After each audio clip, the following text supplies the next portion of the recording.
biting down on the other wing of the Batwing Beast King. There was a crackling sound as the huge bones were instantly severed, and blood dripped to the ground.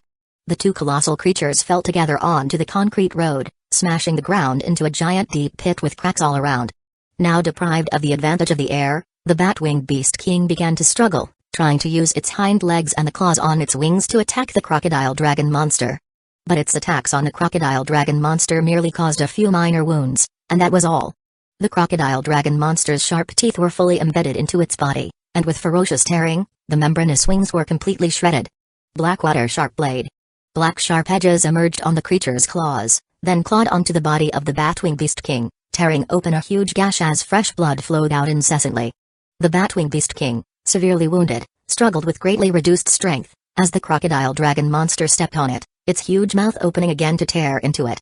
With this powerful strike, the Batwing Beast King completely lost the ability to resist.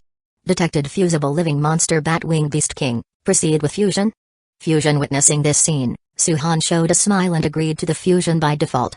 The strength of the Batwing Beast King had also reached third order, and although it seemed to have just broken through recently, with powers like wind blade and flight, its strength was not weak. Therefore, fusion was undoubtedly a good choice. As the fusion began, countless blood threads from the crocodile dragon monster spread toward the Batwing Beast King, slowly enveloping parts of its body. Seeing the Batwing Beast King thoroughly defeated, the group of Batwing beasts were thrown into panic, trying to fly away. Suhan's gaze flickered, and numerous vines shot into the sky at a rapid pace, hurtling toward them. The mother nest ancient tree struck decisively as dozens of sound wave tree fruits were tossed into the air. Piercing explosions sounded. Although it was impossible to hit the targets accurately in the air, the shockwaves from the blasts directly stunned the Batwing beasts senseless, causing most to plummet. The vines were already prepared and, at the moment the Batwing beasts fell, they entwined them tightly, injecting them with the paralytic toxin from the man-eating vine. Thus, the vines managed to catch several dozen Batwing beasts, while the remaining ones entered the mist and escaped from there. Leader Ganzingalai, leading Yikaling and the others, came toward Suhan quickly. He looked at everyone and asked, "Is everyone okay?" Gogang forced a smile and said, "It was a close call, but no one died." Although there were no deaths, most people in the group had sustained injuries during the fight with the Batwing beasts. Treat the wound. Suhan looked at Ganzingalai and Zhang Dehai. Old Gan, Old Zhang, you two control those Batwing beasts and bring them back to be detained. Yes. Suhan stayed by the crocodile dragon monster while Gogang and Yikaling led people to treat the team members' wounds, treating minor injuries on the spot and immediately taking those with severe injuries back to the camp. The crocodile dragon monster didn't fuse with the Batwing Beast King particularly fast. More than 2 hours had passed, and it had barely managed to fuse 1/3. It was also around this time that Zhuang returned to the ring area with a large amount of supplies and a dozen survivors. After not seeing Jiaobin return for a long time, the remaining several dozen people in the Nanwang Guild Hall also sent people out to look for Jiaobin and their whereabouts. They just happened to encounter Zhuang, and after a probe, Zhuang took them down. What followed was much simpler. When they reached the guild hall, Zhuang led his men to attack directly, killing all who resisted and saving all the captured survivors. Among the more than 10 survivors, there were mostly women, many of whom had been bullied by Jiaobin's group. It wasn't particularly uncommon in the apocalypse for those with insufficient strength to encounter such things. Zhuang had encountered similar situations while searching for supplies, and those who did such things had been executed by him. This time was no exception. They buried those who needed to be buried and saved the survivors, bringing them along with the supplies. After Zhuang's return, the cleanup on the battlefield undoubtedly speeded up a lot. After the survivors were taken away, the remaining combat personnel began to clean up the battlefield and concentrated on clearing the monsters around Summer Garden Avenue. Several hours passed, and with the cooperation of the Mother Nest Ancient Tree and its pets and slave species, the corpses of the monsters soon piled up like mountains. Although the cleanup operation of the 4 teams didn't go very thoroughly due to Suhan's situation, the accumulation of killed monsters also numbered 400 to 500, indicating just how many monsters were hiding inside the buildings. The crocodile dragon monster had by then completely fused with the entire Batwing Beast King, settling at a fusion degree of 34%. The fusion degree wasn't very high, and the speed of fusion had become even slower. With the advancement in strength, especially when fusing with stronger live monsters, more time and material were needed. Suhan had already prepared himself for that, so he had no regrets and directly controlled the crocodile dragon monster to fuse with the corpses of the monsters. Among the corpses of the monsters, some were parts of Batwing beasts. They shared the same origin as the Batwing Beast King, so the conversion of fusion degree was relatively better. However, the rest of the monsters were either flesh corpses or crawlers of some sort, which made the conversion rate drop again. Overnight, the crocodile dragon monster had completely fused with the hundreds of monster corpses, and the fusion degree was growing, reaching 46%. The progress in fusion wasn't too high, so on the second day, Suhan had Yi Kaling lead an additional team of people to directly participate in the cleanup operation of the ring area. The speed of cleaning by the 5 teams was no doubt enhanced a lot, especially since Suhan was personally stationed on Summer Garden Avenue. The 2 pets of the Mother Nest Ancient Tree were dispatched in turn to help, and with continuous hatching, the vine giant rats that had been added before were gradually hatched as well. The number of vine giant rats joining in the entire cleanup action reached 100, doubling the number from before. Naturally, the efficiency was higher. On the first day, the 5 teams cleared 40 buildings, killed more than 2,000 monsters, found over 100 survivors, and killed 20 unstable individuals. The crocodile dragon monster had completely fused with the monster corpses, taking the fusion degree to 75%. On the second day, they cleared 42 large and small structures, killed over 1,500 monsters, and found over 40 survivors, mostly families, with no looting gangs. They were also well hidden, hunkering down in small family units, otherwise, they would have been discovered long ago. The ring area was being rapidly cleared, and by the second day, the crocodile dragon monster's fusion degree had reached 87%. On the third day, most of the ring area had been cleared, but what surprised Suhan even more was that Ganzingalai and Yi Kaling had made breakthroughs. Both of them had used the Mother Nest Ancient Tree's number 3 injections a few days earlier, and during these days, their angel envoy bodies were in the stage of digesting the injection's energy, their bodies still undergoing gradual changes. 3 to 4 days of battle had stimulated the effects of the injection, and now they had just reached the racial bottleneck, completing the divine initiation ritual in the process of hunting monsters. The sacrificial monster for Ganzingalai was a tyrant hidden in a small underground parking garage. Without any hesitation and without shaking up others, he let his angel envoy charge up. Although racially speaking, old Gan's angel envoy was still a flesh corpse, the degree of mutation had gone up after several injections of enhancement, bearing the name of a flesh corpse but having the stature of a strong man. With the strength at the limit of the first order upper grade, he hammered down the tyrant, then started the divine initiation ritual. After the ritual, he completed the fusion advancement and became a tree-armored tyrant close to 5 meters tall. The tyrant's entire body was covered in black woody armor, with a burly physique and strong muscles, especially the arms that could swell into vines for attack. Its ability was not bad. And it also possessed a skill, primary self-healing. Yi Kaling's situation was much the same, but she fused with a red scale gecko. Although it was also first order upper grade, it had extremely fast reflexes, similar to Niralong's blood-bone lizard from before. After the divine initiation ritual, she became a second-order low-grade red-scale lizard monster, a humanoid monster that was just over 3 meters tall but extremely fast. She also possessed the self-healing skill, albeit at an intermediate level. With both people breaking through in succession, naturally, it was a good thing, and the speed of killing monsters increased greatly. Suhan's crocodile dragon monster also pushed the fusion progress to 100% on the afternoon of the third day. Bat-winged Beast King 100% fusion complete. Crocodile dragon monster has achieved form advancement. Bat-winged alligator dragon. Bat-winged alligator dragon has acquired the skill, Windblade, Chapter 147. Above the mist with its form's advancement, the massive body of the crocodile dragon monster began to transform. At the position of its spine, muscles bulged and emitted a wriggling sound before 2 huge lumps broke through the thick hide, with crimson tissue surging out. Red light enveloped the crocodile dragon monster's body, and the flesh lumps grew larger. Bones rapidly formed inside, and after just a few minutes, a pair of terrifying wings unfurled with a skyward force. Roar! The bat-winged alligator dragon unleashed a thunderous roar, its body became more muscular, its skin tougher, and its presence spread out, striking awe in anyone who sensed it. Whoosh! Its wings flapped, stirring up a massive current of air. A uniquely structured force of spiritual energy infinitely enveloped its body, allowing its massive form to lift off the ground. Seeing this, Suhan's eyes sparkled momentarily, and he couldn't contain his smile. A flying monster had an undeniable advantage over those on the ground. Angel Envoy, Bat-winged alligator dragon, rank, lower tier of the third order, skills, Dark Water Cannon, Dark Water Blade, Wind Blade, Fusion, Bat-winged Beast King. He glanced at the panel of the bat-winged alligator dragon. It was simple, but that also meant it needed to merge with more things. Although it did not require the varied materials of the scorpion spider demon or the mother nest ancient tree, some basic ones were still necessary for fusion before focusing on its own strengths. Each monster was unique in its characteristics and compatibility with materials, naturally requiring focused enhancement, which also related to their roles. However, now Suhan wanted to try out the flying ability. The bat-winged alligator dragon swooped down, and Suhan leapt up and climbed onto its back. He grasped hold of the horns, steadying himself. I should get a saddle for this, it's not safe like this. The bat-winged alligator dragon's back was very wide. Excluding the tail area, the space from its head downwards stretched at least 10 or more meters, and was 5 to 6 meters wide, comparable to the living room of a typical house. But flying in the air, powerful currents constantly swept over it, and just standing there, grasping the horns, would be impossible for the average person. Moved by a thought, the bat-winged alligator dragon immediately flapped its wings and surged into the sky. Air streams violently buffeted Suhan, causing his clothes to flap loudly and his hair to become disheveled. Yet, he stood very stable, his eyes fixed intently on the misty white fog ahead. Given the speed of the bat-winged alligator dragon, it wouldn't take much time to leave the entire city behind. If it flies high enough, can I see the whole scene of the fog?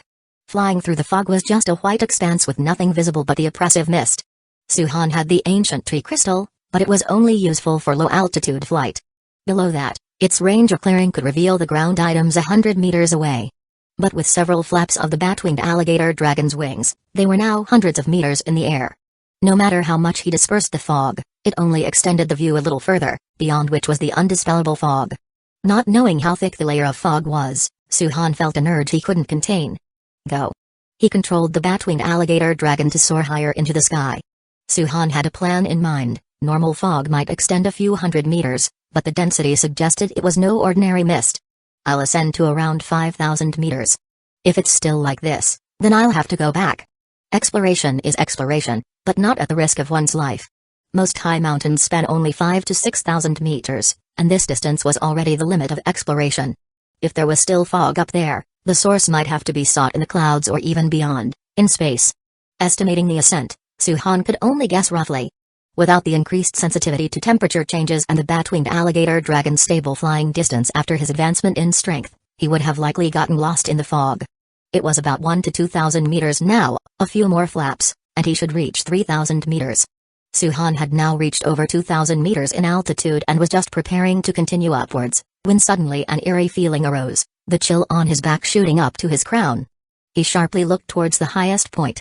At this altitude, the spiritual energy suddenly surged a lot, but so did the chaotic, eerie, oppressive, and manic feelings, as if something lay dormant even higher. It wasn't this fog, not these over 2,000 meters, but something much farther, much deeper, like space. With a strong resistance to the mental disturbances from the fog, Suhan quickly directed the bat-winged alligator dragon to fly downward swiftly. The wings drew back, and its body plummeted down like a cannonball with tremendous speed. Within 10 seconds, the altitude was less than 1,000 meters from the ground, and the bat-winged alligator dragon suddenly spread its wings and glided down, landing heavily on the street. The huge noise even caught the attention of Ganzingalai and others who were resting near Summer Garden Avenue, and they quickly came over. Under the radiance of the lamp tree, they saw Suhan looking towards the fog-filled sky, his eyes filled with profound weariness. It was the first time they saw Suhan with such a heavy expression. Suhan, what's wrong? With slight hesitation, Ganzingalai looked up at Suhan and asked with concern. It's nothing. Suhan shook his head and did not tell Ganzingalai about what had just happened. He only said, you all continue clearing in the afternoon, come back to me after regrouping in the evening. Okay. Ganzingalai just nodded heavily without asking further, glanced at his team members, and said to Yi Kaling, stand up and clear the belt area as soon as possible to prepare for any unexpected situations. All right. Yi Kaling nodded, although she didn't know what had happened. The grave expression on Suhan's face indicated that it definitely wasn't something trivial. What they could do was only to enhance their own strength, clear the obstacles at the camp, and help Suhan as much as possible. The resting team soon set out again. Suhan's mood then gradually stabilized a bit, and he controlled the bat-winged alligator dragon to fly towards the Shanuvilla district, flying low. Fog always had a suppressive effect on the mind, something Suhan had always known. According to what Bakalan said, the fog contained a lot of spiritual energy, and spiritual energy itself, being the power of the mind and will, naturally affected the mind. Not to mention, this fog wasn't just a simple spiritual substance. They still hadn't thoroughly studied the fog, and Suhan's powers were ineffective when used on the fog. Because he couldn't effectively capture or control the physical entity of the fog. Just like how one couldn't control electricity or mental energy, Some things exist, but indeed there wasn't a tangible physical manifestation. The fog, obviously, was even stranger. Usually, though, the interference from the fog only had a significant impact on those with weak wills. Contractors with strong wills, unless in poor condition or enveloped in dense fog for extended periods, would experience limited impact.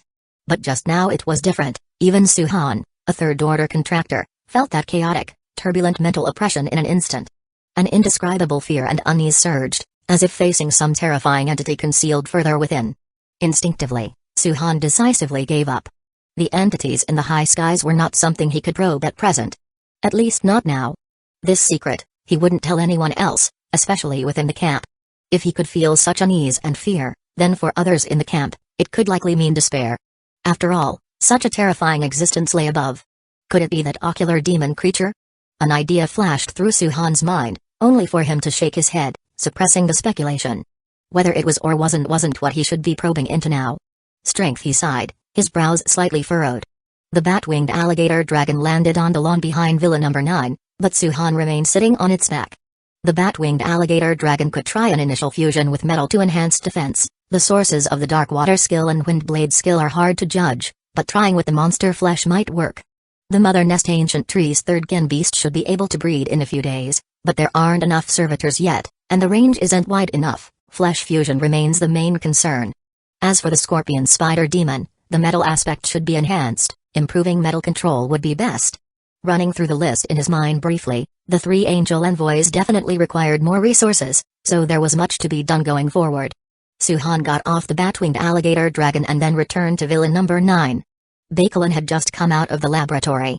Seeing Suhan arrive, she was momentarily stunned, but she sharply sensed that something was off about Suhan. "What's wrong?"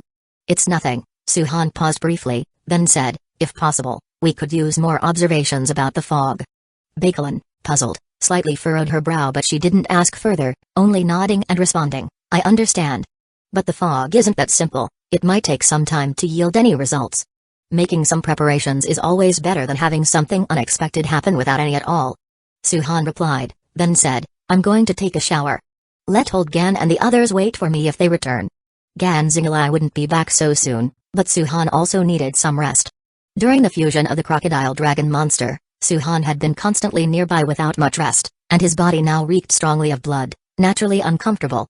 Fortunately, they had the best facilities here. The camp had drawn water from Yunling Lake, so they were relatively free in terms of water usage. Suhan went upstairs. Bakelin took a deep look at his retreating figure, wanting to speak but stopped herself, then pressed down her thoughts, deciding to speak later. After Suhan bathed, he went to his room to rest and woke up again in the evening. He came down from his room, the lights of Villa number 9 shining, and saw Gan Zingalai, Yi Kaling, and Bakelin drinking tea. "Have you been here long?" Suhan asked as he walked over and sat down on the sofa, taking the tea Bakelin handed to him and sipping it. "Not long, we just finished clearing up to the edge. Tomorrow we should be able to clean up mostly." Suhan nodded and said, "You've all advanced to the second order, you can contract a second angel envoy. I have 2 kin beasts being incubated now, each of you pick one and complete the contract. The camp needs the power now." Chapter 148 Yi Kaling's choice beasts of affection could be cultivated again, and using these beasts in exchange for rapidly enhancing the strength of his subordinates was not a disadvantage for Suhan. Moreover, to some extent, it could save time for Gan Zingalai and the others to continue cultivating a second angel envoy. Currently, there were no second-grade monsters imprisoned in the camp, so contracting a second-grade monster would require further searching, or contracting a first-order upper grade and then continuing to cultivate it. Although it might be because of the Book of Blood Spirit, the second angel envoy, even if only a first-order upper grade, did not absorb spiritual energy as slowly as the first one in reaching its racial limits. They could reach their racial limits faster under sufficient resources, or even directly break through to second order if their racial limit was high. Just like Zhu Zhuang, whose second angel envoy, the bone-armor giant pig, had a higher racial limit than first-order upper grade, thus it quickly broke through to second order once the resources were in place. Suhan gave the choice to the 2 of them, his gaze resting on them. "I choose the bone-nested rat demon." Gan Zingalai seemed not to hesitate much, scratched his head, and said, "My wife's angels are all of the rat type, might as well make it a family. Plus, I want to focus on defense." Suhan almost couldn't keep a straight face, thinking that the reason was too casual. But after hearing the latter half, he understood. Yan Mi's angels focused on speed, And though the rat-type abomination was also sizable, it seemed Ganzingli still wanted more complementarity. And you? Suhan looked at Yi Kaling. The remaining one was the alien thornworm. But Yi Kaling shook her head. I want to contract the bat-wing beast. Suhan was taken aback, then said, there's no second order among the captured bat-wing beasts. I know, Yi Kaling seemed to have already considered this issue, but the aerial advantage of the bat-wing beast is very beneficial, and the camp needs aerial strength. Having experienced an attack by monsters once, Yi Kaling was more aware than ever that if it hadn't been for Suhan's sudden arrival, she and Old Go's team might have suffered great casualties, even possibly leading to her and Go Gang's death. Thus, whether to enhance strength or to ensure communication within the camp, she wished to choose the bat-wing beast. The bat-wing beast, huh? Suhan had not expected Yi Kaling to make such a choice. The bat-wing beast forces, eye-beast forces, and fish monster forces were all part of his planned combat personnel. These were also part of the plans secretly passed on by Yan Miu, although the initial plan was for fish monster squads, eye-beast squads, and vine giant rat squads. While these monsters might not be completely overpowering the flesh corpses in terms of strength since each had its strengths and weaknesses, they each had their unique functionalities in combat. Fish monsters, primarily for underwater combat, though not particularly strong, were extremely useful for managing aquatic bodies. Now, not just Ji Jichun was contracting aquatic monsters, but also the remaining 4 or 5 people, who were all assigned to the fish farming squad to manage the evolved kind fishes in Yunling Lake. Eye-beasts were successively contracted into the patrol squads to join the exchange sequence, as they were more agile than hunters, and their tentacles also had binding and control capabilities, inherently making them more suited for patrol squads. Some people in the camp had yet to contract, not because they lacked contribution, but because they wanted to accumulate enough to exchange for more powerful monsters and then sign up for patrol squads. Especially those who were supported by friends or families, already having someone contract flesh corpse angels, naturally could afford to wait and help each other. Suhan's camp was very secure, which encouraged teamwork among people. The addition of vine giant rats and bat-wing beasts would undoubtedly add 2 new types of troops to the camp, the former mainly for transport, and the latter naturally for aerial power.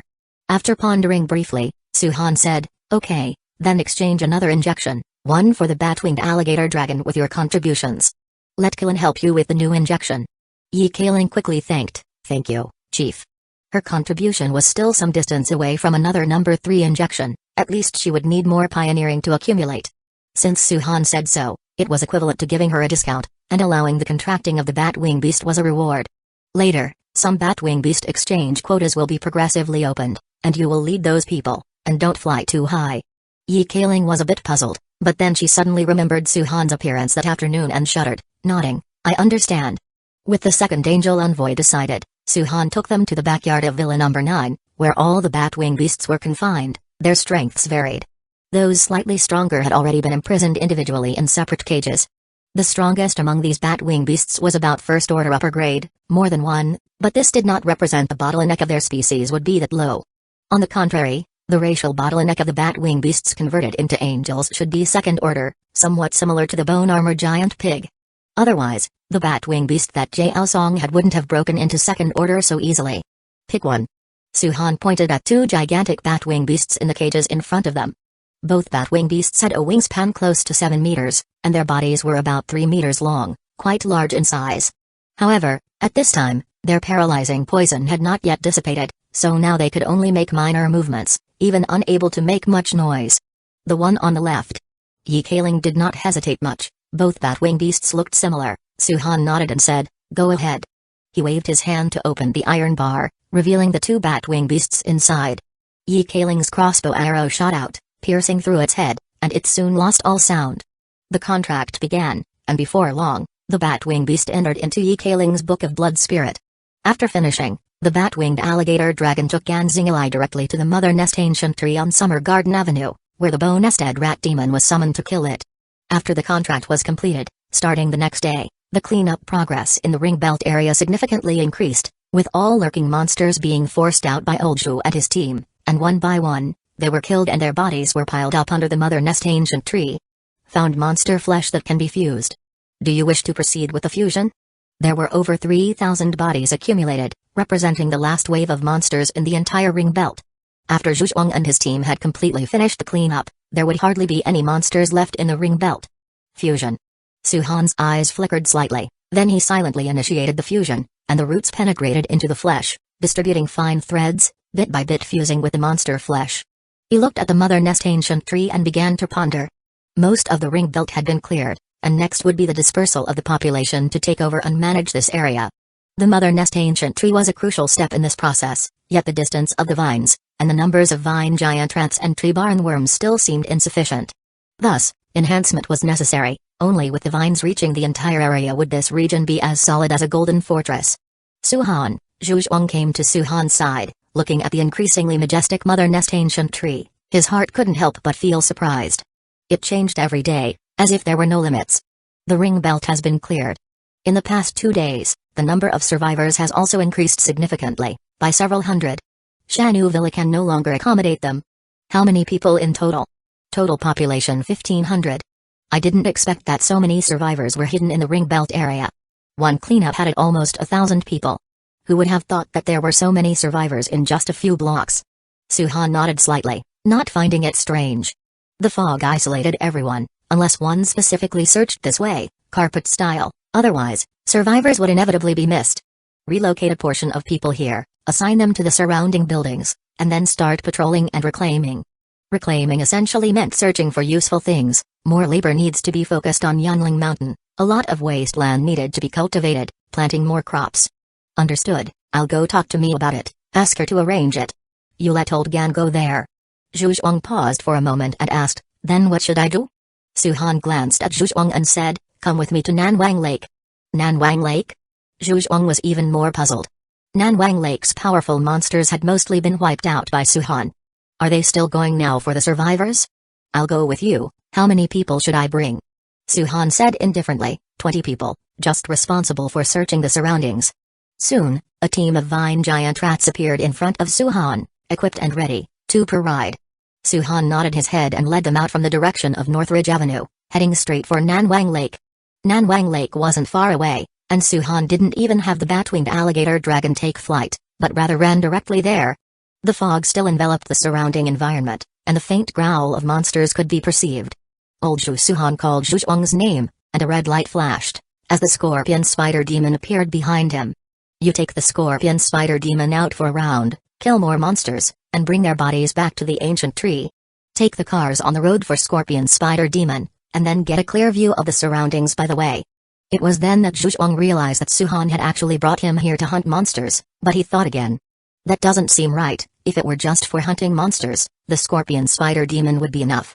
What about the survivors? Nanwang Lake is so close to us, we're not keeping others here. They either join us or leave. Su Han paused slightly and said, also, Nanwang Lake is useful to me. Zhu Zhuang blinked and immediately said, then be careful yourself, I'm going ahead now.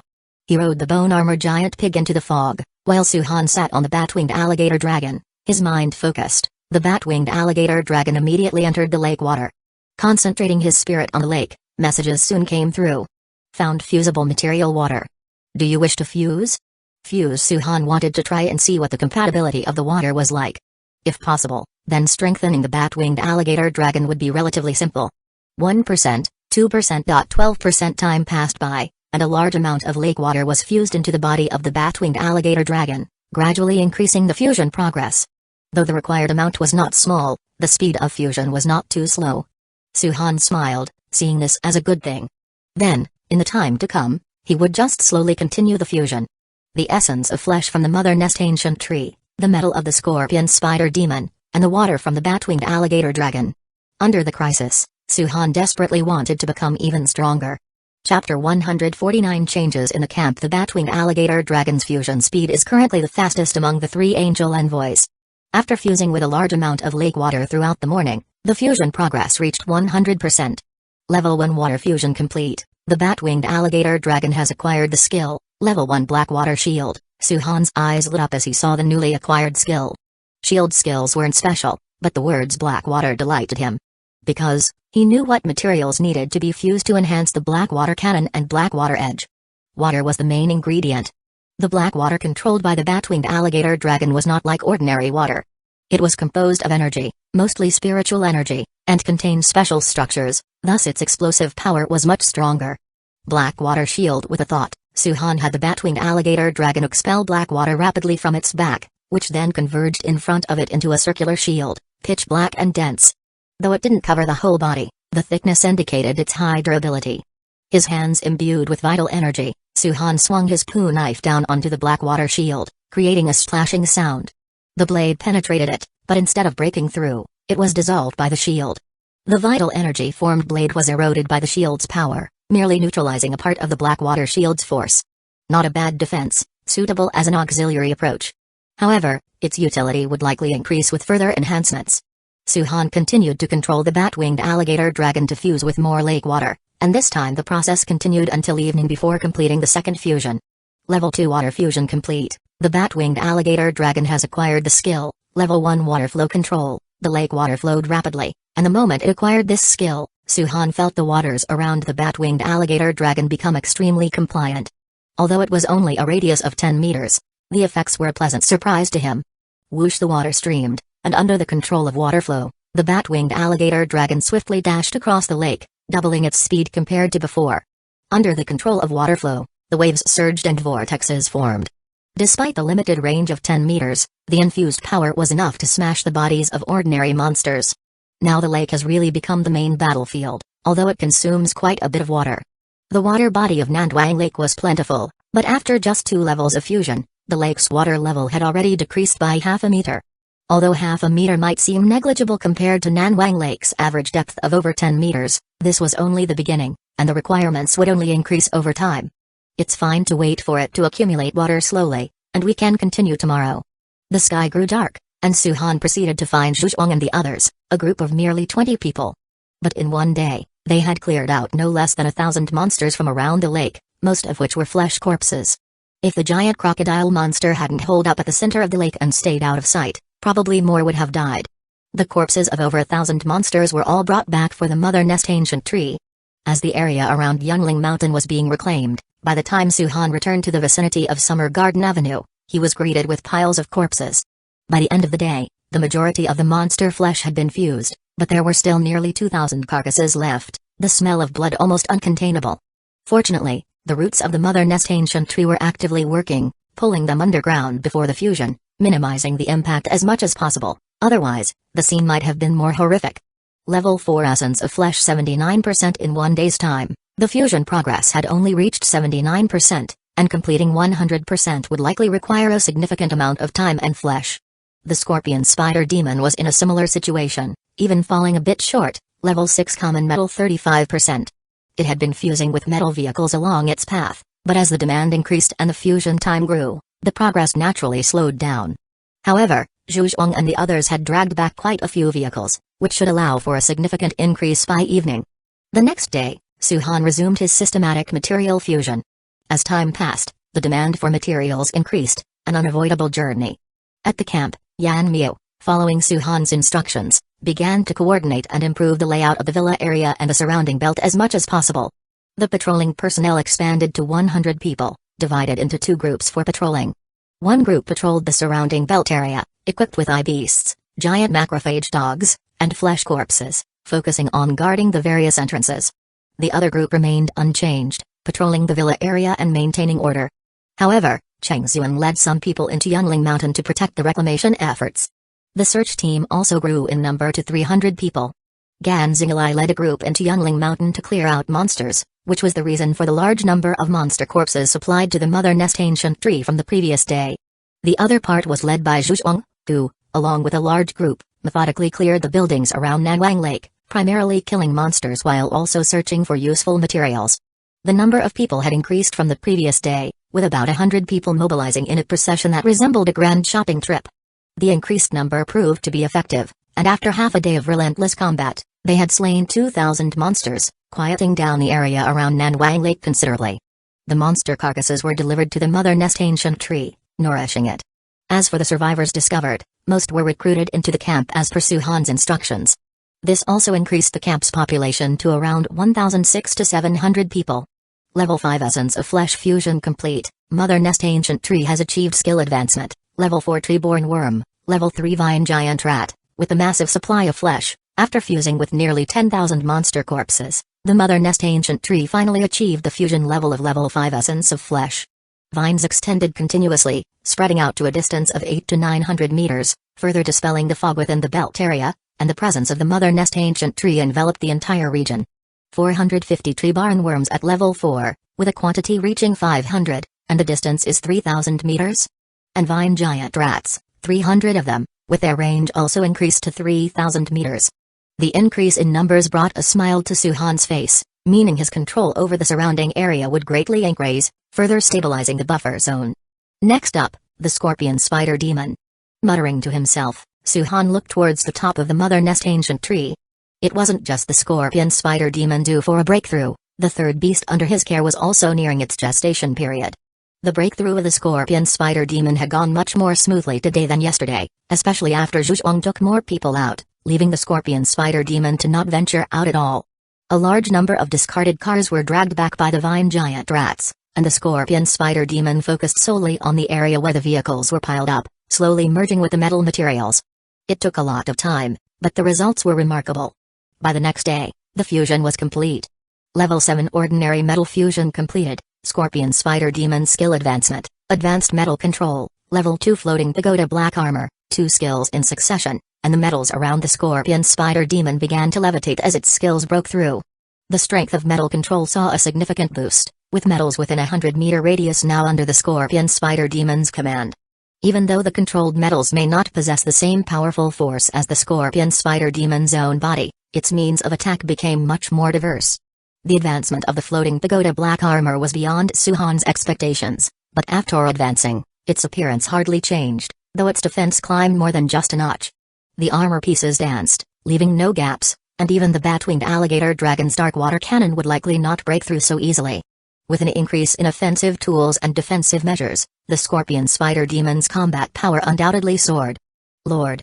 Footsteps approached rapidly from behind. Suhan turned to see a member of the patrol team. What's up? There are a few people outside the Iron Gate who claim to be old acquaintances. Captain Yi has already gone there. However, she asked me to find you. Old acquaintances? Suhan looked puzzled, and the arrival said, the name seems to be Godu, heard he was once caught by Boss Shu. Suhan's face twitched, so it was him. But why had he come? Not one of the South City camp's people, but Godu, whom he previously saved. Suhan contemplated then said, take me there.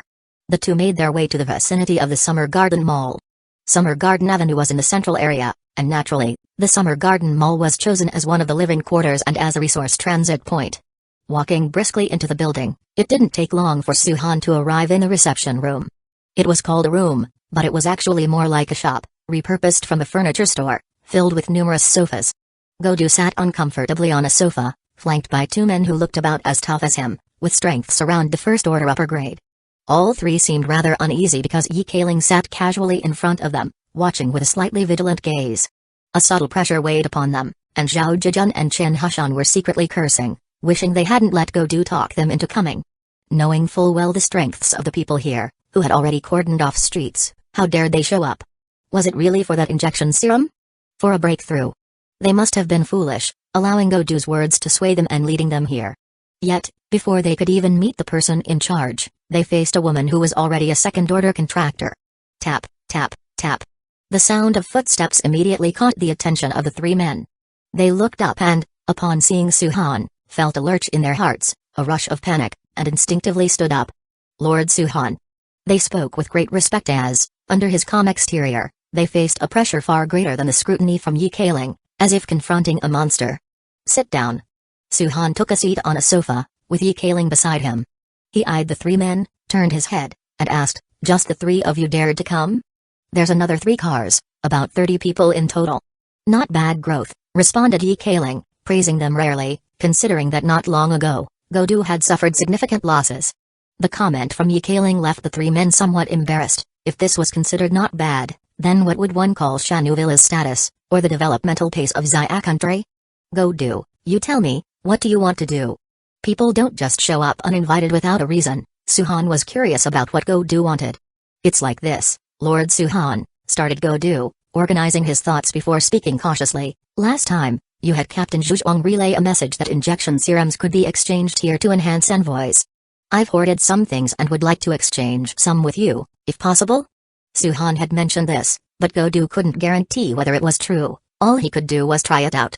Injection serum? Suhan nodded and said, depends on what you've got to trade. Lamp tree crystals.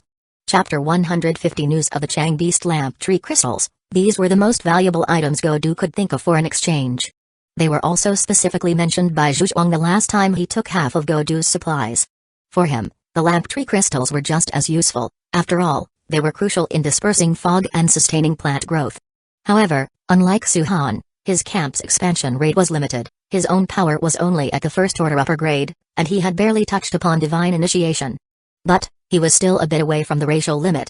Thus, there was a surplus of lamp tree crystals, and with his strength being insufficient, he thought of exchanging items with Suhan.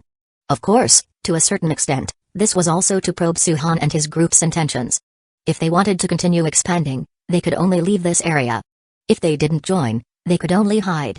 Godu felt a bit nervous as he looked at Suhan. How many? Finally, he heard Suhan's response and breathed a sigh of relief. Over 20, the biggest are the size of a fist, the smallest the size of a longan. The number was not small, but it was not accumulated by Godu alone, but by the three of them. Godu, Zhao Zhijun, and Chen Hashan were all leaders of small camps with similar strengths.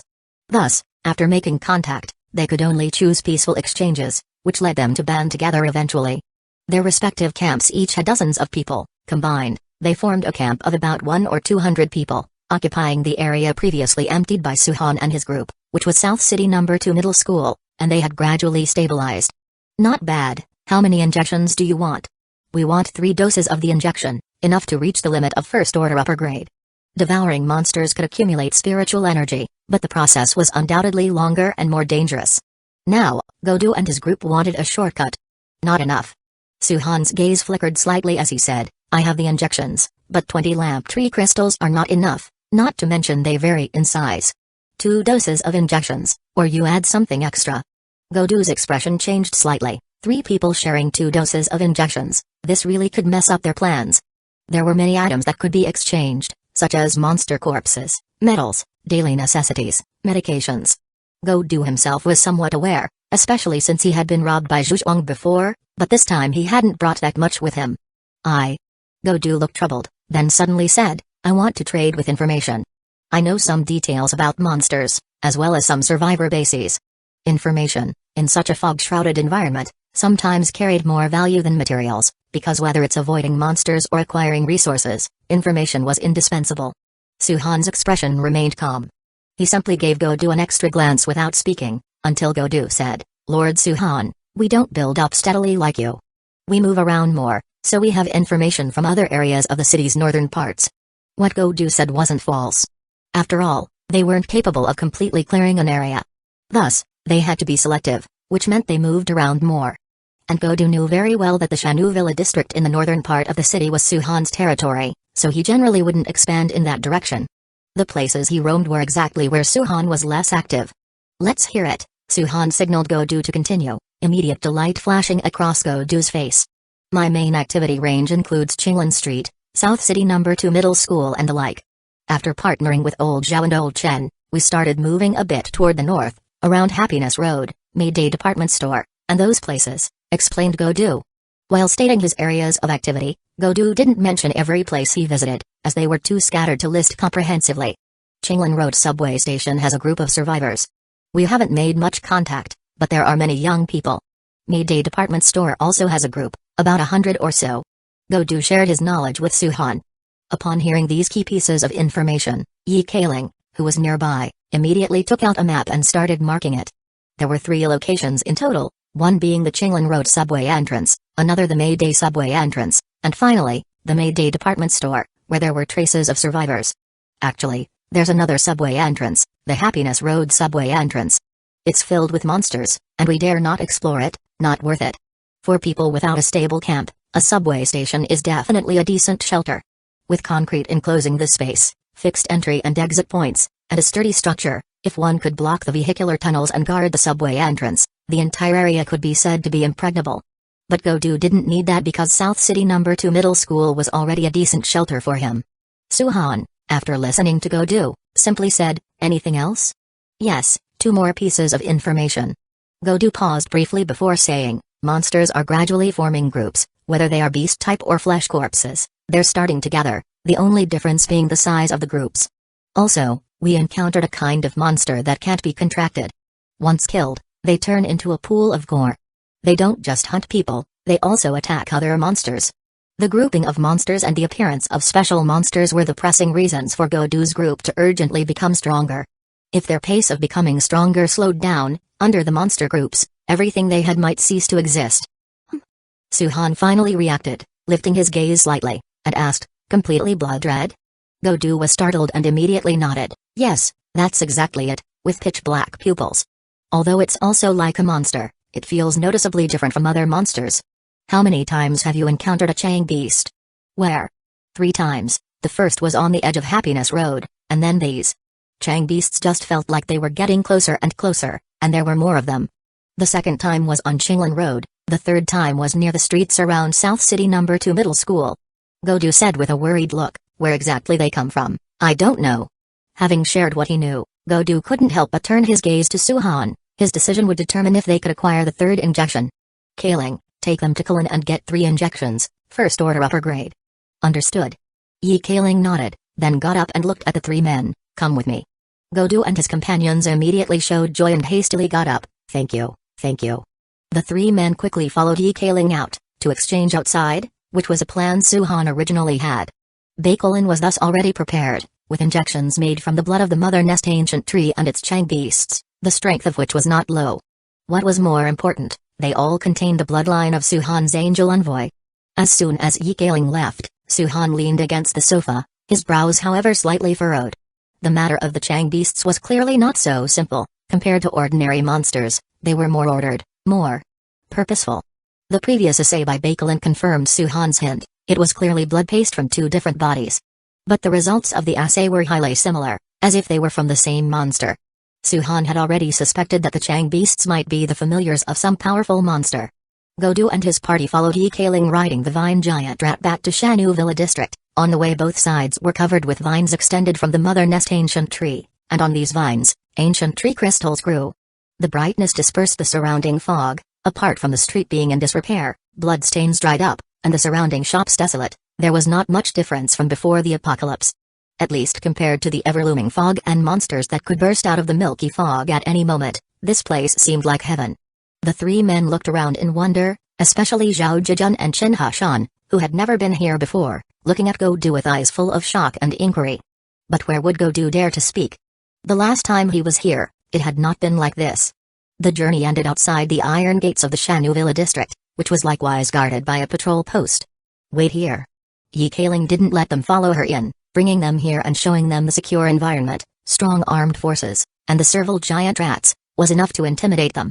To put it more precisely, it was to further expand influence. Thank you, Captain Yi, you've really helped us. Godu quickly took up the conversation, not showing any bad grace, and followed Yi Kaling into the Shanu Villa. Zhao Zhejian glanced at the members of the patrol and then whispered, Godu, was it like this already when you last came? Last time? Godu chuckled bitterly, saying, outside certainly wasn't like this, but inside was 100 times better.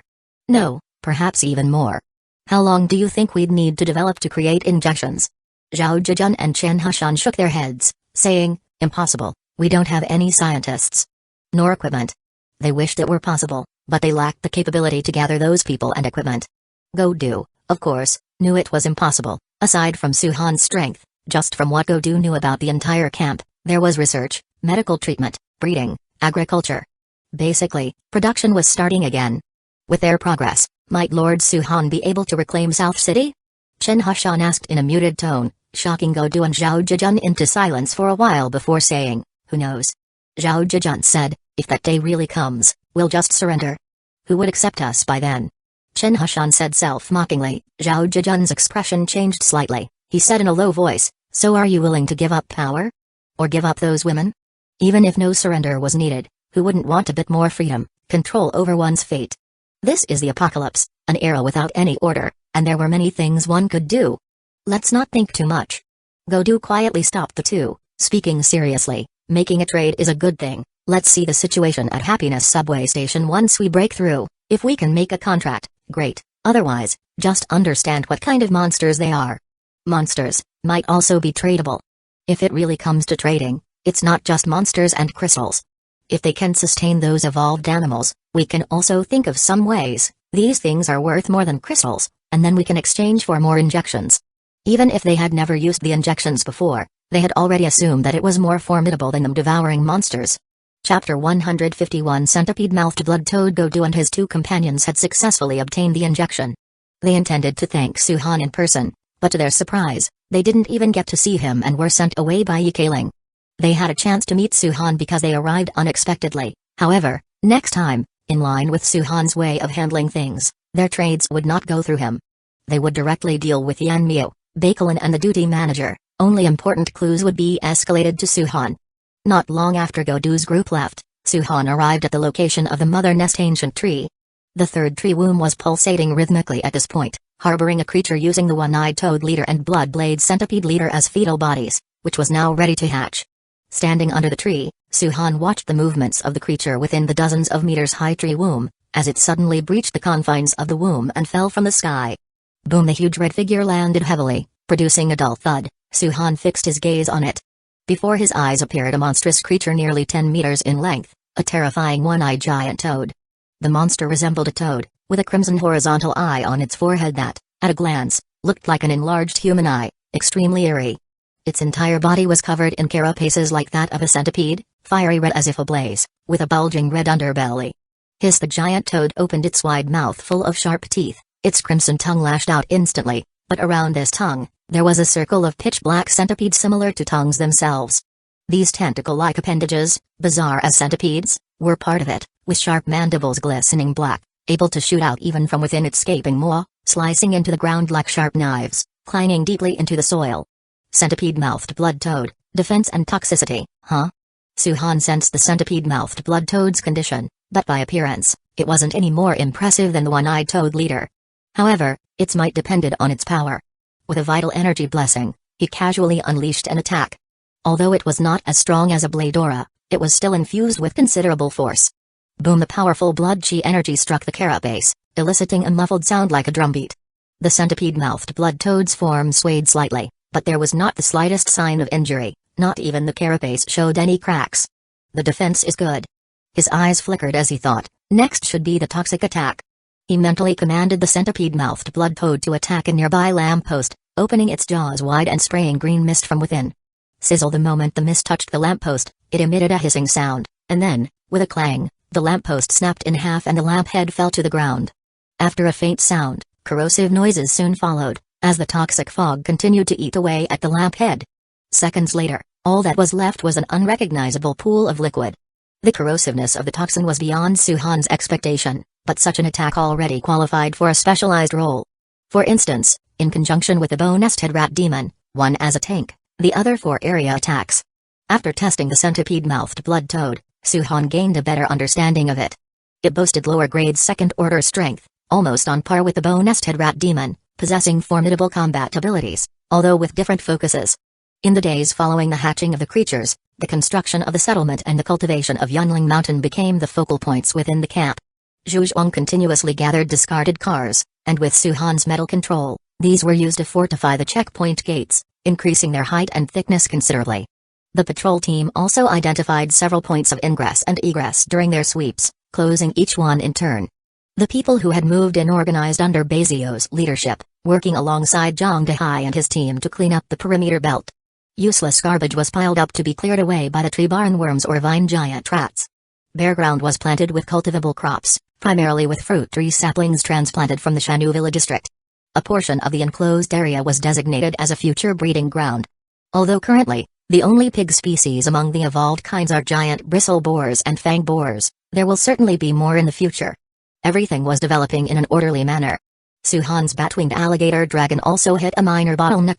Several days passed, and the bat-winged alligator dragon merely completed another integration with the lake water, reaching level 3 water and obtaining the skill advancement level 2 black water shield. The water level of the lake dropped by another meter.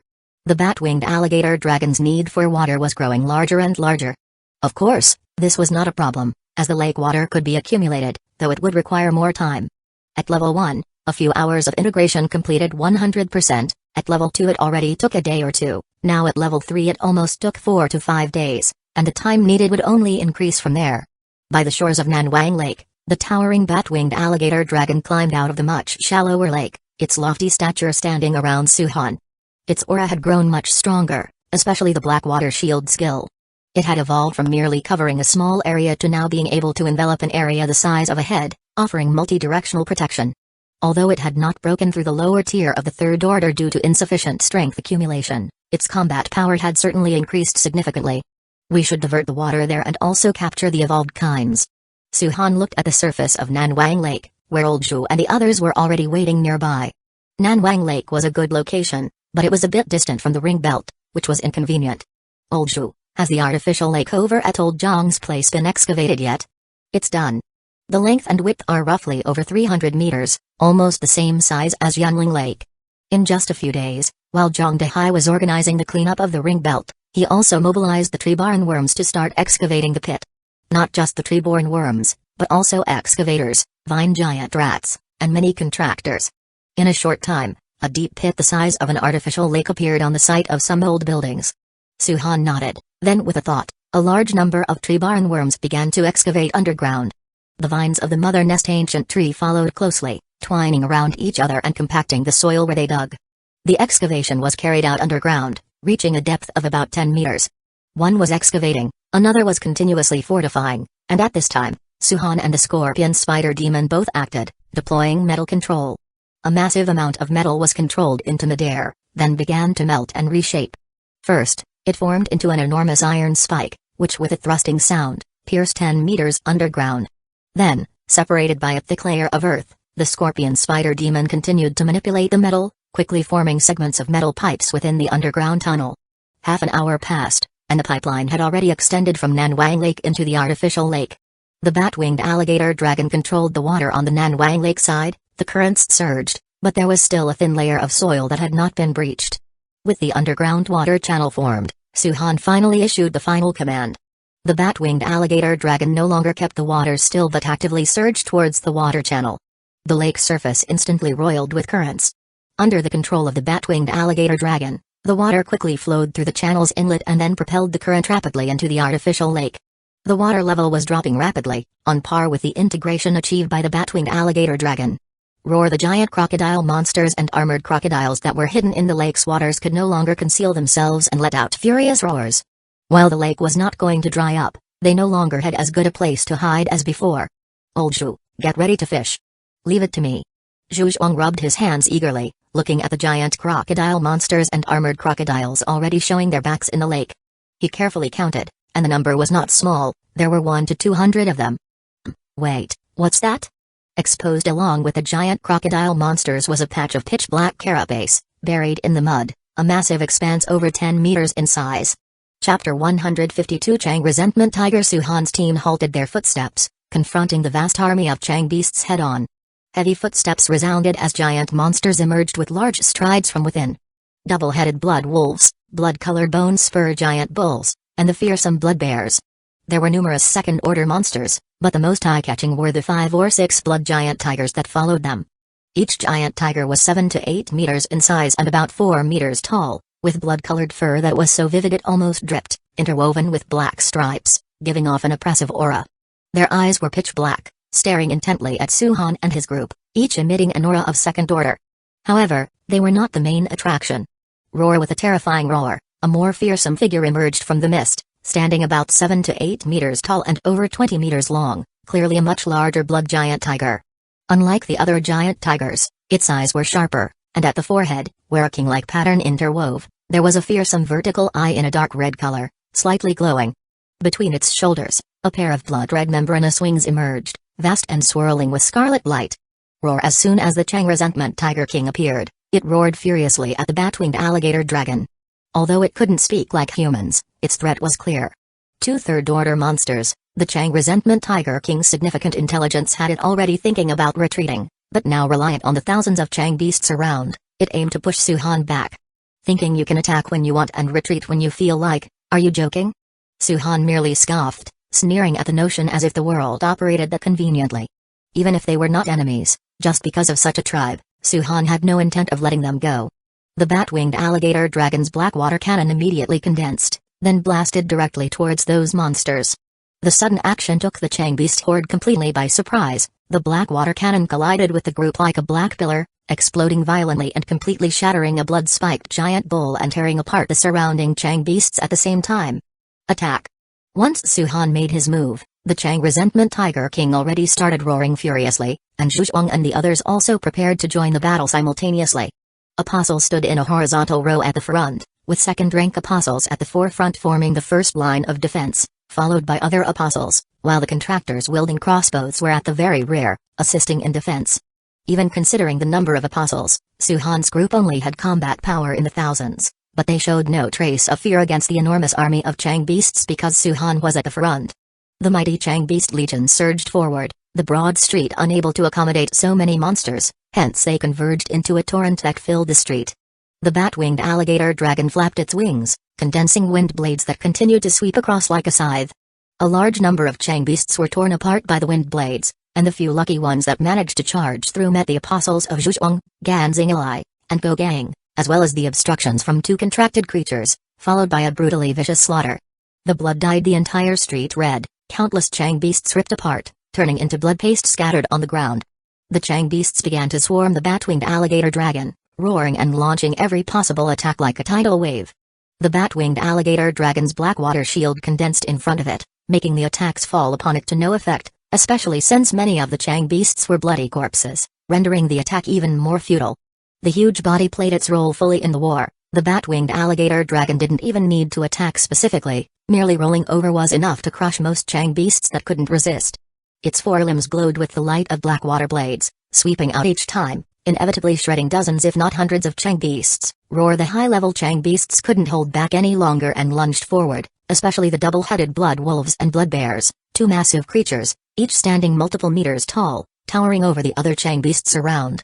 They moved incredibly fast, charging in front of the bat-winged alligator dragon. Their attacks hit the black water shield, causing the thick black water to ripple. But the next moment, the bat-winged alligator dragon simply slapped them down to the ground with one swipe of its claw, pinning the blood bear underneath its paws. The black water cannon condensed in its mouth, and in the next moment, it blew the bear's head apart. The monsters were being slaughtered, and in just a few minutes, over 1,000 Chang beasts had died. Half were caused by the attack of the bat-winged alligator dragon, the other half by the attacks from Zhuang and his team. However, as the battle progressed, Su-han noticed that the second-order monsters had begun to charge collectively, bypassing the bat-winged alligator dragon and directly attacking Zhuang and his team. The glutton met a Crimson King Kong, and the rest were up against the Chang Resentment Tiger, matched in combat. Between their massive bodies wrestling, they occasionally crushed any nearby Chang beasts. The second-rank apostles were mostly tied down, shifting more pressure onto the Vine Giant Rat and the first-tier apostles. The Vine Giant Rat soon saw casualties, as did the contractors. Su-han's eyes narrowed, his hand lighting up with the Book of Blood Spirit, and the scorpion spider demon immediately appeared on the battlefield, its terrifying body blocking the surging beast tide. Lashing out with its twin-tailed wolf fang club imbued with vital energy, it swept clean the approaching Chang beasts. Roar! The Chang Resentment Tiger King roared with its eyes concentrated on red light, then the scorpion spider demon attacked, the red light incredibly fierce. However, the scorpion spider demon's floating pagoda black armor's plates surged, immediately forming a black shield that blocked the attack. The violent explosion sent the surrounding Chang beasts flying, but the strength of the second-grade floating pagoda black armor was undoubtedly higher, only partially cracking. After the attack failed, the Chang Resentment Tiger King leapt up, its vital energy condensing, ready to continue the assault. Su-han jumped off the back of the bat-winged alligator dragon, clad in black armor, and charged into the horde of Chang beasts, while the bat-winged alligator dragon had already taken off with a flap of its wings and fiercely charged at the Chang Resentment Tiger, pinning it to the ground as it prepared to attack. The violent collision was like a mountain collapsing. The two massive creatures smashed the zoo's structures and heavily slammed into the ground, creating a huge crater.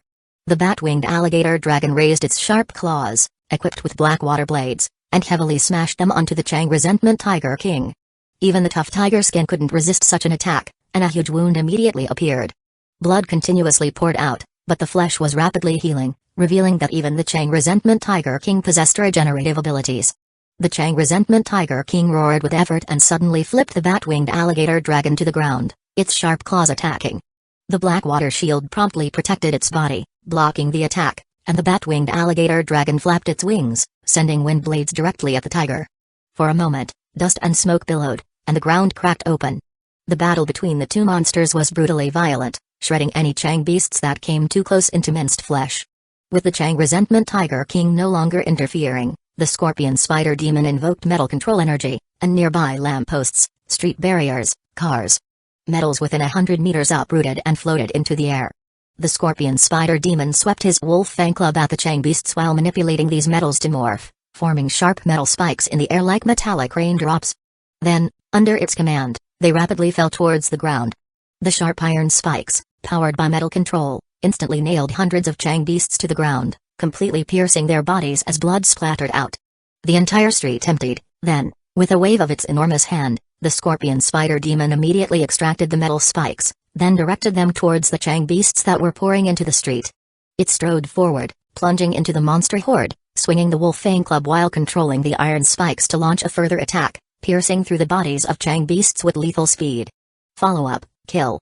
Zhu Zhuang and the others forcefully suppressed their opponents and then ordered their troops to coordinate a charge, swiftly advancing and slaughtering the Chang beasts. The entire team, led by the Scorpion Spider Demon, slaughtered the Chang beasts at an extremely fast pace. The second-order Chang beasts initially had a bit of resistance. However, after Su Han spotted them, he commanded the Scorpion Spider Demon to attack. Some iron spikes fused into chains, directly piercing through the brains of second-order Chang beasts, killing them and then immediately heading towards those Chang Resentment Tigers. The Chang Resentment Tigers wanted to resist, but they lacked the power of their leader, the Chang Resentment Tiger King. Just as they were about to act, they saw a crimson demon eye emerge on the arm of the Scorpion Spider Demon. A horrifying red light struck them, the crimson demon eye's mental shock causing excruciating headaches and stiffening their figures, allowing the chains to pierce through their shoulders, spines, and other areas, completely restraining them. Some were killed, others subdued. Su Han's side had 5 second-tier apostles and 2 pets, totaling 7 second-order combat powers, utterly overwhelming the opposition. Although there were still thousands of Chang beasts, ferociously charging at them, they no longer posed a threat. On such a street, 7 second-order monsters lined up, forming the tightest defensive line. Any who charged were mostly killed, and the few that fortuitously slipped through became the prey of the apostles behind. Roar seeing the situation turning against it, the Chang Resentment Tiger King became agitated and continuously attacked the bat-winged alligator dragon. It traded wounds for a chance to suppress the bat-winged alligator dragon and then flapped its wings intending to fly away from the place. Even though the Chang beasts were its accumulation over more than 2 months, survival was now the most important. Under Su Han's control, the bat-winged alligator dragon wouldn't miss this opportunity, its sharp claws with black water blades reaching for the Chang Resentment Tiger King's wing membranes. With a ripping sound, a massive wound appeared on the vast wing membranes, even slicing through the wing bones, causing the Chang Resentment Tiger King's form to plummet suddenly. The bat-winged alligator dragon stomped over, its gaping maw opened wide, with the black water cannon forming inside, its power growing even more formidable. Feeling the crisis, the Chang Resentment Tiger King struggled fiercely, continuous roars emitting from it, even its eyes turning a consolidated red. Bang! The bat-winged alligator dragon gave no quarter, its beast claw fiercely grabbing, then pressing the head of the Chang Resentment Tiger King into the ground. Boom! The black water cannon shot out, causing a violent explosion, and a terrifying blood hole immediately appeared on the body of the Chang Resentment Tiger King. Severely wounded, even with the Chang Resentment Tiger King's strong regenerative abilities, it couldn't quickly recover now. The battle was decided. The Scorpion Spider Demon controlled the metal spikes to slay the remaining Chang beasts, while Su Han focused his mind beneath the bat-winged alligator dragon, on the Chang Resentment Tiger King. Discovery of a live monster, Chang Resentment Tiger King, available for fusion. Do you want to proceed with fusion? Chapter 153 Phantom Beast Infection Fusion. Su Han silently chanted in his heart, and then fine threads began to spread out from the body of the bat-winged alligator dragon, moving toward the Chang Resentment Tiger King. The Chang Resentment Tiger King growled softly, issuing its last threat. It knew these threads were more deadly than any previous attack. But unfortunately, it no longer had the strength to resist. The threads made of flesh and tissue were the first to surge into the blood hole near its neck and began to slowly fuse with the flesh around the wound. Healing the wound was nothing but a pipe dream, and a restoration of strength now even more impossible. As if controlled by the Chang Resentment Tiger King, the remaining 3,000 to 4,000 phantom beasts turned around and charged toward the Chang Resentment Tiger King. They wanted to stop the actions of the bat-winged alligator dragon and save their host, the Chang Resentment Tiger King. But how could the Scorpion Spider Demon allow them to disrupt the fusion process? With a leap, it had already crossed over the crimson tide of beasts, standing in front of the bat-winged alligator dragon and the Chang Resentment Tiger King. Swinging the wolf fang club infused with blood chi energy, it swept across, and dozens of phantom beasts were instantly cleaved in two. Seeing this, Suhan moved as well, jumping to their side, his poo knives also enhanced with blood chi energy. Every swing was guaranteed to slay a large number of phantom beasts. With one man and one angel envoy, they managed to hold back the phantom beast legion. Zhu Zhuang and the others charged and killed from the rear, forming a pincer attack on both sides. Without the Chang Resentment Tiger King and other high-order phantom beasts and monsters, the Phantom Beast Legion was now just meat on the chopping board, to be handled at will. As time slowly passed, half an hour went by, and under the slaughter, the last blood-soaked corpse had its head severed. Phew, finally done with them, tougher than dealing with the King Grain Warehouse. Zhu Zhuang wiped the blood off his hammer. He had exerted a lot of effort in the fight and naturally felt exhausted. However, there was still work to be done. He glanced around, then said, "Old Gan, take 100 people and control the surrounding area, and handle the casualty situation. Old Go, you and I will take a team each and sweep the zoo to check for threats." "All right." They quickly agreed and began to act according to their tasks. Although they had the upper hand in the battle, it did not mean there were no casualties.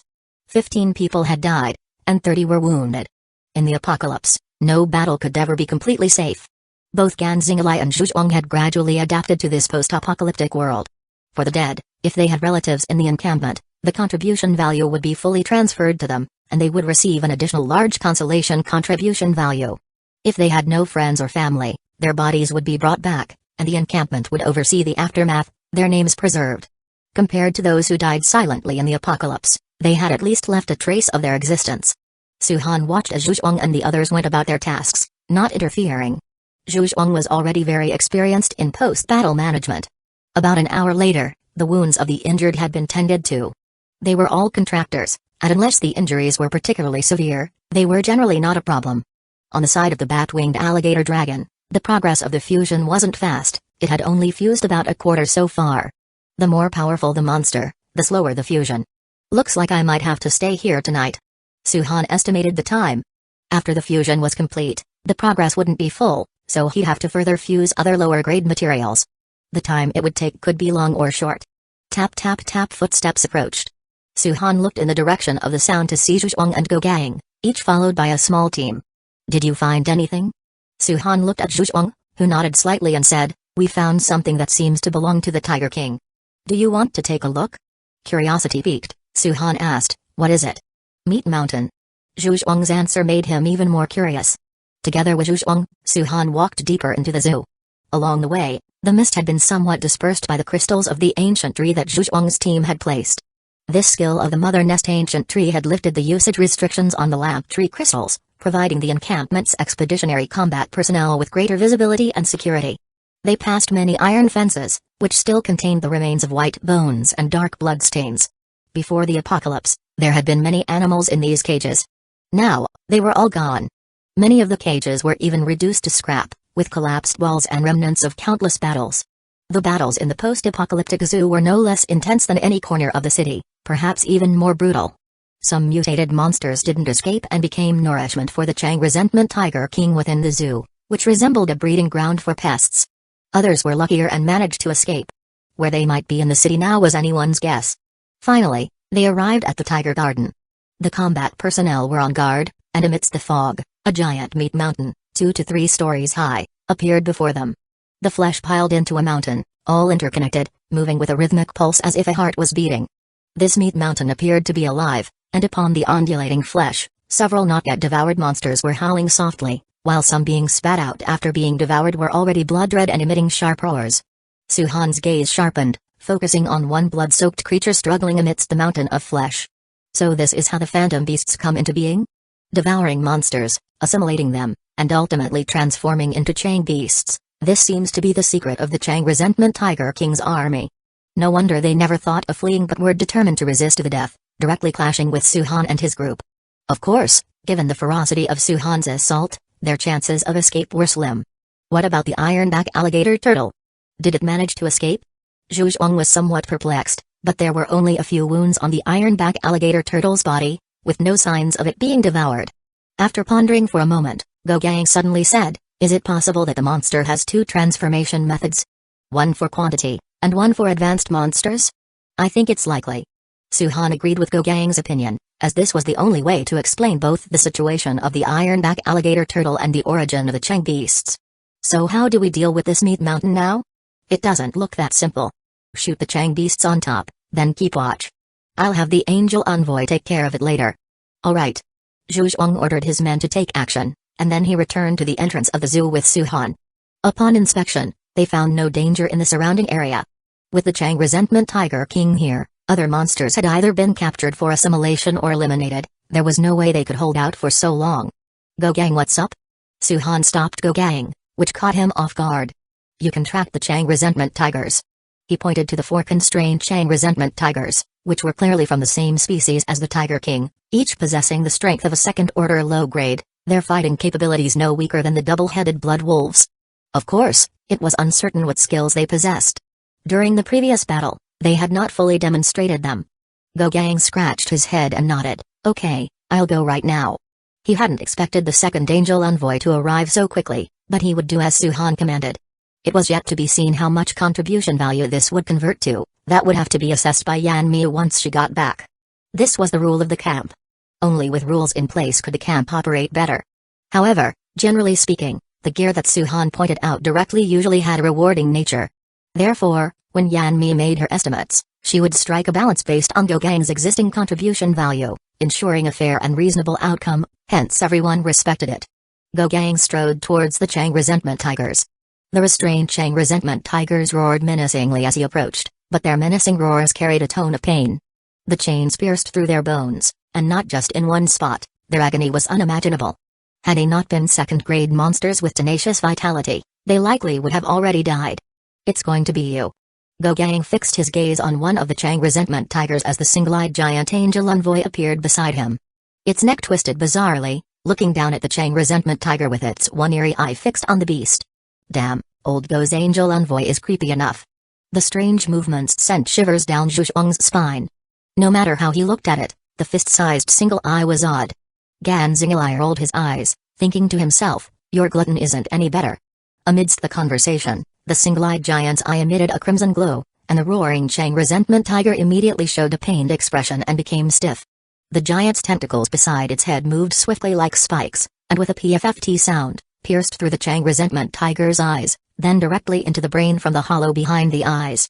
In an instant, the Chang Resentment Tiger quickly fell silent, its body hanging limply on the ground, dead beyond doubt. The Book of Blood Spirit appeared, the red light began to envelop the Chang Resentment Tiger's body, and the contract began. Go Gang concentrated, and as time progressed, soon the Chang Resentment Tiger's body turned into a red light and entered the second page of the Book of Blood Spirit. Go Gang's eyes snapped open, a glint flashed within, and the force of feedback made his whole body feel as if it was basking in a warm current.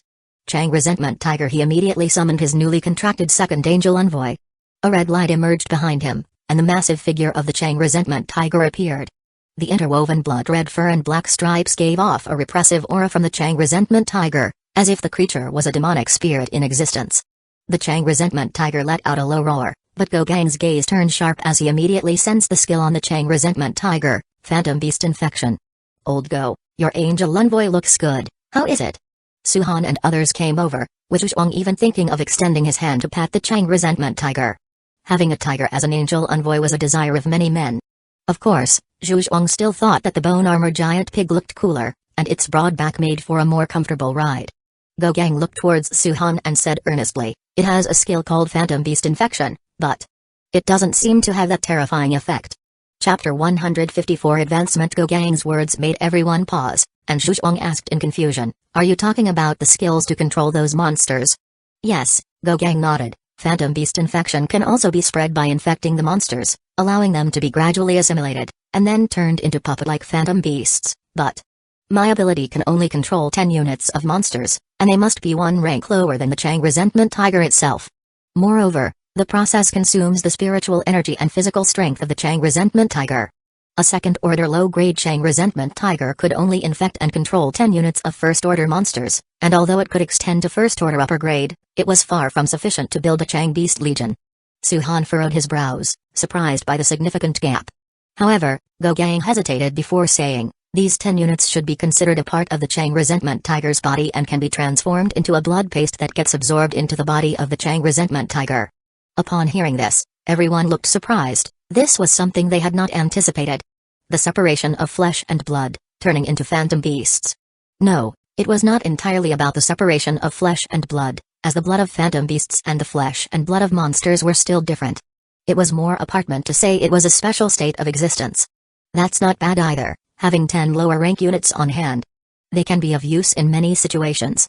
After forming the contract, Gogang continued to set up defenses around the surroundings while searching for resources that could be taken back. Suhan, on the other hand, kept his eye on the bat-winged alligator dragon as he pondered the connections between the Flesh Mountain, Chang Resentment Tiger King, and Phantom Beasts.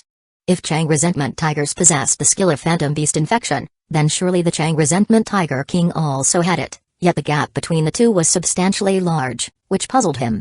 There must still be some unclear aspects about it. An army of tens of thousands of monsters was not a small matter. Amidst pondering, suddenly Gogang and the others rushed over with even more urgent footsteps. Suhan, the Flesh Mountain has collapsed. Suhan slightly furrowed his brows and immediately said, let's go take a look. They hurried over, and sure enough, when they arrived, part of the Flesh Mountain's tissue had peeled from its surface, turning into a sticky blood paste, starkly different from the previously vibrant flesh. Visibly, the scale of the Flesh Mountain had diminished slightly, and it was still faintly pulsating. What's going on? Could it be that after the Chang Resentment Tiger King was killed, this thing also couldn't survive? Zhu Zhuang was utterly confused, but his words reminded Suhan. It's the Chang Resentment Tiger, not Chang Resentment Tiger King. Suhan's voice interrupted Zhu Zhuang, and everyone looked at him in astonishment. After a moment of thought, he said, it's possible that this is their species' collective ability, a joint construction for proliferation and expansion. The Flesh Mountain is not only made up of the Chang Resentment Tiger King's Phantom Beast mother units, it should be that every Chang Resentment Tiger contributes something. However, since Old Go just killed one, some part of it began to disintegrate. This. Xingalai and the other two looked at each other, having never considered this conjecture and finding it somewhat incredible. Suhan pondered for a moment and said, Old Zhu, go back and report this, and bring Old Zhang here to contract a Chang Resentment Tiger. Practice is the sole criterion for testing truth. To verify this hypothesis, they just need to test it. Zhang Dehai, who also possessed second-order strength, could contract an angel envoy. Zhu Zhuang was quick, and in less than an hour, he returned with Zhang Dehai. After explaining the situation, the corners of Zhang Dehai's mouth almost reached heaven. Sitting at home, fortune comes falling from the sky. In just a few days, he could contract a second angel envoy, truly wonderful. Zhang Dehai, just like Gogang had earlier, chose a Chang Resentment Tiger and then had the Crocodile Claw Giant Demon kill it. But at the moment of the kill, the answer already began to reveal itself, for the massive Flesh Mountain was slowly collapsing. More of the flesh turned into blood paste and then slid down slowly, just like the other Phantom Beast blood. Suhan's guess was correct, this thing was a convergence of the entire Chang Resentment Tiger population, though the leadership was undoubtedly with the Chang Resentment Tiger King. What do we do now?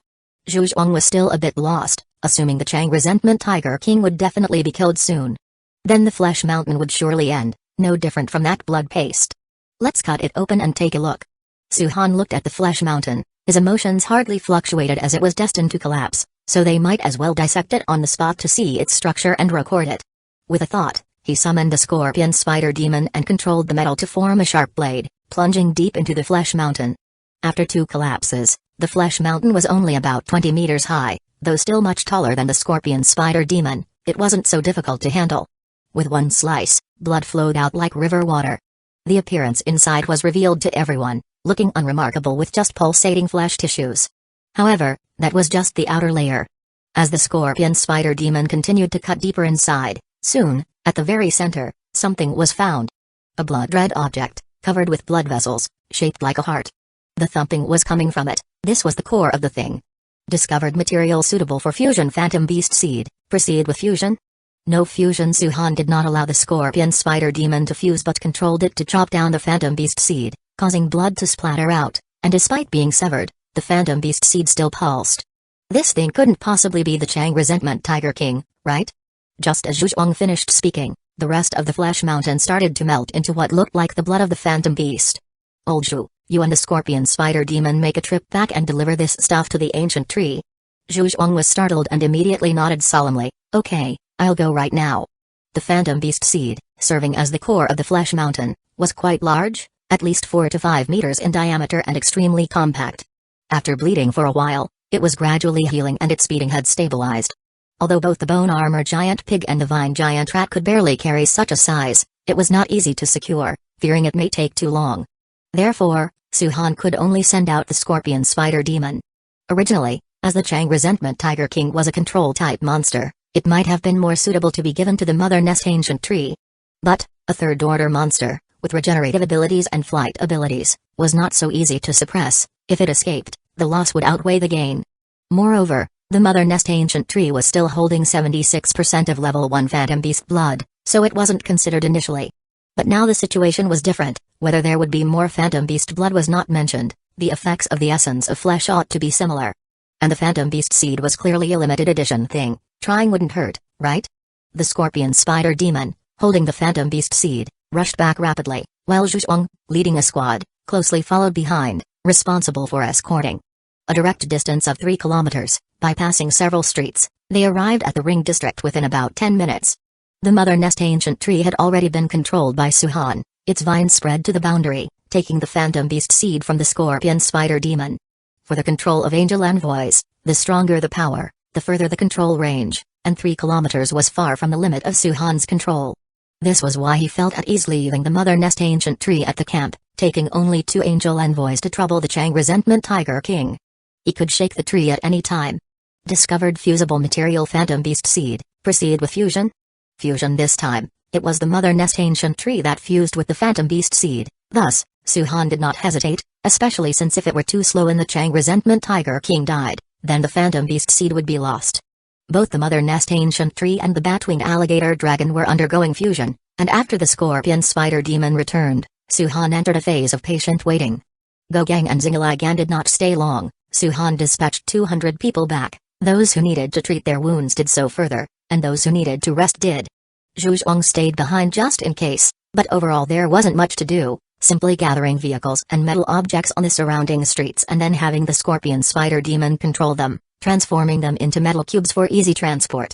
Metal was an important resource for the camp construction and also an important resource for the fusion of the Scorpion Spider Demon.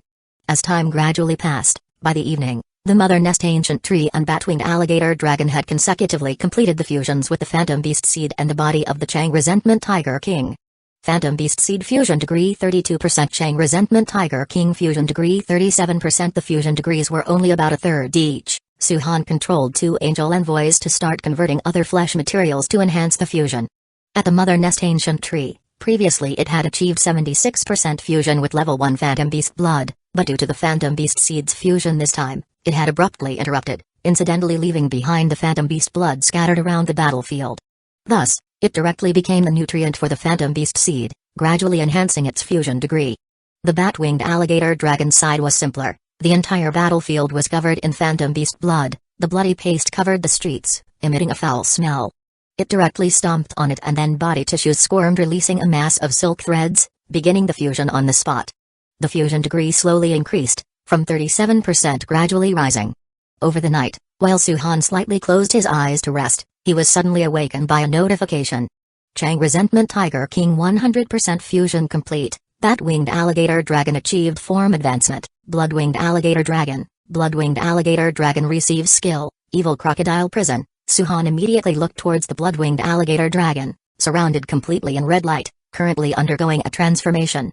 Within the red light, one could faintly see the flesh on its back wriggle, 2 bulges gradually swelling, then with a faint sound, the growth of bones and flesh resonated. Splash! In an instant, a pair of dark red membranous wings grew, with a wingspan much larger and more majestic than the first pair, the aura also much stronger. The pitch-black body now had a hint of dark red, appearing more sharp and menacing, the massive body fiercer, its body lines more robust, muscles and scale armor clearly defined, exuding bursts of a brutal aura. Without a doubt, in this breakthrough, the blood-winged alligator dragon had accumulated sufficiently and advanced to third-order intermediate. Evil Crocodile Prison. Suhan observed the changes in the blood-winged alligator dragon, his eyes shifting slightly, yet his attention was focused on that skill. Chapter 155 Chang Crocodile Prison. Chang Crocodile Prison. Suhan controlled the blood-winged alligator dragon as it used its skills, and soon a large amount of black water surged out from its body like shadows, then gathered on the surrounding ground. The black water churned eerily around it, forming what seemed to be a swamp constructed of dark waters, capable of trapping any monster. However, this was merely its initial form. As the black waters attack, entwinement, and erosion had yet to be manifested, this blackwater prison was still missing its beast. Monsters killed by the blood-winged alligator dragon had their souls devoured by the blackwater, which then reshaped them into evil crocodile-like creatures known as Chang crocodiles, the beast of the blackwater swamp, aiding the blood-winged alligator dragon in its endless battle. In some ways, this Chang crocodile prison was the domain of the blood-winged alligator dragon. What kind of trick is this? Zhu Zhuang was very curious, as the skill seemed somewhat oppressive, but he was unclear about it for the moment. With a smile, Su Han said, "Why don't you let the glutton try it out and see?" Zhu Zhuang blinked, and seeing Su Han's expression, he tentatively asked, "Shall I give it a try?" Su Han nodded, and knowing that he was serious, Zhu Zhuang did not hold back and casually summoned his angel envoy, the glutton. "Not bad, it'll reach second-order intermediate in a little while," he praised, and old Zhu grinned with a smile. The organization has trained it well. No sooner had he spoken than the glutton charged towards the blood-winged alligator dragon, leaping high, its right arm swinging down like a flail towards the blood-winged alligator dragon. Its movements were not slow, but it didn't exert full force as though fighting a life-and-death battle. However, expecting the blood-winged alligator dragon to react, to his surprise, it remained unresponsive even as it drew closer. Zhu Zhuang instinctively wanted to stop, but at that moment, the black waters spreading all around suddenly surged violently, shooting up like sticky tentacles and capturing the glutton. Zhu Zhuang was shocked and immediately struggled with all his might, abandoning the reservation he had just assumed. Joking around with the boss, a half-hearted attempt in the beginning was no problem. But when the boss, who was much stronger than you, had started to seriously make a move, and you didn't give it your all, did you really think it was a slacking game? The glutton tried to escape the black water, but every time it managed to break free of a part, more black waters surged over, striking repeatedly. It took a good 2 or 3 minutes of fierce struggling to finally break free and escape. Smiling, Su Han looked at old Zhu, and Zhu Zhuang waved his hand. "Can't fight any longer, your black water control is a bit annoying, and it hasn't even made a move yet." "It's not just about control." With implied meaning in his words, Zhu Zhuang had not yet figured it out when he heard Su Han say, "Let's head back, and find a place to kill monsters on the way." He was very satisfied with the Chang crocodile prison's ability to unexpectedly entangle second-grade monsters using only the black water. Although it was not an ambush, achieving such an effect in itself signified its strong foundation. The two organized their team and then headed towards the surrounding streets. Under the shroud of fog, there was no shortage of monsters, but to witness a gathering of them, it needed to be places like residential areas or shopping malls. They first left the vicinity of the zoo and then arrived at 2 residential areas not far from the zoo. As soon as they approached, numerous monsters had already started to rush out from within the fog. There was no need for Su Han to take action as the combat members of the team had already dealt with the sporadic monsters. As they arrived in front of the 2 residential buildings, the number of monsters suddenly increased, and the growling from the fog became more intense. "Stay alert to our surroundings, and set up the ancient tree crystal," Su Han commanded, sitting atop the blood-winged alligator dragon, his eyes fixed on the mist before him. As team members threw out the ancient tree crystals, the area lit up instantly, the fog rapidly dispersed, and then a mass of monsters discovered the squad's trail. They roared softly, leaping furiously towards them, and in no time the streets and the entrances to the residential areas were converged by nearly 100 monsters. Chang crocodile prison. Su Han made the blood-winged alligator dragon unleash the Chang crocodile prison. Black waters swiftly surged, spreading across the surrounding ground, constantly wriggling and extending. The dozen raw corpses at the forefront charged ahead, intending to strike at the team, but before they could get close, they were entangled by the black water. Raw corpses were no match for second-grade monsters. How could they withstand such devouring? Their flesh and bone quickly disappeared into the dark waters. One after another, ferocious faces tried to emerge from the black water, their mouths stretched nearly to their fullest, eye sockets deeply sunken, looking ghastly. Beneath these twisted visages were irregular shapes. These were not raw corpses but souls that had been killed and devoured. Their piteous screams nearly pierced people's eardrums, but the monsters' souls were quickly dragged back into the black water. The black water continued to churn, but now it was adorned with terrifying faces. Zhu Zhuang and the others watched with chills running down their spines, realizing at this time that the black waters spared not even the ghosts. Not yet enough? Su Han's gaze shifted slightly. Having devoured 7 or 8 souls, the Chang crocodiles had yet to be born. Then the struggling raw corpses were killed by the black water, their souls taken. Gradually the required number was reached. The ground's black water boiled as if erupting, and from within, a 3-meter-tall crocodile behemoth rose, Chang crocodile, its face ferocious, its body robust, sharp claws hanging on either side, its entire form covered with writhing black water. "Roar!" The evil crocodile growled lowly, and its eyes suddenly flared with crimson light before it charged at those flesh corpses that were rushing towards it. Like a tiger entering a flock of sheep, its powerful and mighty paws continuously tore apart the flesh corpses before it. As the corpses fell, vague and twisted monster shadows emerged, then, drawn by the Chang crocodile prison, were devoured by the black water. Zhu Zhuang swallowed and said in a low voice, "We've never seen this. This sort of ghostly thing when killing monsters." He described the soul as a ghostly thing, and no one present would deny such a description. Because the twisted shadow of nothingness did not in any way resemble a human. The source of spiritual energy is based on things like the soul, will, and mind. And when a person is twisted into a grotesque monster, their soul certainly does not escape unscathed. So, in a sense, it was truly reflective of their inner selves. The skill's influence is only manifesting now. Su Han was also somewhat surprised, but he quickly figured it out and said, "If we were strong enough, perhaps we could see these things without relying on other forces." From ordinary people being unable to clearly perceive their own mental strength to gradually becoming stronger and increasing their spiritual energy, everyone had begun to gradually sense the power of the mind.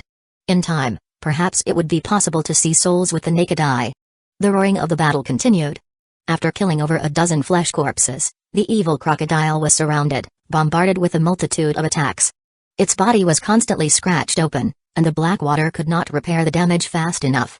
Amidst the overwhelming attack of the flesh corpses, the evil crocodile dispersed, turning into black water that fell to the ground. The flesh corpses, having lost their target, turned once again towards the blood-winged alligator dragon. However, this time the black water was still churning, and slowly 3 evil crocodiles rose up again. A peculiar feeling arose, but unfortunately, the monsters at hand would not back down from such a scene. They continued to charge and kill, and the evil crocodiles fought even more relentlessly. Each evil crocodile was a servant formed from the concentrated soul power of monsters, oblivious to death, pain, and all else. All they knew was to follow orders and kill. The more they killed, the more turbulent the black water of Chang crocodile prison became, and the more evil crocodiles would rise from it. As long as the blood-winged alligator dragon had sufficient spiritual energy and stamina, this massacre was far from easily ending. The fight grew more intense, with monsters from 2 residential areas also beginning to pour out in large numbers. Old Zhu Zhuang also understood Su Han's intentions and decided to test the skill, instructing his men to start luring monsters from the surrounding blocks. In less than half an hour, the scale of the battle expanded significantly. From the original hundreds, the number explosively increased to thousands, and not without first-order upper grade among them. However, the changes in the evil crocodiles were even more terrifying, with their numbers reaching 200 to 300. The large, pitch-black figures stood in pairs or threes on the streets, fighting fearlessly against the monsters. Their ferocious mode of combat was even more extreme than that of the monsters. 1 residential area, 2 residential areas. Eventually, it turned into an entire district, with the black water almost covering the entire area, and evil crocodiles spread throughout the battlefield, viciously tearing apart any approaching monster. Even a second-grade monster could not withstand the onslaught of the evil crocodiles. 1,000, Su Han sensed the situation of the skill, his eyebrows raising slightly. 1,000 evil crocodiles at level 1 of Chang crocodile prison was the limit. Zhu Zhuang, looking at the empty streets littered with bodies, those that had not been eroded by the black water, saw over 2,000. That is to say, Su Han had slaughtered at least 3,000 to 4,000 monsters this time, and that was without his main body taking action. Those black water monsters of yours, although there are only 1,000 of them, they cannot be killed. You scatter them with difficulty, and not long after, they emerge again. Which monster can have such endurance to outlast you? Zhu Zhuang was a clear-headed man. The main point of the evil crocodiles was attrition, endless attrition. As long as the blood-winged alligator dragon remained, the consumption would not end. Moreover, besides causing disturbance, the blood-winged alligator dragon could also take action. This was the true threat. Su Han just smiled and did not correct old Zhu's words. Further improvement of the skill would lead to even stronger individuals among the evil crocodiles, and their number would increase even more. Only 1,000, if we encounter something more formidable, it's easy to kill them off and create gaps. Zhu Zhuang was incredulous, saying, when there's a risk of gaps, I don't believe you won't take action. He paused, then suddenly said, it seems somewhat similar to the Mother Nest ancient tree. Su Han shook his head, the ancient tree is automatic, this is active, and a bit more consuming. Zhu Zhuang? It's best if you're talking about team fighting. The savvy old Zhu Zhuang had misunderstood, but he was still focused on the matter at hand. We need to hurry back, I'll have people transport the flesh of these monsters. There's probably also survivors around, Zhao Yiman is searching, it will likely take some time. Boss, Brother Zhu, there's a situation. Before he could finish, Zhao Yiman came striding over, his expression somewhat grim. What happened? Inside there are people who've been burned to death. And not just one. They've all been sewn together. Chapter 156 South City Camp. Again, Zhao Yiman was not fearful, but he carried a strong sense of discomfort, even after so many apocalyptic battles. This time, he still felt uncomfortable, a feeling of extreme eeriness. Take me there. The bodies were found within the residential complex, not on the first floor, but between the complex's rooftop and the first basement level of the parking garage. Zhao Yiman, following routine, entered to clean up the complex's resources and search for survivors. Everything seemed normal in the first complex, with scattered monsters in the hallways and rooms, which they dealt with one by one. The usable resources were all cleared out, and survivors hiding in the rooms were found and temporarily detained for questioning. But as they got to the second complex, they quickly realized something was wrong. Although there were still monsters, there were no signs of human activity. As they inspected building by building, they discovered a significant problem. The three of them walked along the streets of the complex, reaching the entrance to the underground parking garage, where guard personnel had already been positioned. It's inside, the smell is quite strong. Inside the parking garage, the ancient tree crystals had been arranged, so it wasn't particularly dark. As they walked in, their footsteps echoed in the silent garage. Cars parked on both sides were covered with a thin layer of dust. As they reached the depths of the garage, a dark, twisted object shockingly came into view, accompanied by the pungent smell of charred flesh and gasoline. A strong sense of shock and nausea surged. It was a twisted giant sculpture of corpses, with 4 or 5 human-shaped charred bodies serving as the base, arms chopped off, faces turned outward, bodies pierced and held together by thick wires through the shoulder blades and spine. Their compact bodies were gathered together like a pillar, supporting the entire eerie ensemble. Above were similarly compactly arranged, stacked mummies without limbs, resembling human swine. There were 3 layers in total, the top having just one mummy, while the chopped arms were haphazardly stuck on top of the corpse column, twisted and flaring, as if begging for something. Disgust, coldness, oppression. This sinister pillar of corpses gave people an overwhelmingly twisted, disgusting feeling. It definitely wasn't the work of monsters. That was everyone's first impression. Despite the sculpture's distorted shape, the ceremonious horror, and the strange symbols drawn in blood on the floor, now turned pitch black, all suggested it was man-made. Damn it, who the freak did this? Zhu Zhuang cursed fiercely, his brows furrowed deeper than ever, such actions having crossed the line of humanity. Is the rooftop situation similar? Su Han seemed slightly calmer, but his expression was also unsightly. Zhao Yiman nodded, yes. But that one was a woman. Search for them. I want to see if this group is still around. If they are, they're getting sent off. His tone was extremely cold, for anyone who could deal with their compatriots so ruthlessly, regardless of the reason, was definitely not normal and would only cause trouble. However, contrary to their wishes, during the search, they only found more signs of humans being slaughtered, even remains left from cannibalism, but they never found their whereabouts. Madness, there are plenty of resources on the streets. Yet they resort to cannibalism. Zhu Zhuang felt a fire burning in his chest, feeling a chill, dealing with a group that had gone mad and was still wandering in the apocalypse. Su Han's face was stern as he said, if we encounter them in the future, finish them. Be careful during your scouting missions. Yep, Zhu Zhuang nodded heavily, then added fiercely, if I find them, I'll scatter their ashes. In the apocalypse, not only were there monsters, but under such terrifying pressures, any twisted person would gradually emerge. Sometimes, twisted thoughts and will could gather people far more than terrifying regimes. Having discovered such incidents, Su Han didn't leave first this time but waited until Zhu Zhuang and Zhao Yiman had finished gathering some of the resources before heading back together. Zhu Zhuang didn't rest long upon returning before he pulled together Gan Xinglai and a large group of people to move all the resources back. Metal plates, iron frames welded into chassis, vine giant rats pulling carts, along with several trucks deployed in a grand scale towards the zoo area and the neighborhoods of the previous complexes to collect all the resources. Although the main goal this time was to eliminate the Chang beasts, the yield in resources was substantial. The proliferation of Chang beasts had attacked and killed many humans and monsters in the area, so many resources were preserved, not in small amounts. Old cars, road metal fences, and so on were turned into half-ton metal cubes by the scorpion spider demon, nearly 1,000 large and small. Transferring them all wasn't a 1 or 2 trip job. There were also some other miscellaneous resources requiring time. However, Su Han was relatively at ease, because several second-order contractors going out together were enough to handle many dangers. The fusion progress of the mother nest ancient tree was somewhat slower compared to the blood-winged alligator dragon. When Suhan returned, it had only reached 87%. The blood of the Chang beast surrounding it had already been cleanly fused by the vines, and it had gradually started to use the monster corpses stored in the roots. However, these corpses were not numerous. Fortunately, Zhu Zhuang began to transport the monster corpses Suhan had killed to the campsite. In this way, the fusion progress of the Chang beast seed gradually increased, reaching 100% in the afternoon. Chang beast seed fusion complete. Mother nest ancient tree gained skill, level 1 tree-born blood-winged tiger. As the tree's body grew with the fusion, the vines spread an additional 100 meters, and its aura also strengthened further. However, compared to these accumulations of power, Suhan had a look of surprise as the skills brought by the Chang beast seed turned out to be of a flying unit lineage. He carefully sensed the skills, and before long, he had specific data: operational range 2000 meters, quantity 20, but with strength level around first level intermediate. Even though the number was smaller, Suhan revealed a smile. This was a flying unit. Having aerial forces versus none was a tremendous difference. He was somewhat impatient and immediately began to control the mother nest ancient tree to cultivate the blood-winged tigers, actively manipulating the skill which multiplied the consumption of the ancient tree. It was this rapid consumption that satisfied the quick cultivation of the tree-born lineage.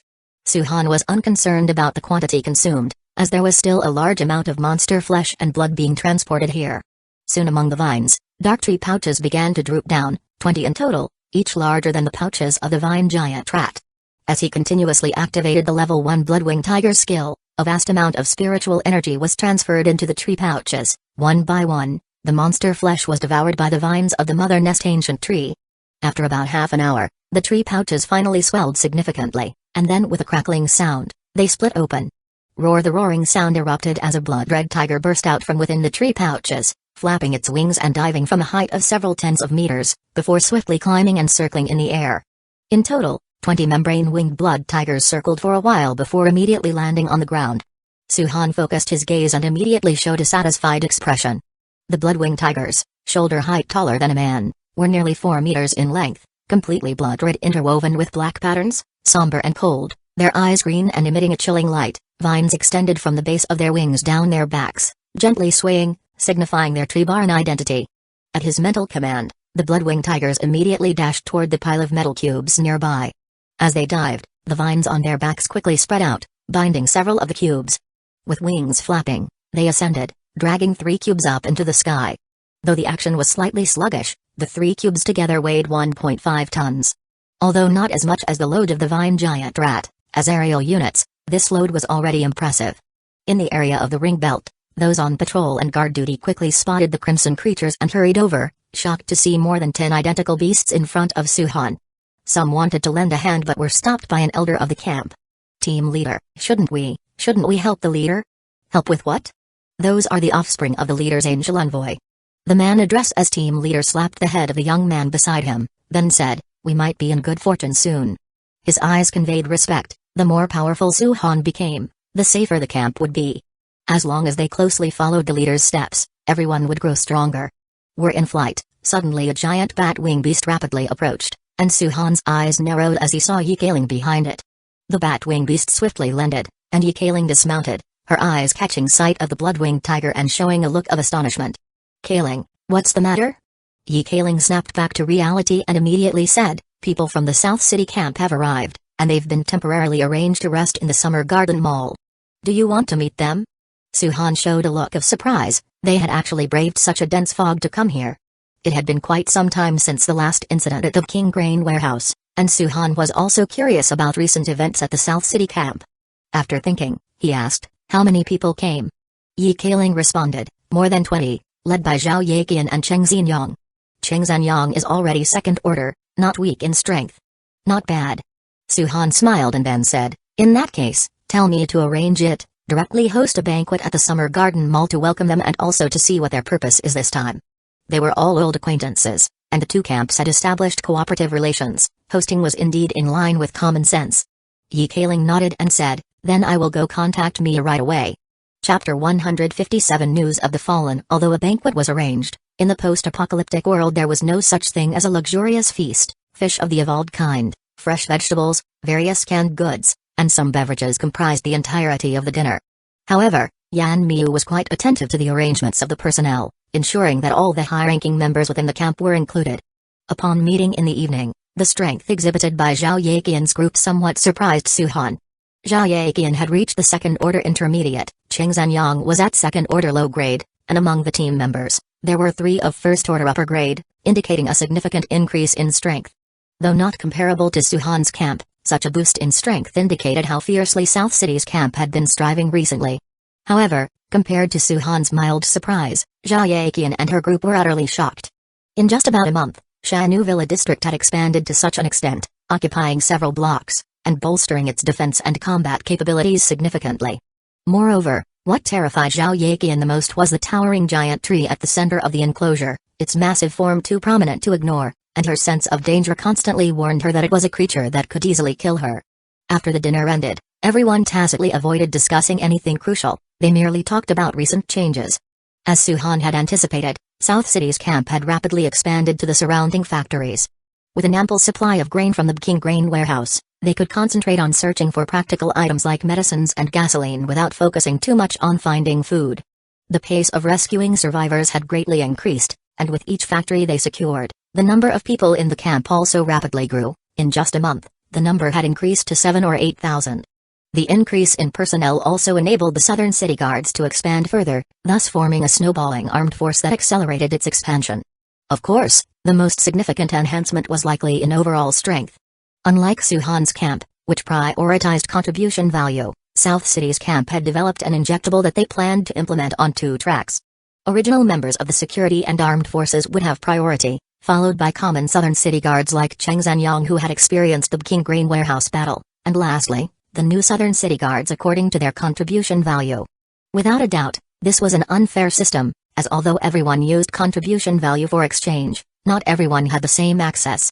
But undeniably, this was a necessary practice, because under rapid expansion, unity in the team was crucial, and in the short term, the core of the armed forces in South City's camp would still consist of the armed forces, security, and Cheng Zanyang's powers. The newly added southern city guards would need a longer time to assimilate. Li Ruikang, Go Wu Tao, and Yan Tijun had deliberated multiple times before settling on this distribution method, and currently, the production still couldn't meet the demand. They didn't possess abilities like Su-han's mother nest ancient tree, which could produce a large number of offspring and dependent beasts to provide materials for making the injectable. Su-han vaguely guessed that one of the reasons they had come was probably related to the injectable. The night passed, and the next day, Zhao Yaqian and Cheng Zanyang indeed came to find Su-han early. In a temporary office, Su-han sat on the sofa, while Zhao Yaqian and Cheng Zanyang sat on chairs opposite him. Since it was a room hurriedly made up, the table and chairs were mismatched, looking somewhat awkward. Now we can talk business. You should currently be focused on searching for survivors, Su-han said with a smile, addressing Zhao Yaqian. Yes, Zhao Yaqian nodded, the camp hasn't stopped, we were just temporarily dispatched. What about Old Go? I thought he would be the one to come. Cheng Zanyang replied, the squad leader is preparing for a breakthrough, which is why he couldn't come. His answer was also an explanation, as they didn't want Su-han to misunderstand because of the different people who came. Su-han merely nodded, he didn't delve deeper into the issue, as the identity of the visitor wasn't a significant concern. Lord Su-han, we've come this time to continue the exchange of information and trade as previously agreed. Zhao Yaqian got straight to the point and placed a booklet she had brought with her in front of Su-han, saying, this contains information on the creatures we've encountered recently as well as some research and speculations about the post-apocalyptic environment by Elder Bay and the others. The material printed on the table was thick and full of dense text and even pictures, showing that they had indeed gathered much information during their clearing process. Su-han began flipping through the booklet, and Zhao Yaqian said, besides the information on creatures, the most important thing is to remind Lord Su-han to be extra careful about a few situations. What situations? Su-han stopped flipping through the book and looked at Zhao Yaqian. Zhao Yaqian said, one situation involves the fog. The theory of fog tides has been confirmed. According to Professor Tian's hypothesis, the source of the fog and spiritual energy might be getting closer to our planet, which could mean not only these things appear, but also new creatures. Su-han's gaze sharpened as he asked, what have you discovered? Zhao Yaqian fell silent for a moment and then said, some new mutations, unusual mutations. Su-han stared at her for a while and said, please thank Elder Bay for his kindness on my behalf. With Miss Bay around, Lord Su-han would have noticed these as well. We're just giving a reminder, she replied. Zhao Yaqian shook her head slightly and then continued, the second thing is the monster waves. As the monsters evolve, even the flesh corpses now act in groups. The waves will become more frequent. It's not just the monster waves, you should also be careful of mother nest type monsters.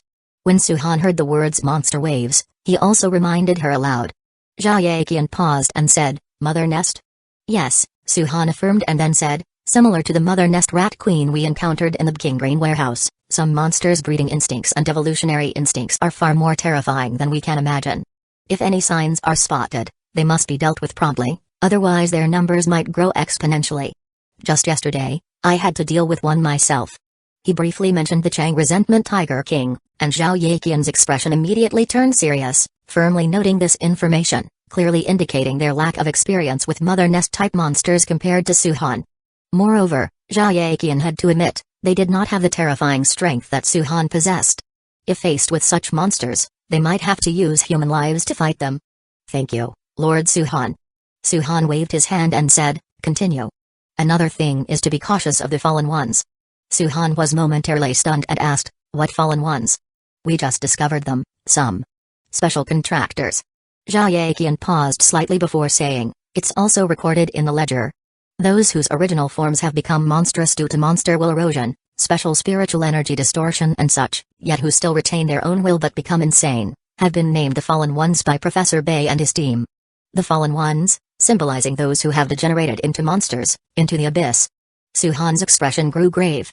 If the danger of monsters came from the outside, then the Fallen Ones could very possibly present a danger coming from within humanity itself.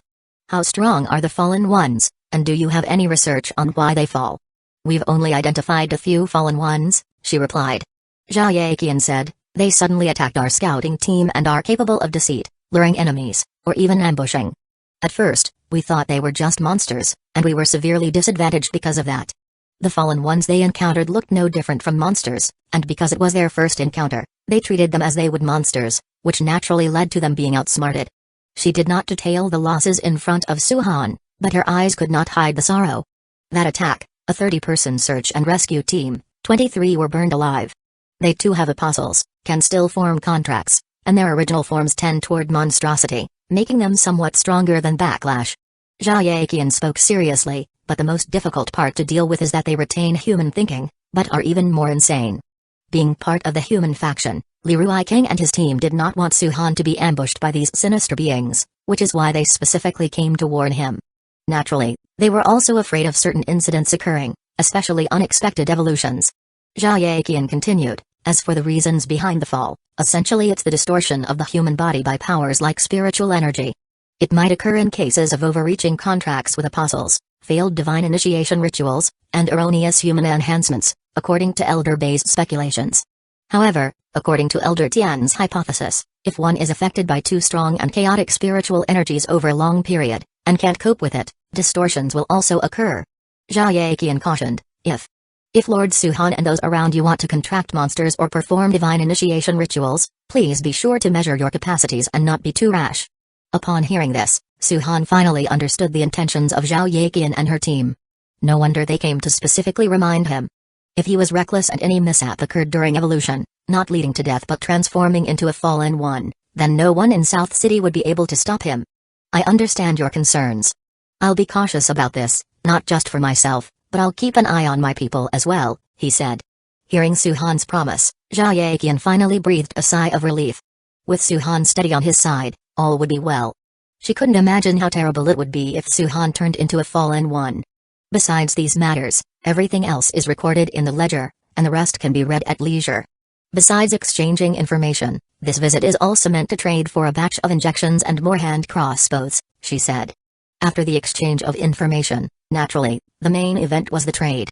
The camp in Southern City, unlike Suhan's side, had a tremendous need for resources due to their extensive expansion.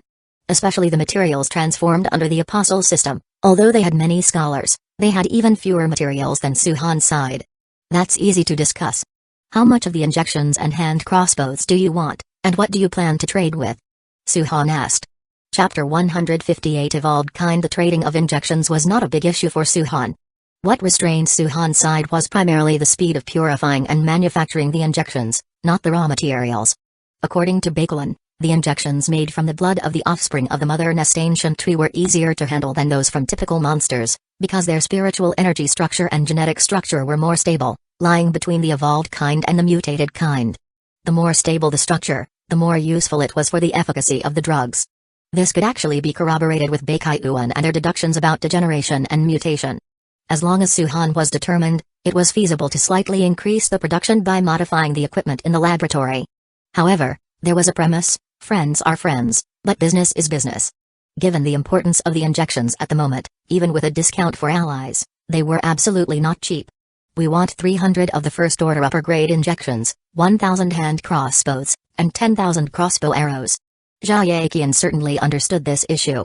She took out some blueprints and said, "These are the blueprints for the crystal energy generator, along with the plans for a grain stripping machine, an improved hand crossbow, and in addition, we have 2 kinds of evolved species for trade, 4 of each, males and females paired, and finally, the supplies, including food and other living resources."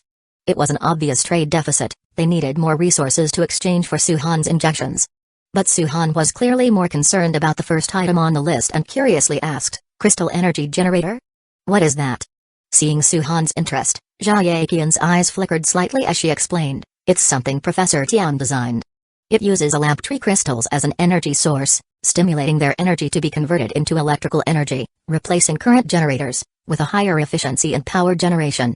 Oil would run out, and if they continued to use oil for electricity generation, it would also compete with vehicles for resources, so alternatives were necessary.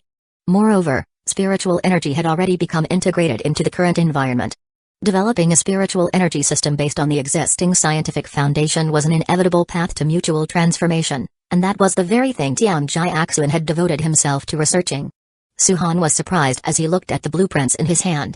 If he could somewhat understand the blueprints of the crossbow arrows, then the generator was completely beyond him. Although he might be able to roughly replicate the structure using metal control according to the blueprints, there were definitely some areas he couldn't manage. This thing isn't as simple as just the blueprints, is it?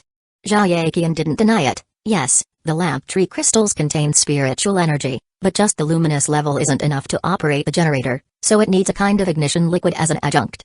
Professor Tian has developed the ignition liquid, but the mechanical structure is currently unable to be completed due to craftsmanship and material issues. Suhan's eyes flickered slightly as he said, "You mean to cooperate?" Jia Yaqian nodded, "Yes, to jointly build the crystal energy generator. If successful, we could even eventually build a large one to supply the entire camp, gradually replicating our technological system. It's a win-win. If successful, it would not only mean having alternatives in energy usage but also represent a first step in harnessing spiritual energy." Although it was still being converted into electricity for use, who knew how further human evolution and ongoing research might push the usage of spiritual energy, possibly developing cutting-edge technologies? "You must have brought some experts with you, call them over." Suhan was clueless about this field, but were the 2 people before him in the know? "Please wait a moment, Lord Suhan." Cheng Zanyang went out and soon returned with a person who was slender and wore glasses, looking to be in his early 30s. Li Bowen, a student of Elder Tian. After greetings were exchanged, Suhan noticed the object behind them, an old-fashioned generator. Lord Su, this is a broken generator, we need your help to modify the combustion chamber." Li Bowen was somewhat cautious, but when it came to his specialty, he quickly made his request, pointing to the location of the combustion chamber on the old generator. The diesel generator operated by burning diesel to generate power, driving an air pump, which in turn drove the rotor and stator to generate electricity through electromagnetic cutting. The replacement they needed was right there, switching diesel to drive the air pump with lamp tree crystals. Suhan didn't know much about this area, but under Li Bowen's constant guidance, the modification was quickly completed. The chamber was modified, a lamp tree crystal was placed inside, and then a bottle of red liquid was poured in before the chamber was rapidly sealed.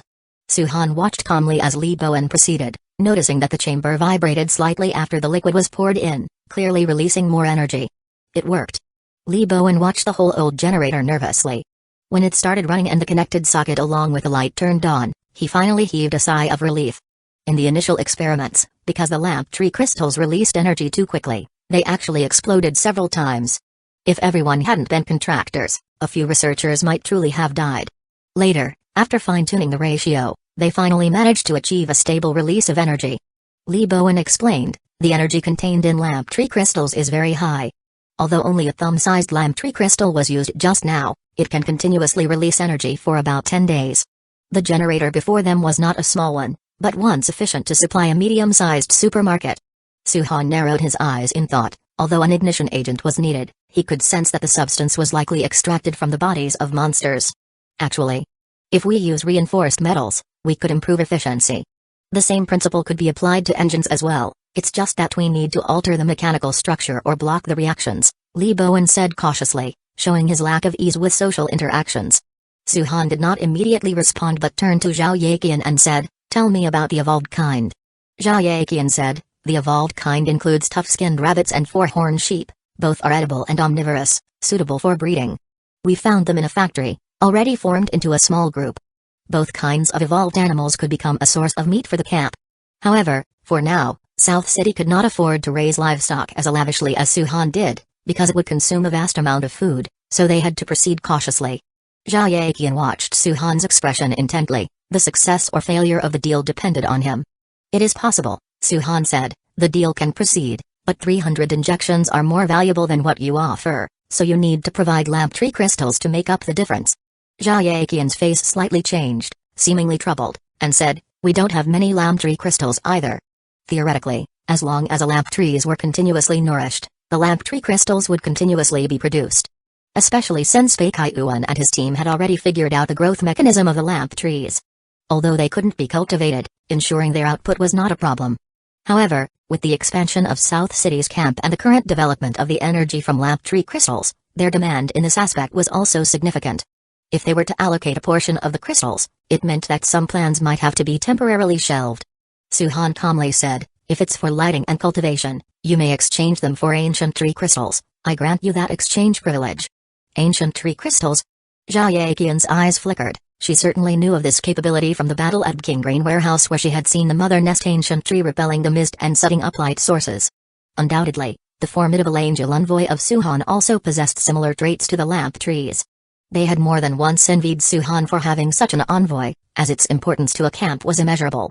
"What's the ratio?" 1 to 3. Suhan thought for a while, then stated the conversion rate. The same volume of lamp tree crystals could be exchanged for 3 times the volume of ancient tree crystals. This was a relatively reasonable ratio, as the ancient tree crystals had an energy decay period.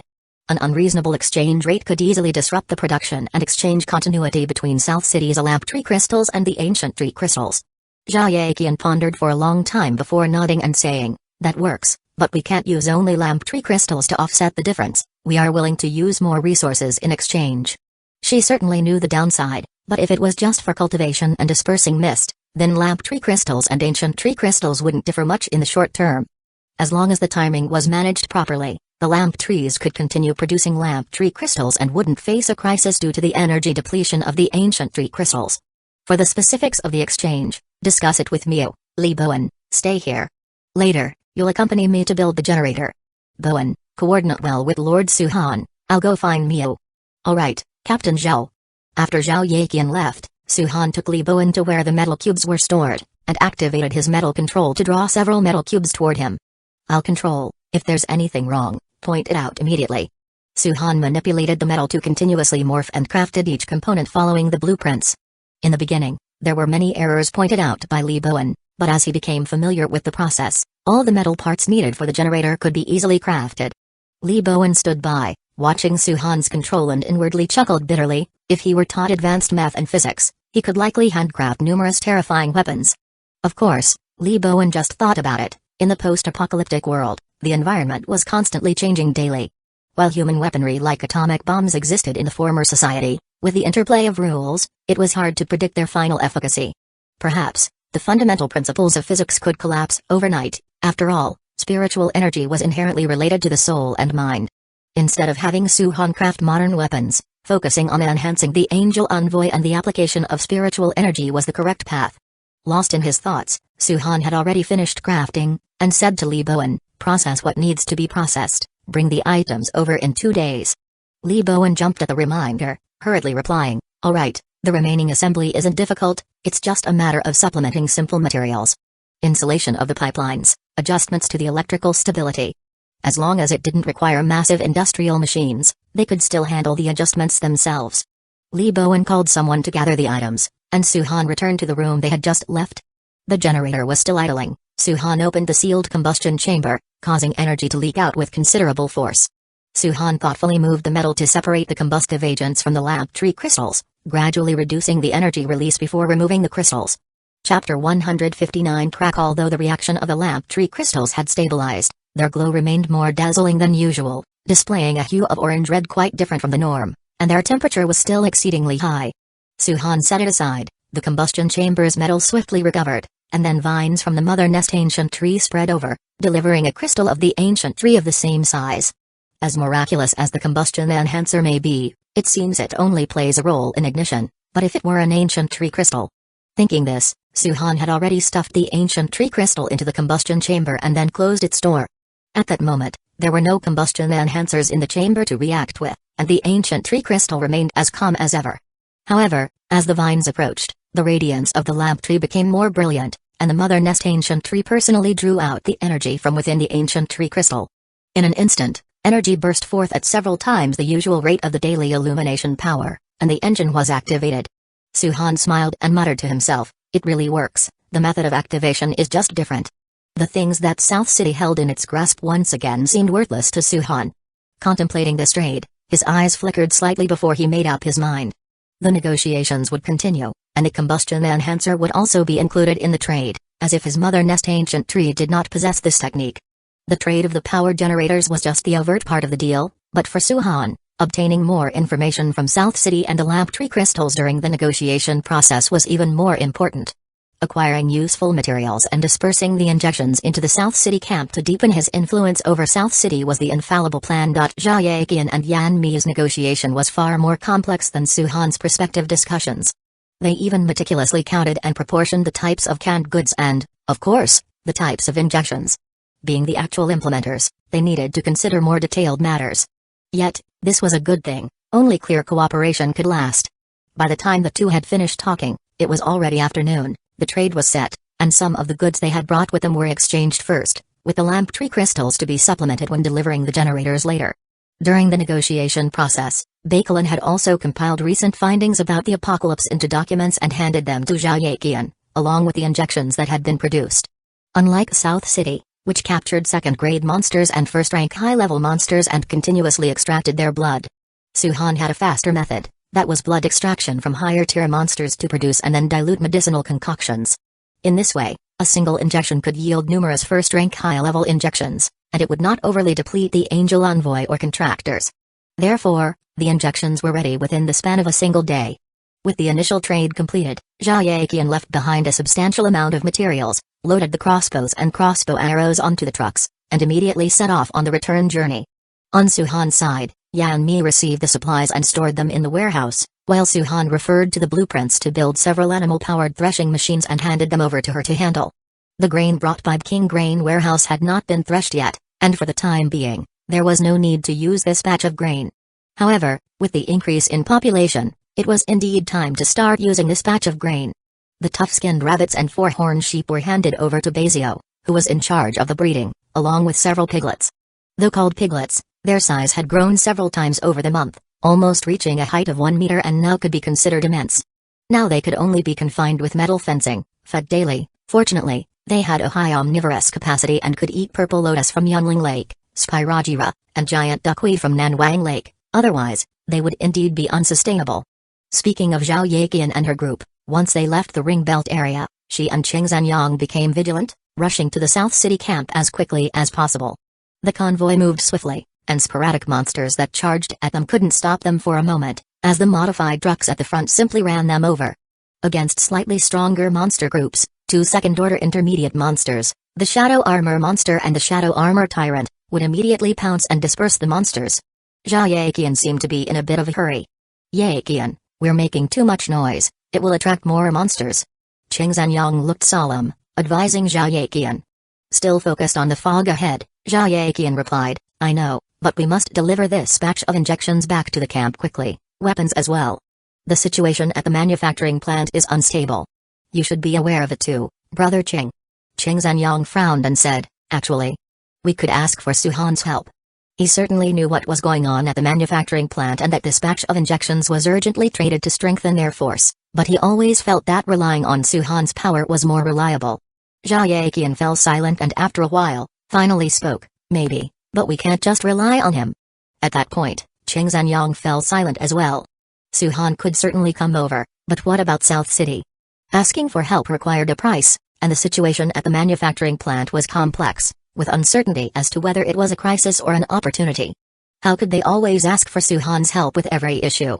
South City Camp, after all, was an official camp, cooperation was possible, but they never backed down or gave up initiative when faced with challenges. The considerations were complex, and Ching Zanyang didn't quite understand them all. They sped along, and just as Ching Zanyang had said, they attracted a second-order low-grade monster. The Shadow Armor monster suddenly lashed out, with the Shadow Armor Tyrant launching a coordinated attack. They swiftly killed it in just a few moves, without even thinking about leaving a survivor. They simply loaded the corpse onto the truck and then hurriedly returned. Thanks to the fast movement of the convoy, by nightfall, they finally entered the area of South City's campgrounds. Along the way, streetlights arranged with crystals from the lamp tree began to appear from the road 300 meters away from the factory area, sporadically placed everywhere, dispersing a large area of fog. The vehicles quickly drove in. Near the first factory, they began to see patrolling angel envoys, and on the surrounding walls were Southern City Guard sentry posts with armed guards. Southern City Guard, 2nd Platoon Deputy Captain, Jia Yaqian. Jia Yaqian poked her head out, and upon being recognized by the Southern City Guard sentries, they allowed passage. Continuing along the road, patrols on the ground from Southern City Guard became more frequent, and the lighting was even more dense than on the outskirts. Beyond Southern Prosperous Chemical Plant, they had successively taken over several adjacent factories. With the factories as the center, they patrolled the factory roads and linked defenses. This was their current layout. Although the fog was denser, not too many monsters were able to breach their defense under such an arrangement. They drove directly into the chemical plant, where the Southern City Guards had their most extensive arrangements. No sooner had they gotten out of the car than someone came up to them quickly. Yaqian, how did the trade go? The person who came was Wang Hu, who looked at Jia Yaqian with a serious expression. Jia Yaqian nodded and said, Suhan has agreed. The injections can be distributed according to the original plan. We should enhance our strength as quickly as possible in these few days. Director Go and the others, I need to report the situation. Mayor Li, Director Go, Director Yan, they're all keeping watch at the manufacturing plant. We can go straight there. Director Go has made a breakthrough. Jia Yaqian was stunned, and Wang Hu answered, yes, to enhance combat power. He didn't choose any other angel envoys and made do with contracting a tyrant, just barely second order. Go Wutao was a pragmatic man. After the first angel envoy broke through the racial limit, instead of using his status advantage to select or wait for a suitable second angel envoy, he directly contracted one with useful combat capabilities. Jia Yaqian frowned and asked, has it gotten that serious? All three of them immediately boarded a nearby off-road vehicle, while the injections were escorted by their subordinates to the direction of the laboratory. Wang Hu explained, the rift has expanded further, we can already hear roaring from inside, but the spiritual energy that has leaked has also increased a lot. The car drove straight to another factory further away, more remote and farther than where the chemical plant was located. And yet, despite its location, the various sandbag sentry posts and car barricades around it were plainly visible. The arrangements of the Southern City Guards here were no less than at the chemical plant, perhaps even each guard seemed more serious. Entering the manufacturing plant from an outer sentry post, by the time they arrived at the factory entrance, it was clear that the guard's strength had risen a notch, with a good number of first-level intermediate contractors present. Open the gate. Wang Hu ordered the Southern City Guards who were guarding the gate, which then opened and allowed the vehicle to drive in. At this point, both Zhao Yaqian and Ching Zanyang involuntarily frowned, sensing the spiritual energy around them was even denser. The vehicle drove straight in and stopped in an open space. The professors are all inside the factory building, and Mayor Li and the others are there too. Jia Yaqian showed a trace of worry and said, the spiritual energy is very dense here, Don't worry, although it's dense, it's relatively stable, Wang Hu reassured her, prompting a sigh of relief. If it's stable, then the chances of them turning into fallen ones due to corruption would indeed be lower. The three of them quickly entered the factory. More Southern City Guards patrolled there, and as they moved further inside, they finally reached the innermost part of the factory building. In front of them was a pale purple crack in the ground that seemed to exist out of thin air within the factory floor.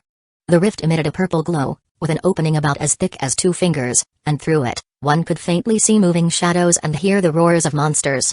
Report. Jia Yaqian furrowed her brows as she looked at the spatial rift in the distance. In just a day or two, it had expanded from a mere thread to 2 fingers wide. The speed of the rift's expansion was indeed not slow. Yaqian, what's the situation? Baekhyun and the others also noticed the approaching Zhao Yaqian. Go Wutao's gaze was resolute as he immediately inquired about the situation from Zhao Yaqian. The trade is completed. I've brought the injections, we can arrange for them to be administered immediately. Go Wutao nodded and said, that's good. Arrange for the injections, and then have them come here to stand guard and boost their strength as much as possible. The rift is expanding rapidly. Yaqian. The voice of Li Ruiking came, and Zhao Yaqian was taken aback. Present. No need to be so formal. Li Ruiking's voice was still calm as he spoke. Did Suhan give any warnings? I've already hinted at it subtly. It seems no spatial rift has appeared on their side. Zhao Yaqian paused, then hesitantly added, but his strength has grown again, and he's taken control of several blocks. About the rift. Should we tell him? I think we need to consider it a bit more. Chapter 160 Creatures from Another Dimension. Zhao Yaqian hesitated. The words Qing Zanyang said on the road and the situation she saw at Suhan's camp were undeniably shaking her present considerations. Li Ruiking was taken aback for a moment and did not blame Zhao Yaqian. Instead, he gently asked, what are you thinking? Suhan's strength is very powerful, even more so than when at the King Grain warehouse, especially that giant tree apostle. I feel it might only need to deploy itself to destroy our entire camp. Only by using all our chemical bombs might we be able to inflict fatal damage on him. Zhao Yaqian trusted her danger perception, and this was the judgment she made based on it. After thinking it over, she revealed her thoughts, exploring this rift that might lead to an extra-dimensional space by ourselves. Whether it fails or succeeds, Suhan might bear a grudge against us afterward. Moreover, stepping back a bit, having Suhan on our side for the exploration of this rift would make it safer. This rift, I have some inaccurate feelings about it. Danger perception is not omnipotent, otherwise, she would be a human disaster avoidance guide. If the source of the danger is not direct, or is beyond her capabilities, she similarly cannot perceive it. Just like a knife, although also a dangerous object, might not trigger any reaction before it is directed at her, even before it stabs her. The reason for this, she couldn't figure out either. What you're saying makes sense, Li Ruiking nodded. However, we have already alerted him, haven't we? Zhao Yaqian was startled, and Li Ruiking continued to explain. The booklet records Professor Tian's speculation. While it doesn't directly point out the existence of the rift, it is sufficient to make him think of it when he encounters it. As for the rift here, according to the initial agreement, confidential parts are not shared. Moreover, we have not yet confirmed what the situation is. Inviting him over would not be appropriate. The nature of the rift is not fully understood yet. And this here is their main base. Inviting Suhan over when there are too many people is inappropriate, after all. How long will they stay, whether place allocations need to be made, whether guards need to be set, whether those with lower strength will be safe. Each of these is a problem. And if only Suhan or their other powerful members are invited, might that make them suspect it's a trap? After all, this is their main base. Plainly speaking, telling Suhan before clearing up the situation is essentially giving up the initiative. Don't think too much, Li Ruiking comforted, just rest well for now, the situation here isn't that bad. Zhao Yaqian glanced at Tian Jiaxuan and Baekhyun, saying, I understand. Zhao Yaqian and Cheng Zanyang then took a rest. They indeed hadn't rested well all the way here, and it wasn't about sending them away. Professor Tian, according to your estimate, can this rift be confirmed as an extra-dimensional space? Li Ruiking's gaze was profound as he calmly asked. It can be confirmed as a piece of extra-dimensional space based on psychic energy, but it's not the entirety of an extra-dimensional space, rather, just a small part. A fragment. Tian Jiaxuan pondered for a moment before finally coming up with the word, fragment. After the rift was discovered, he risked taking students to test it as much as possible. On the other side of the rift, it had already been confirmed as a space filled with psychic energy, vastly different from the real world. Psychic energy comes from extra-dimensional spaces, as does the psychic tide, and now the rift is due to their collision. It's like the seas on both sides, which were merely close to each other, influencing the tides, but now the two isolated islands have collided due to their closeness. Fragment? Li Ruiking mulled over these words, his expression growing even more solemn, and he asked in a deep voice, what might be on this fragment then? Monsters, more psychic energy, materials from extra-dimensional spaces. Anything is possible. We've heard roaring sounds. It might be a world unlike ours, inhabited by extra-dimensional monsters. Although its area might not be very large, similar to an island, everything still needs observation. Baekhyun took over, saying, it can be compared to the changes in our world, but it will undoubtedly be more dangerous inside. Li Ruiking said gravely, then let's prepare well, move all the chemical bombs over. If the situation goes awry, blow up the entire factory. If we can control it, this place will be a stable training ground for all the southern city guards. Monsters were continuously growing stronger. Although they had injections, these were still not enough. The rich psychic energy now emanating from the rift was enabling more contractors to advance, which itself proved the value of the rift's existence. Thus, Li Ruiking wanted to try and secure this place. Prepare for both eventualities, the usually silent Yan Tijun spoke. I will cover the retreat. If we cannot hold it, I will blow up the factory. But also be ready to evacuate, the bombs may not work on the rift. Li Ruiking nodded. Then let's all prepare, southern city guards to arms. None of the people present had any intention of retreating voluntarily, including the two professors. They all understood one thing, the world was turning out this way, an unknown extra-dimensional space was approaching the real world, and the emergence of the rift signified the beginning of the collision. No one knew how it would turn out. If they now had access to more information and more opportunities to enhance themselves but chose not to try, only knowing to shrink back. Then, as the psychic tide intensified and the apocalypse continued to evolve, they would inevitably be phased out. This was not the outcome they wanted. After the command was issued in the core layer of South City Camp, actions were swiftly taken, and injections were distributed, prioritarily to the armed forces, guards, and the first batch of Southern City Guards militiamen.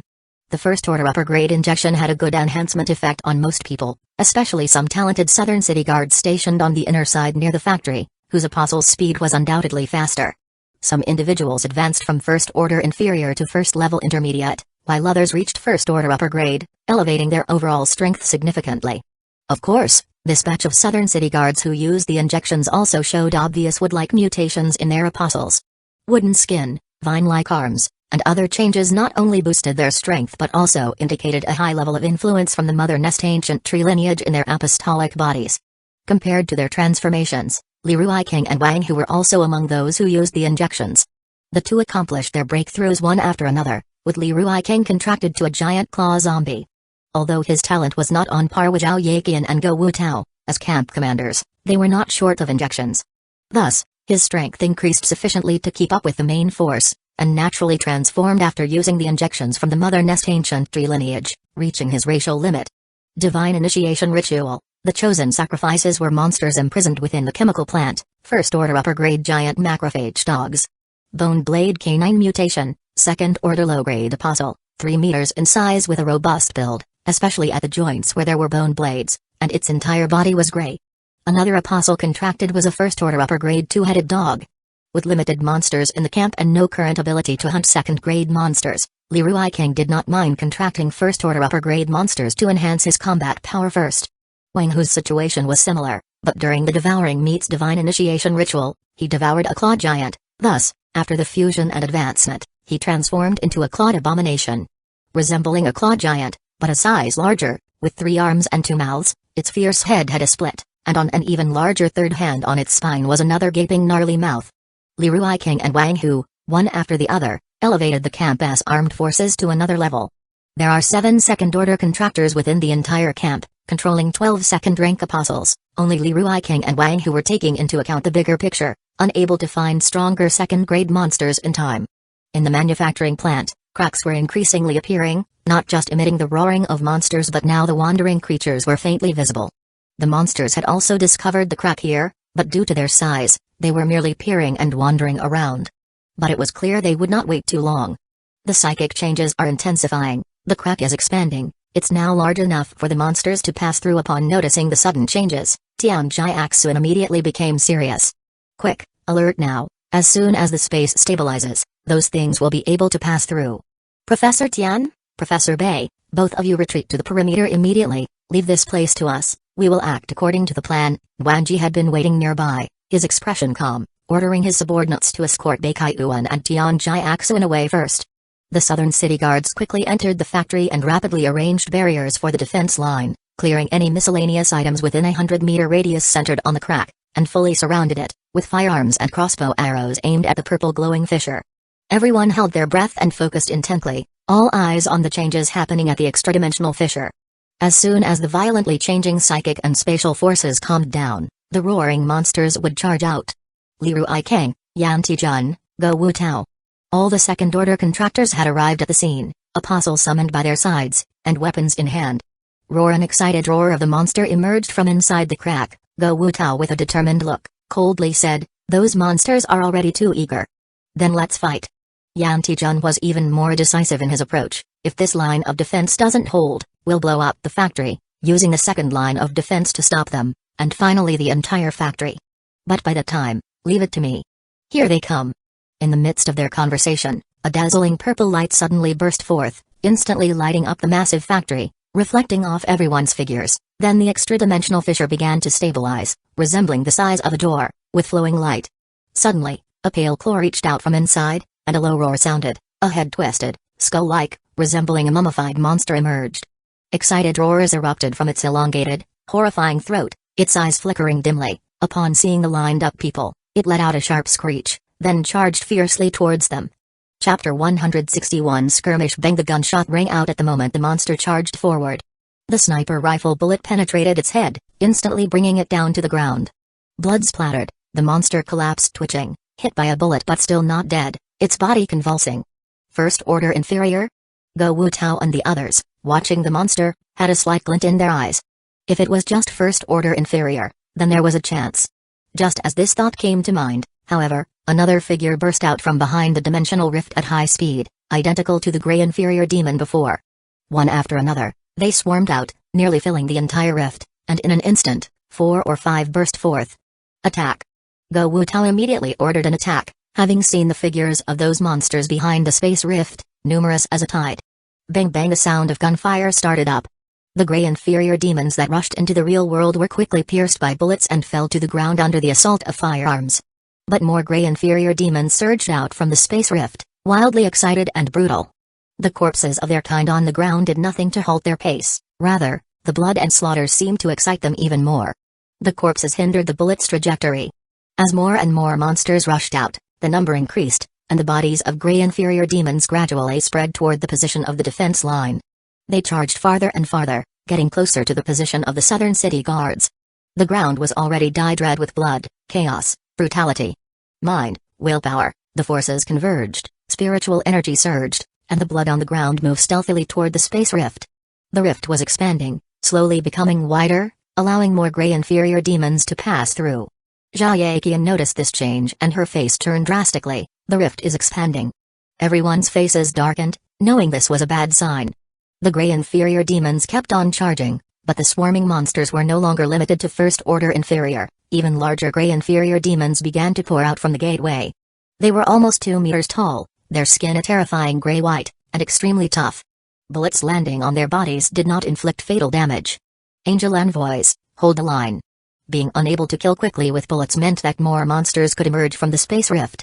Go Wu Tao issued a second command, and several first-order upper-grade angel envoys swiftly entered the battle, charging violently and knocking down the first-level intermediate grey inferior demons, then pummeled them heavily, brutally killing them off. After the angel envoys charged, they didn't retreat to the line of defense. Instead, they began to grab other grey inferior demons and slaughter them recklessly. Upon seeing living beings approach, hundreds of grey inferior demons immediately launched a frenzied attack. With piercing roars they swarmed and assaulted with frenzy. In their crazy demeanor, not a hint of fear could be seen, as if they were indeed mindless killing machines. One after another fell, but more and more beasts kept coming out. The number of first-level intermediate grey inferior demons increased, and first-order upper-grade grey inferior demons began to appear as well. Their skin was tough, their claws as sharp as knives, bursting forth and immediately fighting against those first-order upper-grade angel envoys. Their resistance allowed even more grey inferior demons to break through the limitations of the bullets and crossbow arrows. Inside the factory, their numbers had already reached hundreds, and they began to strike at the defense line. The angel envoys held the defense line while the contractors coordinated the offense. For the moment the defense line was not breached. However, it was clear that the number of monsters inside the dimensional rift was still increasing, far from being limited to this. Abandon the first line of defense, limited space gives those monsters an opportunity. Yan Tijun decisively ordered, with a shield-claw tyrant and bloodthorn double-headed dog by his side immediately grabbing and killing a first-order upper-grade grey inferior demon. As more and more monsters appeared, an hour had passed without any decrease in their number. On the contrary, as the dimensional rift expanded more rapidly, even more monsters poured out. The ground was littered with corpses, piled up like small hills. In such an environment, it was increasingly beneficial for the monsters. Yan Tijun made a decisive decision. Jia Yaqian, Wan Ji, and several other second-rank apostles also at the same time, killed First Order upper grade Grey inferior demons and then loudly ordered, "Retreat in order, seal the factory." The Apostle served as a blockade, ferociously killing the Grey inferior demons. The Blade Mantis Tyrant and Bullhead Tyrant even blocked the entrance to the rift, directly facing the monsters that surged out from inside. One after another, they tried to kill as many as possible. The southern city guards quickly retreated, sealing the entrances and exits of multiple factory buildings. With the retreat of many snipers from southern city guards, the suppression on the Grey inferior demons significantly weakened, and despite the blockade by 2 second-order tyrants in front of the rift, more and more Grey inferior demons rushed out. "Wan Ji, let's go." After the personnel retreated, Zhao Yaqian messaged Wan Ji. Their group of second-rank apostles were now the last stand, blocking the attack of the Grey inferior demons. The number of Grey inferior demons in the factory had reached 500 to 600, continuously assailing Zhao Yaqian and the other second-rank apostles. "All right." Wan Ji agreed, then controlled the Bullhead Tyrant and Blade Mantis Tyrant to suddenly charge towards the doorway, plowing through the flood like mass of Grey inferior demons. Li Ruai Kang, Go Wu Tao, and the others also ordered their angel envoys to strike at the mass of Grey inferior demons and then ran towards the last exit. As soon as the Grey inferior demons were scattered by the charge, their pace slowed quite a bit. At that moment, Go Wu Tao's bone spur giant dog, after everyone had burst through the main door, turned back and opened its gaping maw. Bone spur bomb. A grey, bony sphere was violently ejected from the gaping maw, landing among the several hundred pursuing Grey inferior demons. It exploded into numerous bone spurs, the piercing noise penetrating their bodies and immediately killing them on the spot. In an instant, dozens of the pursuing Grey inferior demons fell, diminishing their momentum. Go Wu Tao and the bone spur giant dog charged out of the main gate of the factory at the same time. Wang Ji and Qing Zanyang had already prepared, and as soon as Go Wu Tao came out, they pushed the 2 metal gates on the left and right shut.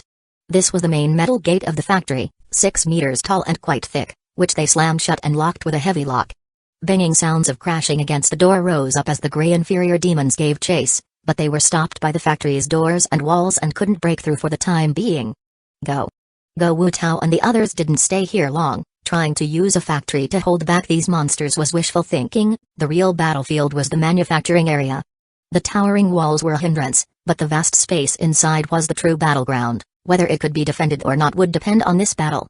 The sound of crashing against the door continued, and Go Wu Tao and his team had quickly reached the perimeter walls hundreds of meters away.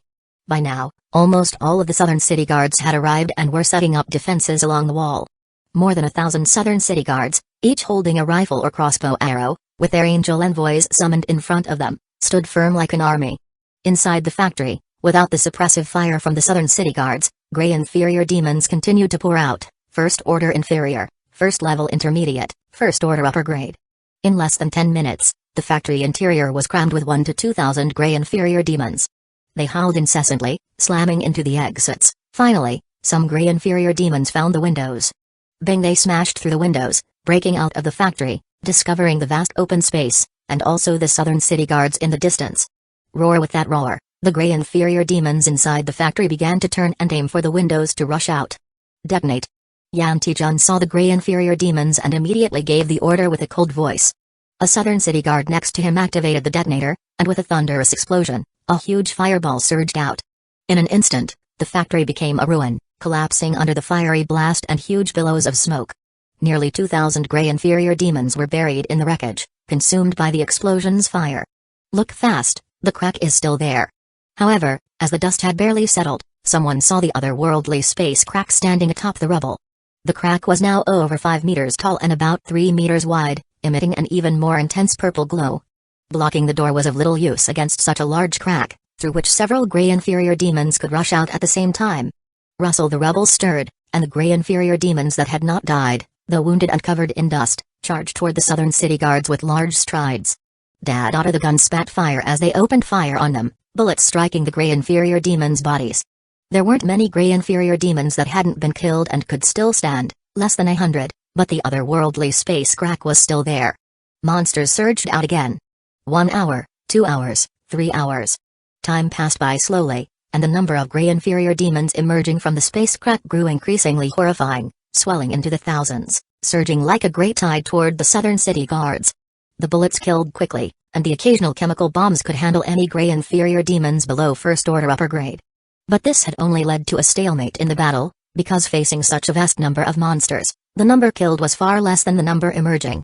Leroy King and the other second-rank apostles were all sent out, along with the Southern City Guard's apostles, to prevent the monsters from getting close. Blood drenched the ground, and the corpses of monsters piled up like hills. How can there be so many monsters? What exactly is that place?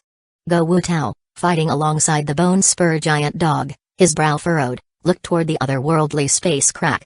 2 hours, if there is no change, I'll cover the rear, everyone else retreats, Yan Tijun's voice came through. His military green camouflage had darkened, soaked in blood, the blade in his hand had dulled considerably, but his eyes were fiercer than ever. Wait, look at their movements. However, just then, the gray inferior demon's fast charges slowed, the purple light from the otherworldly space crack flickered, and behind it, huge figures suddenly appeared. With gray skin covered in purple lines and standing 5 or 6 meters tall, the giant gray inferior demons squeezed themselves out. Second-grade monsters. With just one glance, Zhao Yaqian's expression turned serious. As the otherworldly space crack stabilized, more powerful monsters among the gray inferior demons appeared. 1, 2, 3. Altogether 7 second-grade monsters. Everyone's hearts tightened, the second-rank apostles gathered. Yet, in the next moment, an even bigger monster with 2 heads emerged, standing 1 or 2 meters taller than the second-grade monsters, with gray keratinous skin forming a thick hide, and an even more ferocious appearance. The faces of everyone changed. Were there stronger beasts? Chapter 162 Double-headed gray inferior demon. When stronger gray inferior demons emerged from the otherworldly space passage, the other gray inferior demons began to flock towards them. As the rift in the otherworldly space slowly released more gray inferior demons, they too gathered around the double-headed gray inferior demon. Trouble. Everyone's faces darkened, all knowing that a battle led by a powerful monster was completely different from one without such a leader. Roar.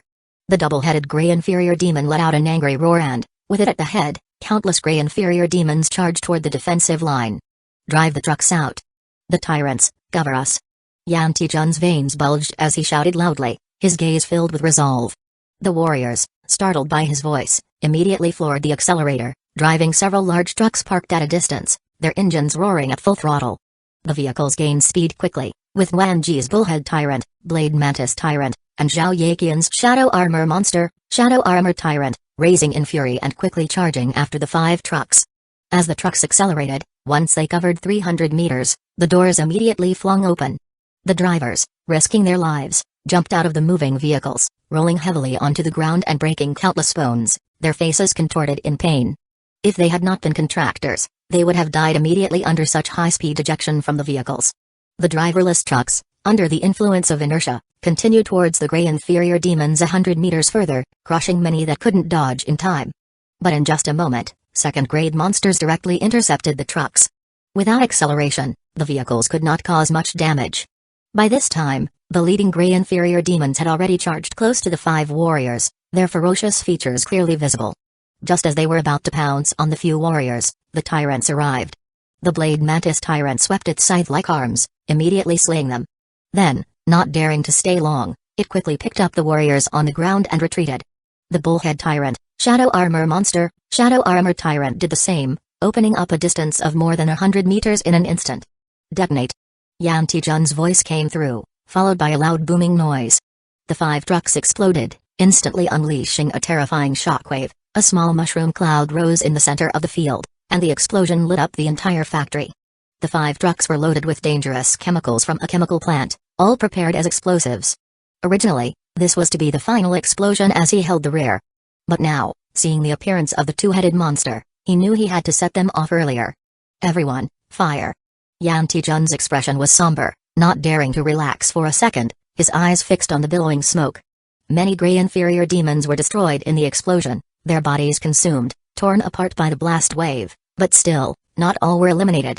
Roar. An angry roar resounded as a massive form burst through the dust. The double-headed gray inferior demon was covered in blood, one of its heads severely damaged by the blast, exposing the mangled brains inside. The massive explosion left it severely injured, but the double-headed gray inferior demon remained extremely combative, its furious pounding causing the earth to crack. Behind it stood 4 second-order gray inferior demons, their wounds slightly less severe than those of the 2-headed one. Around them, another 3 second-order gray inferior demons had been turned into minced meat and skeletons, having been torn apart by the explosion. It was their sacrifice that allowed the 4 remaining ones to survive. Seeing the monsters still alive, A chill went through the hearts of the southern city guards, who, following Yin Tijun's shout, fired at the monsters. Bullets poured out recklessly, countless gray inferior demons emerging from the dissipating smoke in hundreds, rushing madly at the southern city guards. The explosion had killed thousands of gray inferior demons, but the remaining numbers were still significant. Bullets kept hitting their bodies, shattering them, blood spraying, one after another rolling on the ground, even knocking over nearby monsters. However, this did little to stop their advance. Like a black curtain, they quickly spread out, rushing towards the southern city guards still in attack mode. 300 meters, 200 meters. The distance kept shrinking, and the crossbow arrows began to unleash their power, volley after volley piercing through the ranks of gray inferior demons like porcupines. Monsters fell in rows, but the second-order gray inferior demons, roaring, charged forward, determined to tear through the defensive line and devour all living beings. City defense crossbows. More than a dozen city defense crossbows were hauled out, already prepared, and at this moment, they targeted the second-order gray inferior demons with direct bursts of fire. The long crossbow arrows were fired rapidly, more than half of them concentrated on the double-headed gray inferior demon, while the rest attacked the other second-order gray inferior demons. The powerful arrowheads pierced through the obstructing monsters. With a thud, they stuck into the second-order gray inferior demons, blood spurting out, the arrows burying themselves in their flesh until stopped by hard bones. 3 second-order gray inferior demons stumbled, nearly falling, only one lucky enough to have dodged the city defense crossbow arrows by diving forward.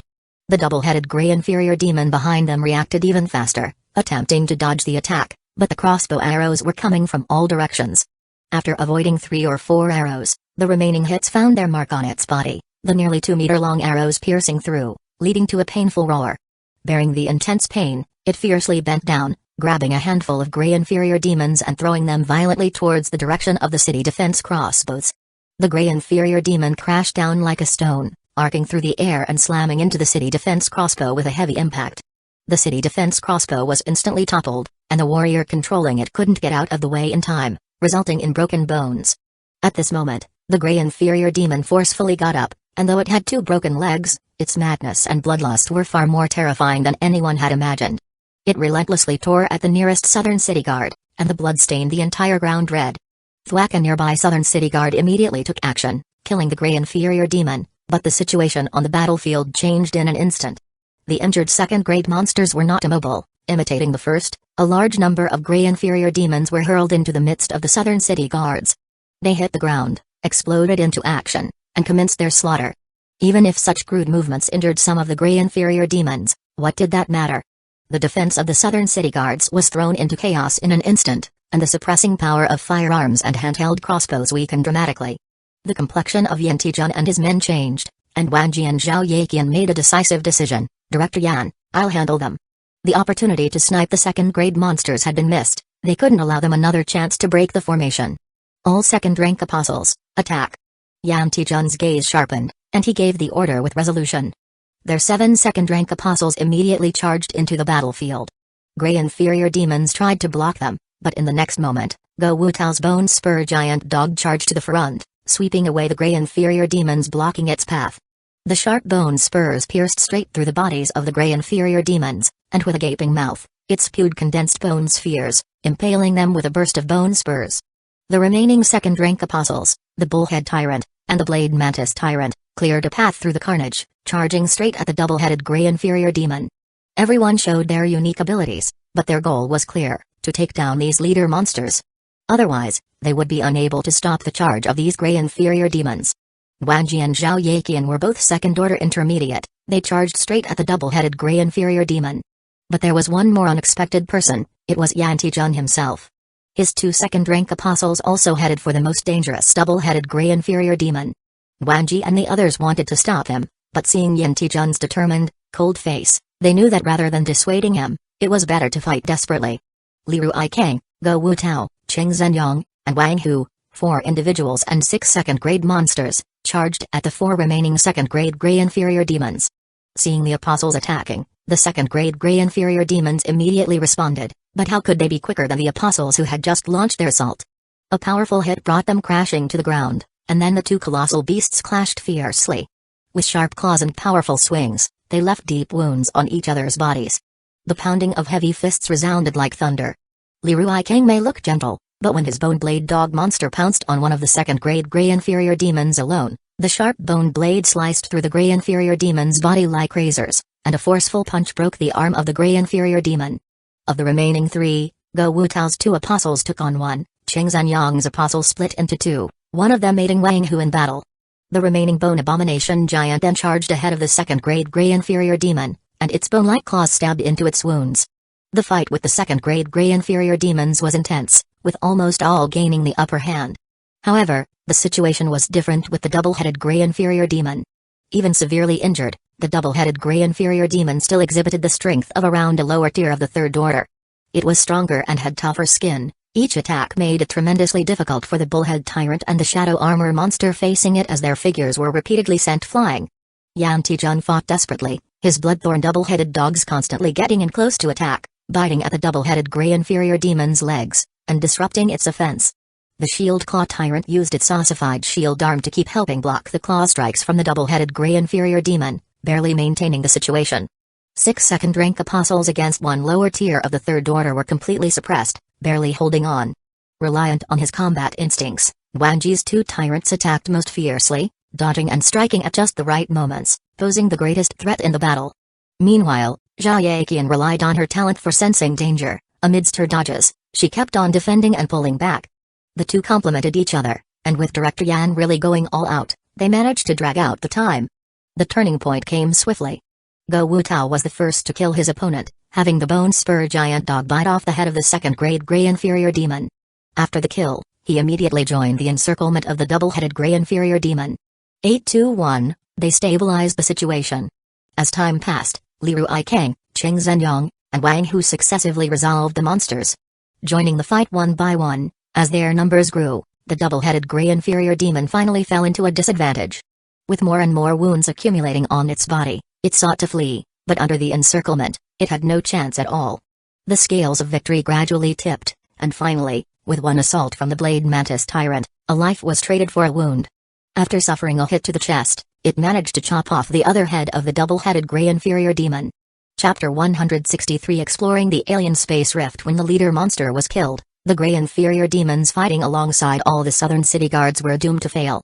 After completing the kill, they immediately turned and began attacking the surrounding Grey Inferior demons.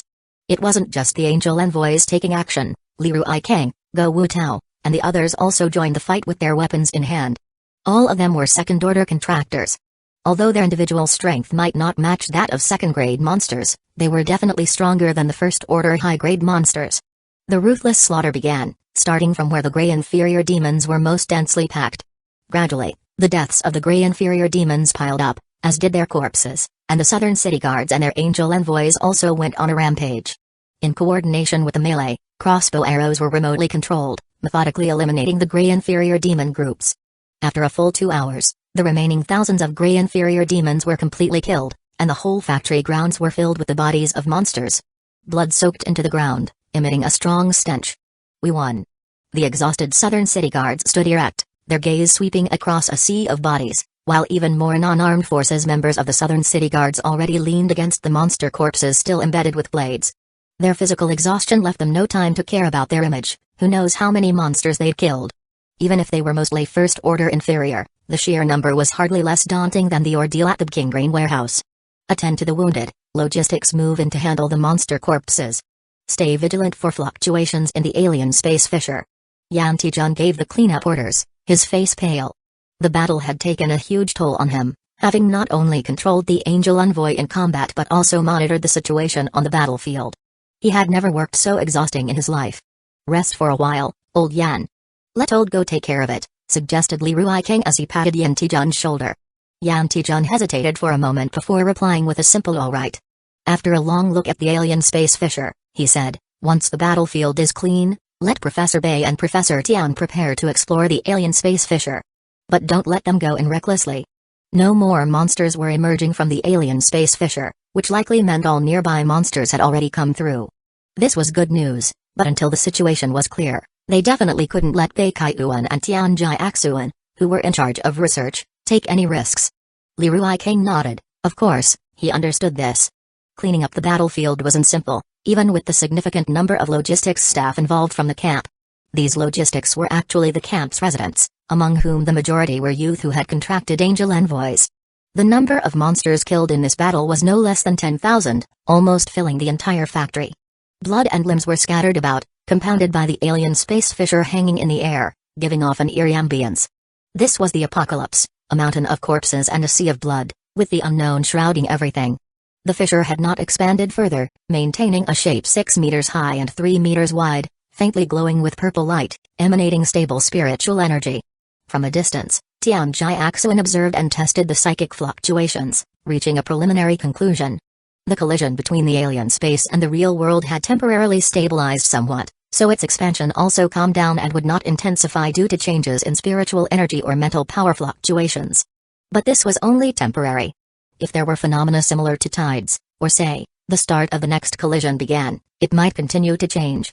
Good news mixed with bad news, at least a stable alien space fissure allowed more contractors and angel envoys to absorb more spiritual energy. After this battle, not a few have broken through their ranks. Many first-level intermediate contractors broke through to first-order high-grade due to the fight.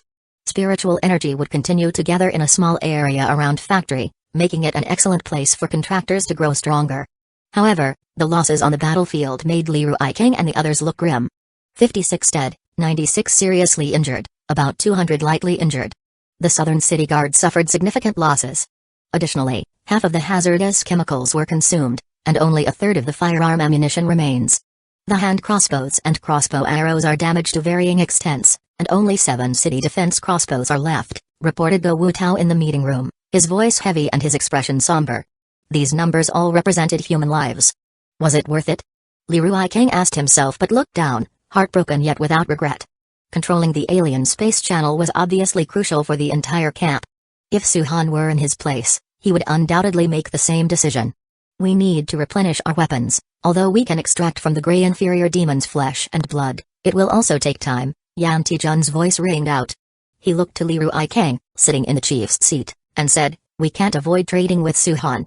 "If we can't avoid it, we can't avoid it," Li Ruiking said calmly. A third of the double-headed gray inferior demon corpses, 2 second-grade gray inferior demon corpses, and some specific details about the alien space channel after exploration, we'll use these as trade. Go Wutao pondered for a moment. Li Ruiking said, "Not inviting him was not to lose our autonomy over the South City camp, but controlling this alien space fissure preliminarily isn't the end. Within the entire South City, there are likely more fissures. The epicenter of the tide is not in your factory, the entire world is affected, and the likelihood of more than one alien space fissure is too great. Even if not every fissure has such monsters behind it, but if even 1 or 2 do, that's a terrifying beast tide." They had not given Suhan enough warning. "Do as you suggest, but..." Yan Tijun looked at Go Wutao and then said, "This time, old Go and I will go together." "No," Li Ruiking shook his head and said, "I will go." It took an entire day for the battlefield to be nearly 7 to 8 parts cleaned up. The bodies were carted away. After initial treatment, those severely contaminated were either incinerated or used as fertilizer, while the rest had their flesh and blood extracted for materials. The entire manufacturing facility was still filled with an unbearable stench, a mixture of gunpowder and blood.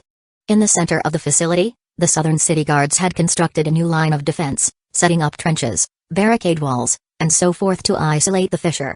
If any monsters broke through, they were to be killed immediately. If too many emerged, the location would be sealed and incineration would begin.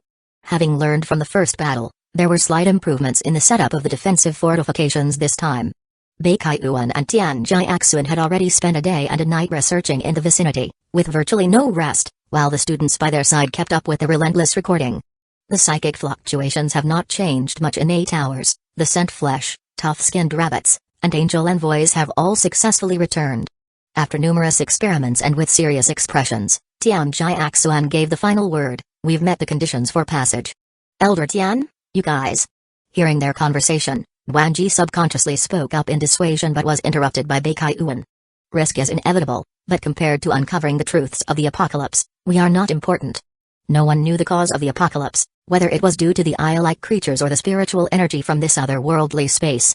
No one knew, and that's why they had to seek the answers. Apart from the desire for knowledge, they didn't consider themselves to be that noble. However, if they could understand the world behind the spatial rifts, perhaps more people would survive. "Prepare a team, we'll go together." Beikaiyuan wasn't planning to go alone, he knew his combat capabilities. Even with the use of an injection, he was currently at the first-order upper grade. And because of his age, his body couldn't compare to other first-order upper grade contractors. Therefore, Wanji and the others had to accompany him. Okay, I will prepare immediately. Wanji agreed to the task, which wasn't only to gather a squad but also to notify Li Ruiking and the others. Everyone hurried over, and the accompanying team was quickly determined: Zhao Yiqian, Qing Zhenyang, and Wang Hu, 3 second-order contractors, along with 20 other team members who were from the armed forces and had been security guards, all first-order upper-grade contractors. It could be said that, aside from the numbers, they had concentrated more than half of the camp's armed forces here. Bei Kaiyuan frowned and said to Li Ruiking, "It's too risky. The two of you are the pillars of the camp. If something goes wrong, there will be no hope for South City." Li Ruiking had always known that no matter how strong they were mere warriors, and their chances of thoroughly understanding the apocalypse were slim. It wasn't that becoming stronger wouldn't afford one the chance to delve deeper into the causes of the apocalypse, such as being able to confront the Cyclopean creatures. But they were certainly not the ones to do it. If Bei Kaiyuan and the others were no longer there, then the hope for South City would only lie with Suhan.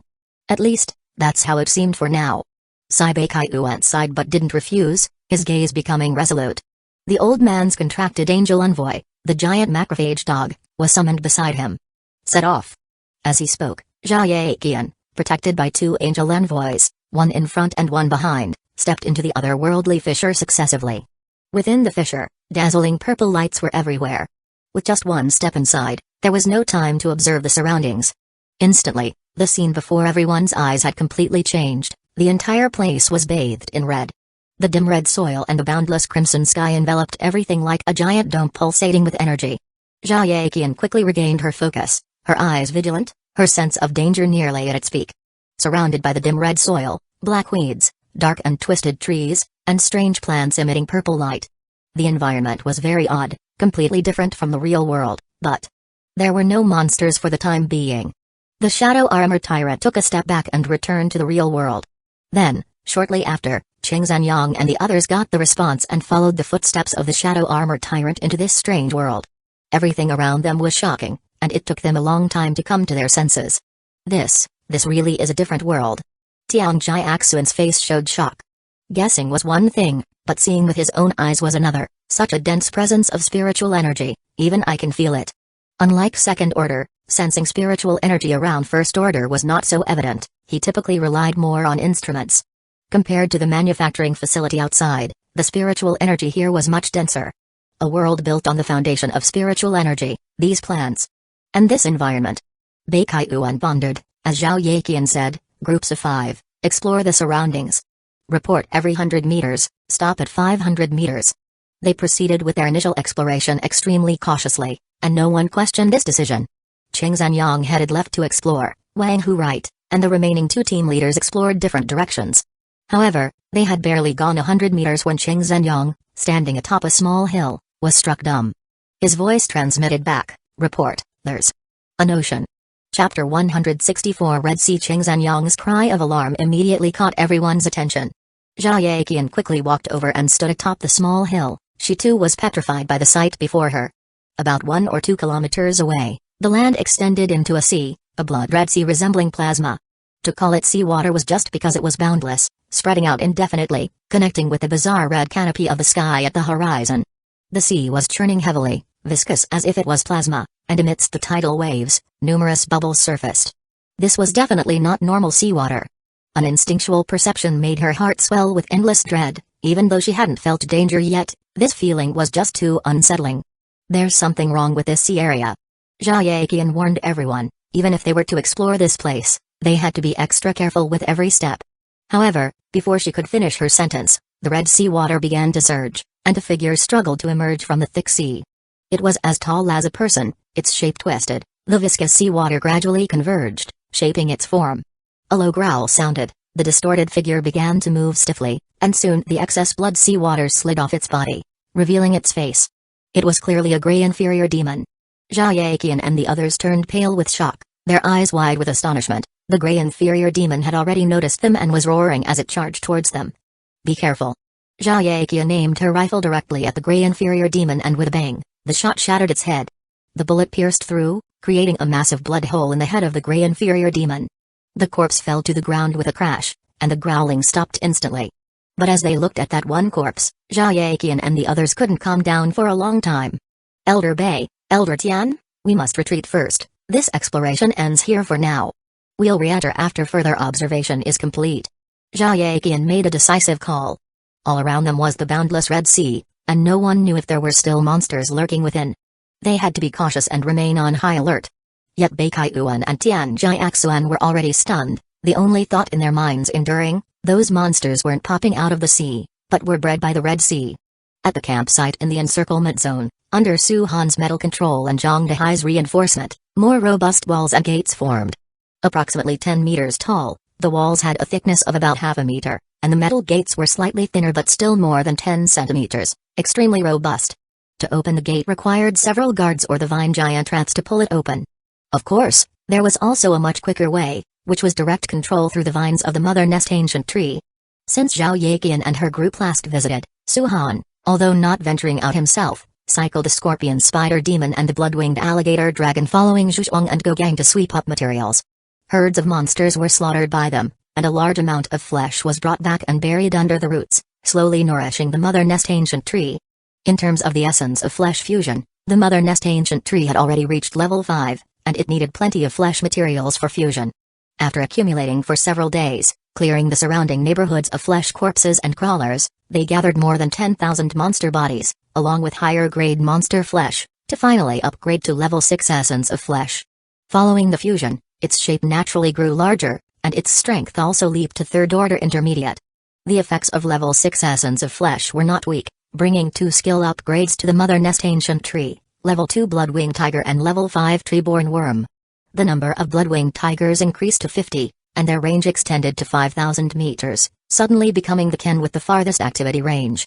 Among the Bloodwing Tiger kin, due to the skill upgrade, individuals of first-order upper grade emerged, their overall strength not to be underestimated. The number of Treeborn Worms similarly skyrocketed, the kin could reach 800, with a range of 4,000 meters, among which powerful individuals also possessed first-order upper grade strength. Both kin, depending on their range and substantial numbers, became potent forces in accumulating monster bodies. Besides, there were changes to the vines of the Mother Nest ancient tree. They reached approximately 1,500 meters, already extending beyond some encirclement zone checkpoints and even capable of reaching Shanu Villa near Summer Garden Avenue, though they still couldn't cover every area. These past few days, Old Zhu and his team have been continuously searching the surrounding area for resources. Survivors found, either actively or passively, have joined us in large numbers. The camp's population has already reached over 4,000 people. Most have been placed in the encirclement zone, tasked with reconstruction. Yan Mi was reporting the situation to Su Han, not just her. Baikalin, Zhu Zhuang, and others were present as well. However, the patrol team is a bit stretched thin, especially since we also need manpower to protect Yanling Mountain. Zhu Zhuang interjected, the scouting team as well. Recently there have been fewer flesh corpses to kill, but for some reason, the monsters have become more agitated and stronger, with a new kind of monster appearing. Between killing and transporting them back, we're short on people. He paused, then suggested, actually, I think we can establish a reserve force to handle transportation, escorting, and support duties, serving as backups for the patrol and scouting teams. We can assess loyalty, and recruit the best. As everyone accumulates merits, the injections they exchange for are increasingly numerous. Especially the first-level intermediate injections, these can come from the vine giant rat, treeborn worm, and other such large base kin. Among the combat personnel, the speed of accumulating contributions isn't slow, thus many have already reached first-level intermediate strength. With significant disparities in strength within the teams, it's not conducive to operations, therefore adding a transportation-based reserve force, mainly comprising first-order inferior, and having team leaders and squad leaders who are first-level intermediate and upper-grade contractors respectively, will make the system more rational. Moreover, the apostles contracted by the reserve forces, whose origins mostly come from the Mother Nest ancient tree, are undoubtedly more reliable. Su Han pondered, as the camp expanded, the advantages and disadvantages naturally became more apparent. The more people there were, the more chaotic the management became. The initial practices could not perfectly adapt to the camp as its population gradually increased. Of course, more people meant stronger overall strength and faster accumulation of resources, which could not be compared to fighting alone. Therefore, Su Han did not resent the current changes, but further detailed arrangements were required. Holding a meeting with the core members and bringing up these issues were due to such considerations. Currently, the camp was essentially divided into several major sections: governance, research, and military force. Governance was the most complicated. However, stripping away those miscellaneous functions from before the apocalypse, the core responsibilities were actually animal husbandry, the distribution and exchange system of materials, manufacturing, and basic infrastructure. Everything else was incidental. The research was separately managed by Bacalon. As for the military force, it was comprised of the search team, patrol team, and the proposed reserve forces. He contemplated for a moment and then nodded, saying, "It can be established." His gaze swept over everyone and said, "Forming the reserves primarily from the transportation team, with Gogang as the commander, and Yikaling serving as the chief training officer. The camp's armed forces will thereafter be divided into 4 parts: patrol team, search team, sky cavalry squad, and reserves. Ganzingalai will command the patrol team, with Xianding as his deputy, responsible for the camp's order, defense, and some rotational combat missions." Ganzingalai promptly straightened up at the mention of his name, immediately responding, "Yes." Search team, Zhuzhuang will serve as the commander, with Zhao Yiman as his deputy, responsible for searching for materials, hunting monsters, and exploring the environment. Zhuzhuang responded loudly, "Yes." Another one, the Sky Cavalry Squad, will be led by Yi Kaling as the commander, a special team responsible for various support tasks. "I'll discuss it with her when she returns." Suhan turned to Yan Miu and said, "You continue to be in charge of governance, overseeing animal husbandry, material distribution, base reconstruction, production, and manufacturing, with Zhang Dehai as your deputy, commanding the construction team and taking charge of camp defense when necessary, while Bazio is the second deputy." Governance was complex, so Suhan appointed 2 deputies to Yan Miu. However, as the first deputy in charge of the construction team, Zhang Dehai's rank was not much lower than the rest, also being part of the first-tier sequence. Zhang Dehai grinned and said, "Understood." Yan Miu nodded, replying, "Yes." Suhan instructed, "Rework the contribution and accumulation systems for each sequence as soon as possible." "Understood." Turning to Bacalon, Suhan said, "You will take charge of the research sequence with Elder Cao Yubao as your deputy. If a more suitable candidate arises later, we can reconsider." Bacalon nodded, saying, "I have no problem with that." With clear job divisions, all sequences would soon fill up with more staff. Even if the camp's population continued to grow, order management could still be maintained. "Is there anything else to discuss?" As Suhan's voice arose, Bacalon slightly lifted her head, looked at him, and said, "I've found something unsettling in the materials provided by South City and on the grey inferior demon corpses brought by Old Zhu." No sooner had she finished, than everyone's gaze converged on Bacalon. She went on slowly, "The creatures known as grey inferior demons, their bodily structures have a connection with spiritual energy. It's somewhat different from the mutated flesh corpses." "How so?" "Their compatibility with spiritual energy is very high. Their spiritual energy structure is unlike that of any monster we've discovered so far, and no original form has been found. Since the apocalypse had begun, no matter how monsters mutated, even if it came to Suhan's apostles and their descendants, they still had some similar spiritual energy structures and some genetic resemblances. But the grey inferior demons were different, as if they just suddenly sprang into existence. Though not strong, they were indeed unusual." Everyone frowned slightly. Bacalon added, "Also, the documents indicate something explicit: alternate dimensions." The documents highlighted the source of fog and spiritual energy, speculated on the principle of tidal forces, along with the subsequent corrupted beings twisted by an abundance of spiritual energy, suggesting a subtle trail of clues behind it all. Bacalon might not have known what these clues specifically implied, but she did have some suspicions. "Kalan, are you saying these creatures come from some kind of alternate dimension?" Zhuzhuang furrowed his brows, asking, "How did those creatures come here?" "I don't know." Bacalon calmly replied, "Perhaps through wormholes, or maybe from the sky, or could they just suddenly emerge from the fog? There are too few clues, they have given us too little to go on, but South City must know something." She glanced at Yan Miu and finally fixed her gaze on Suhan, saying, "I heard that a few days ago, when they came to deliver the generator and the lamp tree crystals. They seemed in a hurry." Of course they were in a hurry, both Suhan and Yan Miu had noticed this. Otherwise, they would not have sent Yi Kaling to investigate the clues. He tapped on the table lightly and said, "Considering the time, Kaling should be coming back." He stopped, his gaze shifting outdoors, adding, "Kaling is back." The Mother Nest ancient tree had already sent him a signal. Yi Kaling was flying back on a second-order bat-wing beast. Chapter 165 Search allies will be allies, but information that should be investigated still needs to be investigated. When Li Bowen and Qing Zanyang brought over 10 crystal energy generators and 40 lamp tree crystals, and then refused to even rest for a night before rushing back, this alerted Suhan that something was amiss. Although he didn't know that a few days ago had been the time when the space rift was gradually expanding, such urgency must surely have a secret behind it. Suhan, of course, would not stand idly by.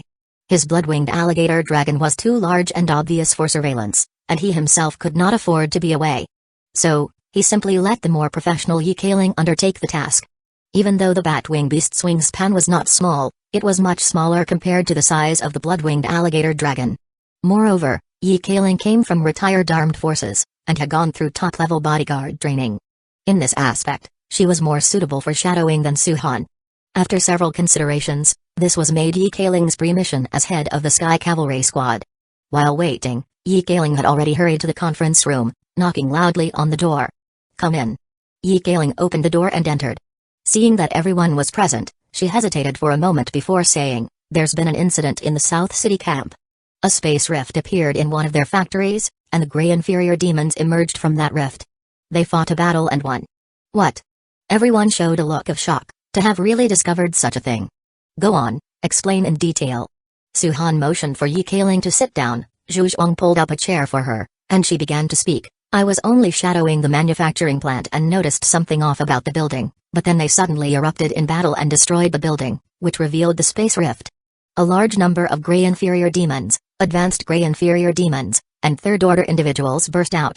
However, in the end, they won and are preparing to start exploring the rift. The South City camp was fighting a major battle with those Grey Inferior Demons when Ye Kailing was at the edge of the mist, although she was above it, so she wasn't discovered. The fog was dense, but the battle used lots of lamp tree crystals and ancient tree crystals for illumination, so she could still see quite a bit of what was going on. One could say that from the beginning to the end of the battle, she saw everything clearly." Baikalin asked, "Apart from monsters emerging, what are the characteristics of a space rift?" "The psychic energy is very rich. The energy around the whole factory is much denser than anywhere else. I think contractors and angel envoys could get stronger much faster in such an environment. But as for what's actually inside, I don't know." She had only discovered the existence of the space rift after the explosion and had not had time to observe it for long. Moreover, she was not a researcher, so naturally, she couldn't draw more conclusions. However, Baikalin seemed to be deep in thought, as if the existence of the space rift connected all the dots. A space rift that could speed up evolution. Suhan pondered, no wonder the people in the South City camp were so anxious.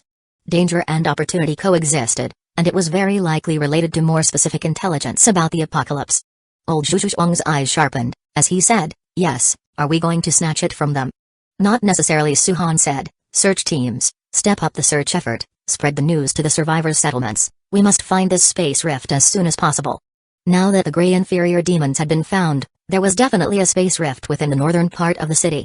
If it wasn't found, swarms of Grey Inferior Demons would eventually launch more terrifying attacks. Zhu Zhuang said, "Okay, I'll arrange that now, but I request to deploy the Vine Giant Rat and Treeborn Worm." Granted. There were 500 Vine Giant Rats and 800 Treeborn Worms, with a wide range of mobility. Even if some Vine Giant Rats needed to serve as mounts, there were still plenty that could be deployed. Suhan's gaze fell on Ye Kailing, as he said, "You'll be in charge of the Sky Cavalry Squad from now on. You'll be part of this operation, too. First, pick out some of the more capable individuals to act as riders, and move out together." Ye Kailing was taken aback, as she had not been at the meeting earlier and thus was unaware of her new position. However, she quickly nodded, "Understood." Suhan was quick to react, but there was someone whose reaction was even quicker because just 2 days after Ye Kailing got back, Li Ruikang had already brought people to Suhan's camp. There were quite a few people who came, about 30, but the members were not weak. Led by Li Ruikang, both Go Wu Tao and Cheng Zanyang had also come. In the reception room, Suhan, with a calm expression, looked at the three men and simply said, "Mr. Li and Director Go have come in person. It seems like no small matter." He had not brought up the space rift, partly because he didn't want to reveal his surveillance methods for now and partly because he wanted to see what Li Ruikang and the others were thinking. While it was understandable not to divulge information on the space rift and to have left a clue was already more than generous, it did not mean that the South City camp's plans wouldn't change after getting a hold of the rift. Li Ruikang couldn't discern anything from Suhan's expression and spoke in an even tone, "Lord Suhan, it has been a long while since our last meeting, and your strength has indeed grown much. My visit this time is for a particular matter. which previously was not fully understood, and hence not disclosed. Now, after studying it for quite some time, I have come straight here. His tone grew serious as he continued, I must ask Lord Suhan to be careful of the cracks in alternate dimensions. It seems that recently you've encountered something extraordinary. Suhan gave a smile that was not quite a smile. You've kept it well hidden. Li Ruikang's expression remained unchanged, but internally he was momentarily startled, uncertain of what Suhan was really thinking. He had no choice but to continue. The cracks in alternate dimensions appear alongside the psychic tides as a result of collisions between alternate dimensions and our world, and they will expand over time until they stabilize. The cracks we have encountered lead to a vast tribe of monsters, grey inferior demons. The purpose of my visit is to convey this information to Lord Suhan and, incidentally, to make a trade. It has been discovered that the concentration of spiritual energy within alternate dimensions is higher than in our reality, which is greatly beneficial for the evolution of angels and the improvement of contractors' strengths. However, another danger exists, the possibility of encountering the Red Sea. The Red Sea can breed monsters. It is a chaotic and disorderly mix of spiritual energy, and the specifics are unknown.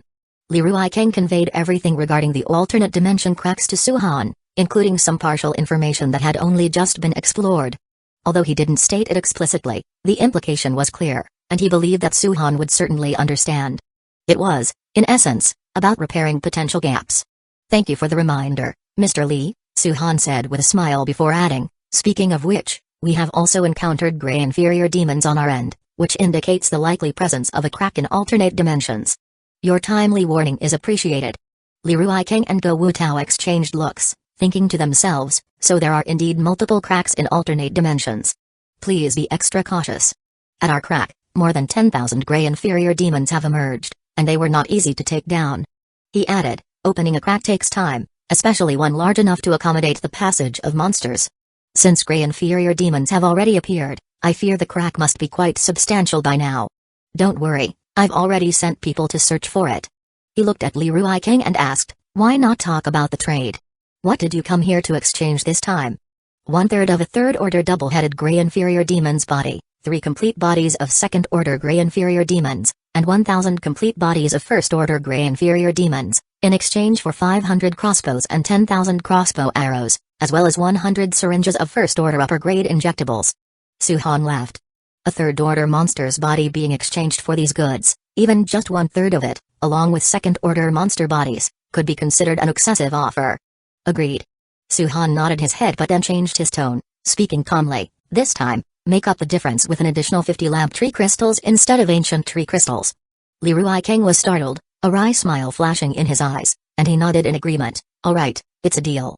Their conversation concluded quickly, especially the part about the trade. In plain terms, the trade this time was really just incidental, the information and attitude they brought were what both sides valued most. Li Ruikang and Go Wutao didn't rest there but instead set off on their return journey immediately after the exchange. The exploration of the island beyond the crack was not going smoothly. They had sent in another team of southern city guards to observe the changes in the Red Sea and the birth of monsters after withdrawing the previous day. True research had not been undertaken, they could only say that they were eliminating dangers. The reason for their hasty visit was to warn Suhan to be cautious of the alternate dimension cracks and to prevent any larger rifts from forming between them. It felt like a case of locking the stable door after the horse had bolted, but it was worth it to keep their side of the alternate space under their control. Li Ruikang's arrival provided Suhan with more information about the alternate dimension cracks, the large number of grey inferior demons, and even the presence of third-order individuals, as well as the spiritual energy that could increase the pace of becoming stronger. Each aspect was not to be overlooked. Deciding to intensify his efforts, Suhan proceeded directly to the base of the Mother Nest Ancient Tree. The Mother Nest Ancient Tree had grown even larger, with intertwining vines forming a complex web and exuding an ever more significant presence. Upon its sturdy branches hung many pouches of varying sizes at different heights, each representing a different tribe. If a vine giant rat or a bloodwing tiger died, these dormant pouches would come back to life and breed new tribal members. Considering the current activity among the tribes, with members dying every day to help the Mother Nest Ancient Tree hunt enough blood and flesh, the most numerous deaths were among the tree-born worms. However, once the tribal population increased, death and rebirth would gradually achieve balance. Yet the defect was that the Mother Nest Ancient Tree required a lot of blood flesh, which was essential not only for fusion but also for breeding both tribal members and beasts, necessitating substantial energy consumption. Therefore, underneath these roots, the bodies of a large number of monsters were buried for a long time. Roar! Four beasts roared as they gathered around, one of them displaying dark green wings on its back, with a tiger's head and a human's body. Its spine was slightly arched, and it stood over 4 meters tall, with a clawed left arm and a vined right arm, looking fierce. The winged tiger demon, the fourth beast cultivated by the mother nest ancient tree, was born from the bat-wing beast as its womb and the blood of the Chang beast as the foundational nourishment. In addition to dispatching Zhu Zhuang and others, Su Han also planned to send out the alien thorn worm, the bone-nested rat demon, the centipede-mouthed blood toad, and the tiger-winged demon. Though the northern district was expansive, such significant activity at a crack in alternate dimensions couldn't be concealed forever, and Su Han didn't believe the crack could remain hidden for much longer. Chapter 166 Ruins. How many survivor settlements there are to the north of the city, Zhu Zhuang himself does not know.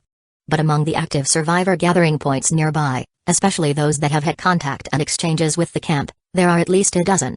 When Zhu Zhuang was searching, he naturally put out the news as a reward. The gathering points of survivors who actively report any traces they find could receive either a second-order low-grade injection or an equivalent reward. Undoubtedly, once the news was released, many survivor gathering points immediately sprang into action. People from South City No. 2 Middle School like Go Du, Zhang Zhuang from the Qinglan Road subway station. Those with a bit of ambition and thought, all simultaneously intensified their search efforts. Zhu Zhuang wasn't at all worried about someone keeping the discovery secret, first, because a large number of monsters would emerge from the spatial rift, which at present may not be too many, but as time passes, the number is bound to be terrifying, something the average survivor gathering point cannot handle. The other reason was that they wouldn't dare. The leaders of these survivor gathering points were either second-order low-grade or first-order upper-grade. They had all dealt with the camp, trading lamp tree crystals, quantities of metal, and other materials for weapons and injections. Having seen the camp's power, they could exist independently only because the camp allowed it, aiming for the cultivation of the lamp trees and collection of resources. Therefore, they all knew their place. Within the circle of the survivor gathering points, they didn't refer to Su Han's camp as Shanshui Villa District, but as Trito Main Camp. In light of this, no one dared to rebel. Instead, they put all their effort into securing the reward by searching for the trace. Strange, it's been 3 days and not a hint of a clue? Riding the bone-armored giant pig, Zhu Zhuang led his team into an alley, where lurking meat corpses, crawlers, and a number of cockroach-sized monsters the size of medium-sized dogs continually attacked. His expression was as usual, muttering to himself while controlling his glutton to sweep away the incoming monsters, with the bone-armored giant pig continuously charging forward despite the frightening number of monsters pouring out from the alleyway. But they could not pose any threat to him, as the disparity in strength was not so easily overcome. As part of the Trito main camp, excluding Su Han the idler, he was among the top tier, having exchanged injections multiple times. Both the glutton and the bone-armored giant pig had reached the strength of second-order intermediate, becoming even more formidable. Apart from the occasional first-order upper-grade monsters' attacks that could leave some marks, the other monsters' attacks could hardly inflict any substantial damage. Accompanying him were a large number of warriors from the search team, about 50 or more with mostly first-level intermediate strengths, but there were also 4 or 5 of the first-order upper-grade, equipped with metal plate armor, chopping knives, long spears, and crossbows in hand. Their combat power was also impressive. Together, they cleared the alley and buildings of monsters in half an hour's time. Search the rooms, watch out for psychic fluctuations, the crack might not have opened on flat ground. Understood. The warriors made sure to finish off the monsters laying on the ground, retrieve their crossbow arrows, and then split up with their apostles to start searching the building. They all understood the importance of the spatial rift and didn't dare to slack off. Split into groups of 5, same rules for going upstairs. Be careful of monsters in corners. Just as his men were about to divide into groups, a swift whizzing sound suddenly came from the sky, making everyone instantly alert. They spun around, the crossbow arrows in their hands aiming at the sky, and they partially took cover behind their apostles. Captain Zhu, there's been a situation on Qinglan Road's back street. Seeing the red shadow closely, they realized it was the blood-winged tiger with its airborne rider and breathed a sigh of relief, but their eyes showed envy. The airborne cavalry was indeed cool. Zhu Zhuang's eyes narrowed as the airborne rider landed and immediately said, Captain Yi has already rushed over there before us. This information is highly accurate. A second-order survivor has been injured. Alright, I'm heading over now. Hearing about a second-order survivor, Zhu Zhuang's expression darkened. An injury to a second-order survivor severe enough to leak such news most likely hit the mark. Everybody, rush to Qinglan Road's back street immediately. Zhu Zhuang turned the bone-armor giant pig around and sped toward Qinglan Road's back street, with 50 people promptly following him and their vine giant rats keeping up closely. Qinglan Road's back street was not close to Zhu Zhuang's current location. Fortunately, there were plenty of Yi Keiling's airborne riders who found his position by flying low. In about 10 minutes, Zhu Zhuang arrived at Qinglan Road's back street with the airborne riders, where the area was already being guarded by airborne cavalry, along with nearby search teams summoned, totaling about 100 people. Captain Zhu. Seeing Zhu Zhuang arriving, they greeted him. "Where's Keiling?" "Inside." Zhu Zhuang quickly walked in, and along the way, every 50 meters there were ancient tree crystals laid out, with dead monsters scattered on the ground. Not too many, but a fair number of them were gray inferior demons, obviously just cleared. He reached an open storefront where the search team was gathered nearby, and he immediately saw that in addition to the search team, Zhu Ziking was also present. Cao Yubao's student, chief physician, and currently the camp's top doctor for treating external injuries. He stepped in quickly, where Yi Keiling was speaking with Zhu Ziking. "What happened? Old Zhu is here too. Is it that serious?" Yi Keiling said, "I asked Dr. Zhu to come over. I'm not good at dealing with wounds, and it wasn't convenient to carry the person back." Zhu Ziking continued, "The injury is not light, 3 ribs are broken, and there's a penetrating wound. If it weren't for the second-order contract and timely bleeding control, he'd be dead by now, but he's stable now." After treating many contractors' injuries, Zhu Ziking also gradually developed his own set of experiences. Hemostasis and suturing, combined with a certain degree of medication, meant that the contractors' regenerative powers and physical fitness could resolve most external injuries themselves. "Captain Yi, let another empty rider take me back.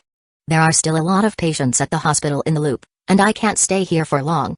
After his wounds were treated, Zhu Ziking did not wish to stay any longer. After all, with so many more people in the camp, the number of injured was not small, and they were essentially indispensable. His teacher Cao Yubao was now focusing on assisting Baikelin with her research, as well as being distracted by cultivating medicinal herbs, leaving him basically no time to manage the hospital, so Zhu Ziking was busy with it all. Moreover, he felt it was not his place to say anything. He knew that Cao Yubao was planting medicinal herbs as a precaution. As the apocalypse continued to progress, the amount of directly usable medicine would only decrease. "Okay, I'll have someone send you back." Yi Keiling arranged for one of her subordinates to send Zhu Ziking back, then spoke to Zhu Zhuang. "The person is inside, let's go in." Zhu Zhuang nodded and walked inside with Yi Keiling, greeted by the search team members standing guard. Walking further inside, they finally saw a man on a bed made from 2 tables pushed together. The man was covered in blood, now wrapped in bandages around most of his upper body, with 3 other men beside him who had slightly lighter injuries, but were also suffering from fractures. "Zhu, brother Zhu." The moment the man saw Zhu Zhuang come in, he immediately propped himself up to sit. Zhu Zhuang took a closer look and recognized the person. "Qinglan Road's Zhang Zhuang?" "That's me." Zhang Zhuang tried to give a smile, but when he moved his injured part, he couldn't help but suck in a breath of pain. "All right, lie down. Tell me what happened. Did you find the crack in the alternate dimension?" Zhu Zhuang interrupted Zhang Zhuang's movements. He was responsible for external exploration and was quite familiar with the surrounding survivor bases, especially those he had interacted with. "Thanks, brother Zhu." Zhang Zhuang settled back down. Although they were both second-order contractors, he knew his own limitations. In a one-on-one fight, he would definitely be subdued by Zhu Zhuang. The degree of their enhancement was not the same. "I was attacked in the 3rd hospital. Initially, I followed a gray inferior demon there, but not long after entering, I was attacked by monsters. No, not monsters, mutated people. They suddenly killed their way out, and Keon Lyman and the others were directly killed. If I hadn't run fast, I'm afraid I would have been left behind too." "Fallen ones?" Zhu Zhuang and Yi Keiling exchanged glances, their expressions involuntarily darkened. "What sort of mutated people?" Zhang Zhuang gritted his teeth and said, "Although they looked like monsters, they could speak and could summon apostles. It was very abnormal." He glanced at Zhu Zhuang and said, "They said that anyone who touches the divine relics must die." Zhu Zhuang was convinced, these were definitely the fallen ones. The so-called divine relics were likely the cracks in alternate dimensions. Realizing the gravity of the situation, the two discussed, "Keiling, go back and get Suhan over here. I'll gather up the search team's people and move towards that area." "Okay, I'll go right away." Zhu Zhuang looked at Zhang Zhuang and said, "Tell me more about the situation, then find a safe place.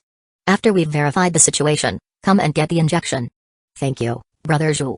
The 3rd hospital, its dark building structure empty and skeletal, its entire area covered in signs of burning. Not just the hospital's comprehensive building, the inpatient building, the administrative building. The surrounding shops and residences had almost all become ruins. This was the aftermath of a great fire during the early days of the apocalypse, when chaos and strife plunged this area into a massive conflagration, not even speaking of the survivors. At that time, even the monsters who failed to escape in time turned into charred corpses, buried here along with the ruins. Among the remaining walls and broken bricks, the limbs of dried corpses were twisted, and the dark arms stretched out like branches, looking extremely frightening. Because there weren't many resources left behind, there were hardly any survivors active in this place. Monsters, on the other hand, gradually moved here, turning it into a place of death. However, now in the dark ruins, gray inferior demons prowled like hyenas, growling softly and occasionally venturing out of these dark ruins to attack other areas in the northern part of the city. You really disappoint me, Li Ziming, not even able to keep people. A muffled thud sounded as a nearly 3-meter-tall, tumor-covered humanoid monster was sent flying and landed heavily on the ground. Inside the ruined building, a hunched giant with his head drooping down to his chest glared viciously at Li Ziming lying on the ground. Around him, standing were 4 or 5 figures wearing tattered curtains or sheets as cloaks, in humanoid shapes but with bizarre silhouettes, some even dripping with slime from their bodies. Boss, he's also second order. Why don't I just eat him? Li Ziming growled softly, baring his pointed, beast-like teeth, his gaze fearful as he looked at the monster before him. Humphrey, a rough snort resounded as the one referred to as boss coldly said, he will bring people from the tree domain. The divine relic will be taken by them, and God's world will not tolerate these obstinate defilers.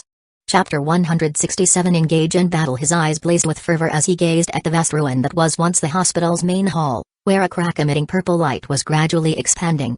About 4 meters high and 2 meters wide, a continuous stream of gray inferior demons kept emerging, filling the hall with their bizarre forms. Low growls rose and fell, surrounding the crack, much like a pack of wild beasts waiting for their leader to arrive. Unlike the chaotic rifts that appeared in the camps of South City, these gray inferior demons were deliberately contained here. The hunchbacked giant's eyes glowed red, and a creepy laugh slowly began to resonate. Soon, very soon the passage will fully open, and we will be able to travel to another world, a stronger, more perfect world. The gray inferior demons seemed to be under his control, though merely through some form of psychic force, influencing them rather than completely binding them. But this was sufficient. The monsters would not attack their own kind under his influence but would instead strike at those who attacked them. Li Ziming stood up, looking at Ziku's terrifying body, fear flashing in his eyes.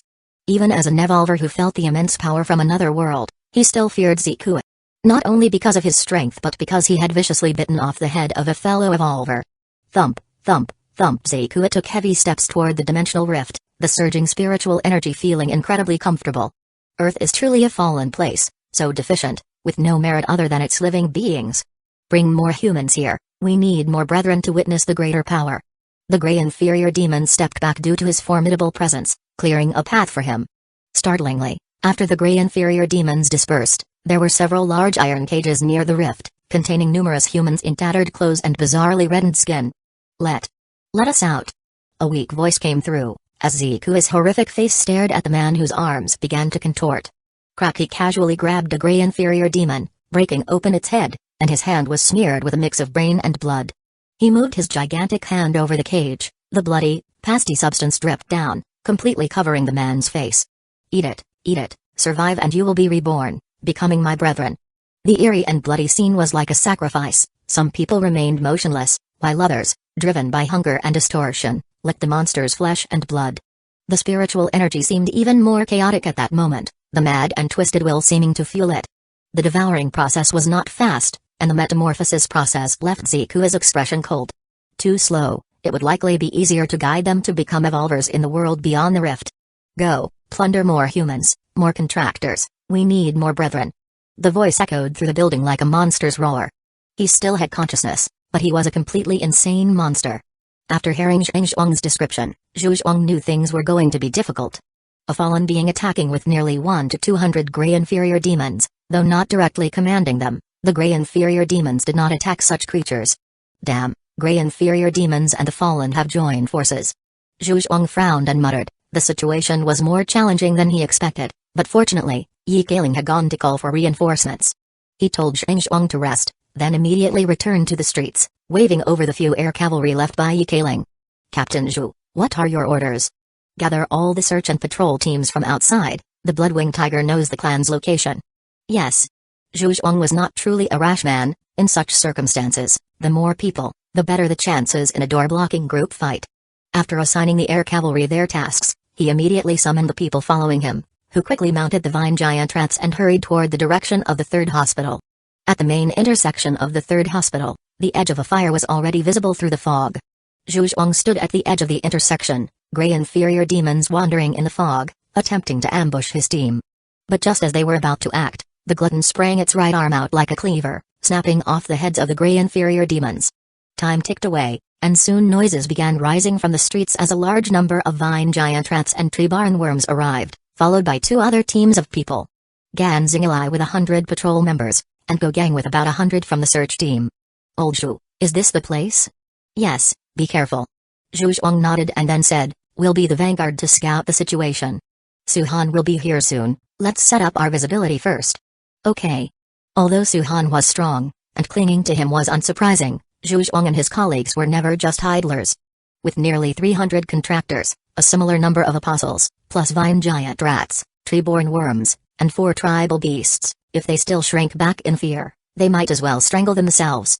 Everyone, level 1 battle readiness, apostle 2nd echelon advance, tree-born worms 1st echelon, vine giant rats follow. Understood. The assembled personnel then began to march into the road leading to the third hospital. The fog enshrouded the area ahead, but as the tree barn worms moved underground and the vine giant rats cleared the path, the members of the search and patrol team skillfully positioned the ancient tree crystals on both sides of the street. The fog began to dissipate due to the ancient tree crystals, revealing the terrifying aspect of the street. The darkness was complete, the air filled with a burned, acrid smell.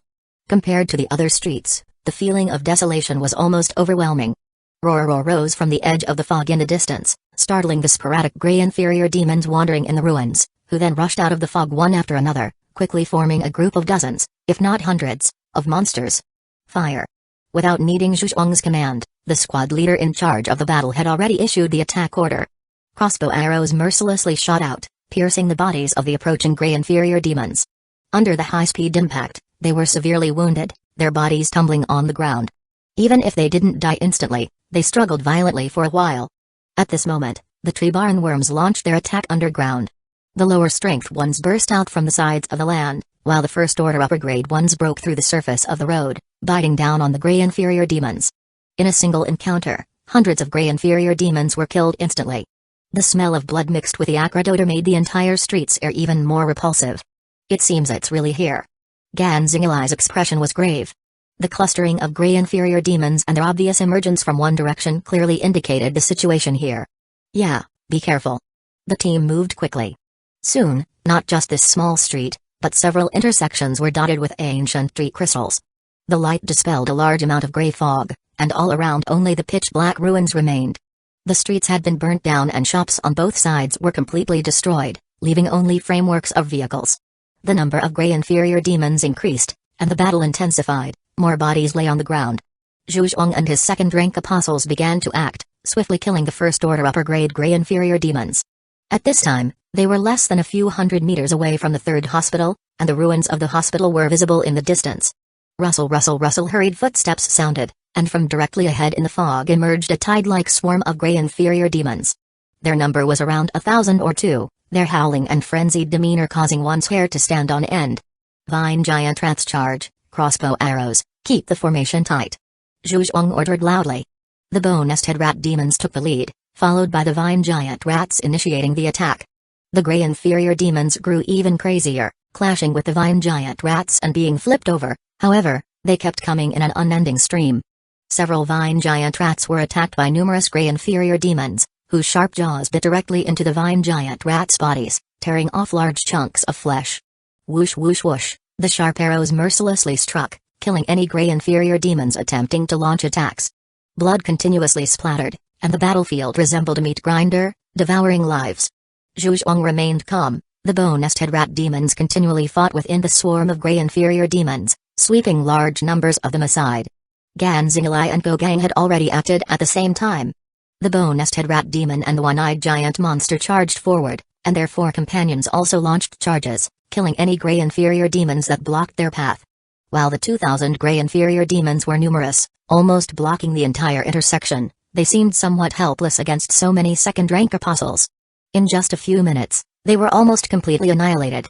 Something is wrong. Gan Xingilai frowned, and Zhuang, noticing something amiss, asked, "What's wrong?"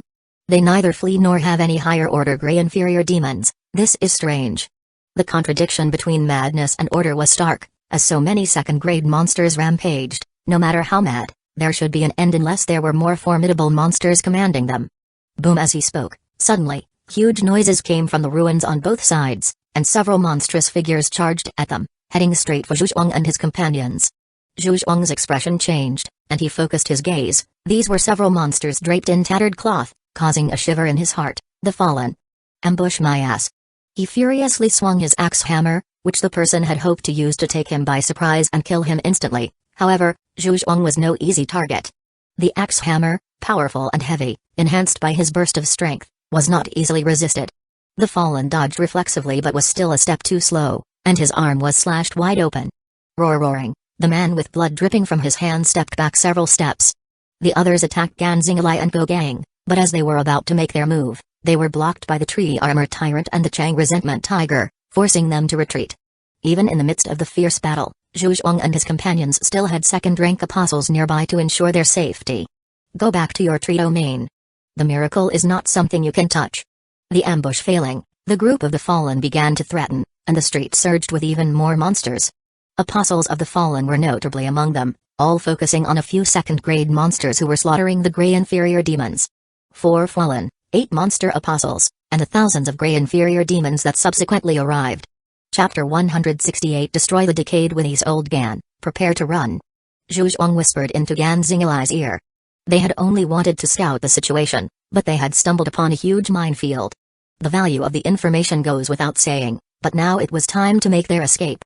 Gan Xingilai's expression turned grave as he nodded. Although they had 10 second-order warriors and the advantage was theirs, facing the patrolling and searching teams would mean confronting thousands of grey inferior demons, which could easily lead to heavy losses. Go. At Zhuang's command, the glutton charged towards 2 monstrous creatures covered in tumors. They were over 4 meters tall, with purple tumors covering their bodies and huge, gaping maws dripping with corrosive saliva. The glutton sent one flying with a punch, then blocked the other with its hammer-like right arm. Kill them. The battle erupted in an instant. 4 Fallen charged forward, and their angel envoys joined them, aiming to attack the entire team. The centipede-mouthed blood toad, with its crimson bulk, pounced on a second-grade monster, rolling into the throng of grey inferior demons with the gigantic creature, crushing many of them. The monster fought fiercely, its huge claws reaching for the centipede-mouthed blood toad's body, embedding deep into its shell as blood flowed. But the centipede-mouthed blood toad ignored such wounds. Opening its massive mouth, countless centipede-like poisonous tendrils extended, and a vast cloud of poison engulfed everything nearby. The grey inferior demons that had been about to join the attack were now immediately corroded by the poison as they got close. Already ghastly to behold, the sight of their flesh and bones dissolving was even more terrifying.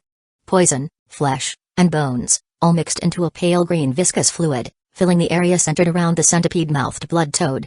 The half-dissolved remnants of creatures lay beneath, like a marsh of bones. Roar! The second-grade monster directly struck by the poison fog had most of its skin and muscle dissolved, but it was still alive. It struggled to its feet, fighting the centipede-mouthed blood toad fiercely. But no matter how hard it fought, it couldn't surpass the centipede-mouthed blood toad and was repeatedly knocked down.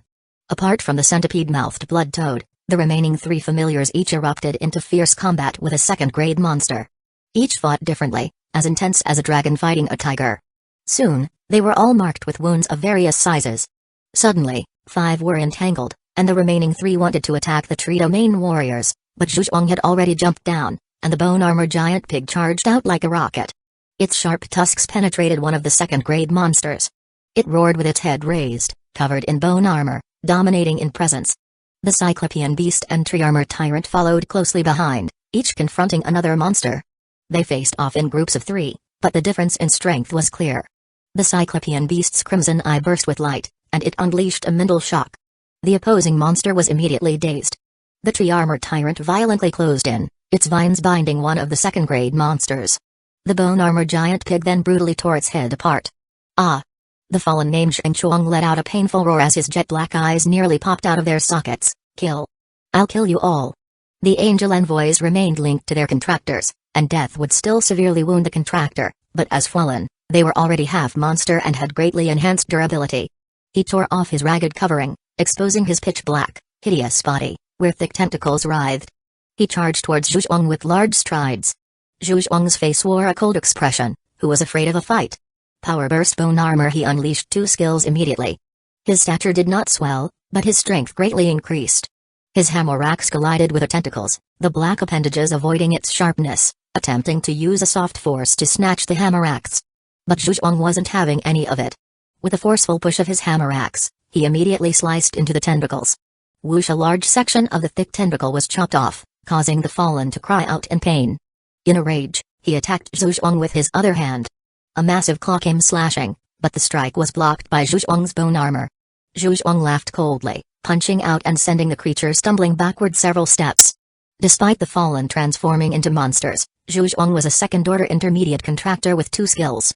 The remaining three fallen charged unanimously at Gan Xinglai and Gogang. They wanted to kill the two first to gain an advantage, because not everyone was like this fatty, with immense power. However, while their plan was sound, as the battle erupted, they saw Gan Xinglai and Gogang already charging forward with their poo knives drawn. The fallen charged to meet them. Aside from one named Zheng Jiangwu, who had mutated horny shells, the other two fallen, Li Ziming and Gong Shou, wielded rebar rods taken from nearby ruins. Their large bodies and immense strength sent the rebar crashing down fiercely. With a knife block, Gogang's body staggered half a step back, and amid the clang of metal, his arms tingled slightly. Roar! Li Ziming was about to pursue his advantage when a roar rang out. The Chang resentment tiger charged forward, knocking him flying. 10 crimson creatures rushed over, the Chang beasts controlled by the Chang resentment tiger. Zheng Jiangwu's eyes were blood red as he swung his pitch-black bone claws, attempting to help, but the bone-nested rat demon burst out, grabbed him, and sent him flying. Only Gong Shou remained, attacking Gan Xinglai relentlessly with his rebar rod, but Gan Xinglai was holding his own without falling behind. Two knives swung with great force, unyielding and no weaker than the fallen ones turned into monsters. Damn it, damn it! Gong Shou roared, saliva dripping from his slit mouth, utterly crazed. Gan Xinglai, however, was extremely calm in facing the enemy, his poo knife relentlessly striking at Gong Shou. Although still second-order low-grade, he wasn't without skills. The elementary healing obtained from the tree armor tyrant also bolstered his strength in the synchronization process. As they fought and retreated, they not only blocked the path of these second-grade monsters and pressed them hard but also managed to hold the street position in the midst of battle, preventing the grey inferior demons from attacking indiscriminately. The team was methodically exiting the street amidst salvos from the search team, the angel envoys slaughtering, and divine giant rats rampant charging. One after another, grey inferior demons were killed on the spot, their bodies tumbling onto the street's surface. The battle refinement made the search and patrol team members increasingly composed, and their combat qualities honed through probing exploration now came into play.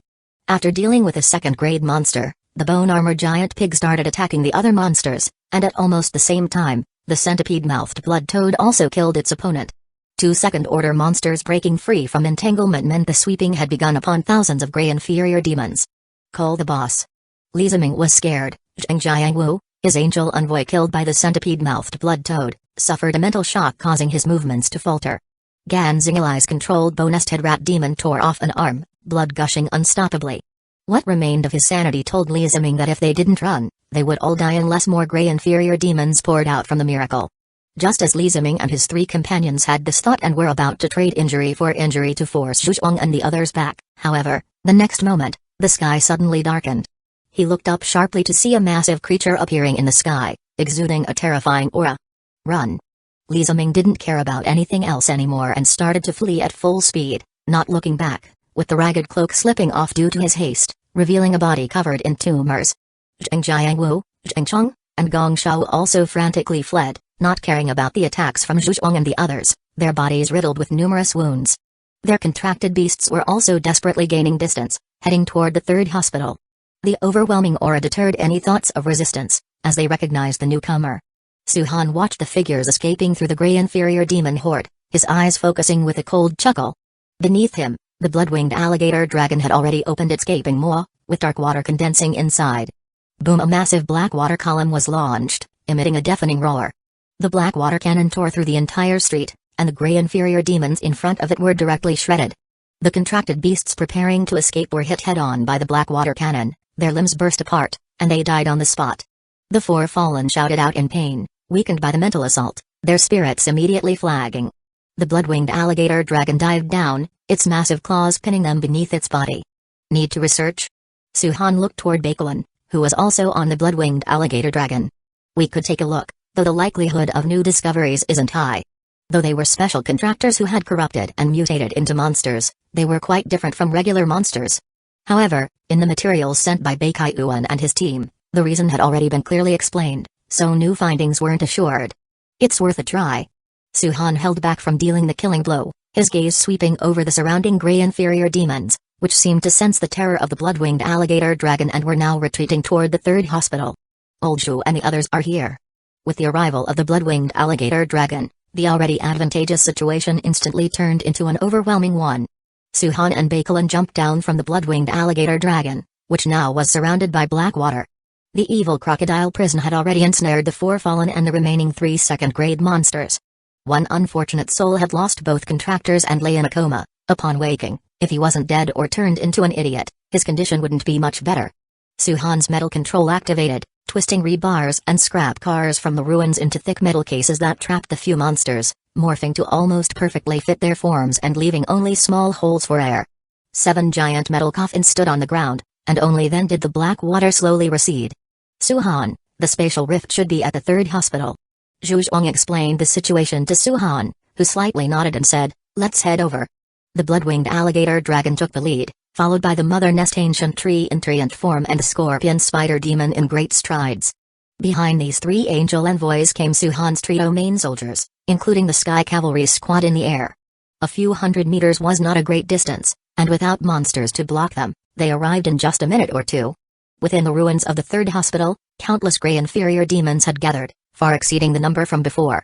It seemed that during the recent battle, even more grey inferior demons had surged out of the rift. Suhan's eyes fell upon the old hospital building. With a thought, the 3 angel envoys moved to the forefront. Orders were conveyed to them: smash it. Chapter 169 Tier 3 Fallen. The charred remnants of the third hospital stood erect amidst the ruins, towering like a shadowy giant, with grey inferior demons growling around it, their crimson eyes fixed intently on Suhan and his group. There were already no fewer than 4,000 to 5,000 grey inferior demons in the outer perimeter alone, and undoubtedly, there were even more monsters within the building floors and the underground parking garages. Suhan had no intention of exploring bit by bit. He knew that there must be more powerful fallen inside the building, or beings like the double-headed grey inferior demon. Otherwise, those few fallen would not have fled like that, and these grey inferior demons would not be so stationary. The anthropomorphic state of the mother nest ancient tree was the first to transform, its form swelling into a terrifying posture.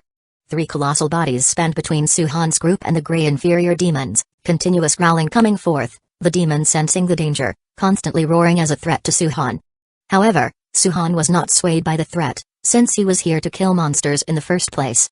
Black water cannons condensed, coagulation cannons formed, and even on the vines of the mother nest ancient tree, sound wave tree fruits began to emerge. At the same time, a massive column of light from the black water cannon, spheres of blood from the coagulation cannon, and hundreds of sound wave tree fruits struck the building. Boom! A terrifying explosion erupted, and the tall dilapidated building crumbled, slowly collapsing. The grey inferior demons also became uncontrollable in an instant, rushing toward Suhan's side like wild horses breaking free. Suhan simply moved his mind, and the mother nest ancient tree advanced, countless vines and roots sprouting forth, knocking down the incoming grey inferior demons. Entwining, binding, vines penetrating. The sturdy vines continuously struck down the demons, while tree-borne worms, vine giant rats, blood-winged tigers, and other companion beasts rushed forth like a legion. Suhan had no intention of letting the other apostles take action. This was an opportunity, a chance to test the combat capabilities of the mother nest ancient tree's legion. Despite being in the thousands, the grey inferior demons, charging like a tidal wave, couldn't get anywhere near the main body of the mother nest ancient tree. Blood had already stained the entire ruin red, flesh littered every corner, and vines extended into each nook. Killing spread as the vines spread, each vine acting as a scythe harvesting the grey inferior demons. As time passed, the dust from the collapsing building gradually cleared, revealing a pale purple fissure atop the ruins. Suhan's eyes narrowed, thinking to himself, such a strong level of spiritual energy, no wonder South City keeps it under wraps. With the appearance of the fissure from another dimension, the fluctuations in spiritual energy grew even stronger. 7 meters high, 4 meters wide, bigger than the data given by South City. Alongside the massacre, the willpower generated by slaughter, Brutality and insanity would trigger the expansion of the fissure until it temporarily stabilized. Clearly, the fissure in front of him was even larger and more terrifying than that of South City. Masses of gray inferior demons continued to pour out of the fissure, more than a dozen at a time, swarming like a school of fish. Splash within the ruins, concrete debris was displaced as colossal creatures crawled out, with second-order gray inferior demons being revealed. Although some had died in the collapse, there were also those that survived. Their eyes blood red, bodies covered in wounds, they still launched an attack on the Mother Nest Ancient Tree the moment they appeared. At that moment, a hunched giant squeezed out from the fissure, his body covered in plasma and gashes. His muscles were knotted like rock, his back hunched with long bone spurs, with 4 arms, 2 human-like forming giant claws, and 2 under the ribs, one side bearing black tentacles and the other side large crab-like pincers, with a head hanging to his chest as if it were growing there. Lord of the Tree Domain, cease your actions. Ziku's eyes were filled with resentment as he watched Suhan, whose attack had destroyed everything. His subordinates and the humans who were about to metamorphose into evolutionists were all ruined. If he hadn't hidden inside the fissure, he probably would have been seriously injured as well. Lord of the Tree Domain? Suhan laughed, surprised to have earned such a title. He stared at the monster before him, unapologetically scrutinizing, twisted and mutated though it seemed not to have engulfed the consciousness of the fallen in front of him. There was some sanity in the madness, no wonder Zhao Yaqian had warned it was dangerous. You seem to quite enjoy turning into a monster. Do you really like the alternate dimensions?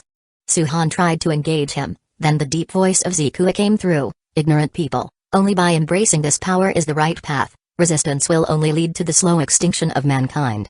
Ziku suddenly looked up, his gaze becoming fervent as he stared at Suhan, his form suddenly bursting forth, join us, or die. Just a second ago, he had been urging Suhan to leave, but the next second, his gaze turned fervent again. If only the contractors could more quickly embrace the power, ascending through distortion, then why not turn Suhan into one of their own? If he could capture him, devour monster flesh. No, just pull him into the alternate dimension, witness that mighty power, let him sink into the sea of the gods. Everything would change the moment he hid in the fissure of the alternate dimension. He saw the surging Red Sea and the creatures constantly emerging from it. In his heart, he was convinced that this was the destination, the place where more fallen were born. So, he made his move, charging at Suhan without looking back. Whoosh! Suhan's figure stood still, the thick tendrils of the Mother Nest Ancient Tree had already struck, landing heavily on his body. Ziku, caught off guard, was sent flying into the ruins. Damn thing. Ziku struggled to his feet, but there were no apparent wounds on his body, his defensive power obviously not low, and he was also a tier 3. Suhan furrowed his brows. A third-order fallen would have 3 contract apostles, wouldn't it? He became inwardly cautious, with a blood-winged alligator dragon and scorpion spider demon ready to strike at any moment. However, to his surprise, Ziku didn't summon an apostle but instead charged towards the Mother Nest Ancient Tree himself. His crimson eyes emitted a mental shock, attempting to attack the Mother Nest Ancient Tree. But just as he made his move, vines from the ground attacked first, throwing him off balance. Endless vines and tree roots began attacking. Ziku kept responding. Each powerful punch would create a huge crack in the ground, breaking the vines that bound him. But no matter how strong the attack was, it couldn't overcome the vast number of vines. After Suhan had strengthened the metallic material, the vines of the Mother Nest Ancient Tree became even tougher. Though not as hard as metal, breaking so many vines each time still consumed a lot of energy. Ziku became desperate, and his deep roars kept sounding. The gray inferior demon launched an even more terrifying assault on the Mother Nest Ancient Tree. Over time, an even larger figure slowly emerged from the dimensional rift. It was the double-headed gray inferior demon. 2 third-order creatures appeared on the battlefield, and thousands more gray inferior demons joined the fight. Instantly, the Mother Nest Ancient Tree faced even greater pressure. Ziku and the double-headed gray inferior demon charged at the main body of the Mother Nest Ancient Tree. His eyes blood red, he successfully released a mental shock this time. His gruesome face was filled with a sinister smile. Red light shot towards the Mother Nest Ancient Tree. Suhan, something's not right. Just as Zhuang was about to warn him, Suhan smiled. The red light hit the Mother Nest Ancient Tree, which only slightly shook its massive trunk before letting out a roar. The vines of the Mother Nest Ancient Tree surged like mighty ocean waves, launching a fierce attack from underground and instantly entwining Ziku and the double-headed gray inferior demon. The long-prepared sound wave tree fruits then all emerged from the ground and landed beside them. 100, 500, 1,000. Over 1,000 sound wave tree fruits had been accumulated during the battle, all hidden near the root system. Suhan was not only dealing with Ziku, a tier 3 fallen, but also aim to capture all the creatures emerging from the dimensional rift in one fell swoop? Now, with the dimensional rift stabilized and no more creatures emerging, it was time to close the net. Boom! A terrifying explosion sounded, the blast wave flipping everything in the ruins. Within 100 meters, concrete, flooring, gray inferior demons, almost everything was torn apart. The horrifying sonic boom continued to spread even further. Black water shield. Fortunately, the blood-winged alligator dragon, prepared in advance, released the black water shield, a huge black shield blocking in front of the tree domain team. Although the sonic blast was deafening, it caused no substantial damage. Goodness, were you always burying bombs near the tree roots? Zhuozhong, covering his ears, stared wide-eyed at Su-han. If they were working next to a pile of bombs all this time? Only during battle, don't worry, Su-han reassured, his eyes intently focused on the center of the battlefield as the sound wave tree fruits exploded. The vines that failed to retract underground were shredded by the explosion, scattering everywhere. But even more gruesome were the fates of the gray inferior demons and Zikui, with flesh strewn all over the place, their mangled bodies mingled with the ruins. Zikui was blown up on the spot, his flesh blasted apart, with only a skeleton vaguely visible. The double-headed gray inferior demon was also blown into several pieces, looking especially ghastly. Mop up. Many gray inferior demons around the edges survived, but their numbers had dwindled to fewer than 1,000. Su-han directly ordered everyone to start slaughtering these remaining creatures. In less than half an hour, not a single living gray inferior demon remained, only the dimensional rift was still flickering with purple light. Old Zhu, clean up the battlefield, block the surrounding roads. Understood. Zhuozhong cleaned up the battlefield, while the mother nest ancient tree's vines began gathering the flesh. Fusion material detected from monster flesh, commence fusion? Because the explosion was too powerful, many creatures were accidentally killed. Live fusion was no longer possible, but there was still an abundant amount of flesh here, also suitable for fusion materials.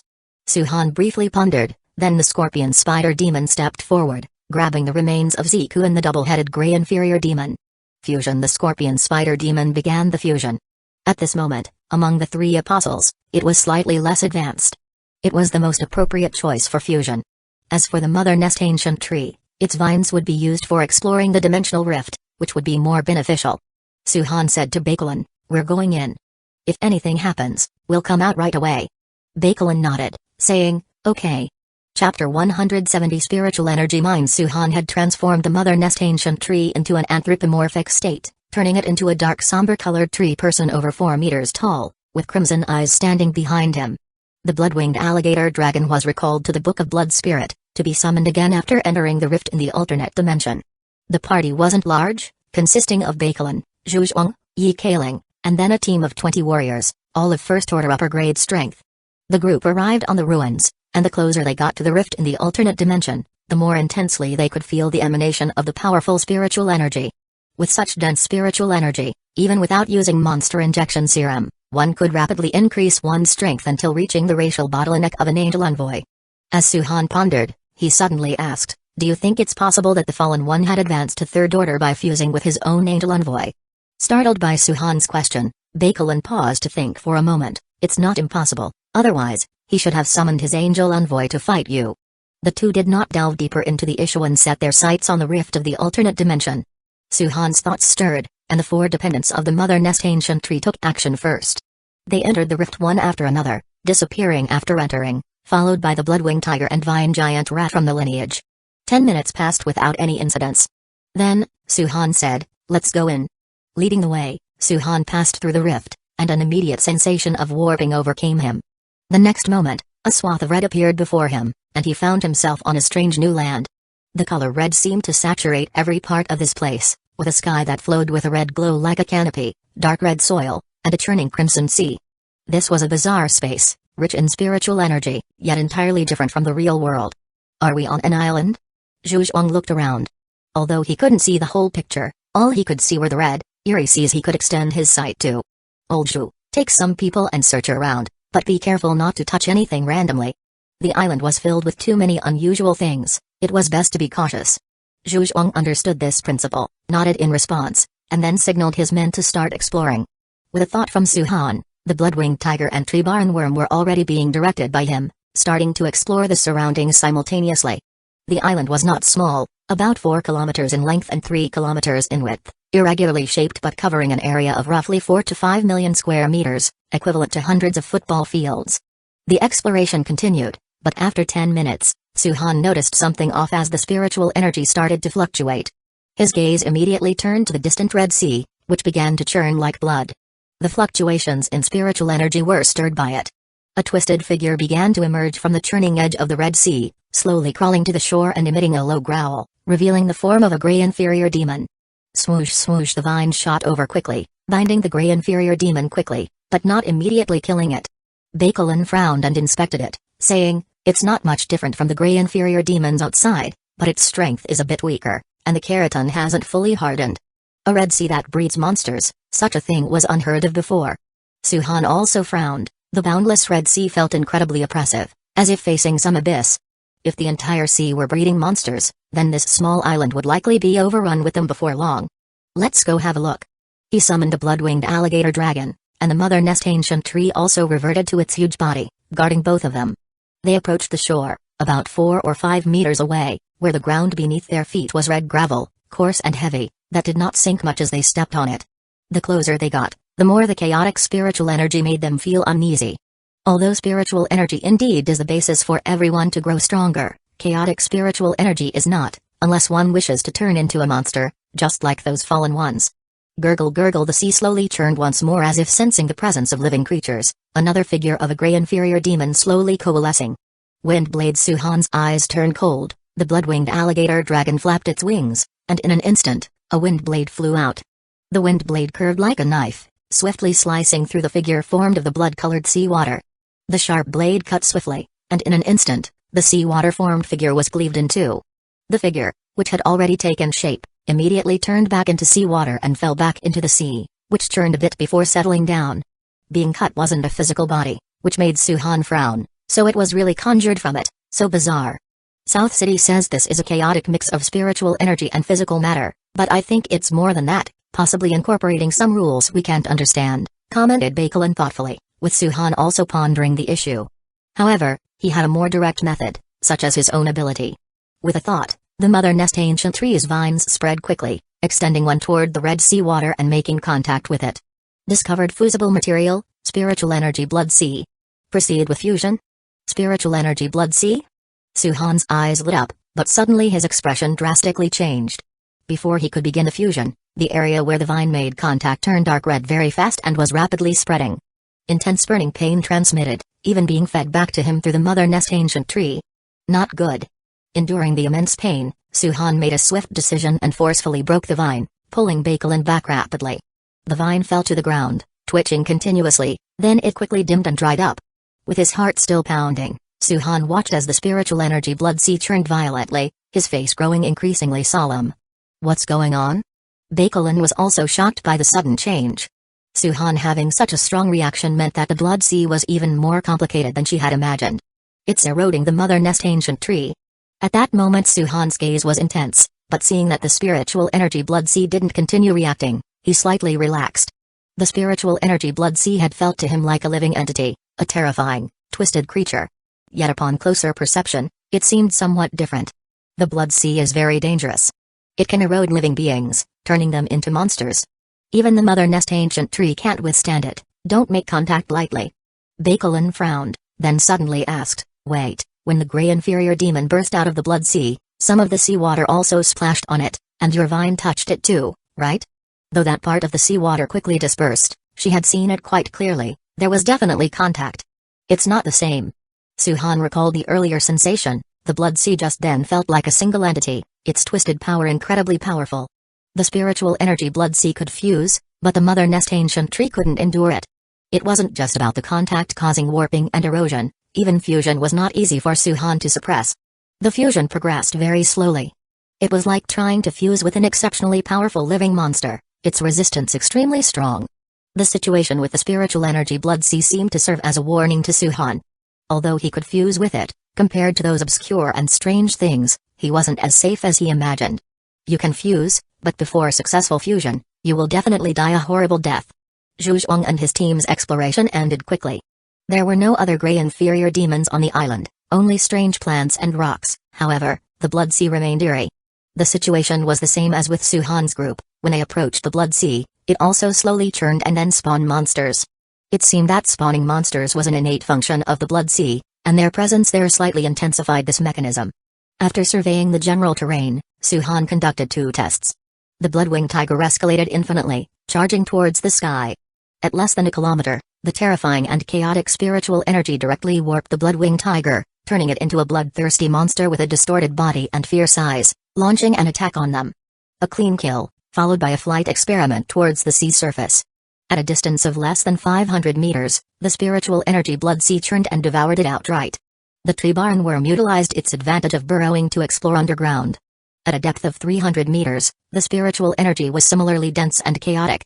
Its will distorted and body mutated, then it launched an attack.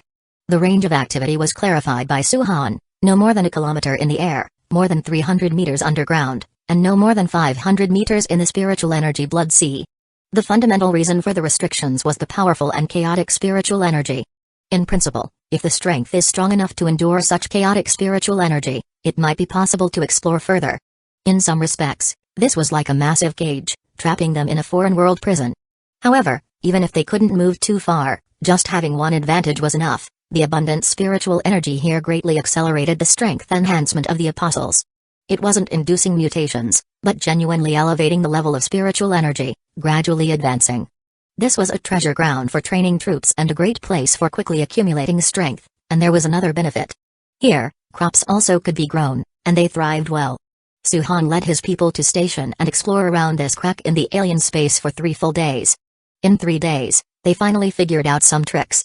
The spiritual energy Blood Sea had tides, influenced by the real world's day and night. At night, the alien space darkened, tides were slightly stronger, and more monsters were spawned. Daytime was calmer, and the spiritual energy was more ordered, but it was equally dangerous, though fewer monsters were spawned. Monsters were primarily gray inferior demons, but not exclusively, as Zhuang and his team also encountered another type of monster resembling a skeleton, the corpse ghost. Somewhat stronger and very fast, it almost attacked an observation team, but fortunately, it was quickly subdued. During the observation patrol, Zhuang also brought Suhan a pleasant surprise. The tidal spiritual energy Blood Sea not only brought forth monsters but also another good thing, spiritual energy mines. The spiritual energy mines were left on the beach with the tides, discovered by Zhuang on the 2nd day in the alien space. He reported it to Suhan at once and handed over a sample to him. The spiritual energy mine was purple throughout, no bigger than a thumb, irregularly shaped, but translucent throughout, emitting an aura of spiritual energy. Compared to the other chaotic and disordered spiritual energies, this spiritual energy mine was extremely stable. The test results are out. The 2 guards who absorbed the spiritual energy mine advanced from first order inferior to first level intermediate in 2 days. Bakelin, holding the simple test data, found Suhan. Chapter 171 Advancement. She handed over the data she held to Suhan, which included information about the usage of the spiritual energy mine, the absorption rate, and whether there had been any anomalies or erosion. The spiritual energy mine is very safe. If the relative intensity of the energy in the ordinary foggy environment outside the spatial rift is 2, and it's 3 above the islands inside the rift, then the mine would be a 4, explained Bakelin through an illustrative comparison. Holding a piece of spiritual energy crystal in his hand, Suhan asked, "Can we speculate as to how it was formed?" The birth of such a thing in the chaotic sea of spiritual energy blood was somewhat unexpected. Isn't it a normal occurrence for such a vast sea of spiritual energy blood to possess such things? Bakelin retorted before adding, "The exact reason for its formation is unclear, but if I must conjecture, this material could be considered an impurity relative to the sea of spiritual energy blood. If chaos is the nature, then the coalescence of stable and orderly impurities doesn't seem so strange after all. The role of the spiritual energy mine is no less significant than an injection, and it greatly aids in research as well," Bakelin implied meaningfully. Suhan nodded, he knew what she meant. The significance of the spatial rift and the island beyond once again took on a heightened importance for any contractor, as they were treasures that could enhance their strength. After Bakelin left, Suhan began issuing orders to establish the 2nd stronghold centered around the 3rd hospital. Over at the tree domain, people started to be transferred, with 200 search teams, 100 patrol teams, and Zhang Dehai's construction team. Approximately 500 people began working. Suhan also dispatched the fused scorpion spider demon to construct metallic gates and walls at various strategic passes. The fusing of the scorpion spider demon lasted a day and a night, and upon completion, it consumed about 12 to 13,000 corpses of the gray inferior demons. The scorpion spider demon's essence of flesh escalated by 2 levels, rising from level 2 all the way to level 4, and the two fusions allowed it to successfully break through to a third-order intermediate, significantly enhancing its strength. There were two benefits gained from the advancement, both in the realm of skill development. The Blood Chi Blessing evolved to level 2, while the already powerful Coagulation Cannon was further enhanced to level 4. With the two skills working in tandem, the single combat capability of the Scorpion Spider Demon greatly improved. With the Scorpion Spider Demon's help and the assistance of the Mother Nest Ancient Tree's vines in transporting materials, the construction of the temporary base progressed swiftly. In just 2 days, the encircling and sealing of the surrounding routes were completed, securing the area around the third hospital as a relatively safe place. Although it was not as secure as the Tree Domain Ring Zone, it was not easily breachable. The personnel stationed at the spatial rift had to be trustworthy, thus the first batch stationed there was led by Zhu Zhuang. Zhu Zhuang's search teams made up the core, supplemented by parts of the patrol teams, tallying 300 members stationed there. The chief officer was Zhu Zhuang, the deputy officer was Go Gang, and they were accompanied by 2 beasts of burden, set against guarding the location from 6 second-grade monsters. With such a force, except for someone like Su Han, it would be very difficult to wipe them out. The station troops had 3 primary tasks: observation, hunting, and training.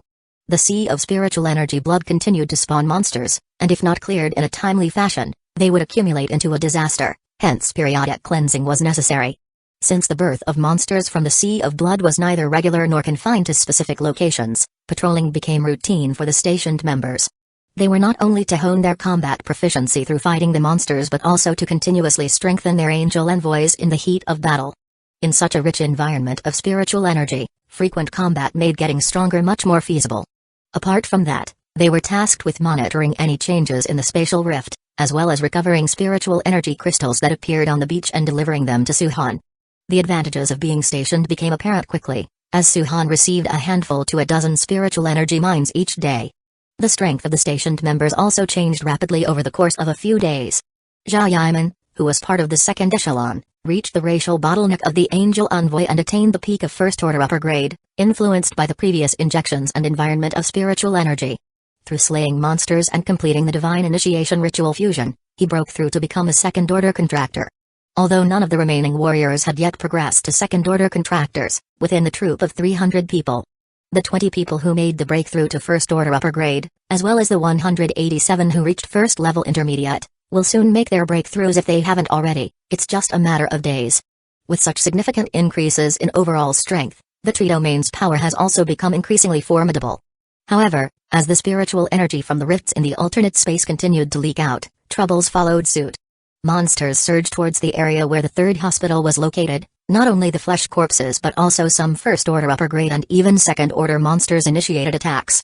Battles occurred almost daily, and the area outside the third hospital was almost piled high with the bodies of monsters.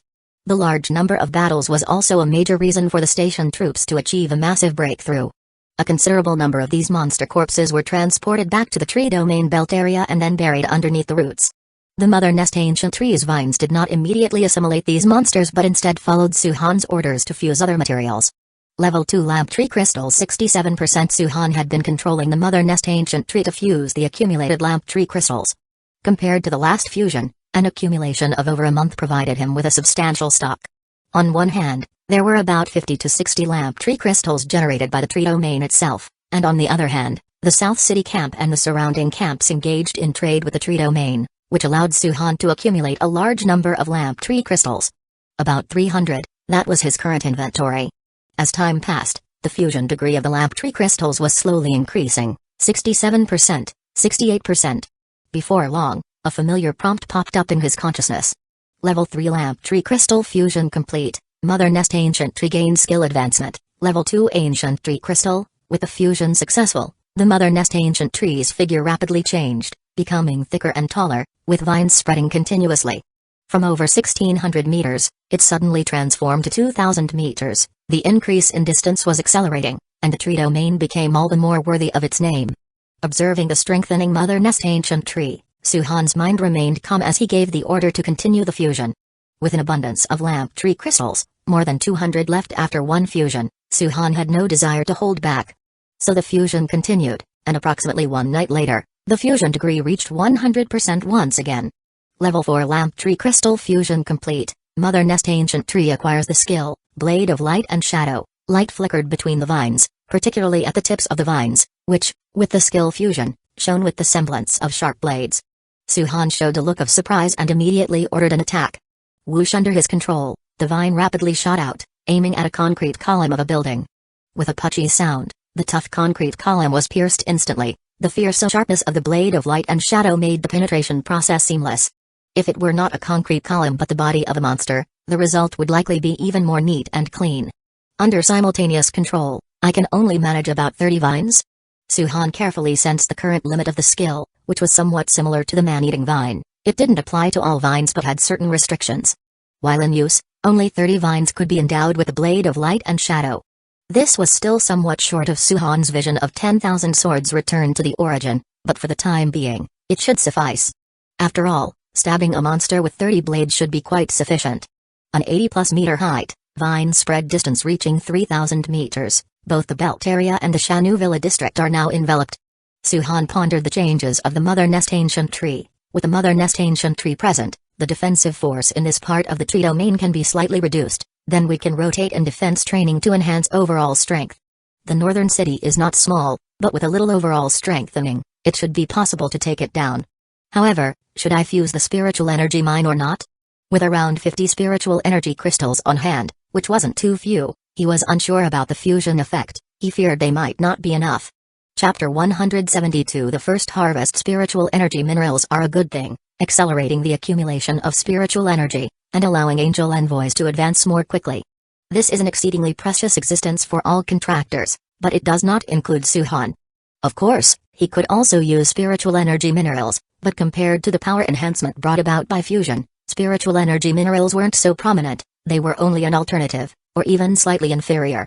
In terms of increasing his strength, Suhan had more options, but undoubtedly, spiritual energy minerals might be more suitable as fusion materials. After all, it was a new option, and it always seemed a bit promising. He considered it for a while and decided to just do it and see what happens. Although the yield of spiritual energy minerals isn't too much at the moment, it's relatively stable. Even if there's a shortage for a while, they will still be available later. If that really doesn't work, then he could simply go to South City Camp to take advantage of them, given that they also have an interdimensional rift and a spiritual energy blood sea. Discovery of potential fusion material. Spiritual energy mineral, proceed with fusion.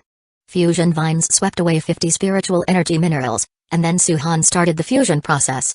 The fusion progress wasn't too fast but wasn't slow either. About 40 minutes later, the first spiritual energy mineral was completely fused, and the fusion degree reached 2%. It seems not enough. Just 2% for the first spiritual energy mineral, and with the subsequent need for more, the current 50 would definitely not suffice. As expected, about a day's time, all 50 spiritual energy minerals were fully fused, and the final fusion degree only reached 76%. He could only wait for more production from the interdimensional rift.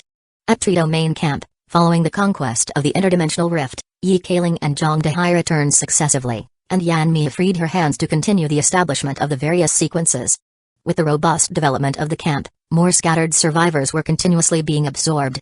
The monsters from the interdimensional rift ran rampant, and the continual elevation of spiritual energy levels in the environment made many of the monsters even stronger. Small groups and survivor families found it difficult to persevere. Moreover, as the Tree Domain Camp incessantly expanded its range of activity through exchanges with different survivor settlements, more survivors began to identify with and aspire to join the Tree Domain Camp. As a result, the number of people steadily increased, and in a little over a week, the population reached the significant milestone of 5,000. Yan Mi started selecting personnel from this pool, and together with Yi Kaling, they brought up a reserve force of 300 people, predominantly consisting of first-order inferior grades, with contracted angel envoys mainly being tree-born worms, vine giant rats, and flesh corpse. Although in terms of individual strength, the tree-born worm might not match up to other angel envoys, its unique reconnaissance properties, stealth attack abilities, and being a symbol of the tree domain led many people to choose it when lacking enough contribution value. Moreover, in the camp, there was also an official evolution exchange sequence circulating for the tree-born worm. It was the alien thorn worm injection, and although it couldn't guarantee a 100% metamorphosis, by the time of the second-order divine initiative sacrifice, there was a high probability of obtaining a similar form. As the reserve force of 300 was formed, the patrol team and scouting team began to quickly replenish their ranks as well, each nearing the count of 500. The Sky Cavalry squad wasn't fully staffed, with only 70 people. The remaining 30% functioned as an independent unit for exploration and patrolling the boundaries. Therefore, the total number of formal combatants in the tree domain had reached around 1,400, accounting for about one-third of the entire camp's population. Under the post-apocalyptic circumstances, this proportion of soldiers was not considered high. If the construction team led by Zhang Dehai, Steward Yan's subordinate Ji Jichun who feeds the evolved kind of fishes and beasts, and some other teams were included, the number of people with decent combat ability could reach 2,000 to 3,000. As for the number of contractors, it was only higher, roughly around 4,000. In the entire camp, there were a total of 8 second-order powers, which included Zhu Zhuang and others. Among them, Zhu Zhuang was a second-order intermediate, while Yan Miu and Baikalin were just a few points shy. But with the interdimensional rift right there, a breakthrough was just a matter of days. The second-tier members like Xian Ying, Beizhou, Cheng Xuan, and Shu Ziqing were also not far from breakthroughs, just slightly behind the original second-tier Zhao Yimin. Besides the second tier, there were about 100 first-order high-grade contractors and roughly 600 to 700 first-order middle-grade contractors, a significant enhancement in overall strength. The increase in combat personnel enriched the camp's external strength, and with the offspring of vine giant rats and tree barnworms working together, the forces that went out for raids became even more powerful. Every day, several hundred monster corpses were transported back, piling up under the tree roots, both as a reserve for feeding the captive monsters and as storage material for the mother nest ancient tree. The accumulation of monster flesh and blood, old cars, guardrails, and other metal materials. The scouting team's collection of materials was no longer limited to ordinary living supplies, and the order and construction of the camp became more stable. However, all this was still not the most important issue at the moment. A major event was approaching. The time had come for the first harvest since the apocalypse. To have Su-Han attend this harvest ceremony, Yan Mi even called on Baikalin to act as a lobbyist the night before. Ordinary production could be managed by her, but this one time had to be presided over by Su-Han, and only he had the qualifications for it. Although surprised, Su-Han found no reason to refuse. So, the next morning, as instructed by Yan Miu, he got ready to participate in the ceremony. Emerging from his room on the top floor of Summer Garden Mall, male and female guards were already positioned in the hallway. Leader. They greeted him with joy and respect. Steward Yan has instructed us to escort you downstairs. Lead the way, Su-Han said, gesturing with his hand, not resisting. Along the way, guards stood at attention at regular intervals in the hallway, on guard on both sides. Summer Garden Mall was the command center of the ring area. Those active here were either administrative staff or combat personnel. There were not a few people, but the guards had never been so densely stationed before. However, today was particularly formal, not only at Yan Mi's request but also voluntarily by the guards. Because they all knew that today was the day of the harvest. They arrived at the base of Summer Garden Mall, where the streets on both sides were already crowded with people. The survivors who had recently joined the camp were almost all living in the buildings around the ring belt area. Early on, they all knew that today was a different day. Everyone was looking forward to seeing the camp's feast and the strongest person in the tree domain. When Su-Han came out, a buzz of whispering spread through the crowd. Look, that's the leader. So young, just like the rumors said. The crowd murmured among themselves. Most of the newcomers hadn't had much contact with Su-Han, but some of the old-timers puffed up with pride, speaking as if it were a matter of course. Although it had only been 2 or 3 months since they came out of Happiness Community, the experiences they had shared with Su-Han and others were enough to become a chip for them to brag about. After all, in this perilous apocalypse, only the tree domain could protect everyone with its strong power. And they all believed that their leader would certainly be the one to reclaim South City in the future. Su-Han's gaze swept over the crowd, and he smiled. The commotion was not small. Beizhou. Here, leader. Beizhou immediately stepped forward and asked, is there something you need done? Since it's a harvest, let's distribute a portion of the crops and evolved kinds to everyone later. His voice was not loud, but it was enough for those nearby to hear, and people were first taken aback before cheering loudly, thank you, leader. Long live the leader. Those who were already beaming smiled even brighter at the cheers, which grew more excited. In the tree domain camp, as long as you work hard, you won't starve. However, evolved kind fish require contribution value, and unless one is a combatant, ordinary people definitely prioritize it below injections. But everyone knew it was a good thing. Let's go.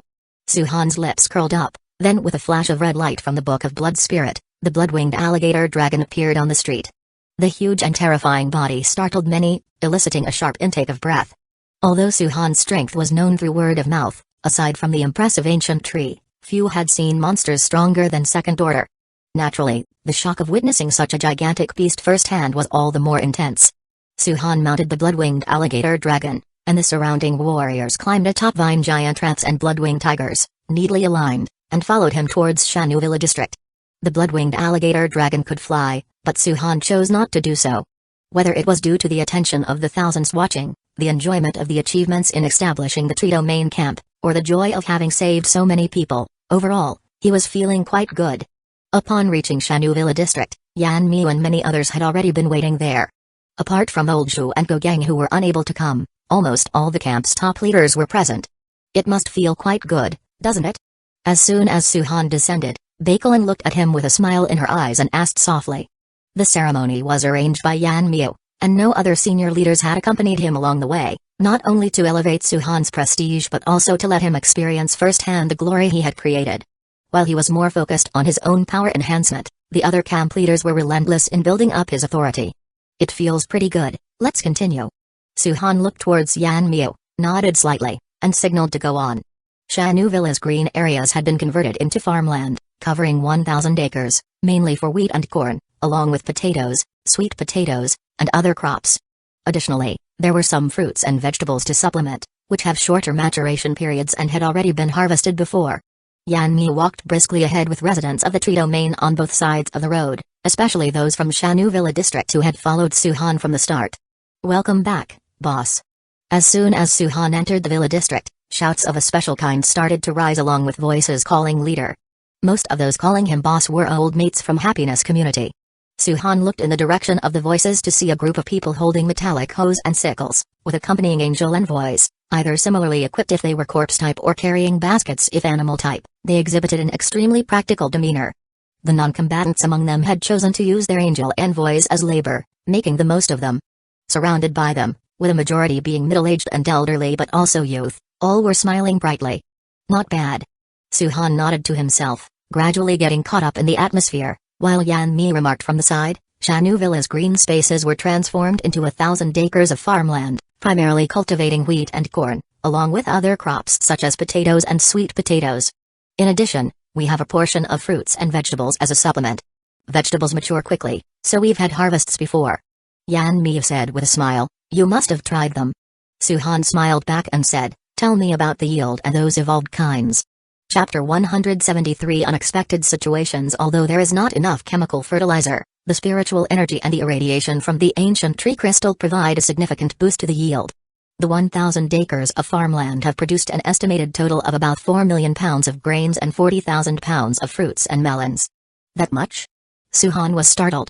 Based on an average consumption of about a pound of grain per person, for the 5,000 people in the camp, the daily consumption would be around 5,000 to 6,000 pounds. Therefore, 4 million pounds would be sufficient for the camp's consumption for about 7 to 800 days, which is approximately 2 years. Yes, and among this batch of crops, we found new evolved kinds, like crystal jade corn and golden wheat. Their yield is lower, but they possess stronger vitality and contain more nutrients and spiritual energy. Master Cow and Kalin have already researched it, and it's safe to eat. The maturity of the crops and such a harvest is naturally good news. At least, the limited urban land won't become a shackle for the human survivors. The evolved kind of fish is expected to produce 15,000 pounds of fish meat, which is also quite a significant amount. Not bad. Some of the food can be used for cultivating these evolved kinds. We have already planned for this, and the breeding of tough-skinned rabbits and four-horned sheep has begun. As they walked, they finally arrived at the outskirts of the farmland. The towering corn stalks stood tall in the fields, each one straight as an arrow, with broad leaves interlacing like a dense green wall. At first glance, the corn was much taller than a person, about 3 meters high, an indication of an unusual growth spurt. Beneath them was the slightly shorter layer of wheat, a golden expanse that stretched continuously to the villas in the distance. If it weren't for the apocalypse, if what illuminated these fields was sunlight instead of the light from the ancient tree crystal, and if outside the range of that light there wasn't a thick white fog, this would surely be an excellent agricultural scenic area. But even now, it wasn't too bad. At least people were still alive. Everyone looked at Suhan and held their breath in anticipation, waiting for a command in unison. Suhan understood and smiled. Begin the harvest. As his words fell, cheers erupted. People wielding sickles cheerfully entered the fields and commenced the ritual of harvesting. There was not much talk, but everyone could feel the distinct significance of this harvest, which was especially precious in the post-apocalyptic world. Especially those who had joined the Trito main camp later on. Having experienced the perilous apocalypse, they knew how rare and valuable such occasions were. Some people laughed, while others cried, and some laughed until they too began to cry. Suhan did not continue to participate. The ceremony was over, and many needed to vent their emotions. This was also one of the purposes of this ceremony, as suggested by the elder, Master Cow. Under the apocalyptic conditions, people need to vent. After venting, they could move forward and become integrated. Ma-o-tai, they opened an entire case of ma-o-tai. At the base near the spatial rift, amidst the buildings reeking of burned smell, even though the signs of battle from 7 or 8 days earlier had been cleaned up, the surrounding environment was still somewhat desolate. Zhu Zhuang kept grumbling, pulling Gogang along, and even the watermelon in his hand was no longer appetizing. Gogang also munched on watermelon, with a goofy smile on his face, and said, "Eat up, my daughter helped with the harvest." Zhu Zhuang was annoyed at the mention and insisted, "The giant basin-sized spicy fish head, dry pot grilled fish, and ma-o-tai.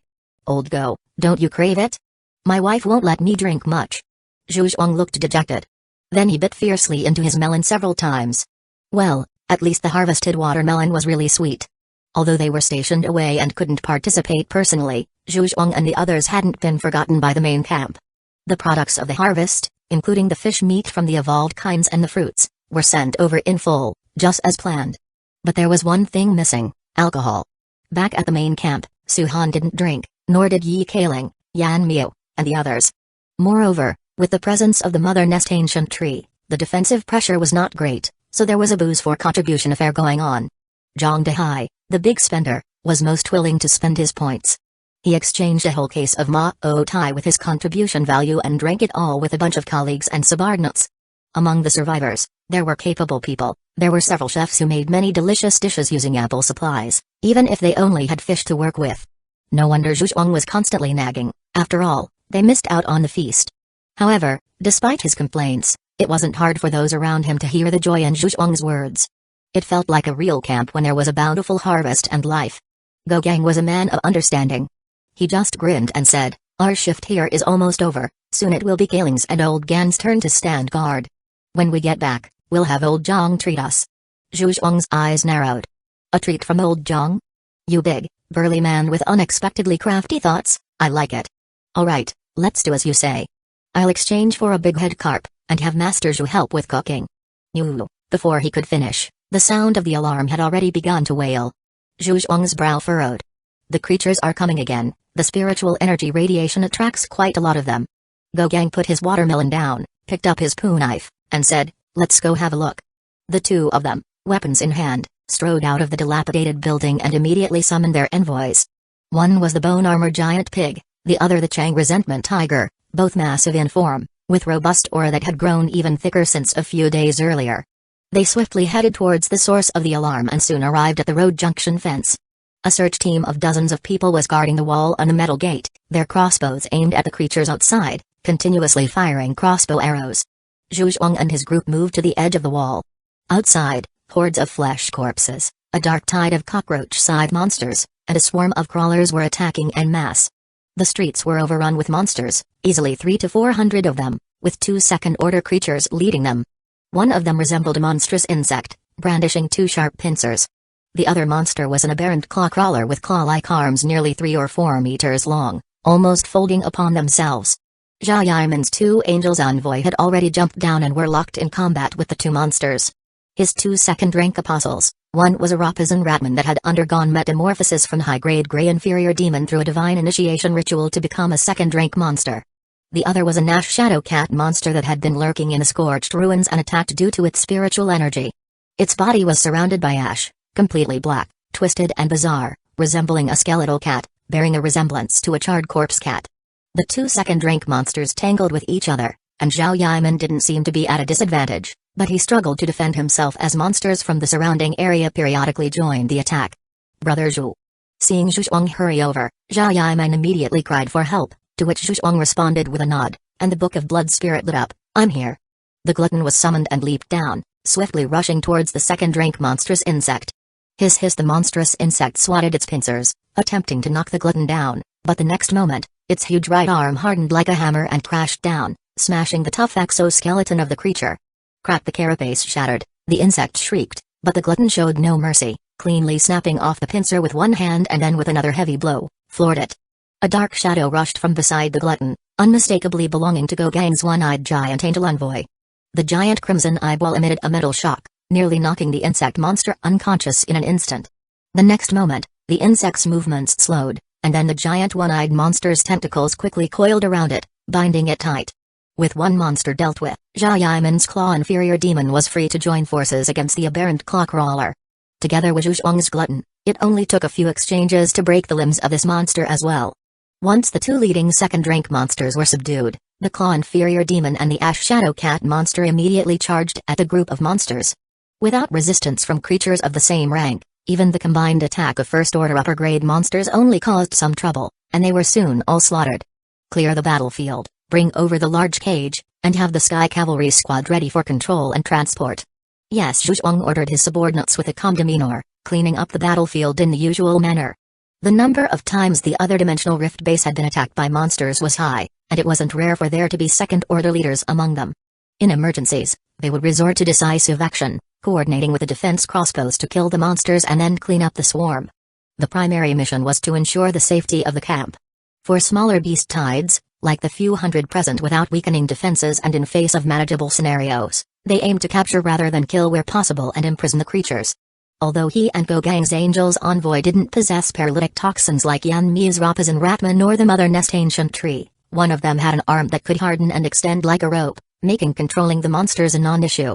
The other's single-eyed mental shock and tentacle control were especially suited for subduing beasts. Working together, they were a natural fit for the hunt. The camp was rapidly expanding, and with the second echelon soon to break through to the second order, the selection of the second angel envoy would naturally prioritize second-rank candidates. Apart from the 4 vacant beast slots for Suhan, other monsters could also be supplemented and even used for experimentation. The 2 monsters still tried to resist, but under the control of the apostles, they were obediently locked in massive iron cages. Once the metal bars were shut, their slamming and banging were futile against breaking free. These were large cages specially condensed by Scorpion Spider Demon, even more secure than the gates. 6 meters in length, width, and height, they were much larger than a room. Want to get out? Try ramming with your life. Zhu Zhuang chuckled and said, the fathead fish contribution value is in the bag, and spicy fish head is on the way. Brother Zhu, are you treating us? Hearing this, Zhao Yiman asked subconsciously. Sponging a meal, especially from a superior, and getting to eat evolved kind fish, what a treat.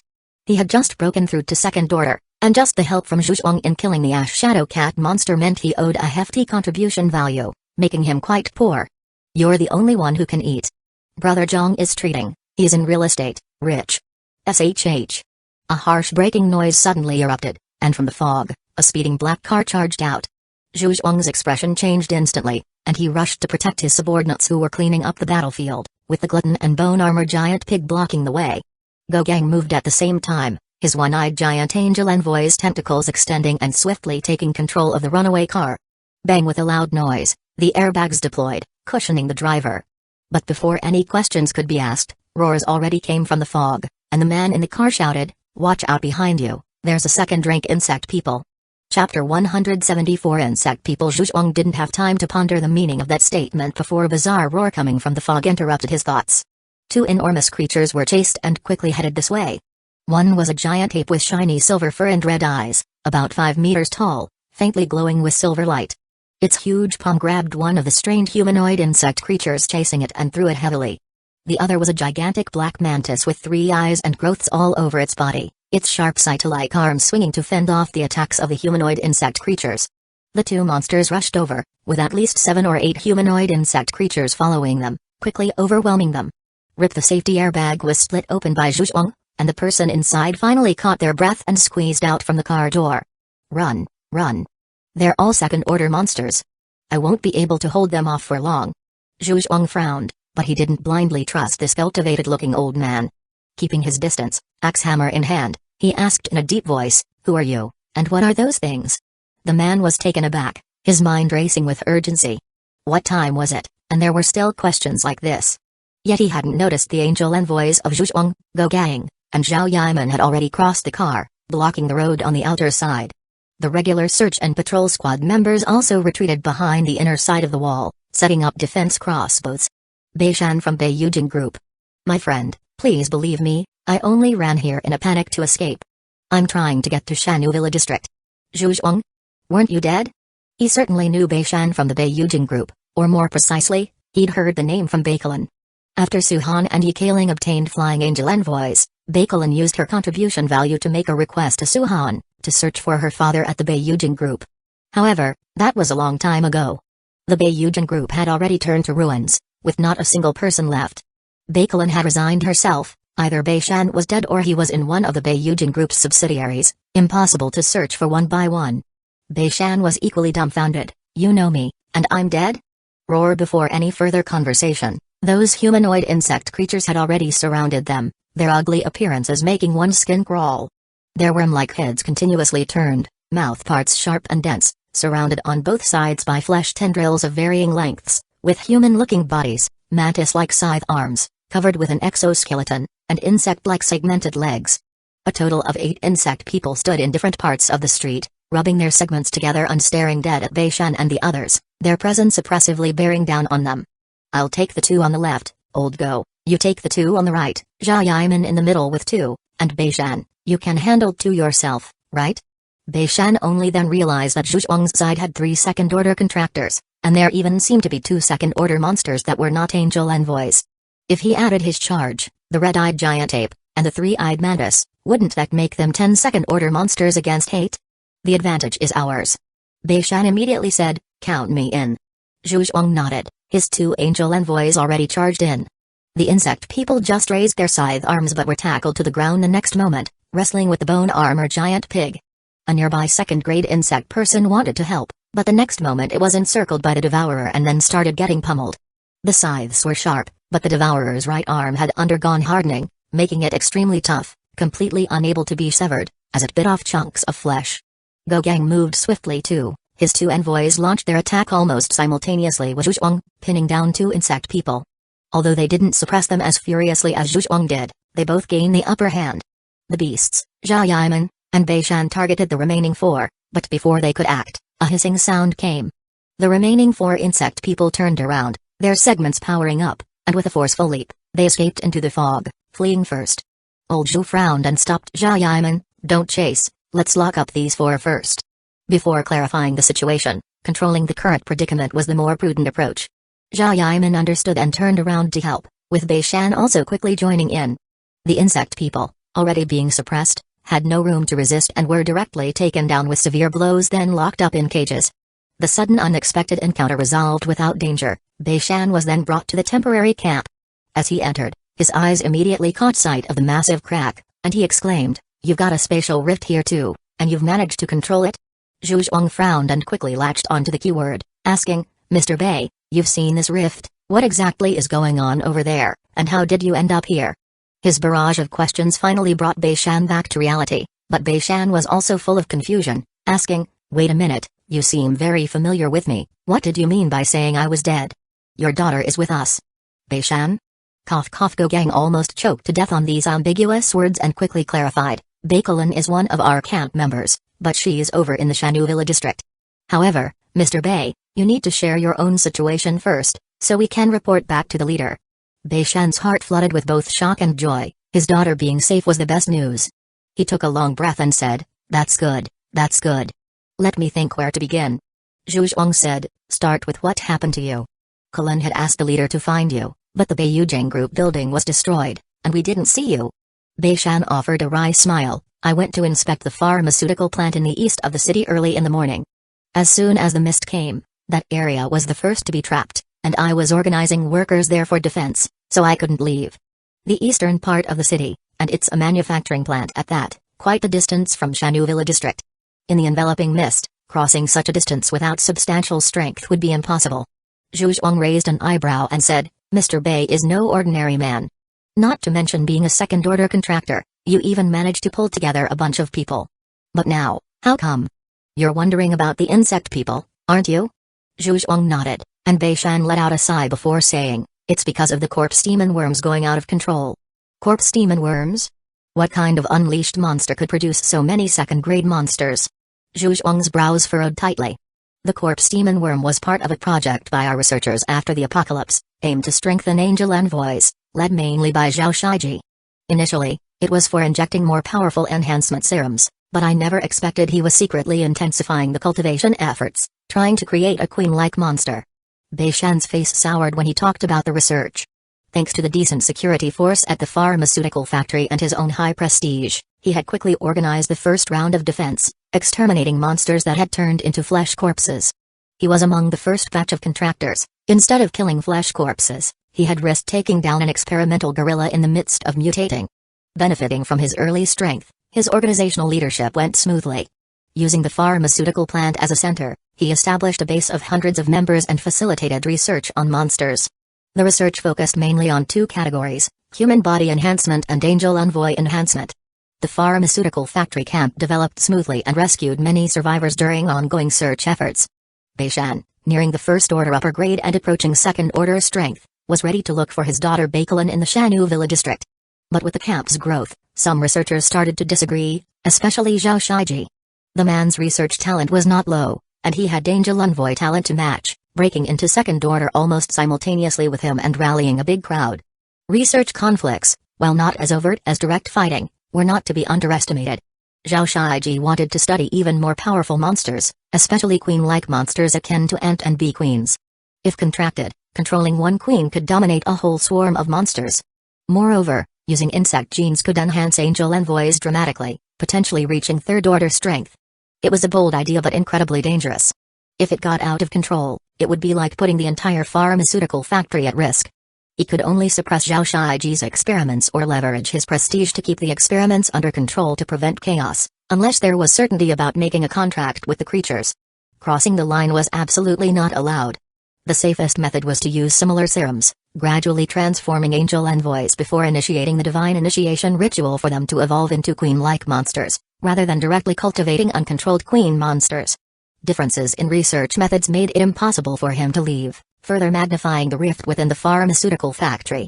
Hearing this, Zhu Zhuang asked in a grave voice, "So they drove you out, and all these insect people are the offspring spawned from the monster Zhao Shiji created?" Offspring. Beishan pondered the term but didn't delve deeper. With a deep sigh, he said, "If that were the case, it would actually be better. At least there would still be living people in the pharmaceutical plant. Those insect people were once humans, researchers with considerable strength."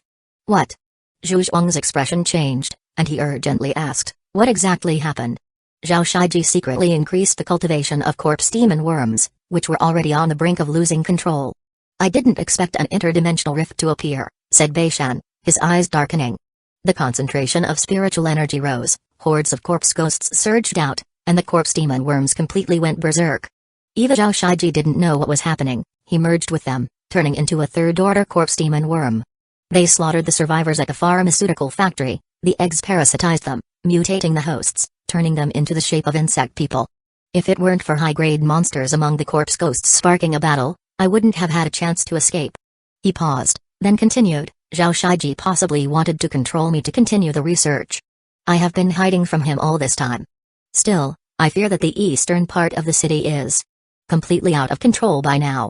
Thousands of monsters were surging from the unchecked interdimensional rift, and Zhao Shiji's insect people weren't in a minority either. Adding the already existing hordes, the eastern district is now a realm where monsters run rampant. When Beishan fled, he wasn't alone, but now he's the only one left. If not for his daughter, he probably wouldn't have managed to keep going. "Could you take me to Sikelin?" Chapter 175 Beishan's research material. Knowing that Beishan was safe, Bakelin rushed over from Shanu Villa district as soon as possible, with her eyes slightly red, no longer maintaining her usual composed demeanor. Even when she saw the collapse of the Beiyujing building, she had never shown such an expression. It's okay, I'm alive and well." Beishan showed a kindly smile, looking at Bakelin standing unharmed before him. He felt very happy in his heart. "Zhu Zhuang helped me deal with those insect people. I didn't get hurt much." Bakelin wiped the tears from the corners of her eyes and sized up Beishan from head to toe. He had no missing arms or legs, just a few minor wounds, and he appeared to be in good spirits. "We will go to the hospital for a checkup later. I'll cover the contribution value." Bakelin simply instructed, but Beishan responded with surprise, "A hospital? You've rebuilt a hospital here?" Bakelin nodded. The trio domain had literally rebuilt a hospital, moving many pieces of medical equipment over. Crystal-powered generators kept the power on 24 hours a day, enabling most of the equipment to be used. So, it was a true reconstruction, with separated areas for surgery, hospitalization, treatment, etc. Under Suhan's protection, the tree domain was rebuilt quickly. We just celebrated the harvest day yesterday. Lord Suhan? Beishan muttered this name, remembering the young man he had met not long ago. Although it had only been a brief encounter, the impression left was deep, and his strength was very formidable. Suhan gave the father and daughter a chance to talk, so after meeting with Beishan, he left the time to the two of them, resulting in them not having much contact. So this entire large settlement is all thanks to him and that third-order ancient tree? Beishan was very curious. A third-order contractor, who also possessed a mother nest type. No, should say a territory-type third-order apostle. Compared to the Majou Shiji, this mother nest ancient tree was far more mature than the corpse demon worms he had cultivated. Not just the mother nest ancient tree. Bakelin said, he himself is the foundation of the settlement, you will understand in time. The strength of Suhan didn't lie in his status as an envoy, but in his talent. Of course, another important factor was the man himself. In this apocalyptic world where many charismatic leaders had gathered people, the numerous settlements and small leaders were evident. But to possess such immense power without losing oneself, not everyone could have such temperament. The three leaders in South City managed to retain their true selves because they had been in positions of great power before this. But before, Suhan was just an ordinary person. Now that you say that, I'm even more curious. But, Beishan pondered and asked, I heard from Zhuang that you manage the settlement's research? That's right. Bakelin nodded, as if she thought of something. She said, Dad, you have related research on your side too. In a while, I'll discuss with Suhan and see if you could help out in the lab as well. She looked at her father, but Beishan took out a rolled-up document encased in a plastic bag from his tattered clothes, saying, Since you're in charge of the settlement's research, I have some information here as a welcoming gift for him. Bakelin frowned slightly, sensing that her father's attitude was somewhat similar to when he was at the company. Not only was he a researcher, but he was also a leader of a corporation, with evaluation and investment almost coming as an instinct. Giving a welcoming gift, pleasing others, was also a common tactic. Seeing his daughter's frown, Beishan explained, no other meaning, I can't handle this thing alone, and neither can a small camp. According to what you said about tree domain, this thing is a blessing, not a curse. Only then did Bakelin's frown relax a bit, and she asked, is it about the injection? No, it's about human body enhancers, I've got some leads. Bakelin showed a look of surprise and immediately said, I'll take you to see Suhan tomorrow. The dinner was made by the father and daughter themselves, with ingredients exchanged from the warehouse, including crops and evolved kind fish. While Beishan was on the run, he had never starved, but his diet had almost entirely consisted of dry food. Although he hadn't fled for long, it was definitely not an easy ordeal. Seeing the fresh vegetables, fruits, and evolved fish species, he was thoroughly convinced. In only about 3 months, to be able to recover to the current extent, the tree domain was far more formidable than the pharmaceutical factory under his control. After a night's rest, Beishan also changed into clothes from Ganzingilai, as his physique didn't match those of Zhang Dehai or Zhuang. A checked shirt, a clean face, although Beishan was just over 50, he didn't look old, with only a few strands of silver hair. Meeting Suhan again took place in Villa number 9, in the living room where Bakelin was pouring tea. Suhan sat on the sofa while Beishan sat on the other side. Kalin is safe, all thanks to Lord Suhan's protection.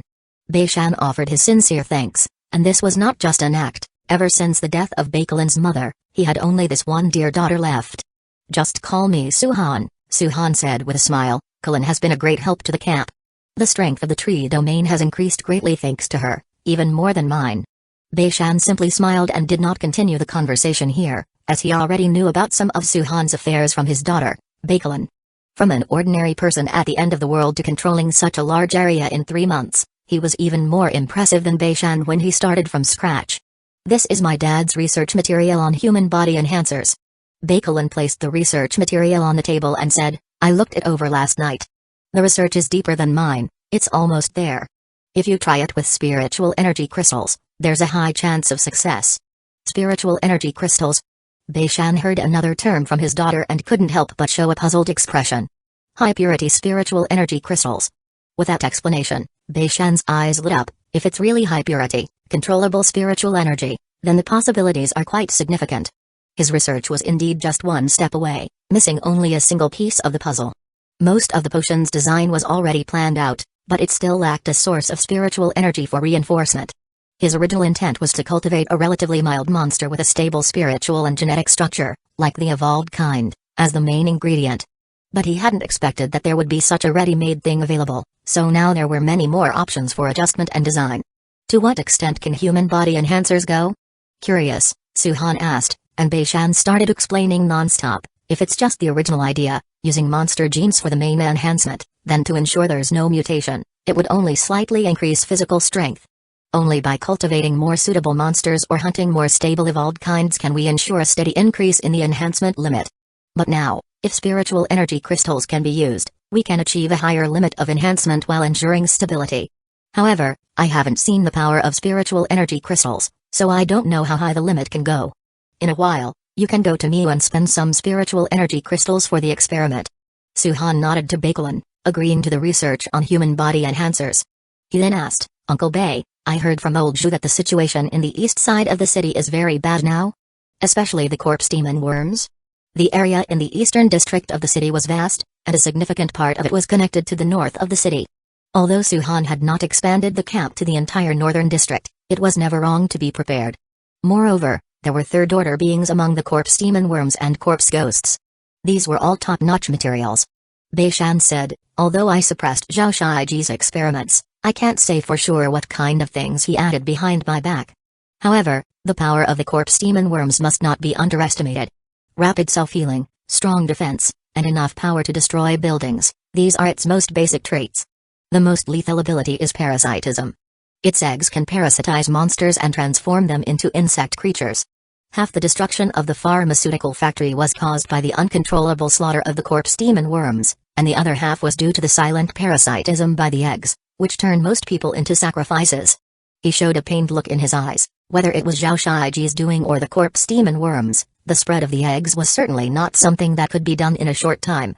The egg-laying cycle wasn't long, but it was definitely not short, and the hatching time would not be brief. At some point in time, the corpse demon worms must have started to lose control.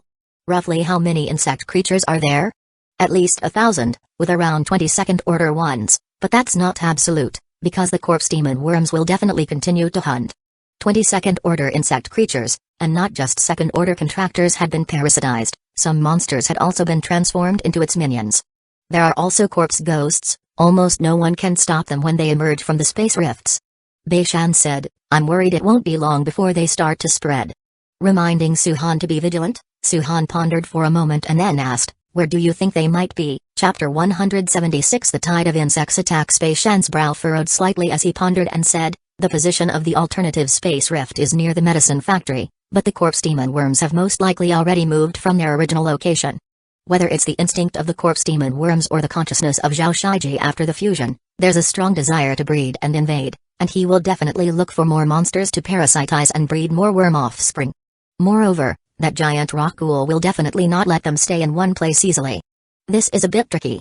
Suhan considered the situation in the eastern district of the city, where the mystic fog was dense, and even the radiance of the lamp tree would not allow for a large-scale attack and search for their whereabouts.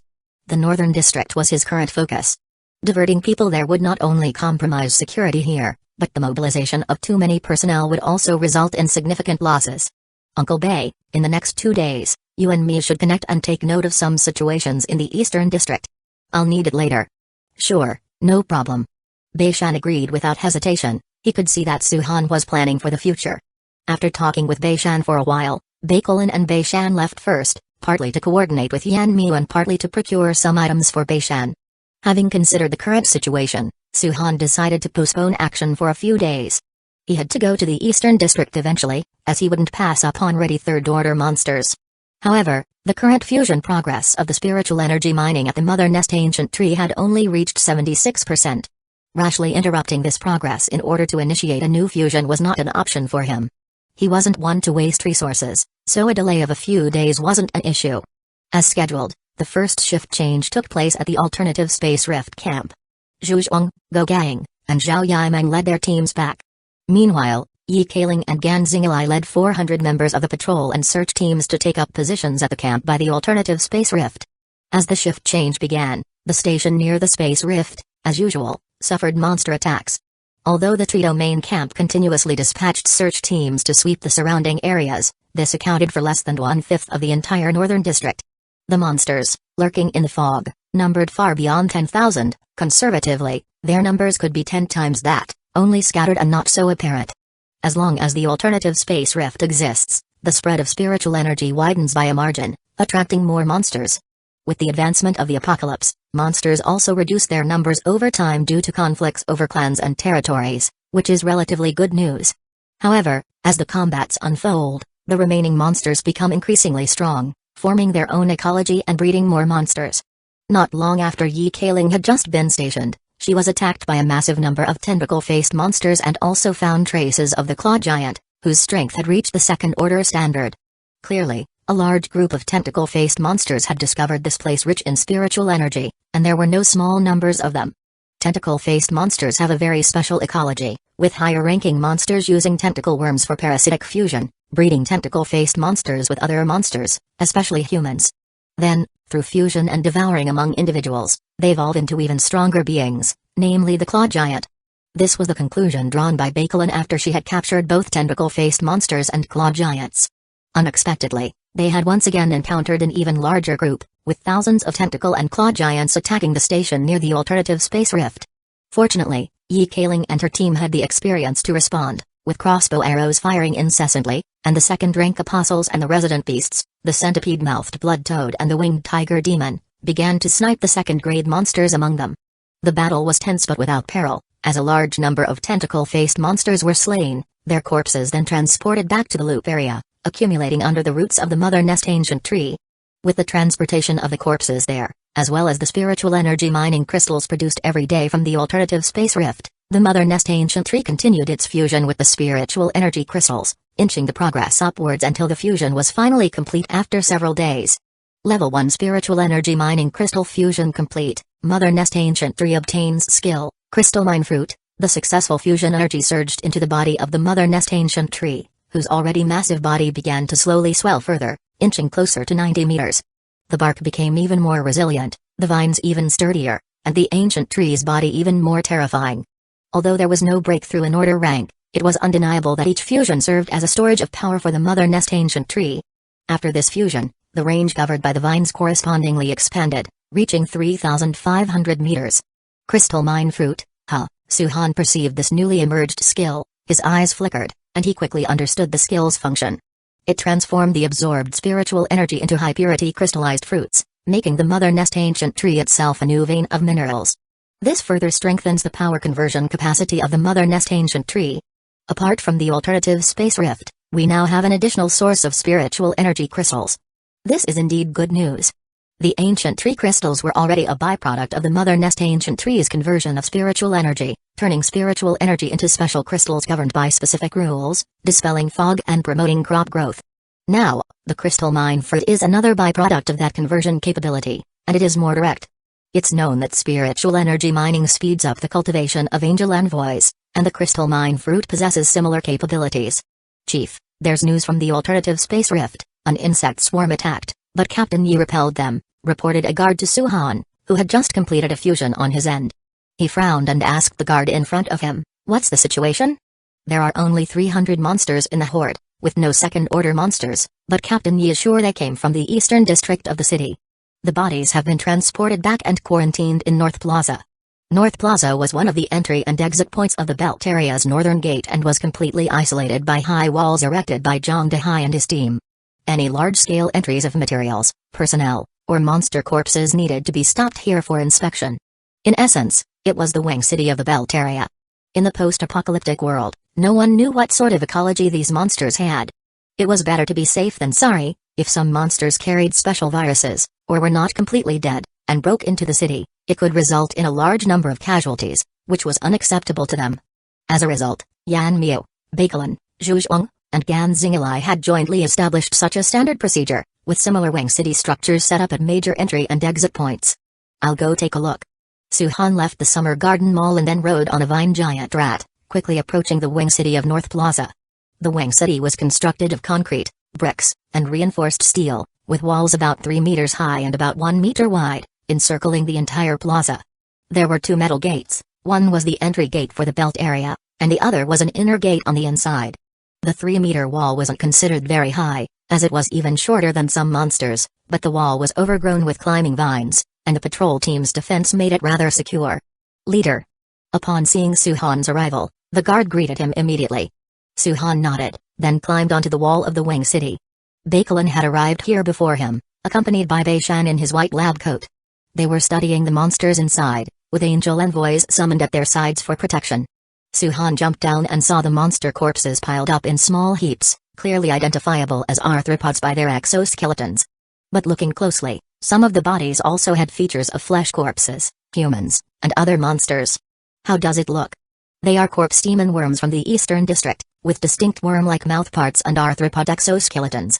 More than half are human bodies that have been modified, with the rest originating from flesh corpses, crawlers, and spider monsters, Bakelin reported to Suhan, and Beishan, adjusting his glasses, added, "This might be his probing, but he probably doesn't know about the presence of the main Trito main camp, or else he wouldn't just attack over there.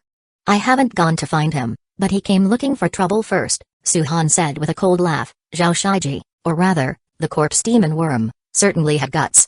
His terrifying breeding desire will drive him to constantly attack other humans and even monsters. Knowing the existence of the Trito main camp, his reaction is quite normal, Beishan continued. "I've checked, these bodies don't contain worm eggs, and the modifications are recent, so they're not a threat. Have the reserves come to deal with these bodies? I'll take the Mother Nest Ancient Tree out for a while. Strengthen the defense here in the Trito main." "You're going to the Eastern District?" "Yes."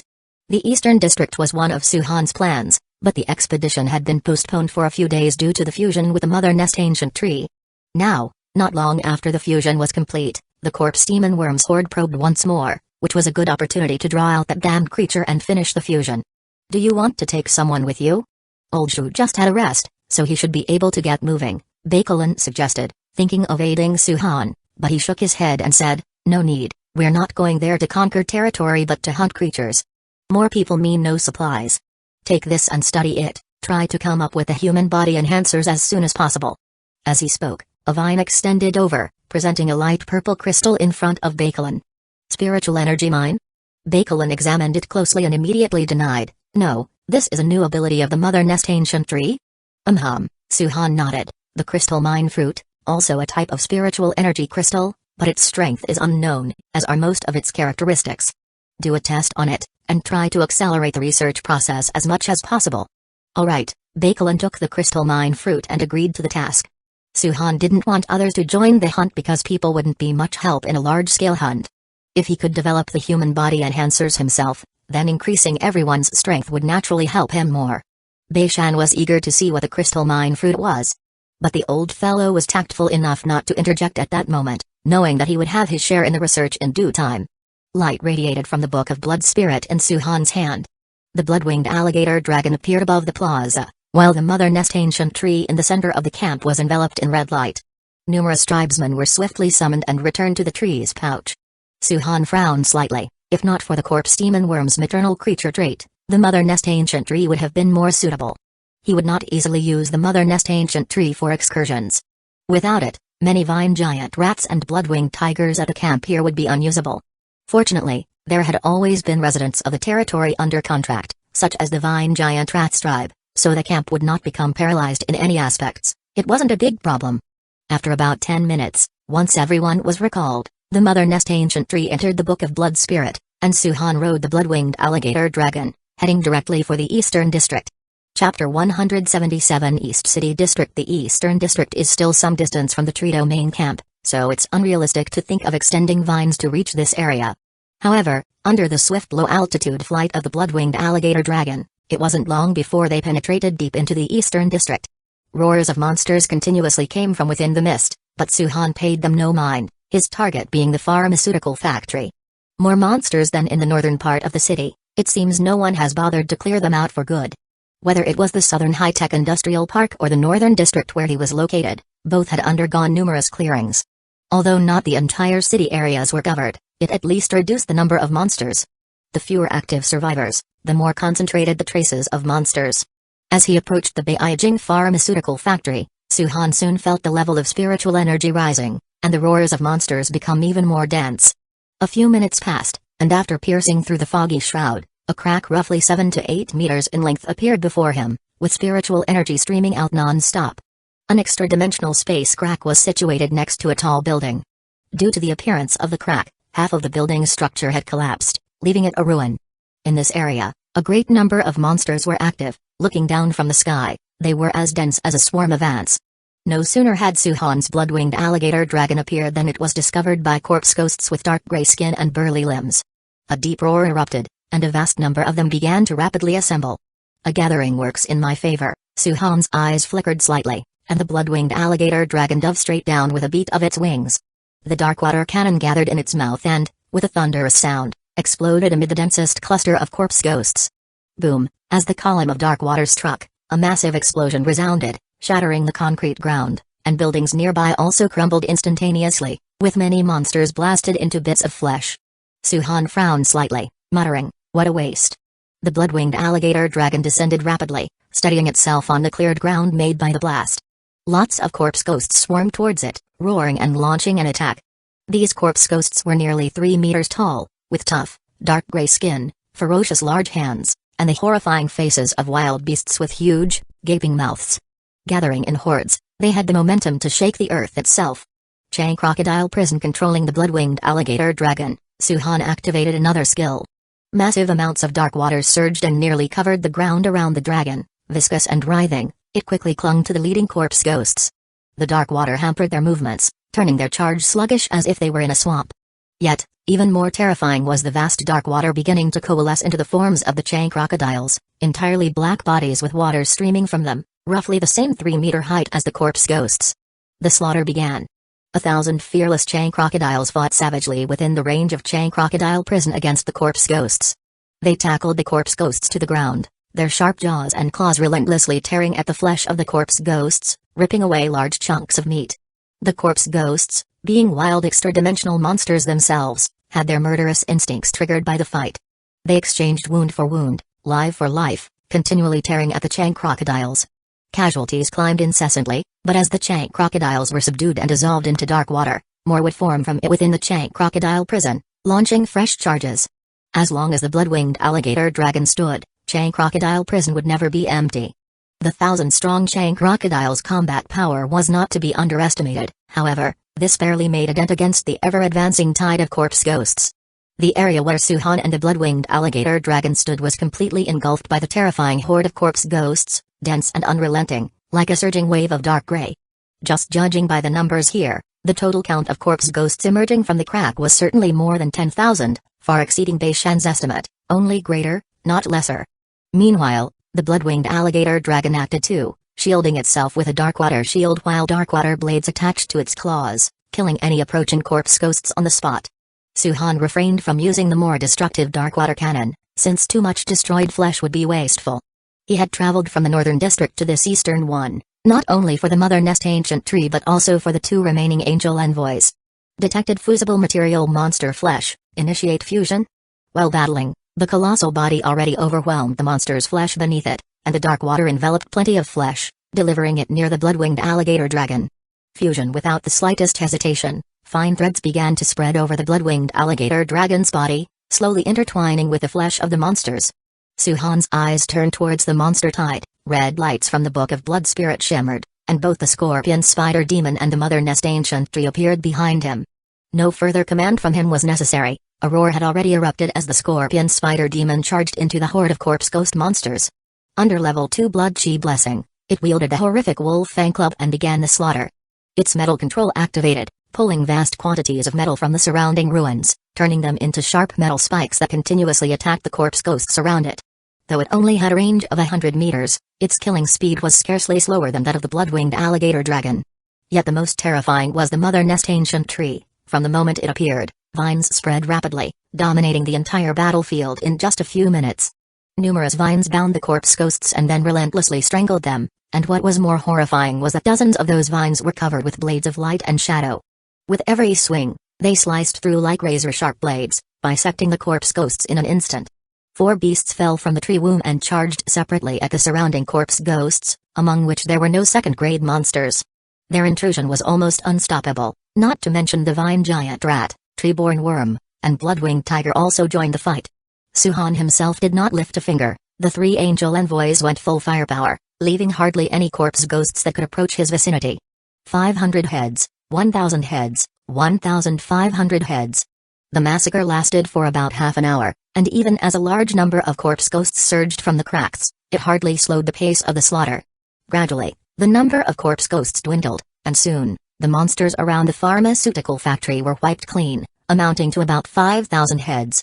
The ground was littered with corpses, exuding a strong scent of blood, a smell Suhan had long grown accustomed to, as he calmly surveyed the surroundings with an even gaze. No second-grade monsters, they are all newly appeared corpse ghosts. It seems they have wandered elsewhere. His gaze fell on the scorpion spider demon, and he relayed an order for it to approach the monster flesh. Discovered material for fusion, monster flesh. Proceed with fusion? Fusion. The scorpion spider demon started its fusion process, alongside the blood-winged alligator dragon, continuously integrating the monster flesh from around them. Spread out, look for high-order monsters. That was Suhan's new command to the mother nest ancient tree. The blood-winged tiger, tree-born worm, and vine giant rat scattered in groups, beginning their search within the eastern district of the city. The mother nest ancient tree's coverage expanded immensely, and Suhan was increasingly less worried about alerting the enemies prematurely. Because by the time they were discovered, he was confident enough to intercept them. However, along with the expansion of his lineage, more and more monsters were agitated. Some, with twisted wills and filled with a violent instinct to kill, even ignored the suppression of their rank and strength and charged in this direction. But as soon as they got close, they were killed by the vines. A large amount of flesh was sent to the front of the extra-dimensional rift to provide for the blood-winged alligator dragon and the scorpion spider demon. Suhan dispatched the winged tiger demon and bone-nested rat demon into the rift to survey, and after confirming it was safe, he personally entered. The blood-red sky draped over the space like a canopy, and similar to his own base, the island surrounded by spiritual energy Blood Sea was the size of a small park. But unlike Suhan's territory, the surface of this strange island was not smooth, but covered with dark gray rocks, with bizarre trees interspersed in the gaps between the stones, like menacing monsters with claws outstretched. There were almost no monsters on the island, the corpse ghosts had been cleared out, and occasionally the Blood Sea swelled and shaped into corpse ghosts, which were immediately killed by the winged tiger demon. With no particular peculiarities on the island, Suhan harvested the spiritual energy ore and then left. This extra-dimensional rift was not close to where he was stationed, and setting up camp there would no doubt greatly divide his forces. The current strategy, to clear it regularly or seize control of the entire northern district quickly, pulling in more manpower and resources, seemed more suitable. Or perhaps deploy a squad of puppets in the northern district? After emerging from the extra-dimensional space, the two angel envoys' fusion process was quite fast. An hour had passed, and they had already fused the majority of the monster corpses. The blood-winged alligator dragon's essence of flesh had reached 78%. It hadn't previously fused in this direction, usually integrating live monsters, so its fusion degree was lower and consequently, the speed faster. However, on the other hand, the scorpion spider demon's progress was only at level 4 essence of flesh 21%, not a high fusion degree. The lineage is still killing and bringing in flesh, waiting until the end of fusion to take action might be too slow. Contemplating his next move, Suhan heard the sound of tearing through the sky. He looked up to see the blood-winged tiger rushing back. "Did you find something?" His eyes flickered, and he immediately controlled the mother nest ancient tree to transform into an anthropomorphic state and, along with the blood-winged alligator dragon and scorpion spider demon, ordered them to quickly head towards the place where the situation was discovered. Chapter 178 Gymnasium Suhan quickly rushed toward the source of the noise, passing through the foggy streets, and soon he heard the monsters' roars. A large number of monsters surrounded a tall building, with a broad street almost completely covered by the creatures. The tapping of insectoid feet on the concrete surface produced a dense knocking sound, chilling to the bone. Nearly all the monsters were limb-like insects, varying in size, with sharp mouthparts and worm-like heads hissing. First-level intermediate or higher contractors, block them, pour down the gasoline, and burn them to death. A loud and rough male voice came from inside the building, and right after his voice dropped, a huge explosion erupted. Flames soared into the sky, burning many of the insect creatures, and the assault on the gymnasium suddenly weakened a bit. Futile resistance, a large half-insectoid creature with hook-like hands made a piercing noise. Surrender, remodeling is not death, but rebirth. In this kind of apocalypse, only the power given by the insect god can help us survive better. Damn monster. An angry curse sounded. Zhu Junhu glared at the insectoid, continuously beating the monsters trying to climb over the barricade with his steel pipe, while the second-order claw giant and bone blade giant corpse by his side kept attacking the swarming insectoids. He was also flanked by two other second-order contractors, also resisting fiercely, but they were obviously outnumbered inside the gymnasium. The dark mass of insectoids attacked relentlessly. Even the number of insectoids was as many as 3, and their bodies clearly showed the marks of the Book of Blood Spirit. Among the swarm, there were also a few massive insectoids, poised to act. Clearly, they also retained the ability to control angel envoys. Insect god? Suhan frowned slightly, sneered, and if that was what the corpse demon worm called itself, it really was somewhat presumptuous. However, what concerned him more was that the remodeling seemed to have been upgraded. The insectoids locked in the tree domain did not have such rationality, but were like wild beasts with a frenzied bloodlust. Roar Suhan was observing the besieged, but soon, the large swarm of insectoids at the edge of the fog spotted him. The alert roar spread throughout the entire tide. The leading fallen insectoids swiftly turned their heads, and immediately spotted Suhan and 3 angel envoys. There's another contractor, seize him. The leading half-insectoid's compound eyes glowed red, and a force of thousands of insect creatures quickly split from within the swarm and surged towards Suhan. 2 massive insectoids clad in hard shells also charged in great strides, knocking down the street's guardrails in their rampage. As the overwhelming swarm surged forward, the fallen insectoid watching coldly from the side. As soon as we capture him and let the insect god implant insect eggs, we'll soon have one more person. The parasitism of insect eggs can change monsters, but it cannot directly grant them intelligence and rationality, whereas contractors could be deeply remodeled and twisted into insect-like consciousness. While they still retained some intelligence and wisdom, their loyalty was absolutely not inclined towards humankind. Now the fallen insectoids also wanted to capture the newly spotted Suhan for transformation by the corpse demon worm. The overwhelming swarm quickly approached Suhan. Run, there are more than these. Zhu Junhui shouted loudly, his voice reaching Suhan, although he didn't know who exactly Suhan was under the black armor. But as long as these damn insects didn't succeed, that was enough. Suhan's lips curled upward, watching the approaching swarm. The scorpion spider demon stepped forward, raising its hand vigorously and activating metal control, directly sweeping the overturned road guardrails across, sweeping all the insects at the forefront. Boom! The blood-winged alligator dragon took a big step forward, activating Chang Crocodile Prison. The black waters surged and directly engulfed the insectoids on the ground. The fallen insectoid's face changed grayly, but Suhan just calmly issued commands. The tree person behind him immediately transformed, turning into the nearly 90 meters tall mother nest ancient tree. The vines surged like dark green waves, sweeping out not just from the ground but also rapidly extending underground. The 4 patron beasts charged directly into the swarm, mercilessly beginning their slaughter. Hiding underground were the tree-born worms, which burst out and slew a large number of insectoids, with vine giant rats pouring out from various streets, and blood-winged tigers breaking through the fog to launch aerial attacks. In one encounter, not only were the split thousand-headed insectoids heavily damaged, but the attacking insectoids were also affected by the attack, causing turmoil. The assault on Zhu Junhui's side by the fallen insectoids was immediately affected, their attention completely drawn by Suhan's side. Fear suddenly permeated their hearts, and a cold chill rose sharply behind them, as they finally realized the terror of Suhan. This man clad in black armor wasn't a second order, but a third order contractor. Run. Unlike the completely irrational monsters, the fallen insectoids didn't want to die here. They had to run, and they had to go back immediately and report to the corpse demon worm. Hiss. The worm-like mouthparts emitted a shrill scream. Almost all the insectoids turned direction and surged towards Suhan and the 3 angel envoys. The remaining part of the insectoids, along with the fallen insectoids and their angel envoys, dispersed immediately to escape the surrounding area. Minor insects could be discarded, but for the corpse demon worm, they wanted to retain the high-order insects. At the same time, only the high-order insects had a greater chance of escaping. Suhan watched the swiftly departing figures with a calm glance. The mother nest ancient tree had already sprung into action. Vine cage countless vines spread continuously, breaking directly from the ground, and then, with the support of a powerful force, quickly intertwined together. The streets, the small square inches front of the gymnasium, the lawn, and the entire gymnasium were enveloped, and the vines sealed off the entire area in the sky. Vines that could spread 3.5 kilometers weaved into a vine cage, like an indestructible net wall, blocking the fallen insectoid's escape route. The fallen insectoid's complexion changed, and it immediately swung its forearm scythe, a white gleam flashing across the blade edge, with a swift sound, cutting through a few vines.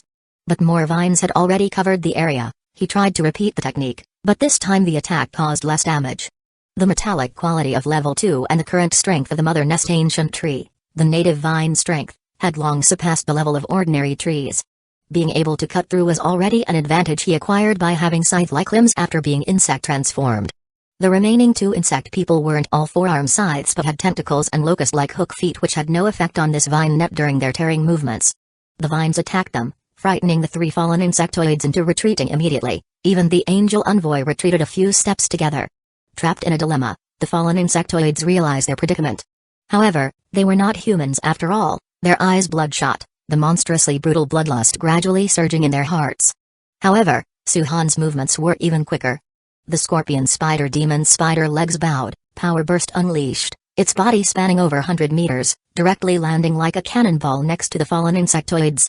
Roar! There was no empty space where it landed, but the scorpion spider demon did not need clear ground to land on.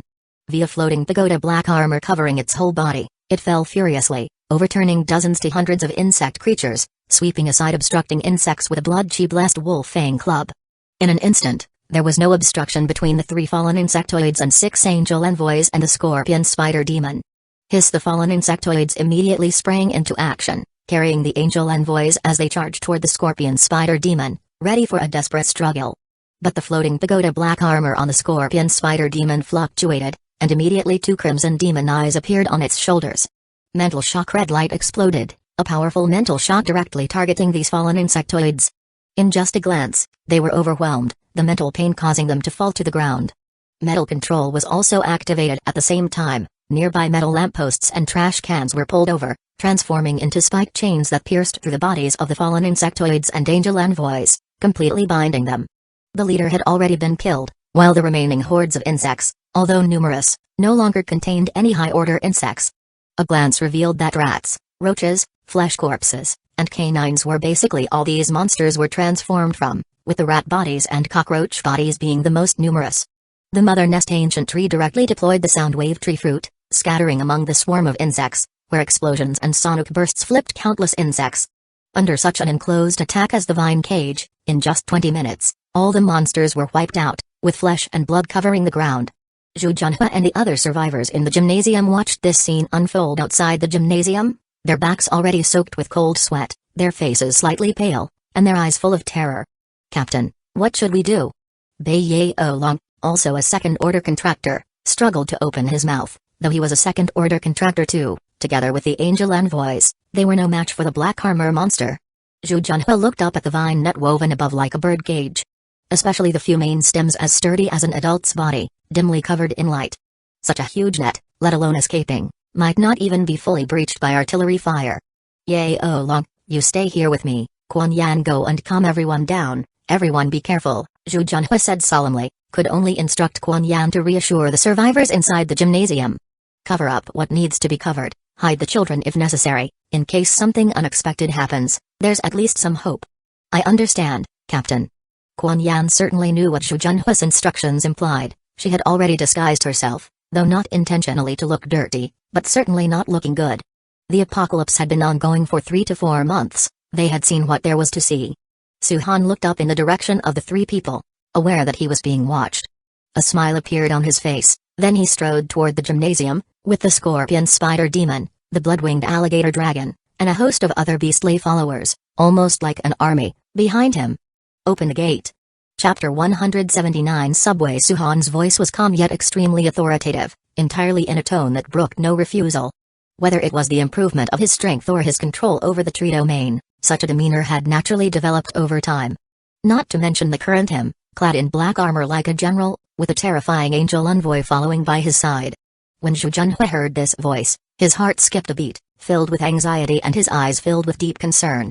Fortunately, Suhan's voice was human, though indifferent, but he was not a monster, nor was he like the previously encountered fallen insectoids. But the concern was, he did not know what kind of person Suhan was. "Open the door." His tone was heavy, but he made a decision immediately. The sealed door of the gymnasium was merely welded metal and piled up heavy objects, sufficient to block some weaker monsters. But to stop Suhan, that was absolutely impossible. Not to mention, there were those sky-filling vines and that terrifying ancient tree monster. The previous failure of the fallen insectoids to launch a full assault was not actually due to the defensive measures, but more to capture them alive. It seems that, to those fallen insectoids, dead contractors and living contractors were not the same. With a troubled heart, Zhu Junhua and his men quickly rushed downstairs and worked together to remove the objects blocking the main entrance. The first floor's main entrance had a solid wall, Only 3 entrances were metal sliding doors, which were the weakest in defense, so they were continually reinforced and specifically blocked by heavy objects during the seal. The second floor was about 5 or 6 meters high. The entire face was made of reinforced glass walls, with a very large hollow area, and the structure was not entirely walled, so they couldn't reinforce everything individually. Only after strengthening, it was set as a defensive line relying on the Angel Envoy to block. As for the top, although it was covered by a canopy and was quite high, it looked better at stopping monsters but was actually not sturdy. So the defensive line was not placed on the top, but on the second floor. The door slowly opened, wary gazes directed towards Suhan, within which was an undisguisable fear. Although he did not intentionally release his aura, whether it was the 3 angel envoys or Suhan himself, that superior suppression was still faintly released. Suhan's helmet of black armor slowly came off, and then his gaze swept over the people piled at the entrance. There were quite a few people, led by a sturdy man with a square face and deep yellow skin. On the left was a tall man, skinny and long-legged but not frail, muscles coiled. Following them, there were 40 to 50 contractors, slightly weaker in strength, but also possessing first-level intermediate abilities and above. Zhu Junhui took a deep breath, suppressed the worry in his heart, and said, "Thank you, sir, for rescuing us. Otherwise, those monsters might have broken in just now." "What's your name?" Suhan glanced at Zhu Junhui, feeling he looked somewhat familiar. Zhu Junhui replied, "Zhu Junhui." Suhan's eyes moved slightly, and he smiled. "Second place in weightlifting at the National Games?" Zhu Junhui paused for a moment, surprised that Suhan would mention that, nodding, "Before the apocalypse, yes, but..." "Call me Suhan." Suhan didn't know much about Zhu Junhui, only having an impression since he was an athlete who came from South City. His eyes moved slightly, and he asked, "How many people are here?" Zhu Junhui didn't expect Suhan to directly ask about the number of people. Unsure of his purpose, he vaguely said, "Over 1,000 people." Suhan saw Zhu Junhui's wariness but was not bothered, only slightly surprised as he looked at him. The gymnasium, although not small in space, but managing to gather over 1,000 people was somewhat impressive. Of course, whether they were well managed or not made a big difference. "Take me inside to have a look." This. Zhu Junhui showed a troubled expression but, facing Suhan's smiling face, immediately felt a jolt in his heart, knowing he had no capital to refuse. He said bitterly, "All right, Mr. Su, please come in. They're all just refugees from the apocalypse. There's really nothing much to see." Suhan did not mind too much. He simply waved his hand to indicate him to lead the way. The entrance was quickly cleared. Zhu Junhui led the way, with contractors standing tense on both sides. The scorpion spider demon and the blood-winged alligator dragon were too big to enter this entrance, but that was no problem. The blood-winged alligator dragon grabbed the scorpion spider demon and flew up, entering the gymnasium from above first. 4 beasts accompanied Suhan, following Zhu Junhui into the gymnasium, but no one dared to make a move. Wherever he went, vines followed, and soon enough the entire entrance passage was covered in vines, forming a vine cage. Passing through the entrance, entering into the spectator area, they were immediately greeted with a sense of openness. At intervals, there were lamp tree crystals arranged, their pale yellow light almost enveloping the entire gymnasium. In the spectator seats, tents filled every area, with dozens to hundreds in each. The silhouette of the blood-winged alligator dragon swept across the sky, its shadow descending and eliciting cries of alarm from many survivors. 2 monsters landed on an open space, their gaze sweeping over, frightening groups of survivors into retreating several meters. "Don't be afraid, it's not a monster, it's the Angel Envoy." Kuan Yan stood at the forefront of the survivors, with groups huddled behind her, men at the front, women at the back, and of course, some elderly folks as well. They were backed against a soccer field, their numbers not small. Suhan glanced over and indeed there were more than 1,000 people. On the soccer field, the turf had long been upturned and replaced with crops and vegetables, with over a dozen lamp trees haphazardly planted among these newly cultivated fields. A standard soccer field covers about 11 acres, and this stadium's grassy area was large, not just one soccer field. Plus, with some of the track cleared for cultivation, roughly 30 to 40 acres could be cultivated. Together with gathered supplies, it wasn't particularly difficult to sustain over 1,000 people. Suhan glanced at the tense crowd, then turned to Zhu Junhui, saying, "There should be children too, let them come out. I mean no harm." If the camp had taken in the elderly, and even some were injured, it stood to reason there were children too. Moreover, with organized production and disciplined survivors, this camp wasn't too shabby. Zhu Junhui's face showed uncertainty, he was unsure if Suhan was being truthful. But Suhan, far more impatient than Zhu had thought, pointed to Kuan Yan saying, 10 minutes, bring them out." His tone shifted as he then said to Zhu Junhe, "Then you tell me about those fallen insectoids, how did you get involved with them?" Zhu Junhe was left with no choice and nodded towards Quan Yan, who led people to the various restrooms and lounge areas to find the hidden children. Su-han moved to sit down in the nearby spectator seats, signaling Zhu Junhe to sit as well, and slowly said, "My camp is in the north of the city. We came here because of the insect people. Don't be nervous, if I really wanted to do something, you couldn't stop me." Zhu Junhe relaxed slightly and said, "The insect creatures surged out from the subway station, we barely held them off." Subway. Su-han furrowed his brow, asking, "What happened?" Zhu Junhe explained, "There was another group of survivors in the South City Gymnasium subway station, we called them the Subway Gang. The station's location is secure, generally impervious to monster attacks and also convenient for scavenging supplies, so they were strong and controlled several stations. We had dealings with them, occasionally trading fresh vegetables. The subway station's concrete construction, part of many cities' civil defense engineering, can, in simple terms, withstand air raids. Such fortifications are inherently very strong. If there was one drawback, it might be a slight limitation in development, primarily in production and water use. And while the gymnasium's defenses might have been slightly weaker, it had land, which kind of complemented the situation. The two groups of survivors were in contact, which made sense. And then? Su-han pressed Zhu Junhe. Zhu Junhe bitterly smiled, "We didn't expect the subway station to be breached, although recently the insects have increased. The subway station was stronger and more robust than our gymnasium in defense, but if not for Quan Yan spotting the creature, we likely would have been ambushed too. No wonder they couldn't find the corpse demon worm, it was probably hiding inside the subway station. The mother nest ancient trees vines, although numerous, wouldn't specifically infiltrate the subway station's concrete during a quick search. But now that the direction was known, they had to think of a way, only they didn't know the exact location." "You said there have been a lot of insect creatures recently?" "Yes, several camps I know of have been breached. That's why I was thinking about discussing a joint defense with Wang Tai. But I didn't expect him to have turned into a monster." Su-han's gaze flickered slightly, asking, "Which areas?" "Around Wanji Square, near the subway stations." As Su-han asked, Zhu Junhe suddenly realized these camps were all situated not far from various subway stations. Wanji Square. Su-han muttered this name, a cry interrupted the conversation. By then, Quan Yan had already brought out the hidden children, their relatives accompanying them. He glanced around, seeing about 20 to 30 children, and expressed his surprise, "You have quite a few children, not bad." Zhu Junhe bitterly smiled, some of the children were originally brought by their parents to the gymnasium for hobby classes. Su-han considered briefly, then said, "I need you to do something." A chill went through Zhu Junhe, sensing the critical moment had arrived. "Take your people and settle down in the Beijing pharmaceutical factory, and help me guard a spatial rift." This. With so many people, it might really be impossible. "Mr. Su, whatever task you assign me, no problem, but with so many people. There are at least 2 third-order monsters in the East City district. I will clear them out, but you must go to the pharmaceutical factory." Su-han's tone brooked no argument, he stated plainly, "If you hold it, you can increase your strength, and I will protect these more than 1,000 people from now on. Do you understand?" Chapter 180. The Nest and the Defense. Facing Su-han, Zhu Junhe had no qualification to refuse, let alone mention that there was another third-order monster in the Eastern District, which he couldn't withstand at all. "I understand," he promised with a heavy tone. Su-han didn't care about his emotions at the moment. Entrusting him with the safety and lives of everyone was not an easy decision, but once the Tree Domain's support arrived, he would know whether the decision was right or wrong. Their stationing near the spatial rift in the Eastern District would also serve as a foreshadowing for Su-han's future actions there, killing 2 birds with 1 stone.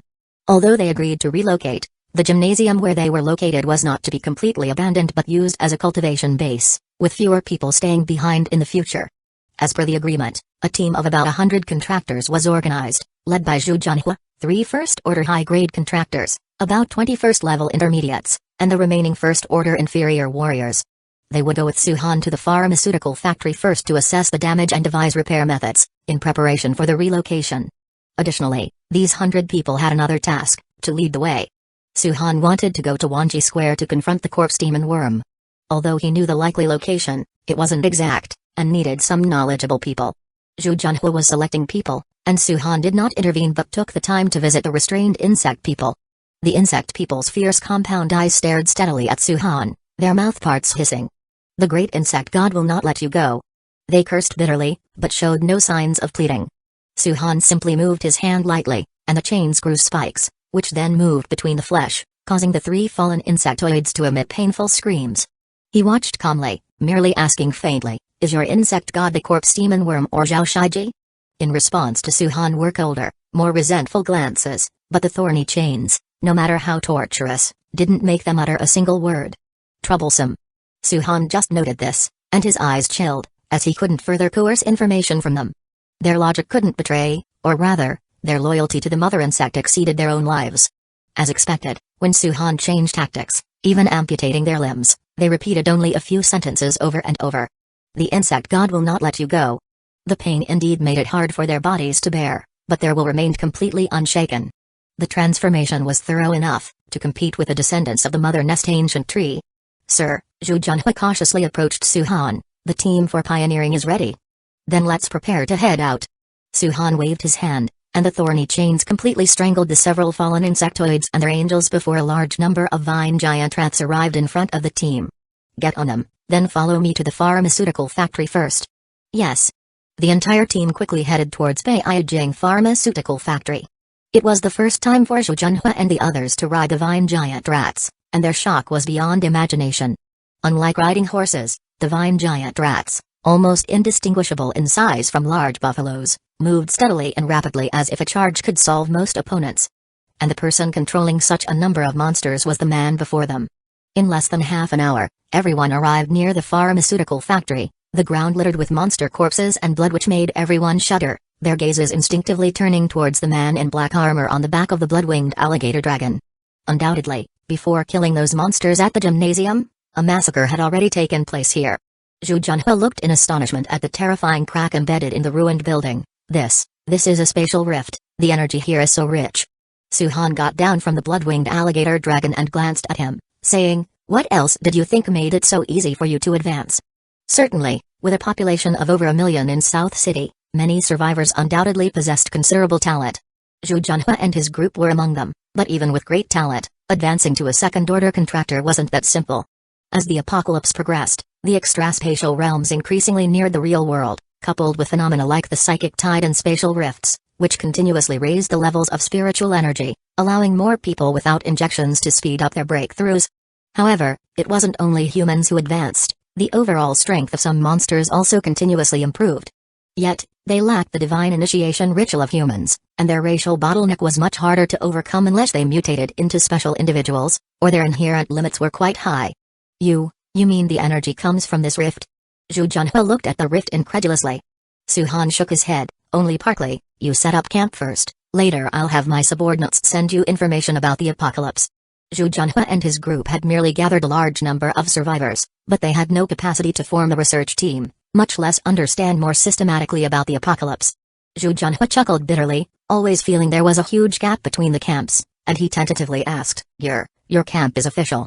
"The official one is in the south of the city," but Suhan smiled and said, "It's still lacking a bit. Just follow orders, it's better than fighting alone. Do not act recklessly in the spatial rift, especially in the psychic tide spiritual energy blood sea. If you do not want to become like those insect people, do not touch it. Regularly clear the monsters that appear from the spiritual energy blood sea, that is your task." "Understood." Zhu Junhui agreed and immediately led people to start investigating the environment around the spatial rift and the pharmaceutical factory. Part of the boundary wall of the pharmaceutical factory had collapsed, several buildings and offices were damaged to varying extents, and dark blood stains almost covered every corner of the factory. However, there were no human or monster corpses to be seen. After the corpse demon worm uprising and the subsequent assaults by monsters from the rifts in the other dimensions, all the flesh had been devoured clean. Although the pharmaceutical factory was damaged, it could still accommodate more people compared to the gymnasium. The defensive measures left by the pharmaceutical factory were still usable. "Leader, Wanji Square is just ahead." After a brief investigation of the scene, Zhu Junhui hadn't forgotten his mission, especially after witnessing the cracks from another dimension and the scattered corpses of corpse ghosts. He realized one thing, in such a rapidly changing apocalypse, even though he was now a second-order contractor, he still couldn't cope. Suhan was his only choice, only someone stronger could protect more survivors. So, he changed his tone.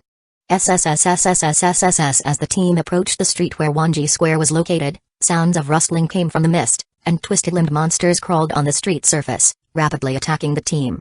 But quickly, The alien thornworm had already launched a stab first and killed them. There are somewhat fewer bugs here. There were less than a dozen, and it even included a few corpse ghosts. The number of monsters on this street was certainly not right. Let's get closer, head to the Wanji subway entrance. Rumble, rumble, rumble. As the sound fell, suddenly, the ground started shaking violently, sending a clear sensation of swaying. An earthquake. Everyone steadied themselves, but Suhan's gaze sharpened as with the tremors, a terrifying roar immediately came through the mist. Mount the blood-winged tiger. Suhan immediately instructed. In fact, without waiting for Zhu Junhua and the others to react, the blood-winged tiger had already swooped down and taken them into the air. Unlike slowly scouting, this time they had to rush immediately to the source of the sound. This roar didn't seem like it came from a second-grade monster. The blood-winged alligator dragon swiftly flew forward, and shortly on the edge of the mist a massive creature appeared before Suhan. 200 meters away, a terrifying behemoth about 3 to 4 stories tall and over 10 meters wide stood like a mountain on the street. The roar was like thunder, its eyes bloodshot and its fangs formidable, altogether a supersized corpse ghost. It swung its massive claws, sweeping across the front, instantly crushing a multitude of insect monsters. On its side, several tall corpse ghosts, each about 5 to 6 meters high, were leading a large number of corpse ghosts in attacking the insect monsters. On one side was a dark swarm of insects, on the other a horde of gray-skinned corpse ghosts. When the two groups clashed, it was like two overwhelming tidal waves colliding. The battle was fiercely intense, like a meat grinder scattering the flesh of monsters. Either the insect monsters were piercing through the bodies of corpse ghosts, or the corpse ghosts were biting through the heads of the worm monsters. At just a glance, there were more than tens of thousands of fighting insect monsters and corpse ghosts gathered. The corpse ghosts from the other dimensional rifts were just add-ons. Suhan took advantage of the mist to elevate and conceal their bodies, while the blood-winged tiger was closely followed by Zhu Junhua and the others. The terrifying battle scene greatly impacted their minds. They didn't need to fully engage, just a part of such monsters taking action would be enough to flatten the gymnasium in a flash. Leader, what do we do? Wait for the main character to appear. Suhan narrowed his eyes, and then the blood-winged alligator dragon immediately moved closer to a nearby building. He leaped down, while the blood-winged alligator dragon remained in midair using spiritual energy to linger, as the blood-winged tiger landed one by one, with Junhua and the others waiting by Suhan's side. Though the rooftop was sturdy, it couldn't bear the weight of the blood-winged alligator dragon. It had to stay like that for now. Leader, what are we waiting for? Zhu Junhua still didn't quite grasp what riddle Suhan was playing. But Suhan's gaze remained fixed on the battlefield. The roar from before covered up the sound of the blood-winged alligator dragon flapping its wings. Their figures wouldn't be noticed by the giant rock ghoul on the battlefield. Corpse demon worm. The center of the battle was Wanji Square and that one subway entrance. Although it was unclear whether the giant rock ghoul struck first or the corpse demon worm initiated the attack, the continuous fierce fighting of the insect monsters, without even a slight tendency to retreat, was enough proof that this battle wouldn't end easily. At the battlefield, the battle grew fiercer. A large amount of insect monsters were killed by corpse ghosts without the participation of higher-order monsters. Just the lower ones couldn't stop the advance of the corpse ghosts. Soon, the army of corpse ghosts was progressively nearing the subway entrance. However, just then, Suhan's expression turned stern, his eyes focused. Here it comes. The ground suddenly rumbled intensely, the Wanji Square cracked open abruptly, a pitch-black plated giant insect burst out heading directly towards the giant rock ghoul. Chapter 181. The sparrow stalks behind the corpse demon worm charged out, its offensive remarkably fierce, transitioning from the sounds of approach to the actual assault in the blink of an eye. Instantly, the over 10-meter-long insect body toppled the giant rock ghoul, thundering noisily as the impact created numerous cracks on the ground. The giant rock ghoul struggled desperately in combat, its large hands firmly blocking the two scythe-like leg joints. Roars thundered deafeningly. Suddenly, the giant rock ghoul erupted with a yellow glow, twisting the corpse demon worm onto the ground and wriggling free. The two monstrous creatures separated, their surroundings littered with the bodies of other creatures accidentally crushed during their battle. Only then did Suhan get a clear look at the corpse demon worm. Its body was swollen and massive, a pitch-black carapace covered its bloated form, with hundreds of segmented insect legs splayed across the rear half of its body. The front half of its body rose high with two pairs of sharp, enormous leg joint scythes, dark as ink. At the location of the bug's head, a hideous maw bristled with fine teeth, and within this mouthpiece, there were three glossy, pitch-black, sharp tongues extending long and constantly writhing. Atop this insect head, there strangely was a person. This person was growing between the four eyes of the insect head, right at the center of the forehead, half of their body fused with the flesh of the corpse demon worm. Only the torso above the abdomen remained, the entire body gray-white like a corpse, with long arms and sharp claws. What should have been a delicate face was instead bulging with blue veins, and a pair of eyes white and frosty. Hiss. Nest body. A horrifying voice emanated from the person's mouth, but compared to human language, it sounded more mechanical, more like the will of the corpse demon worm. The corpse demon worm was both Zhao Shiji and yet not. It was a new monster birthed in the cataclysm.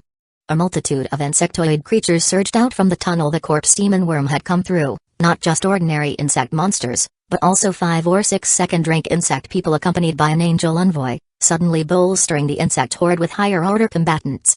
Numerous ghouls were killed, including the second-order ghouls, 2 of whom fell victim to the sudden onslaught. Roar the giant rock ghoul shone brilliantly with yellow light, its hands violently pounding the ground with a thunderous roar, causing the entire ground to shake rapidly. The tunnel collapsed quickly, cutting off the tide of insectoid creatures from continuing to emerge.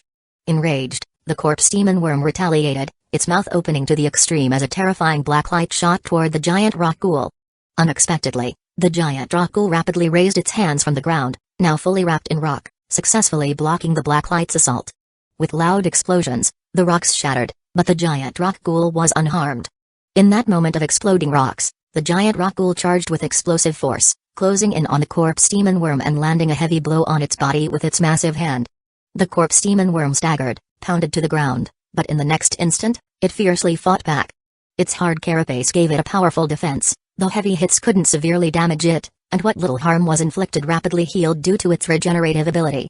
The 2 beasts grappled violently, their attacks thunderous, pounding like drums. The ground cracked open with massive fissures, and buildings and shops nearby collapsed from the impacts. Zhu Junhe watched with a cold sweat streaming down, not to mention his subordinates behind him. In such monstrous combat, standing even a bit too close would likely turn them into pulp. Some were already thinking of beating a retreat, while others looked toward Su-han. Su-han pondered with a thoughtful expression, thinking, all such good materials. Rock and soil control? Or rock manipulation? Somewhat similar. And the corpse demon worm is nearly at 3rd order intermediate strength already, its advancement is a bit too excessive. It must be known that the corpse demon worm was artificially bred, and although there were catalyzing factors from the rifts in other dimensions, this didn't change the fact that its essence was based on insect genes, a chaotic mix of various monster genes. Reckless breeding, unchecked experimentation, such actions could lead to these consequences.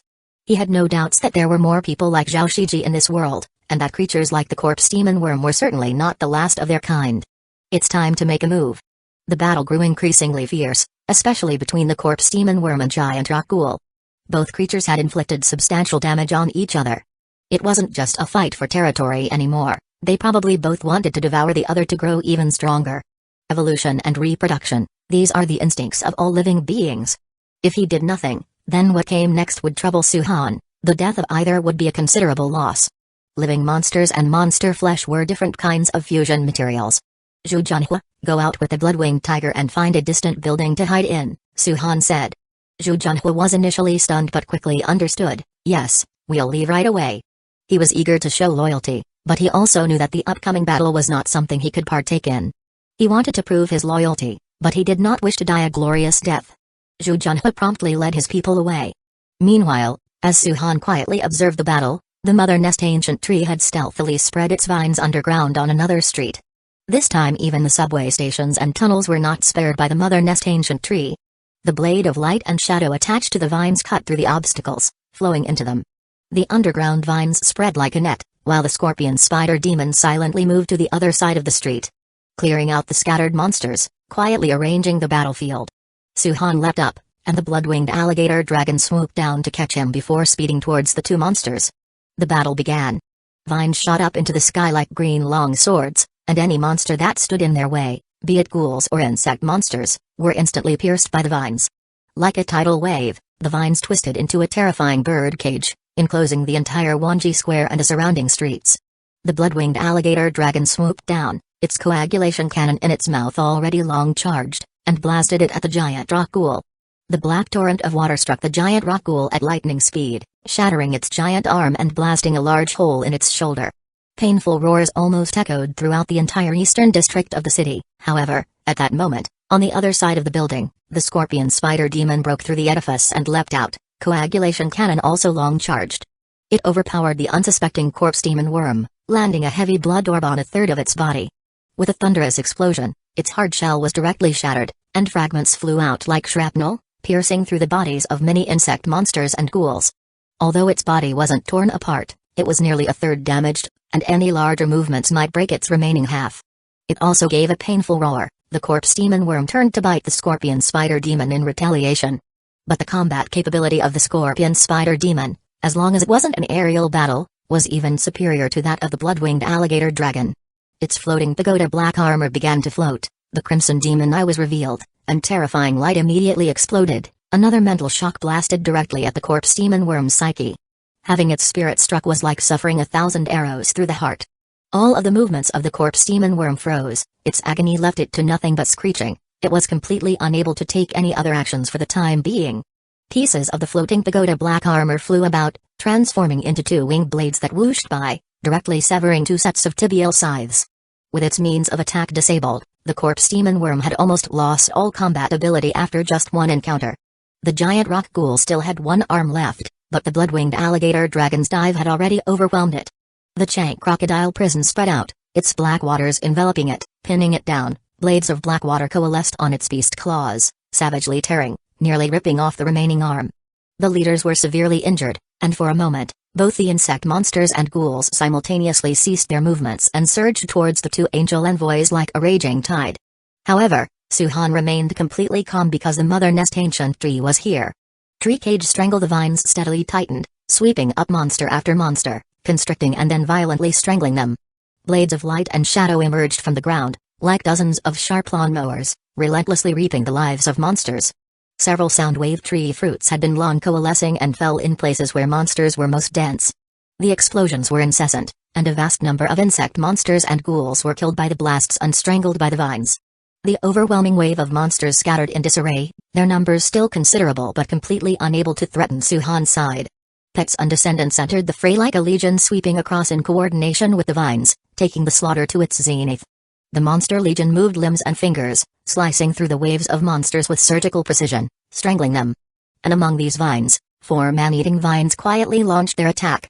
Under the control of the mother nest ancient tree, they had concealed themselves at the locations of the subdued corpse demon worm and giant rock ghoul, harshly biting into their wounds.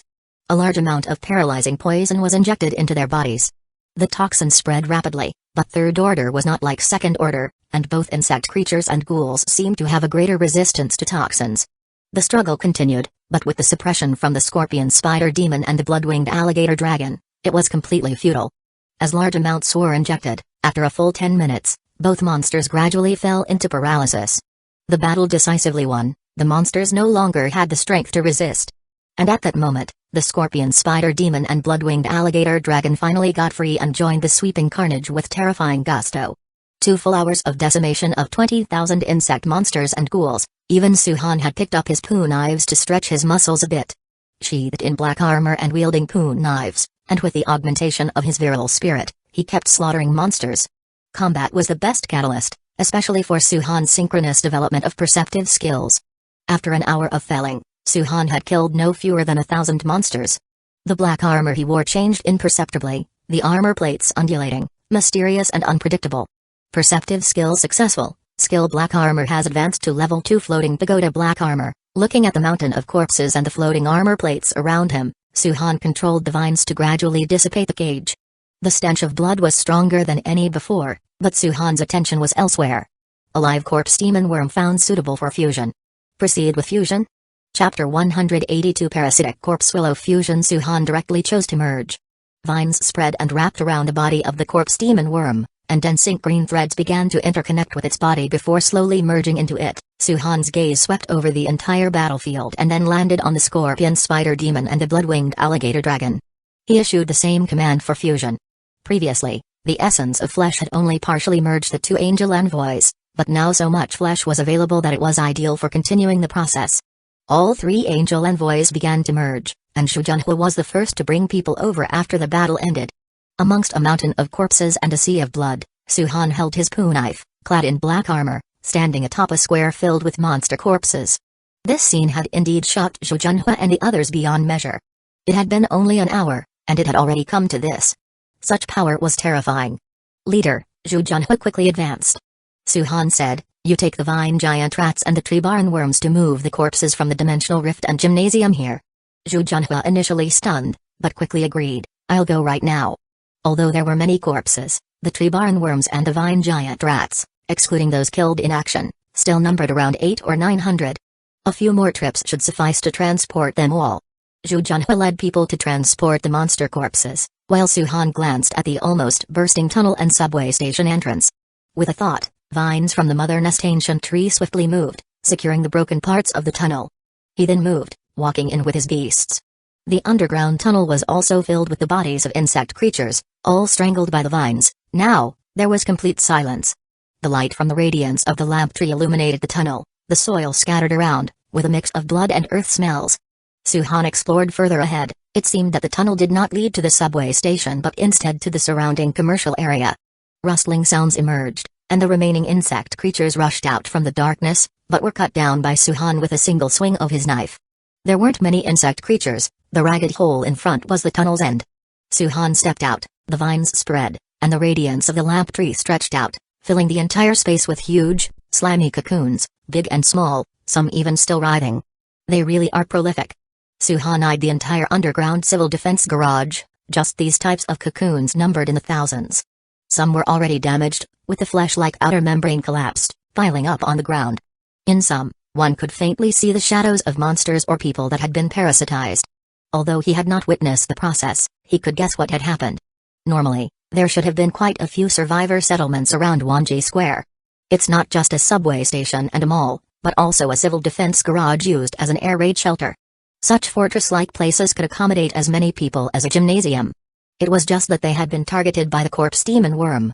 No one knew whether it attacked openly or infiltrated secretly with its insects, but in any case, it had occupied this place, and both survivors and monsters had turned into hosts for its eggs. The number of insect creatures kept accumulating, even spreading through underground subway channels, searching for prey. All for the sake of reproduction. Once enough powerful insect creatures had accumulated, the corpse demon worm defeating the giant Dracul might not be impossible. By then, the corpse demon worm might even further advance to sweep through the entire eastern city. It needs to be dealt with first. With a thought, Suhan's vines moved quickly, striking towards the still living cocoons. The vines, like drills, rapidly broke into each cocoon. Some insect creatures inside were nearly fully formed but were killed before they could even resist. In just a few minutes, the entire civil defense garage had been cleared. Suhan then slowly backed out, planning to return to the surface, while pondering another matter. The underground space of the subway and civil defense projects was not only massive and sturdy but crucially extensive and relatively less threatened by surface monsters. If used properly, whether for fast support, resource searching, or transport, it could serve as a rapid transit network spanning the entire South City. However, the only challenge was that in such an environment, clearing out the monsters was not so simple. But for Suhan's trio main camp, it was not impossible. Zhu Junhua and his team have to guard the dimensional rift at the pharmaceutical plant, so it's unlikely they can expand to the eastern city area anytime soon. However, the subway tunnels can be put to use, linking the camps and making some preparations. The preparations to be made were naturally for expanding the tree domain territory. The base personnel were increasing, food production was also rapidly recovering, gathering more areas and more population was a natural course of action. Only by growing like a rolling snowball can they become stronger. Back on the surface, Zhu Junhua and his men continued leading their subordinates in transporting monster corpses while the fusion process of Suhan's 3 angel envoys was also steadily progressing. On the mother nest ancient tree side, the merging of the corpse demon worm had reached 14%, with a third of its body already merged, and the remaining parts were now covered in dense threads. The fusion progress of the scorpion spider demon and the blood-winged alligator dragon was also not slow. With the ample supply of monster flesh, the fusion degree was steadily increasing. Scorpion Spider Demon Level 4 Essence of Flesh Fusion Degree, 32% Blood-Winged Alligator Dragon Essence of Flesh Fusion Degree, as it was the first time merging with Essence of Flesh, had now reached 87%, the fastest progress. Chapter 183 The Ancient Tree's informant The ghoul wanted to launch an attack, but the parasitic corpse willow was clearly quicker. The vine-infested ghoul pounced directly at it, and a battle ensued between the two. The parasite-ridden ghoul moved stiffly, far less agile than the ghoul itself, and during the fight, many gashes appeared on its body. Instead of revealing flesh and bone within the wounds, there was a layer of densely interwoven vines. The wounds were slowly healing, the intricate vines sewing together like thread, a miraculous change in the monster's regenerative ability. Yet, this was not the full extent of the parasitic corpse willow's capabilities. As the battle raged, roots suddenly burst from beneath the ground and attacked the ghoul with dense and fierce velocity. And on the surface, the dark red willow branches lashed out, just as lethal. Launching a simultaneous assault, it did not take long for the ghoul to be entwined by the willow branches and tree roots, then to be violently torn apart by the parasite-infested ghoul. Overall strength just below first order upper grade, attack radius of about 10 meters. However, it still has room for growth. Does it need to devour flesh and spiritual energy to evolve? Su-Han carefully observed the battle while sensing the information about the skill. Although the parasitic corpse willow was also from a tribe lineage, it was clear that it differed from the likes of bloodwing tigers. Once it parasitizes and takes root, it cannot easily move. However, its activity range is centered around the mother nest ancient tree with a radius of 20 kilometers. Its range is longer than that of the bloodwing tiger, and the most significant difference is sensory synchronization and distant slumber. While other lineages would perish from disconnection if they were forced beyond their distance limit, the parasitic corpse willow would not. Even if the mother nest ancient tree was stored in the Book of Blood Spirit, the parasitic corpse willow would only lose its ability to move, falling into a deep sleep like an ordinary willow tree. Though it cannot reposition, its sensory perception is almost like that of the mother nest ancient tree's vines, providing even clearer and more direct feedback than other lineages. While it cannot achieve the extent of a separate entity, referring to it as a messenger or a scout would be entirely appropriate. South City. Su-Han's eyes flickered. The role of the parasitic corpse willow was not in combat, but its impact on the entire camp and future directions is crucial. Zhu Junhua. Present. Su-Han looked at Zhu Junhua and said, "Go capture some more living monsters, at least 20. Understood. I'll go right away. Do you have any requirements for their strength? The stronger, the better. However, we also need 1 or 2 of first-order inferior grade." "I understand." Zhu Junhua led people to capture monsters, and within half an hour, they brought the monsters back to Su-Han. Ghouls, insect monsters, crawlers, and the like, including flesh corpses, 2 of which were first-order inferior grade, with the rest above first-level intermediate. The monsters were all bound by iron chains or had their hands and feet broken, lying immobile. Su-Han paid no attention to these, his thoughts stirring as the parasitic corpse willow began to move. Its branches lashed out, and roots pierced into the spines of these monsters. The roots quickly burrowed in, binding tightly around the spine and other vital organs like parasitic vines. At first, the 20 monsters struggled intensely. The parasitic vine's infestation was not instantaneous. Without the stimulation of the mother nest ancient tree, these parasites would only root deeper into the monster's flesh and cling tightly around the spine and critical organs. As the monsters struggled painfully, they would blindly flee, running off further and further from the parasitic corpse willow, ultimately becoming fully parasitized as the vines continued to grow. At that point, the parasitic corpse willow would sprout and hunt new monsters within that area, continuously spreading its lineage. It was like a fatal, blood-colored dandelion dispersing its seed. One could say, even without the mother nest ancient tree, a single surviving parasitic corpse willow could form its own ecosystem and claim a corner of the world.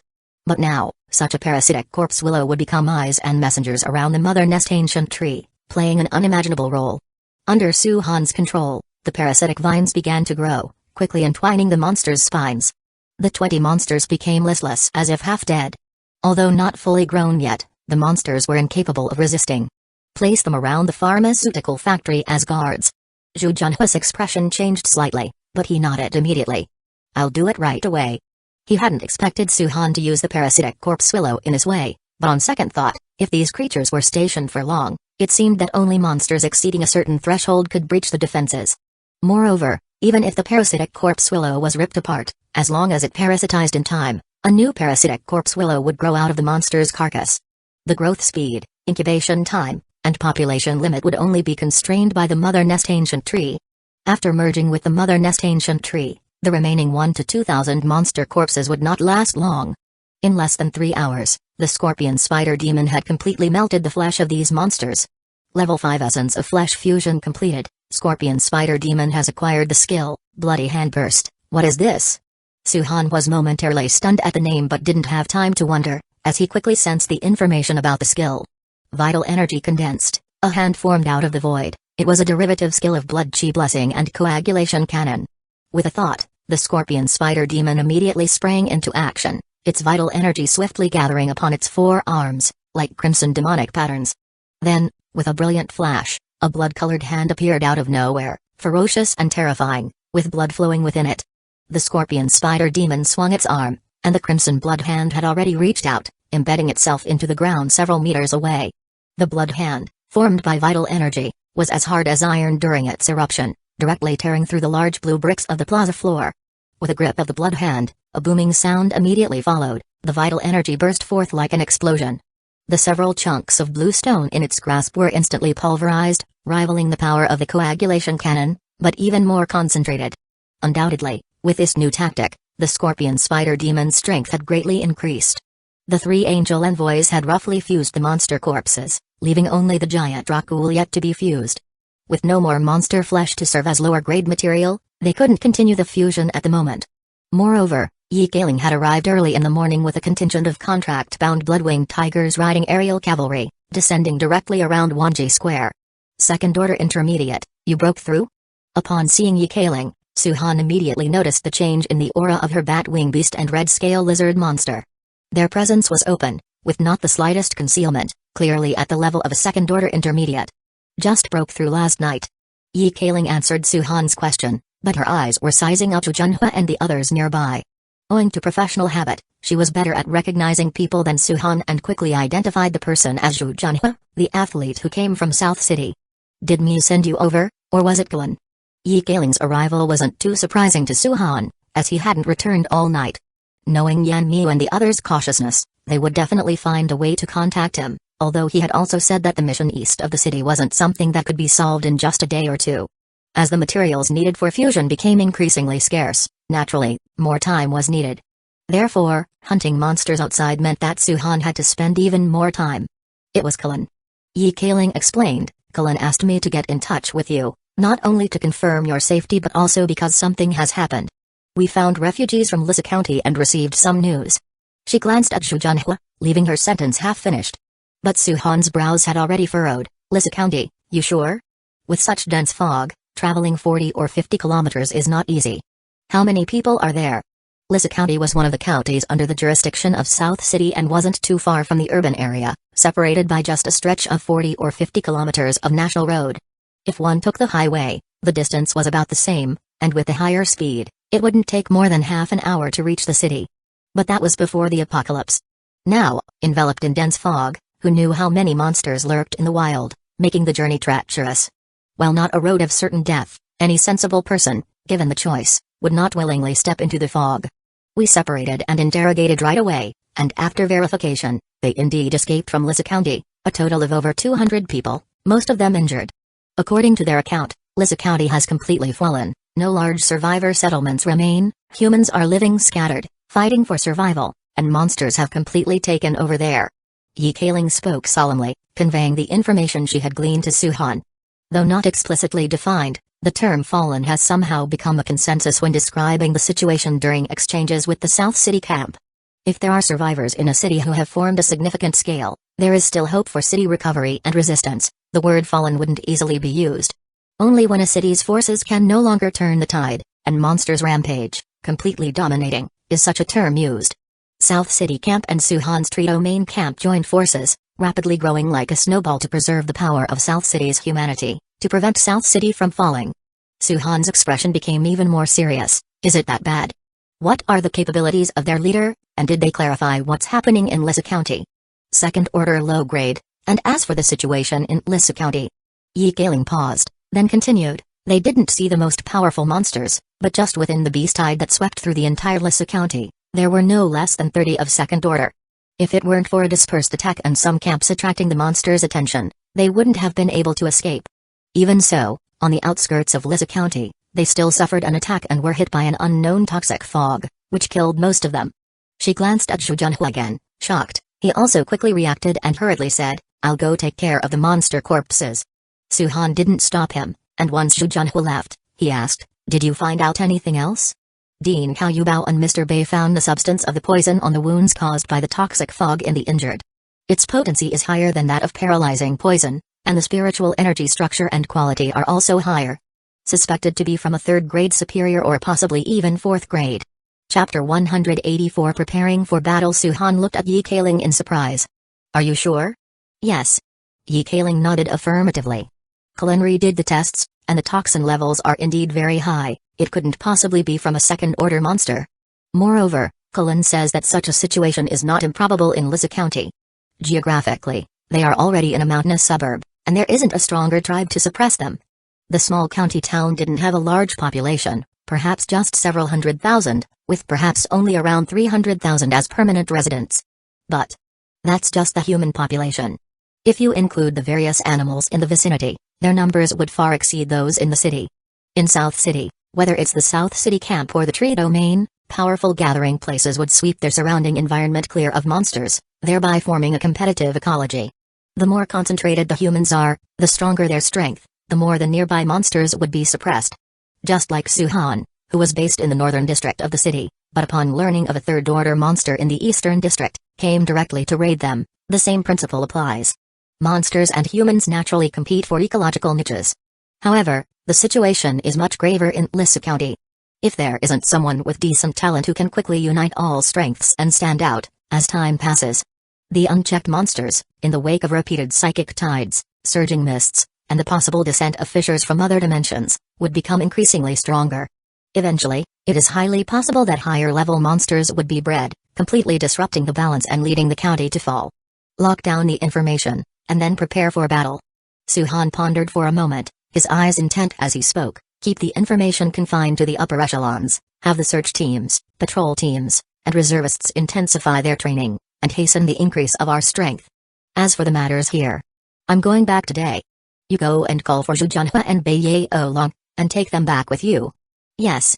Yi Kaling turned and strode towards Zhu Junhua, who was outside the square. Mr. Zhu, the leader wants to see you, and Bai Ye Long as well. Zhu Junhua had been pretending to deal with the corpses of monsters, but most of the corpses had been fused by Suhan's 3 angel envoys, so his act was far from convincing. Still, when the leader calls, one finds an excuse to leave swiftly, this much he understood.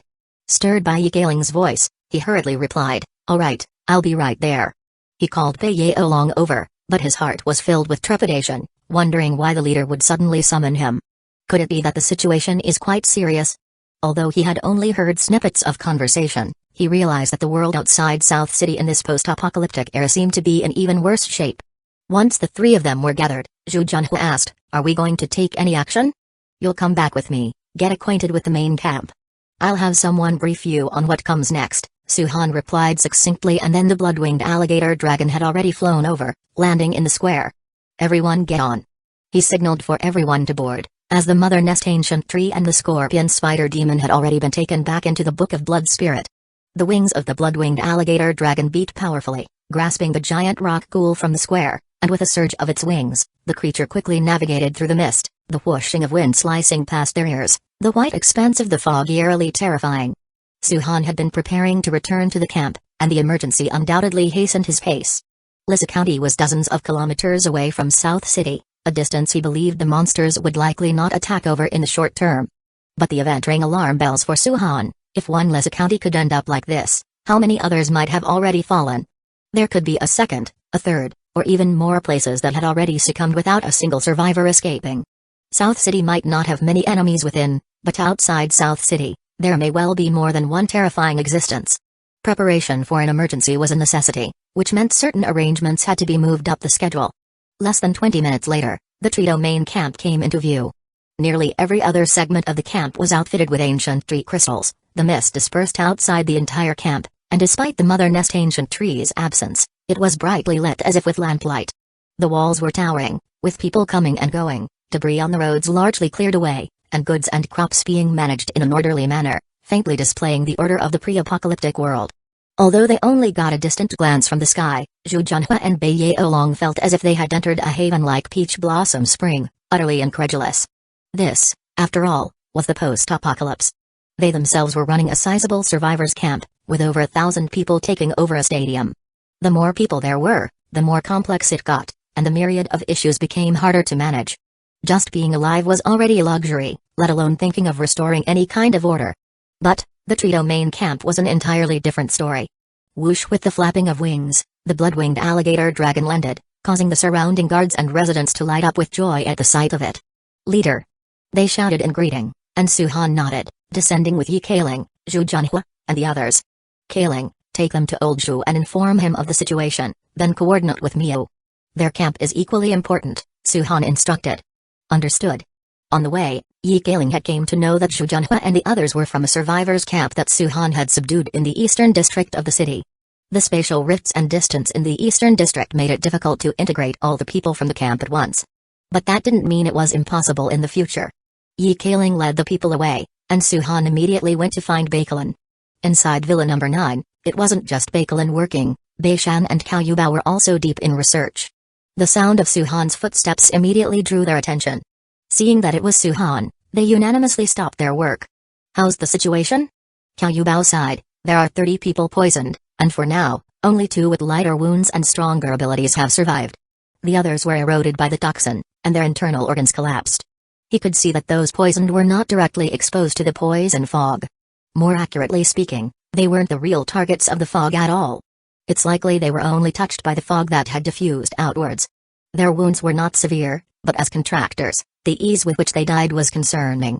This was his first encounter with toxins of such terrifying potency. Baikalin took off her gloves, washed her hands clean, removed her mask, and said, I compared the toxin. In comparison to the Mother Nest Ancient Tree's paralytic toxin and the Rapazan Ratman's rot poison, the unknown toxin's potency is higher. In erosion experiments done with monster blood, second-order creatures find it almost impossible to resist.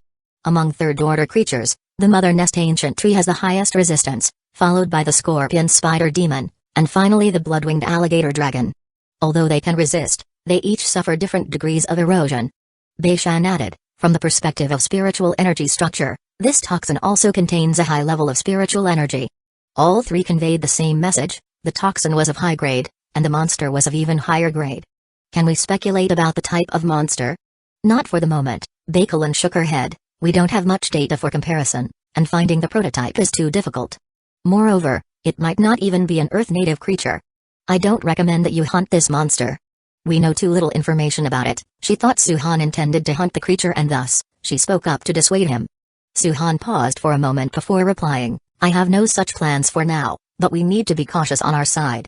We must prioritize human body enhancers. If it's impossible to produce them right away, then we need to step up on medical resource preparation and the provision of injections. I'm worried that monsters outside the city might covet the people inside. Hearing Su-han's words, all 3 turned solemn, understanding the implications of his statement as they were all highly intelligent. I understand. The research lab wasn't able to provide much of value, so Su-han took some of the toxin material himself, hoping to extract valuable information through his fusion ability. However, no useful information popped up. He didn't know if it was because the material was too sparse or because it had been contaminated or altered from being extracted from wounds. Unable to identify anything through fusion ability, Su-han had to focus his efforts on the camp. After Yan Miu and Zhu Zhuang had coordinated with Zhu Junhua, they dispatched a team of 200 to carry supplies as an advance party responsible for setting up the pharmaceutical factory camp. Rashly covering such a distance, with the potential for monster attacks along the way, was not easy to deal with. Su-han directly sent the Scorpion Spider Demon with the team to ensure complete safety. Zhu Zhuang led the team there, entrusted not only with stabilizing the pharmaceutical factory but also with transporting a batch of medical supplies back, and establishing a direct subway link from the factory to here. The fact that the Scorpion Spider Demon accompanied them was also due to its ability to control metal, aiming to seal temporary unneeded subway tunnels and keep only the safe direct tunnels open. In the camp, Su-han also began making corresponding arrangements. Chapter 185 Arrangement. On one hand, Gogang and Zhang Dehai led their teams from the Summer Garden Avenue subway station in the Ring Belt region to clear out the monsters and open up subway tunnels leading to the Shanu Villa district and the Eastern City district. This time, the opening of the subway tunnel was not only aimed at strengthening the connection between all the camps and bases but also at further exploring the subway system, and then preparing for the recovery of the entire Northern City district. Only by recovering the entire Northern City district and gathering more survivors under their command could they possess the strength to confront the monsters inside and outside the city. In fact, even though Su-han had not actively sought to subdue survivor enclaves, camps such as those led by Xingzhuang and Godu, which had had interactions with the Tree Domain camp, had already gravitated towards the Tree Domain through trade and the use of Mother Nest Ancient Tree serum injections. The monsters were becoming stronger, and a crack in extradimensional space in the Northern City district was emitting spiritual energy, significantly enhancing the strength of the surrounding monsters. Even with the help of injections, obtaining more resources in this Northern City district was becoming increasingly difficult. Therefore, they had gradually realized that no matter how much they coveted pleasure, they needed to stay alive to enjoy it, and joining Su-han was the right path. In addition to Gogang and Zhang Dehai, Su-han also dispatched Yi Kailing and Zhao Yiman to carry out tasks. With the start of the second round of garrison training, the second echelon, including Xian Ying, Cheng Xuan, and Gu Shaji, successively broke through to second order. With the garrison at the extradimensional rift, the power of second-order contractors also increased. Gan Xinglai advanced to second-order intermediate, his deputy Xian Ying was also second-order, and later deployed Cheng Xuan, making it 3 second-order contractors in total. Thus, Yi Kailing was able to free up her hands and start executing Su-han's tasks with Zhao Yiman. They carried vines parasitized by the Grey Inferior Demon and began deploying them in various regions, setting up spies for the Mother Nest Ancient Tree, and also hunting for monster flesh. A portion was around the Ring Belt area, mainly surrounded by Yunling Mountain, Nanwang Lake, and the banks of the 2 rivers. Although these areas were close to the tree domain territory, with the Mother Nest Ancient Tree's vines extending and controlling a distance of about 4 kilometers, most of the aforementioned areas were under coverage. But this was not enough. Besides the coverage of the vines, supplementing with parasitic corpse willows as a defensive measure was equally important. Distributing 100 parasitic corpse willows across these 3 regions, the main focus was then placed on areas outside the tree domain territory. A 20-kilometer activity radius was enough to cover the northern city district, and even extend into parts of other city districts. Yi Kailing and Zhao Yiman each led a team to directly capture monsters and set them up along the way. Every few tens of meters, or at critical intersections, they left the parasitized monsters so that parasitic corpse willows would grow. Multiple parasitic corpse willows sprang up at street corners and intersections, bringing vast areas within the Mother Nest Ancient Tree's surveillance range. Even scattered monsters noticed the unusual presence of the corpse willows.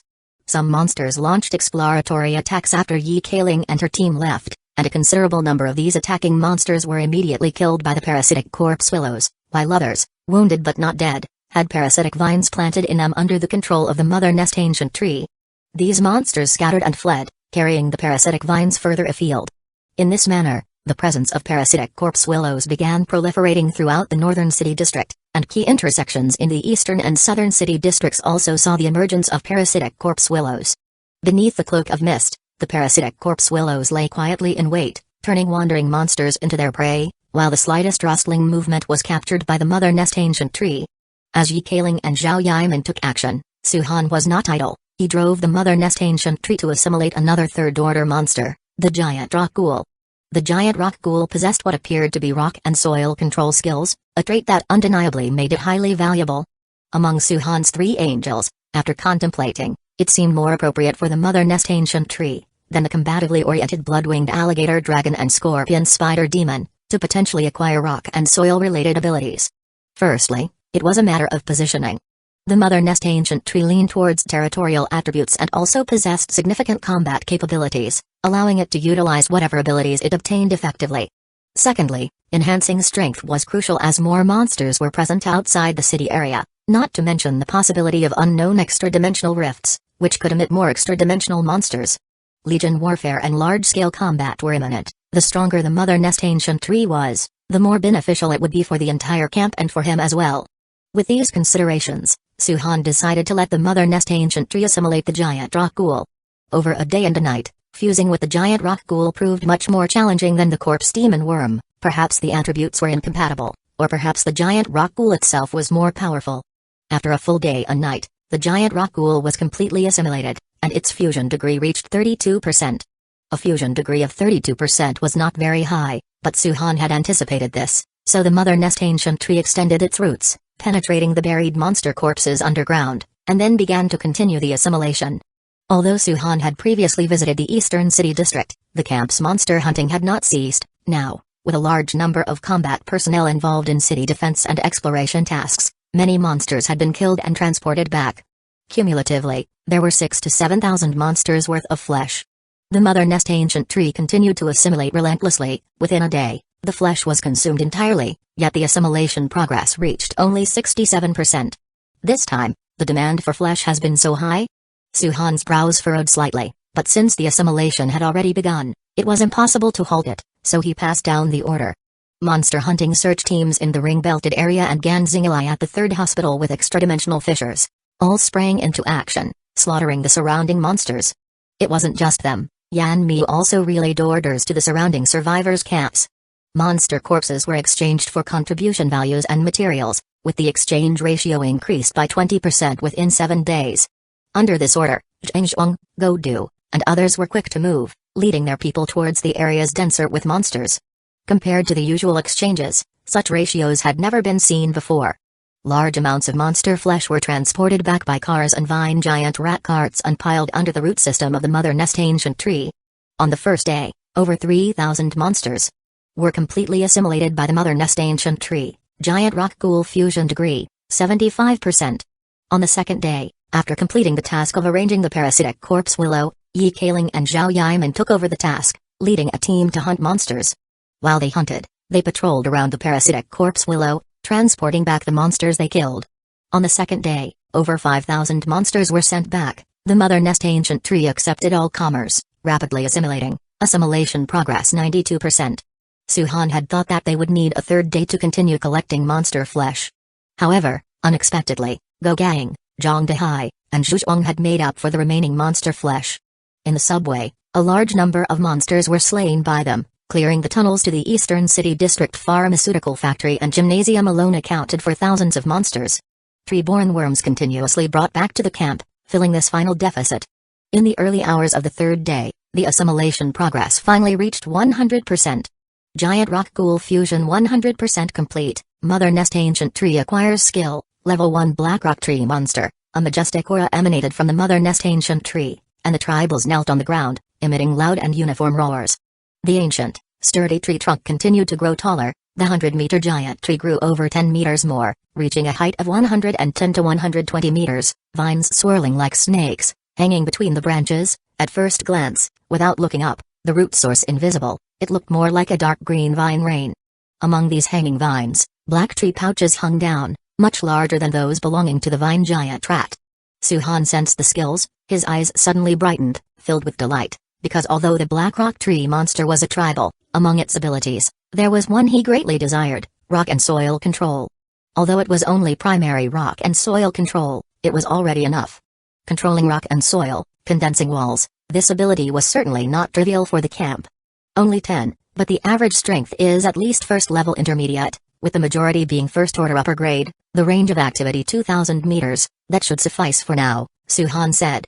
Suhan's gaze fixed on the tree pouches, his thoughts urged on, and together with the Mother Nest ancient tree, he infused a great amount of spiritual energy. The tree pouches gradually enveloped by light, hastening the incubation of the newly arisen black rock tree monsters. He was somewhat impatient to see the capabilities of this tribe, and if the ability was indeed remarkable, then it was time for the tree domain to expand, to scale up vastly. An hour passed, and with the continuous infusion of energy, the first black rock tree monster gradually took shape. The large tree pouch fell to the ground, and then from this sticky, fleshy-like tree pouch, a black rock giant combined with gnarled old vines walked out with large strides. A deep, drum-like roar emanated from its vine-twisted throat. It knelt on the ground, immensely respectful and submissive. But even as it knelt, its form was tall enough to be a human's height, immensely burly. Looking closely, this black rock giant was about 3 to 4 meters tall, with rock plates and rock chunks as skin, and pitch-black old vines as its body's framework, its eyes crimson, hidden amidst the ugly face made of vines, its arms sturdy, feet powerful, and the vines that solidified were at least as thick as a thumb. The strength of this black rock tree monster was about first-order upper grade. Its special body structure gave it quite the advantage when facing flesh and blood monsters. However, Suhan was even more concerned about its abilities. He controlled with his mind, and soon the black rock tree monster stood up, following his command to the front of a pile of rubble. The rubble was where the Mother Nest ancient tree rooted the ground, dug through the cement road surface due to its powerful entangled roots. Concrete, yellow clay, and even some parts with asphalt, roughly the size of a human head, scattered all around. The black rock tree monster approached this mass of rubble, its hands gestured towards it from afar, pitch-black vines extensively stretched out, connecting with the rubble. A faint glow emitted and extended towards the rubble. The stones, originally scattered around due to the vines, gathered together, then rapidly solidified.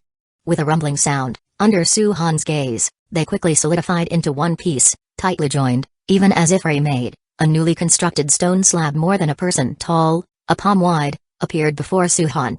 Chapter 186 Black Rock Tree Monster. Suhan's lips curled into a smile, because this type of structure, although it might fall short of a wall entirely made from poured concrete, was sufficient.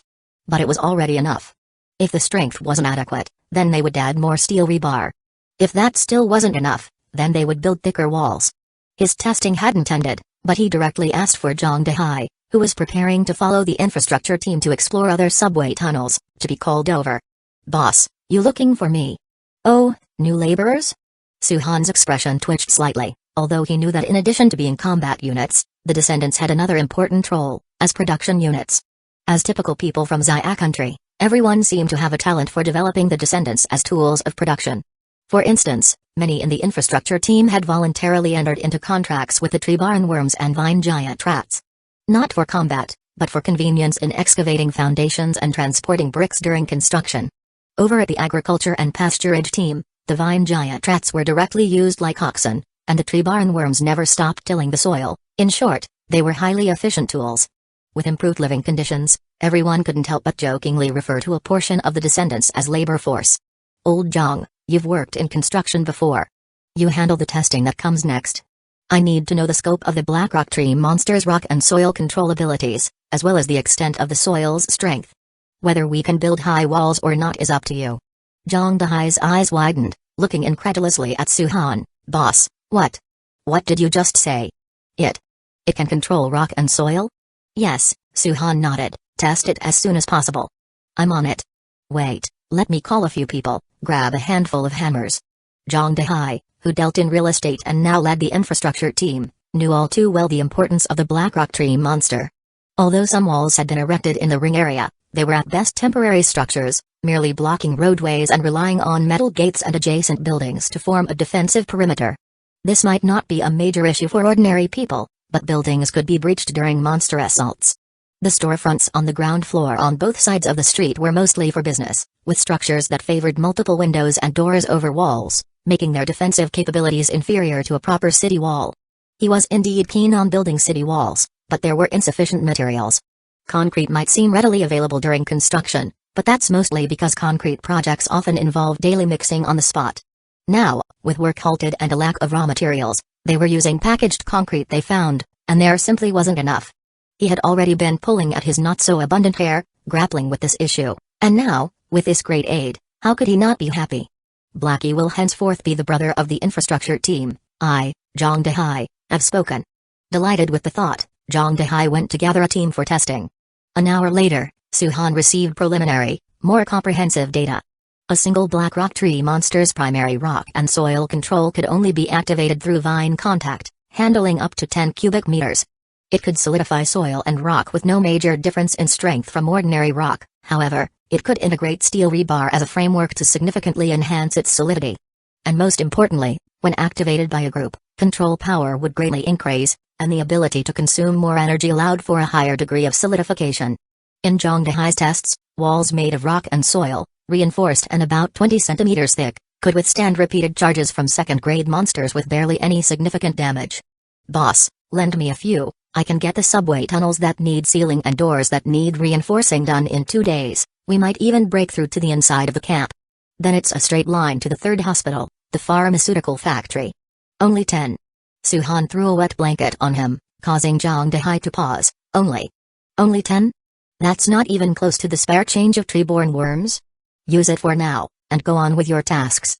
After sending Zhang Dehai away, Suhan couldn't help but fall into deep thought. 10, the quantity is indeed not large, but there are many places it is needed.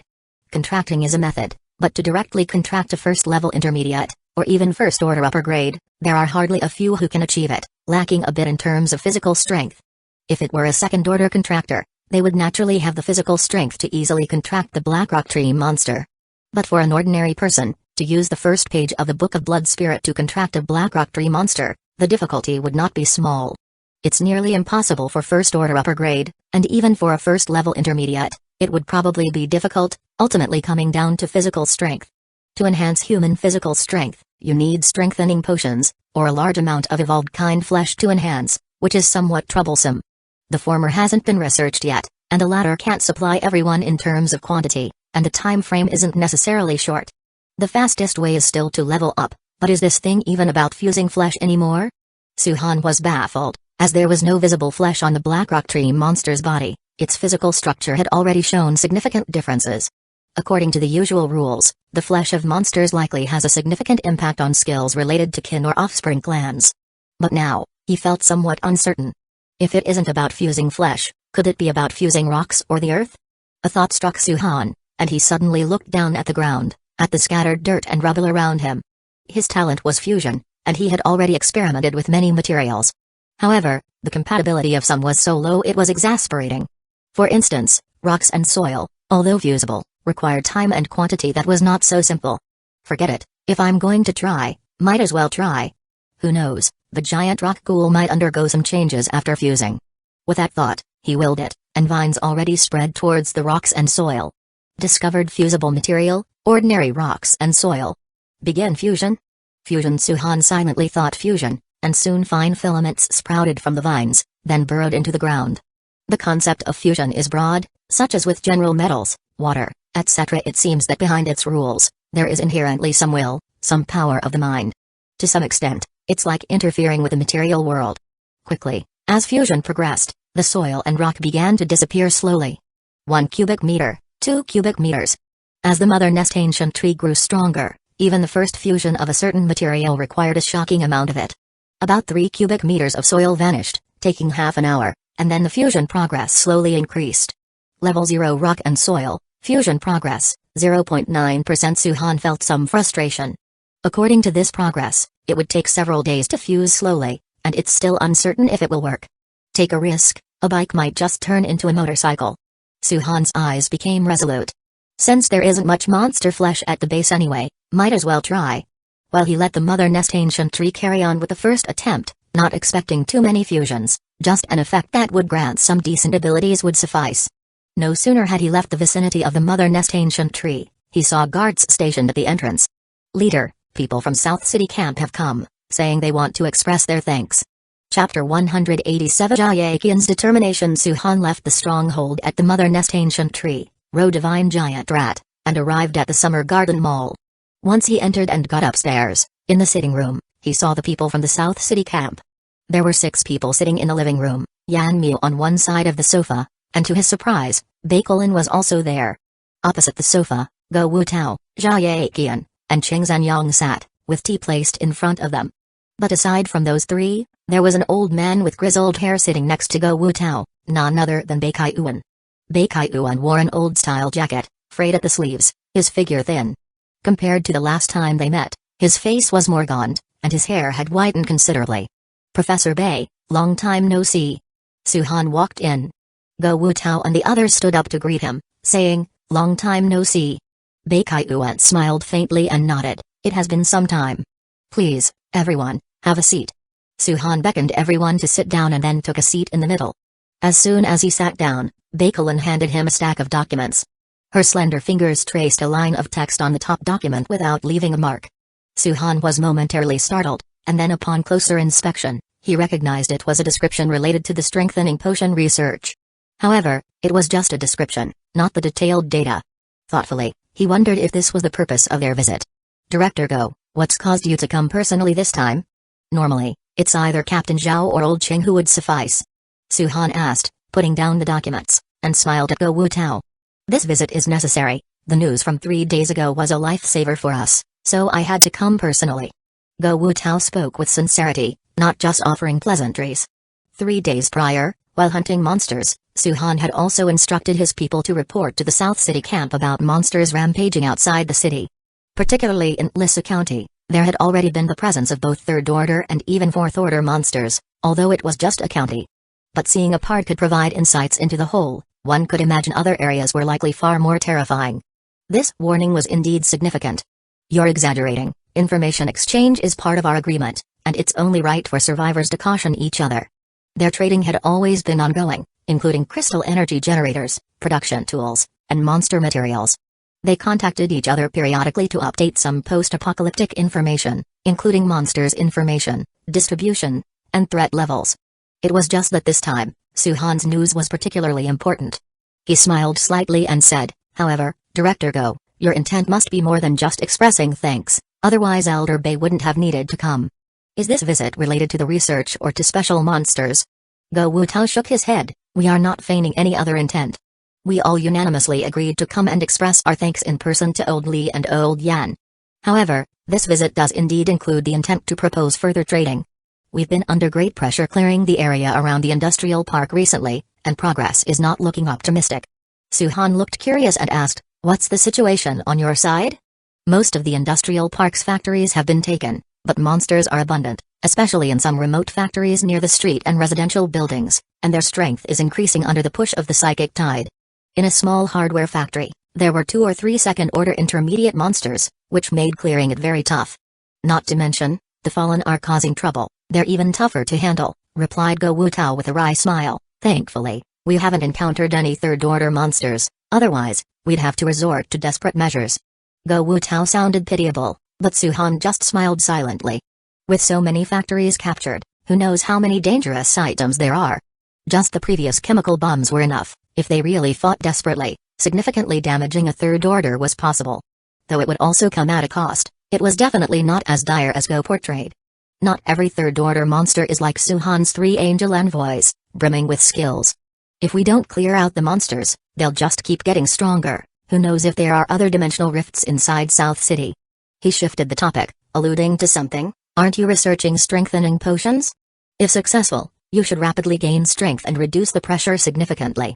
Go Wu-tao's eyes flickered, understanding clearly. "Research we have, but the progress hasn't been enough, and I wonder if Lord Su-han is willing to lend a hand." As the words dropped, the central point was reached. This was the main purpose of the visit. Exchange of information? Su-han looked toward Go Wu-tao but swiftly turned his gaze to Bei Kai-uan and asked, "Elder Bei, you don't mind?" Bei Kai-uan shook his head. "What time is it now to still mind such things? I would rather benefit from collective wisdom. Although we may have more students and could be doing more detailed basic work, we might be lacking in pioneering ideas.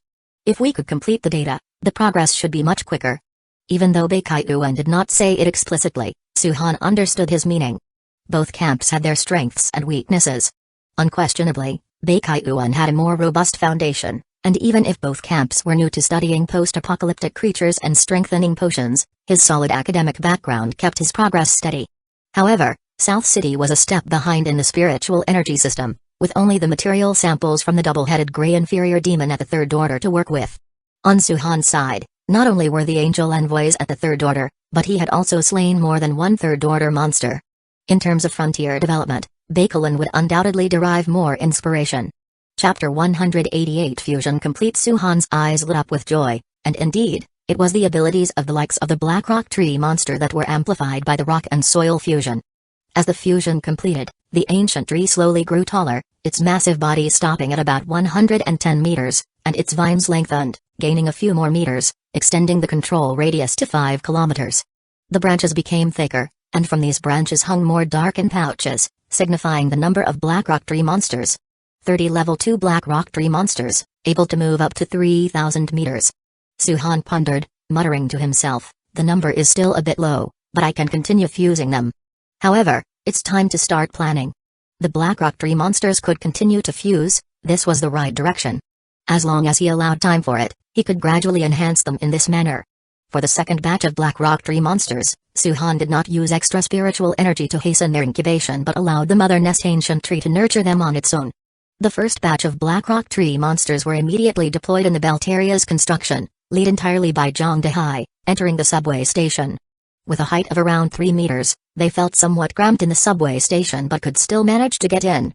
"Zhang Xingxin, you take a small team to keep watch. Old Non, you and your team follow up on yesterday's discovered flaws and damages to start repairs and reinforce them, ensuring future unobstructed access." At the Summer Garden Avenue subway station, Zhang Dehai was assigning tasks, surrounded by not only his 2 angel envoys but also the Crocodile Claw Giant Demon and the Chang Resentment Tiger, who were there to protect him. Besides the angel envoys, there were 10 Black Rock Tree monsters standing in a row, their enormous bodies forming a wall of black that sectioned off the space near the subway station's security checkpoint, an intimidating sight. "Captain Zhang, no problem here." Zhang Xingxin nodded immediately, his muscular body making his denim jacket bulge, but upon closer inspection, there were bandages on his shoulder, indicating he was injured. "Old Zhang, don't be too nervous. Although there are many monsters in the subway, our main goal is to strengthen the tunnels and station structure and clear a space. We won't be facing too many monsters directly, so we can hold off. Don't be reckless, take care of your wounds." Zhang Dehai smiled kindly, though his smile wasn't as warm as when dealing with Nan Yun. Zhang Xingxin was a leader among the survivors from Lissa County, and though there were many casualties along the way, he managed to bring more than 200 people to South City, which spoke of his capabilities. What mattered more was his willingness to exert effort to save his companions, otherwise, fleeing alone might have been safer. Now part of the Trito main camp, his strength obviously wouldn't be wasted, hence he was placed in the construction team. This decision was made by Yan Mia after consulting with Suhan. It wasn't appropriate for a newcomer to join the Trito main armed forces since they have to lead people in combat. So for the time being, he was put in the construction team, with plans to gradually make adjustments later on. Even though the construction team was responsible for the base building, in nature, it belonged to the semi-defense force, akin to wielding a hammer in one hand and a knife in the other. If anything happened, they would be the first to defend the camp, as the members of the construction team were all quite strong. Zhang Xingxin smiled and said, "Captain Zhang, I want to earn some contribution values too, to become stronger. This fucked up world is too dangerous. Don't worry, you get contribution values for your efforts, our camp is absolutely fair on this point." Wanting to progress was a good thing, the Trito main camp always appreciated people who sought to advance. "Brother Zhang, now that we have the Black Rock tree monsters, shouldn't we repair the wall first? We are dealing with the subway instead, and the threat from the subway is not that severe." Nan Yun looked at his boss, puzzled. He used to be a technician on a construction site and was Zhang Dehai's right-hand man. Although his strength wasn't second order just yet, he was quite close to the peak of first order upper grade, just short of rotation training or a crystal mine fruit. Isn't it more troublesome to fix it and then tear it down later? Zhang Dehai pursed his lips, then spoke seriously, "Brothers, this time it's not just about repairing the line to the third hospital. We're going to extend it to both sides, towards the areas near South City No. 2 Middle School and the zoo, preparing for the future. If you want to fix the walls, you'll get more than enough chances later." A flash of excitement passed through Nan Yun's eyes. The leader is making his move. "What do you think?" Zhang Dehai replied with a question, while not denying it. Everyone felt that Suhan, as the leader, would definitely reclaim the whole of North City, and even some who revered and were loyal to Suhan thought he would be the one to recover the entire South City. The preparations had been ongoing, focused on the Belt area and the Shanu Villa district. As the number of survivors in the camp grew larger, and especially after the harvest day, such speculations spread even more, almost becoming an acknowledged fact among them. If it weren't for the absence of a ritualistic imperial coronation in this post-apocalyptic world, someone would have probably proposed it already. Zhang Dehai waved his hand and said, "Get to work. Open up the sealed places, and have the Black Rock tree monsters widen the narrow spots a bit. The standard is that monsters and angel envoys under 5 meters should be able to pass through quickly." Nan Yun grinned, "Don't worry, boss. We won't skimp on the work." He turned to the people of the second team and said, "Let the angel envoys carry the hammers, and the tree barn worms follow closely. Let's start." "Understood." Nan Yun and his team, carrying weapons and tools and using light fixtures made from ancient tree crystals, headed towards the subway tunnel. Zhang Xingxin remained vigilant, quickly following up with his team, on guard against any possible monsters. Even though the area was part of the Belt region, he still dared not relax. On South City No. 2 Middle School Boulevard, Zhu Zhuang led a search team of 100, standing tall on the street. The entire team was neatly arranged, each searcher clad in metal armor, wielding long swords, equipped with hand crossbows at their waists, and their vine giant rats also fully armored, the very picture of an iron fortress. The whole team stood solemnly, the clinking of their armor echoing in chilling cracks along the quiet street. Zhu Zhuang sat at the very front, atop a bone armor giant pig, wearing tough bone armor with exposed fangs, looking particularly fierce. Tap, tap, tap footsteps soon came from the other end of the fog. Leading the way were Godu, Zhao Zhijun, and Chen Hushan from South City No. 2 Middle School, accompanied by a combat team of 20 people, with angel envoys following closely, particularly cautious. As soon as they entered the boulevard, they were startled by the solemnity of the military attire. Brother Zhu, such a grand display, are you summoning us to battle some monster?" Godu asked carefully, and Zhu Zhuang flashed a grin, saying, "Don't rush, let's wait until everyone's here." Godu was filled with confusion, but since Zhu Zhuang had said so, he dared not continue to ask. The three of them exchanged glances, all bewildered, merely shaking their heads slightly and suppressing the questions in their hearts. The day before, the Sky Riders from Tree Domain had visited unexpectedly, notifying them to gather here today. They had no time to ask questions before the messenger was already gone. A call to arms from Tree Domain was no trivial matter. Even though the three of them were now second-order low-grade, they knew all too well how they had achieved this rank. It was all thanks to the injections provided by Trio Main. So, they could only wait patiently and see what was on the agenda for today. As time gradually passed, the sound of vehicles emerged from within the fog one after another. Zhang Shuang from Qinglan Road, Qin Zhao from Patriotic Grain and Oil Market. Leaders from various camps had actually all rushed over. Godu watched with alarm. This wasn't just a few nearby camps. Usually, everyone kept to themselves, and those with more dealings only exchanged goods with Trio Main. Some had even less contact with it. But now that all had come, what was Zhu Shuang up to? Like Godu, the successive arriving leaders of the survivors' camps had doubts in their hearts, varying in degree. Some asked questions and were dismissed with the same words from Zhu Shuang. 16 survivor camps, looks like the ones not here won't be coming. Zhu Shuang scanned the crowd and finally spoke. Captain Zhu, what play are you putting on here, summoning so many people? Qin Zhao looked at Zhu Shuang skeptically. Patriotic Grain and Oil Market was relatively well supplied, and they had a considerable number of people. As there weren't many dealings on regular days, their relationship was naturally not as close as with South City No. 2 Middle School. Just a notification, to avoid accidental harm later on. Zhu Shuang narrowed his eyes, showing an insincerely pleasant expression. But this statement made many change their expressions. What did he mean by accidental harm?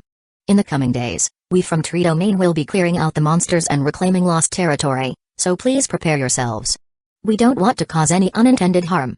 What do you mean by that, Zhu Shuang? Qin Zhao stared at him furiously. Zhu Shuang snorted and said, reclaiming lost territory, saving humanity, do you have a problem with that? Zhu Shuang was an old fox. He capped the argument right off the bat. Qin Zhao was left choking with rage, but we're just supposed to hand over our turf to you guys, territory that we've fought for? Don't think just because you're powerful, you can do whatever you want. Hey, don't say it. When you're powerful, you really can do whatever you want. Zhu Shuang looked at Qin Zhao with a cold sneer, his intimidation tactic in place as the glutton behind him let out its full ferocity, roaring immediately.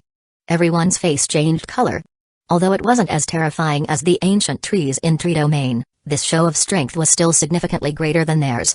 Qin Zhao's face turned an unhealthy shade of green, but Godu and others had complex expressions. Brother Zhu, if you do this, what about us? You have to give us some option. 3 options. 1 is to join us. Disperse the survivors. Those who want a peaceful life can live in peace, and those who want to become stronger can find a way to earn merits. After joining, the contribution value system will treat everyone equally. Upon hearing this, the eyes of some began to flicker, notably Zhang Shuang's, who had been injured exploring a rift into another worldly space. He was already second order at the time, and had long understood that one could not survive alone in this apocalypse. Second option, move out. Those who still want to play solo, it's a clean breakup. Take your people out of the north side of the city. I don't care how you move, but if you want to trade after, you can still do so, same rules as always. But there are some things at the camp. Someone subconsciously started to object, but was immediately pulled back by the sleeve by someone nearby. This was no place to haggle. Right, if anyone in the camp wishes to join Trio Main, they can't be forced to stay. Zhu Shuang, you're being too overbearing. You even want to control that, you. Shut up. Zhu Shuang's gaze swept over, immediately startling Qin Zhao. He then heard Zhu Shuang say in an icy tone, I'm saving humanity here. Unless you're not human, why the hell wouldn't I be in charge? Are you an alien or something? Zhu Shuang delivered his threats unabashedly, leaving Qin Zhao looking pale. The next moment, Zhu Shuang continued, the third option is to be a holdout. You'll just have to face the music and see how that goes. Zhu Shuang, you're going too far. We have more than a dozen second-order contractors here, and you're just one person. Qin Zhao's eyes glinted fiercely. Patriotic Grain and Oil Market had the most supplies. Moving out? How could that be possible? Moreover, given Trio Main's treatment, except for his direct followers, not many would choose to move out with him. He believed that Trio Main wouldn't risk significant losses among their ranks to forcibly swallow them up. Suhan is formidable, but you don't have that many second order. You ready to go for broke? Hey, forming alliances, is that it? Zhu Shuang chuckled, then his gaze swept over the crowd. Those with him, stand to one side. Choose your side now. Chapter 189 Old Zhu's Tactics. Brother Zhu, I'm joining the camp. Suddenly, a voice rang out, making Qin Zhao's face twist in anger. He had been hoping that if enough people stayed silent, even if not everyone did, it would still pose a significant threat. It was known that on the side of the Trio Main, aside from their leader Suhan who was a third order, the others like Zhu Shuang, Yan Miu, and Gan Xinglai were just second order contractors. They had a fighting chance with numbers on their side, just needing to survive this banquet of deception and later draw the monsters to distract Trio Main, securing their safety. Damn, Zhang Zhuang, that coward. Qin Zhao cursed in his heart, but the people present wouldn't switch sides easily due to his instigation. After surviving 3 or 4 months of the apocalypse, who was still naive? Would Zhao have stepped up if patriotic grain and oil market didn't have an abundance of resources that were tough to manage? Brother Zhu, we 3 will also join. The situation quickly shifted towards a clear imbalance. Zhang Zhuang, Go Du, and others knew too well the strength of Trio Main as they were deeply intertwined with it. Joking aside, Trio Main only had a few second orders. You haven't seen those ancient tree breeds. Move aside, keep your distance. Zhu Zhuang smiled amicably. Soon the group split into 3 factions. Zhang Zhuang and his followers almost entirely sided with Zhu Zhuang, surrendering. On the other side, several people kept silent, inclined towards relocating. Only Qin Zhao stood together with his team, his expression turning extremely ugly. Attack! Qin Zhao knew the odds were not in his favor. He yelled out, and his subordinates immediately threw several mud bombs towards the most crowded area. The moment the bombs were thrown, they rushed towards where the vehicles were parked, looking to exit the place on the spot. However, Zhu Zhuang had anticipated this move. A swift red shadow dashed down from a high building, a fierce wind sweeping through, catching all the mud bombs and tossing them onto the vehicles. Everyone turned to look, revealing a monster with a tiger head and human body, blood-red membranous wings on its neck. Boom! The flames instantly engulfed the jeeps. Qin Zhao and his men barely escaped being hit by flying shrapnel, their faces turning utterly grim. Zhu Zhuang lightly patted the bone armor giant pig beneath him, which then charged forward, roaring as it rushed towards Qin Zhao and his team. The gluttonous followed closely, moving at great speed, its arms extended long like a python. Kill him. Qin Zhao hardened his heart and drew a pistol, firing at Zhu Zhuang. The bullets swiftly flew towards him. But Zhu Zhuang was already using his skills, bone armor on his body, where the bullets merely clinked and sparked up on impact. Qin Zhao didn't have as many weapons as guards and the armed forces. However, his summoned apostles charged forward, 2 giant macrophage dogs and blood-bone dogs nearly 4 to 5 meters tall, mutants of the large dogs he had kept before the apocalypse. 2 second orders charged with their 2 lieutenants who were also second order, the apostles crawling and tyrannical types, swiftly moving and instantly dividing the street to try to encompass Zhu Zhuang at the very front. Qin Zhao's eyes were cold and ruthless, knowing there was only one path to survival, capturing Zhu Zhuang. Let's move in. Go Du and others immediately summoned their apostles, wanting to intervene, but Zhao Yiman stopped them. Brother Zhu can handle it himself, you all just watch. Zhao Yiman's own apostle stood by his side, motionless, following Zhu Zhuang's command. Roar! The giant creature beside Zhu Zhuang engaged in close combat, its sharp fangs piercing into the body of the giant macrophage dog, blood spurting out with a squelch. The blood-bone dog viciously attacked, but Zhu Zhuang abandoned the bone armor giant pig and leaped high, his hammer raised like a guillotine. Power burst bone armor with 2 skills enhanced, Zhu Zhuang's hammer struck down with terrifying force. A sudden crack was heard, and the second-order blood-bone dog's head hit the ground, blood staining the surroundings, only some skin and flesh dangling. Zhu Zhuang unexpectedly gained the upper hand, and as a second-order intermediate contractor, his strength was certainly no less than any second-grade monster. Keep in mind, he had 2 skills activated simultaneously, and his battles, both big and small, scarcely ever ceased. His combat power and combat skills were definitely those of a veteran. As Zhu Zhuang landed, a second-rank apostle dashed forward obliquely, aiming to pounce on him before he could stabilize himself. If the contractor dares to enter the battlefield himself, he then becomes the biggest weak point. The apostles' cold glare and evident murderous intent revealed their deep entanglement with Qin Zhao, leaving them no choice but to fight fiercely. The monster charged fiercely, nearly reaching Zhu Zhuang, and the deputy also hurled a long spear with a deadly accuracy. In the blink of an eye, the devourer's right arm, like a python striking, latched onto the densely barbed neck of the monster. The momentum of the pouncing attack was disrupted by the devourer. Before it could react, the devourer's form had already surged forward, pinning the monster beneath it. Swoosh! At that moment, as the spear approached, Zhu Zhuang's eyes were steely. He reached out with his right arm and firmly caught it, causing the tail of the spear to tremble incessantly. A sneak attack? He grinned, his right arm fueled by the explosive strength of his skill, and hurled it back. The power far exceeded the original throw, and its speed was like lightning. Not good. The deputy who attempted the sneak attack on Zhu Zhuang had no cover in front of him. Now with the instantaneous counterattack and no time to dodge, a puncturing sound rang out as his body was penetrated. A fatal strike, and both apostles, like puppets with severed strings, ceased moving. Zhu Zhuang had the upper hand in a confrontation, but in the next moment, another deputy's monster charged at him, already reaching his front. Bang! He gripped his axe hammer horizontally and resisted desperately, being pushed back several steps. His muscles involuntarily strained, and his expression darkened. Damn it, die. Under Zhu Zhuang's struggle, his gaze grew even more ferocious, and the Devourer's arm, freed and striking like a python, suddenly hit the monster, causing it to stagger. As another monster attempted to help, Zhu Zhuang swung his axe hammer around and smashed it down violently. A cracking sound ensued, the skull shattered and even the horns broke off. In a 3-on-3 scenario, the giant macrophage dog and the bone armor giant pig were grappling. The latter was already overpowering, breaking bones with its massive jaws, nearing death.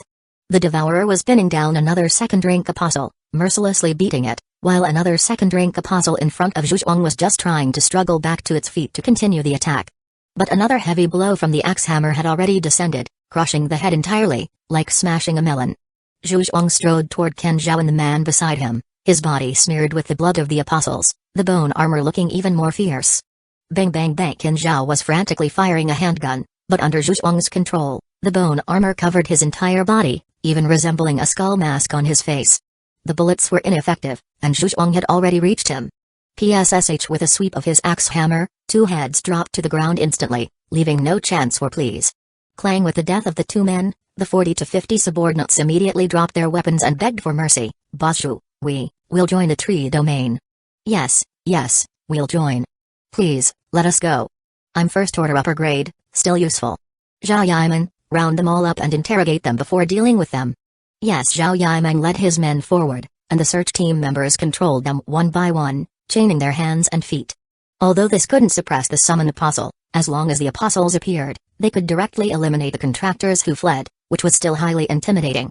With his bone armor bloody, Zhu Zhuang took large steps to the forefront of the group, his gaze sweeping over these camp leaders. He retracted his face mask, grinned, and said, just establishing a bit of authority.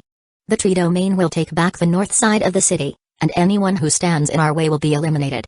However, if you cooperate, then things can stay as they are. Some people are content with the status quo and do not seek advancement, but there must be others who are doing what needs to be done, right? No one dared to respond to Zhu Zhuang, but he kept talking. Each of your camps has over 100 people, temporarily safe, but there are quite a few small groups of survivors in the north of the city, hiding and narrowly escaping. We can't just let them all slowly die at the mouths of monsters.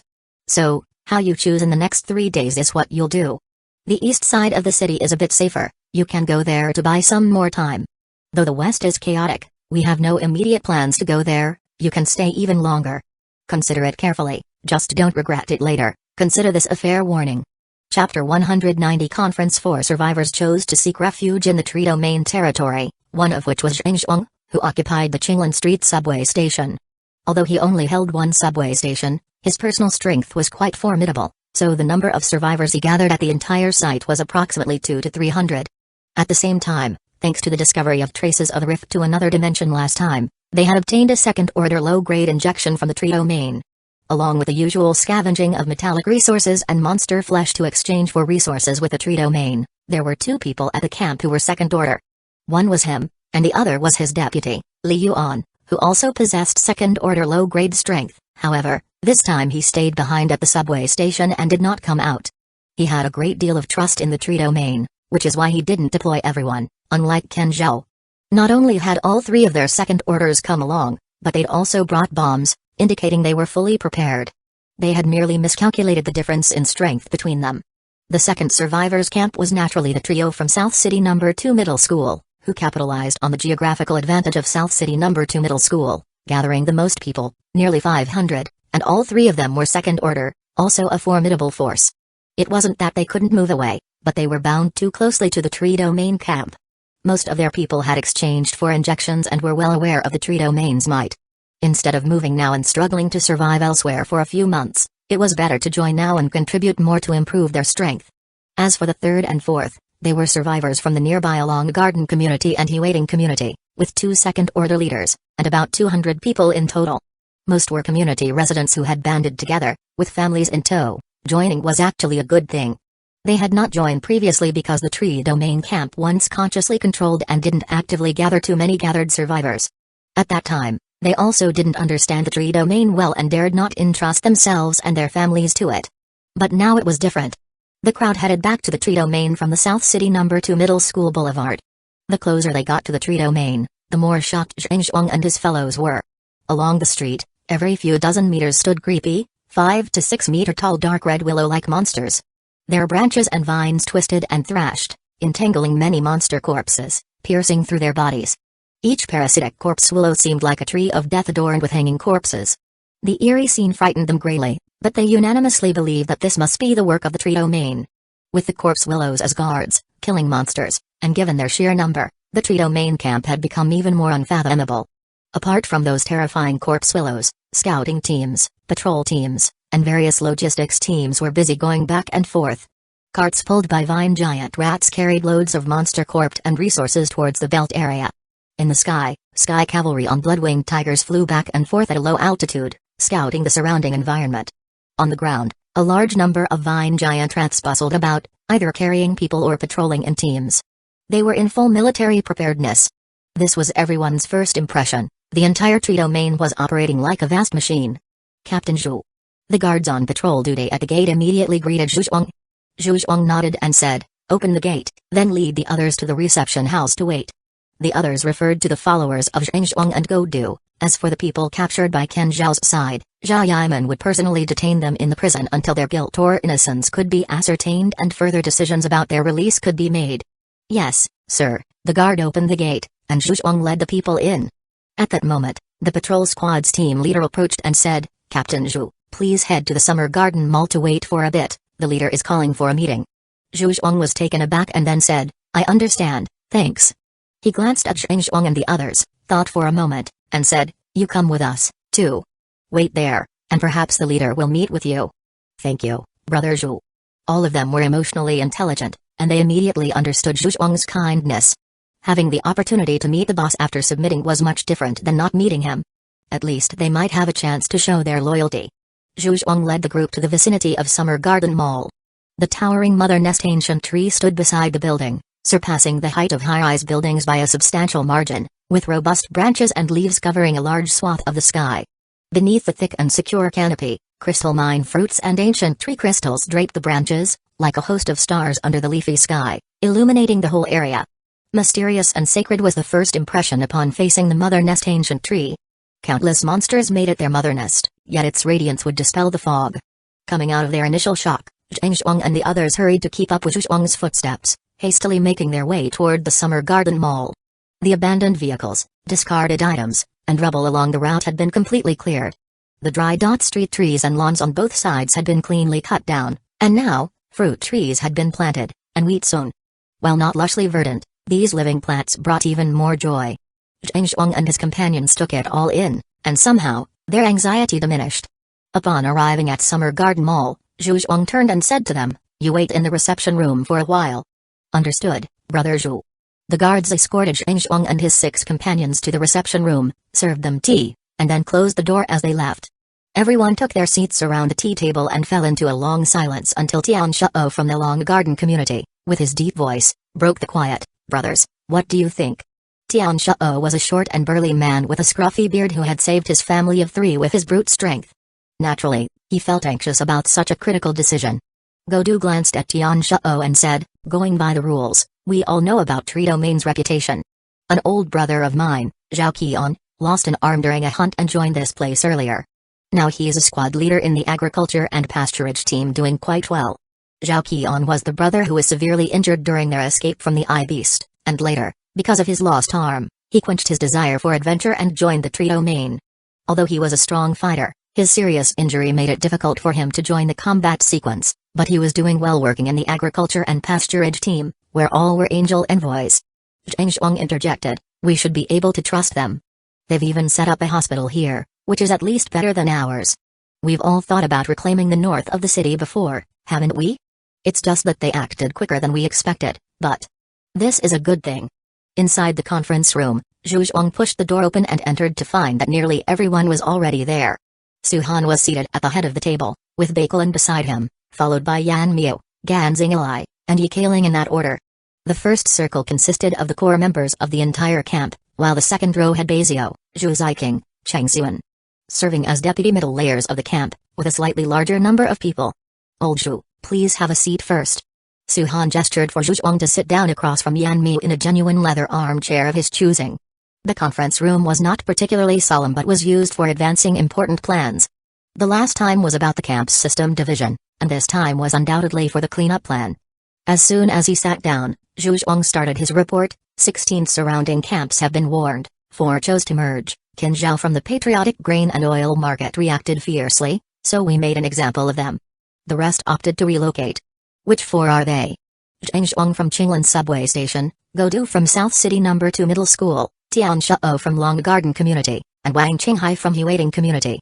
After some thought, Yan Mi said, if it's these 4 camps, then they should add up to about 1,000 people, which could fit in one of the small districts in the encircling area. However, we also need to consider those who chose to relocate, as there will likely be residents who do not wish to leave. Have them come in and join us, said Suhan. Understanding the instruction, Zhuang rose to summon the others, and soon 6 people followed him into the room. Upon entering, Zhuang and the others were shocked to see the people seated around the table. Especially the ring of people sitting by the table, Yan Miu, Baikalin, Gan Xinglai, Yi Kaling, and the others. Though there were no summoned angel envoys present, their aura felt stronger than that of Zhuang and his group. Even Zhuang seemed slightly out of place. This wasn't because Zhuang was weaker than the others, but because these individuals had all recently broken through to the second-order intermediate level and had not fully adapted their aura, giving them a somewhat sharp and unrestrained appearance. Not just them, but even among those in the second row, there were not a few of the second order.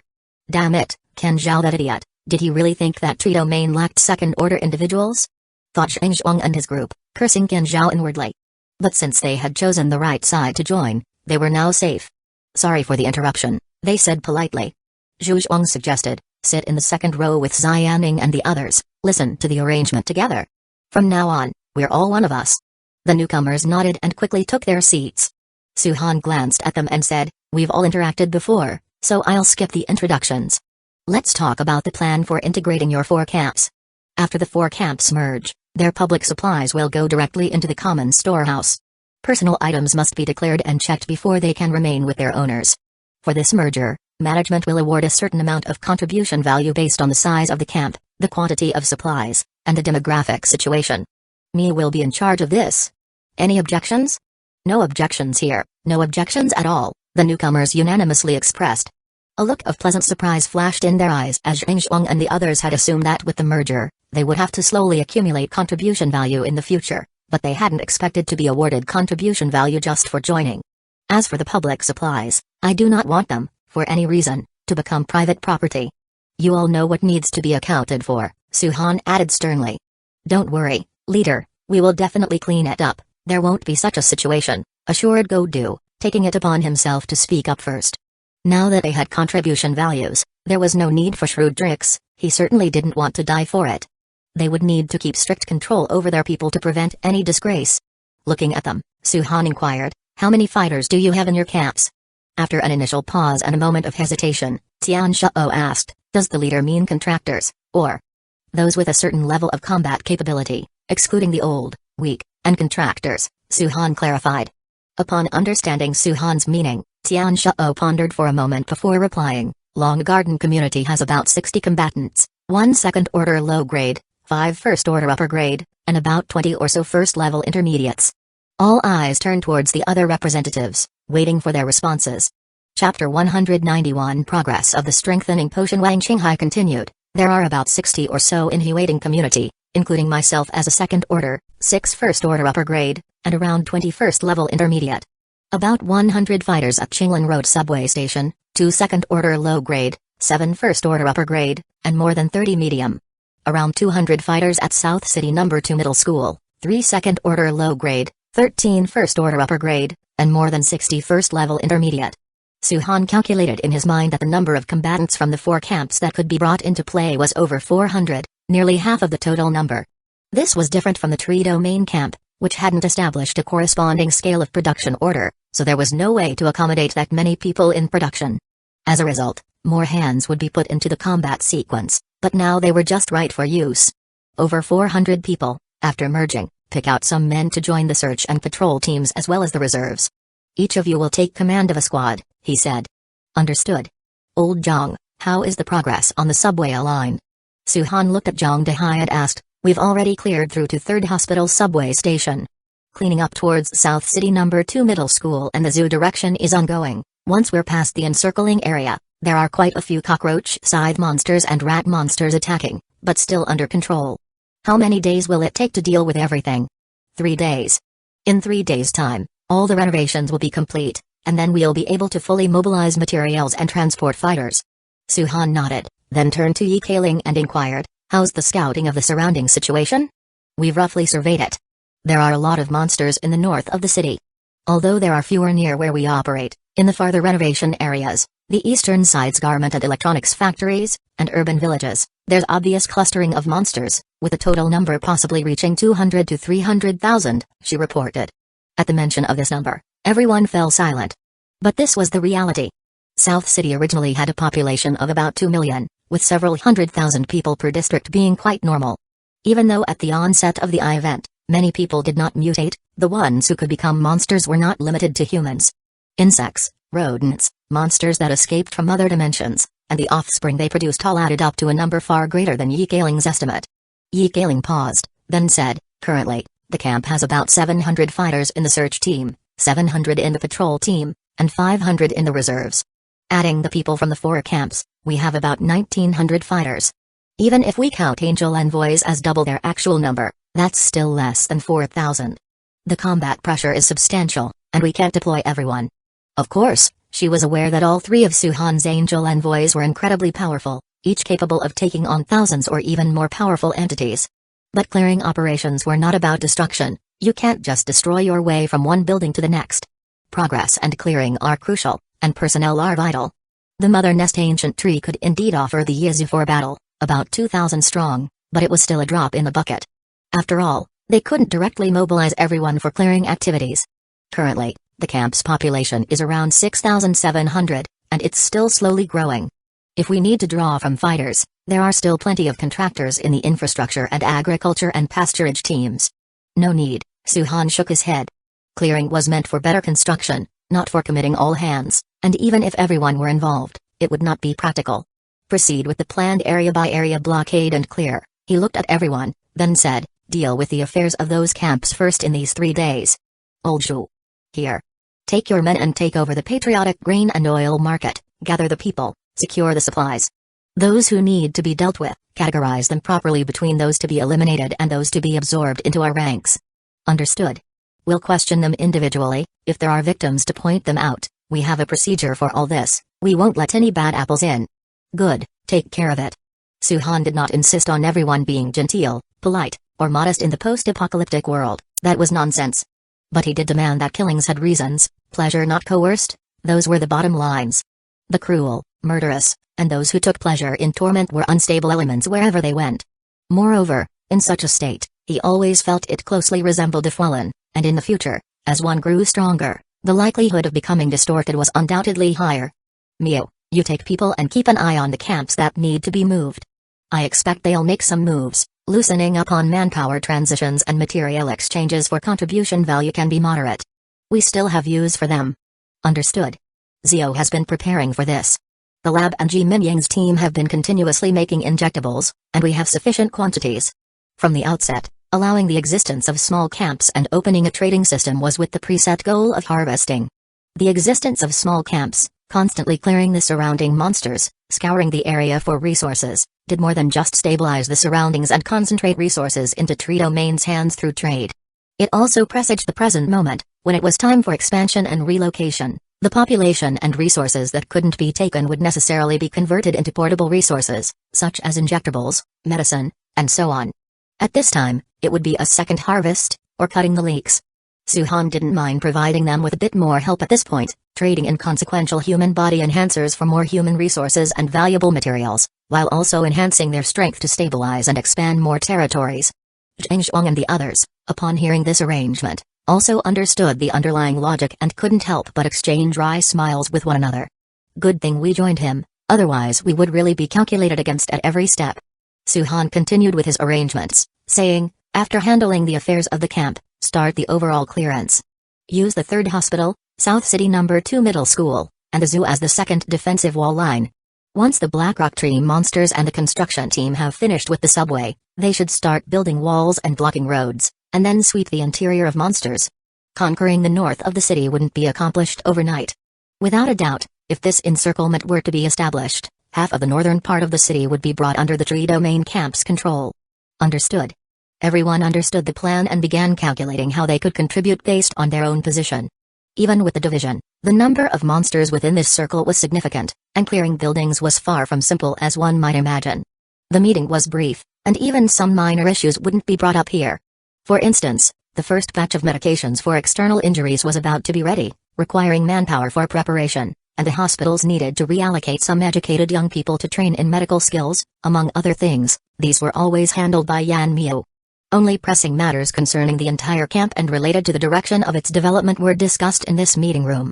Other issues, if they did not relate to strength enhancement or the overall situation of the camp, could be managed by core personnel as long as they reported back to him in a timely manner. After dispersing from the meeting, Zhang Zhuang and a few others hadn't managed to greet Su-Han before being called over by Yan Miu, along with Zhu Zhuang. As the two of them were in charge of the survivors' camp relocation, they naturally had to check the details thoroughly, which couldn't be finalized in just a few hours. As people gradually left the meeting room, Baikalin remained seated. "Kalin, is there something else?" Su-Han looked at Baikalin, who nodded slightly, then spoke softly, "The injections have made progress, you need to come and take a look." Su-Han appeared surprised. So soon? It had only been a few days since he had talked with Baikaiuan, and unexpectedly, there had been progress so soon. Baikalin smiled. Initially, both sides just lacked the final piece of the puzzle. Now that it's complete, of course, the progress is fast. Then let's go take a look. Su-Han left with Baikalin as the Bloodwing Tiger descended and waited at the entrance of the Summer Garden Mall. The two mounted it, sat on the saddle, fastened the safety locks, and the Bloodwing Tiger soared into the air, heading for Villa Number 9. Soon, they arrived at the villa.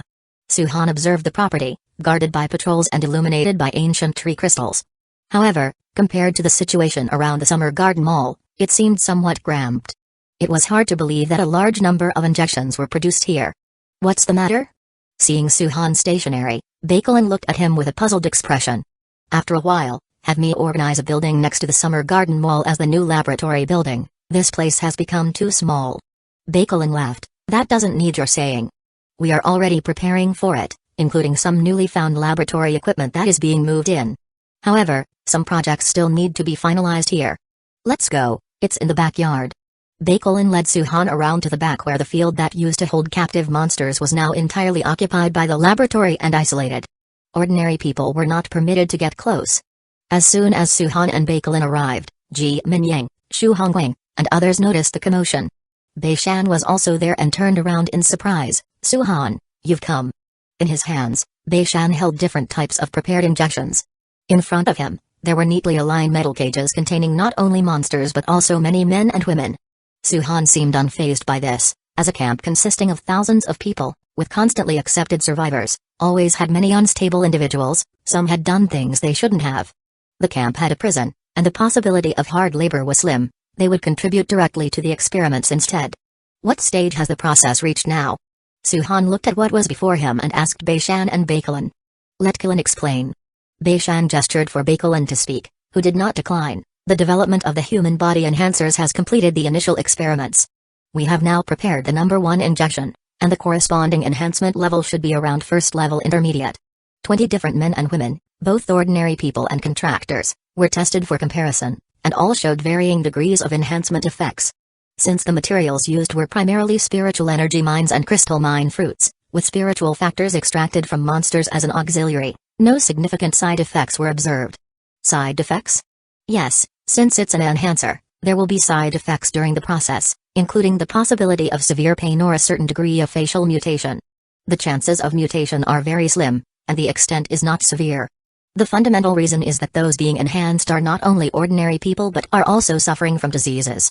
Bei Shan added, "The principle of the enhancer is similar to guiding humans to further resonate with spiritual energy, to activate and evolve themselves, not like an injection that induces transformation. So, the chances of mutation are very small. Unless the energy level of the enhancer is too far from the level of the person being enhanced. If we want to be safer, we could administer it in stages or further reduce aversion to first order inferior. Then there would be no problem." He explained it quite simply, probably because Bakelin had told him that Suhan had a background in liberal arts.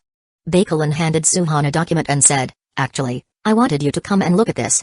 The enhancer has a chance to activate talents, although the likelihood is small." Chapter 192 Talent Speculation. Suhan looked serious. "The same talent as Zhao Yaqian and Wanji?" "Not exactly." Bakelin shook her head slightly. "In fact, according to both Professor Bayes and our point of view, their talents might just be a kind of pre-awakening state and not a complete talent." She glanced at Suhan, her eyes smiling but not quite smiling. "Professor Bay and the others believe that you are the one who has completely awakened your talent, and it's very powerful." Bakelin had the most interaction with Suhan, and although she had never experimented on him, she had already deduced from the actions of the angel envoy that Suhan's ability was definitely not a talent. Because their conjecture about talent is based on the stimulation of the body by spiritual energy, which is to say that some humans are naturally more sensitive to spiritual perception and have higher activity, possessing unique spiritual factors, hence having a talent. Talent is a more specific manifestation of the development and utilization of spiritual energy. However, Suhan's devourability did not exhibit any of these characteristics. Suhan frowned slightly, shook his head, and said, "Tell me about the strengthening agent." The strengthening agent itself is meant to guide the resonance between the human body and spiritual energy, relying on spiritual energy for self-evolution. During this process, those with special spiritual factors may be activated by the strengthening agent, leading to the awakening of talent. Bakelin explained the reason for activating the talent and then said to Suhan, "I'll take you to see something." Curious, Suhan followed Bakelin to the very edge of a separated cage. The cage was isolated, far from other cages, and also had screens blocking it from view.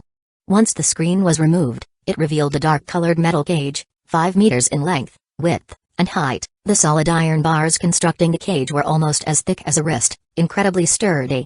At each of the 4 corners of the cage, 3 finger-thick chains tethered it, and iron wedges half a meter long were hammered into the ground, tightly securing the cage, making it completely immobile.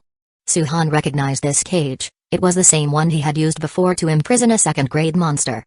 "Let me go, I've reached second order now, I can help you. I can be of assistance." As soon as the screen was removed, a sharp and piercing voice came from inside, with a disheveled-haired woman reaching out to Suhan and Bakelin for help. Her hair was messy, her eye sockets sunken, and dark circles under her eyes were hardly concealable. She wore a red bodysuit and jeans, and she looked to be in her 30s. "Second order?" Suhan ignored the woman and turned to Bakelin instead, asking, "Did she receive an injection of the strengthening agent?" "Yes," Bakelin nodded, glancing coldly at the woman in the cage, speaking calmly. "Mai Yi, female, 35 years old, a first-order superior peak contractor. Her contracted angel envoy is the bloodthirsty infant monster. She led an attack on Oldshu's exploration team, captured after causing severe injuries to one person, and it was discovered they led in cannibalism, and were human traffickers before." Bakelin did not hide her disgust for Mai Yi. In the early days of the apocalypse, this group of human traffickers, when food was scarce, turned the children they abducted into food. Twisted by their dark hearts, they even retained the habit of cannibalism after gaining some strength. Suhan's eyes also grew cold, truly deserving of death. 2 days ago, I injected her with a strengthening agent for the first time, initiating her first enhancement. Her physical condition improved significantly, but I also noticed something unusual. Bakelin handed over a photo, and it was evident that Mai Yi's hands and eyes were emitting a faint purple glow. The light of spiritual energy manifestation.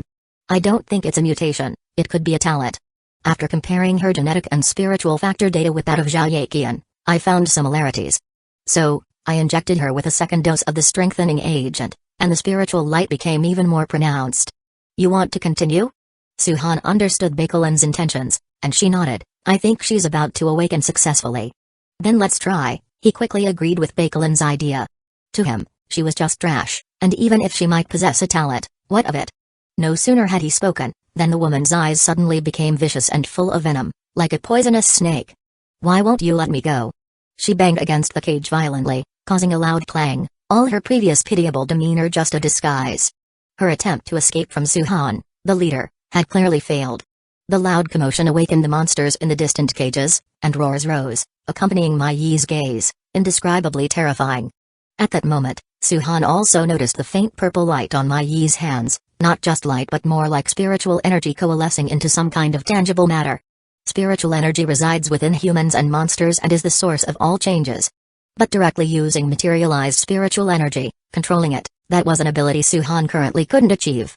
he couldn't help but show a hint of curiosity. With a wave of his hand, intermediate metal control was activated and the chains binding Mai Yi began to whip around swiftly. Clatter. Mai Yi's complexion drastically changed. She immediately pulled hard on the chains, trying to break free, but Su-han didn't give her the chance to resist. Under the pull of a formidable force, she was dragged to the edge of the iron bars. The chains merged with the bars, then formed iron hoops around her arms, torso, neck, and thighs, binding her tightly. Even if Mai Yi only had the strength of a second-order lower-grade contractor, let alone a second-order lower-grade monster, there was no way she could break through such restraints. We can begin now, but be careful. Yeah, I'll pay attention. Baekelin's eyes flickered slightly, and the corners of her mouth lifted in a hint of a smile, as if she wasn't worried about Mai Yi. However, to be on the safe side, she summoned the demon eye spider woman and the alien thornworm to her side as guards with a wave of her hand. The forms of the two apostles didn't change much, but their shells and Carinus spikes had become harder and more ferocious, clearly reaching the strength of second-order intermediate. Although she was always in the laboratory, Baekelin had not neglected the training of her apostles. Her talent was already slightly better than Zhuang's, and with first access to some resources, her progress was not slow. Shall I do it? Bei-shan actually wanted to inject the enhancing drug into Mai Yi himself, but Baekelin said, Dad, you use the video camera to observe the changes, I'll do the injection.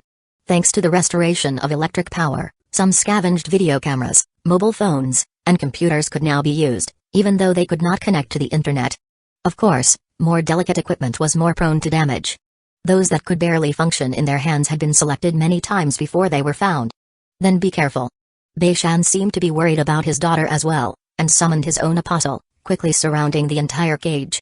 Don't just look at the woman in front as a flesh-and-blood breakthrough to second-order contractor with still lacking strength. Her apostle, the bloodthirsty infant monster, hadn't undergone the divine initiation ritual and was still stuck at the peak of first-order upper grade. Even two full-strength second-rank apostles couldn't breach the defenses set up by Su-han's side. You all deserve to die. Mai Yi ground her teeth, her eyes venomous enough to kill, but neither Baekelin nor Su-han cared about her ghostly appearance. Baekelin injected the enhancing drug into Mai Yi's body, then poured all of the enhancing liquid into her. Ah! A heart-wrenching cry of pain erupted as soon after the injection. Mai Yi's veins bulged and her face turned red, her eyes nearly popping out because of the pain. Such a big side effect? Su-han was startled. If the side effects were all this severe, even if it was just non-damaging pain, not everyone might be able to bear it. But just as he asked this question, out of the corner of his eye, he caught sight of Baekelin's delicately smiling lips. He realized, did you do this on purpose? Baekelin pursed her lips and replied, it has nothing to do with me. Her absorption efficiency is just too poor. A short-term stacking of drugs will certainly cause severe pain during the enhancement process. While the reason was valid, Su-han still felt that Baekelin had done this on purpose. Yet, for someone like Mai Yi, her death would not be a loss, as long as it didn't affect the experiment. With the injection of the enhancing drug, more of the drug stimulated the spiritual energy in Mai Yi's body. Her eyes indeed began to emit a purple glow, and both her palms were covered in purple spiritual energy. Her body shook violently with immense strength, causing even the entire cage to clang loudly due to her movements. I will kill you. All of a sudden, Mai Yi's eyes snapped open, her resentful gaze almost spilling out as if to pierce through Su-han and Baekelin. Swoosh! The spiritual energy light that was originally mist-like on her hands rapidly solidified, turning into two 1-foot-long needles. The spiritual energy condensed, sharpened at both ends, and shot towards Su-han and Baekelin like darts. The sudden emergency happened in the blink of an eye, and although the apostles were right by their side, they were undoubtedly slower compared to the speed of the energy needles. Mai Yi's face already bore a wild smile, ready for a kill-or-be-killed outcome since they dared to experiment on her. However, her smile had not fully spread when it suddenly froze in place. Clang! On his right arm, Su-han's black armor covered him, as he firmly caught the energy needle. A violent explosion of impact rang out, and his arm shook slightly but was blocked by the floating pagoda black armor. He was faster with his left arm, already positioned in front of Baekelin, ready to block the sneak attack for her. Unexpectedly, just as the energy needle flew at lightning speed, it deviated in front of him, avoiding his left arm and Baekelin, flying 30 meters out and disappearing abruptly. He looked surprised and turned to Baekelin, only to see her showing him a smile. You! I forgot to tell you, I have likely awakened my talent too, although it is just a preliminary awakening, somewhat similar to Zhao Yaqian and the others, Baekelin said with a smile, her eyes twinkling with amusement, seemingly finding Su-han's surprised expression quite interesting. It's not strong, but I can deflect some attacks. How's that? Not bad, right? Chapter 193 Bakelin's talent. Suhan was taken aback but quickly regained his composure and replied, "Don't be so reckless next time."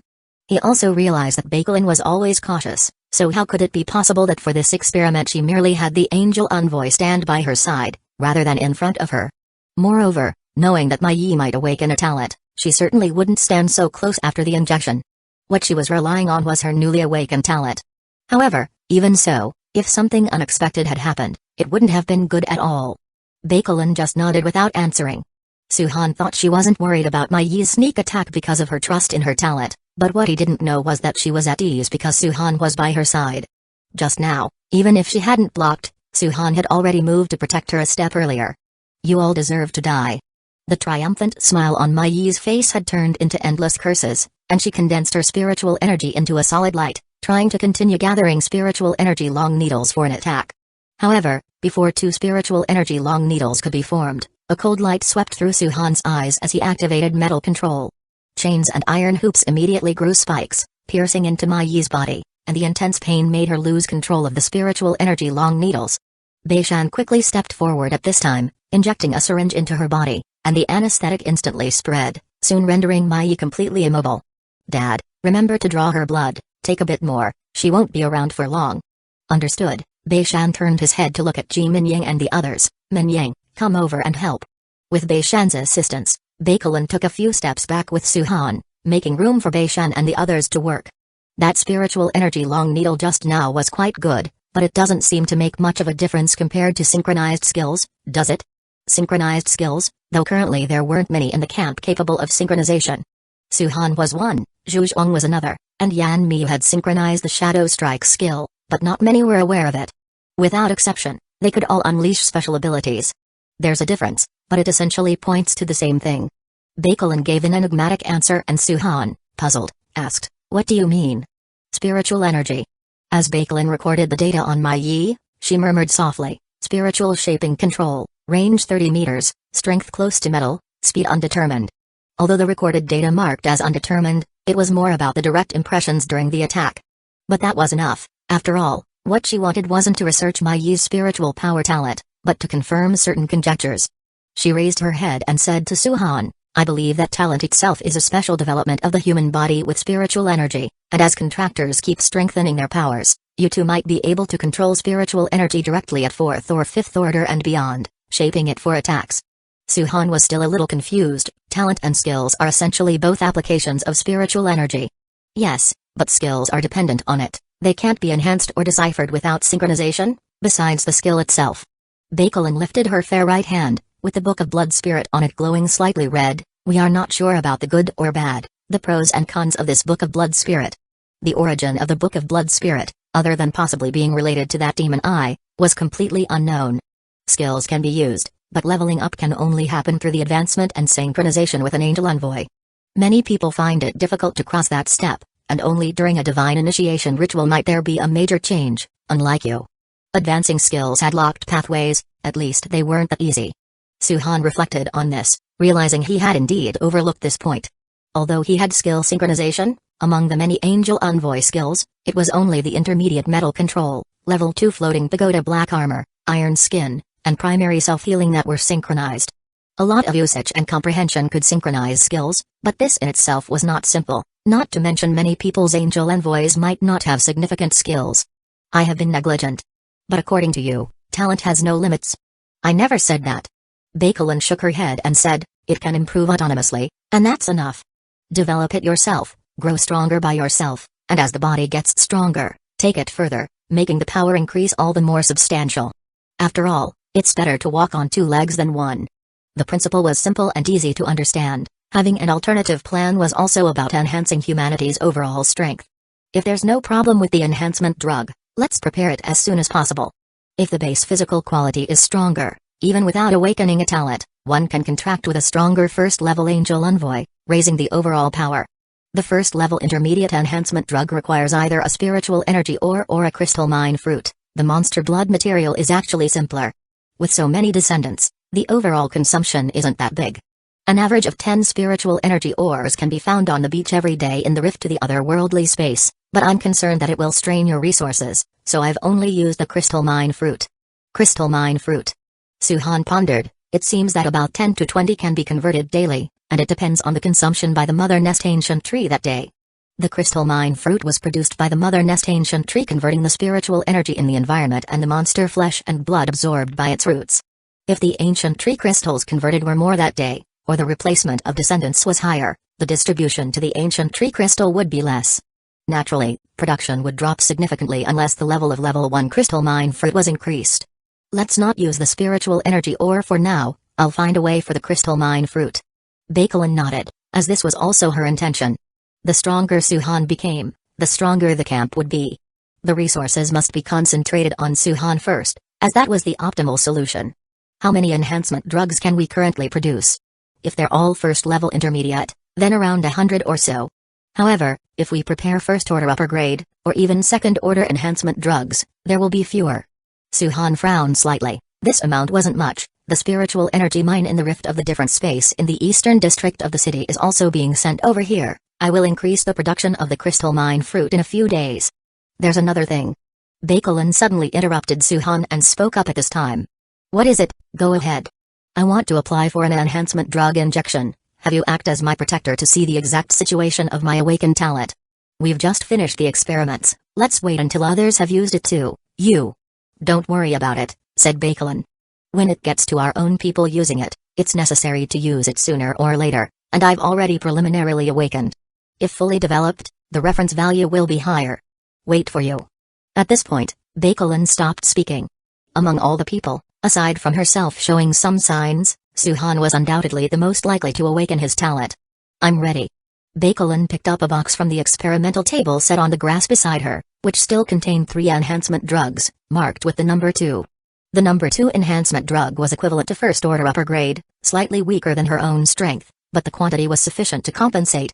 For her, the number 1 enhancement drug might have a lesser effect, and second-order low-grade ones hadn't been prepared yet, and there were also concerns about uncontrollable situations, so the first-order upper grade was the most suitable. Bakelin's attitude was very clear. Suhan fell silent for a while, then said, Are you confident?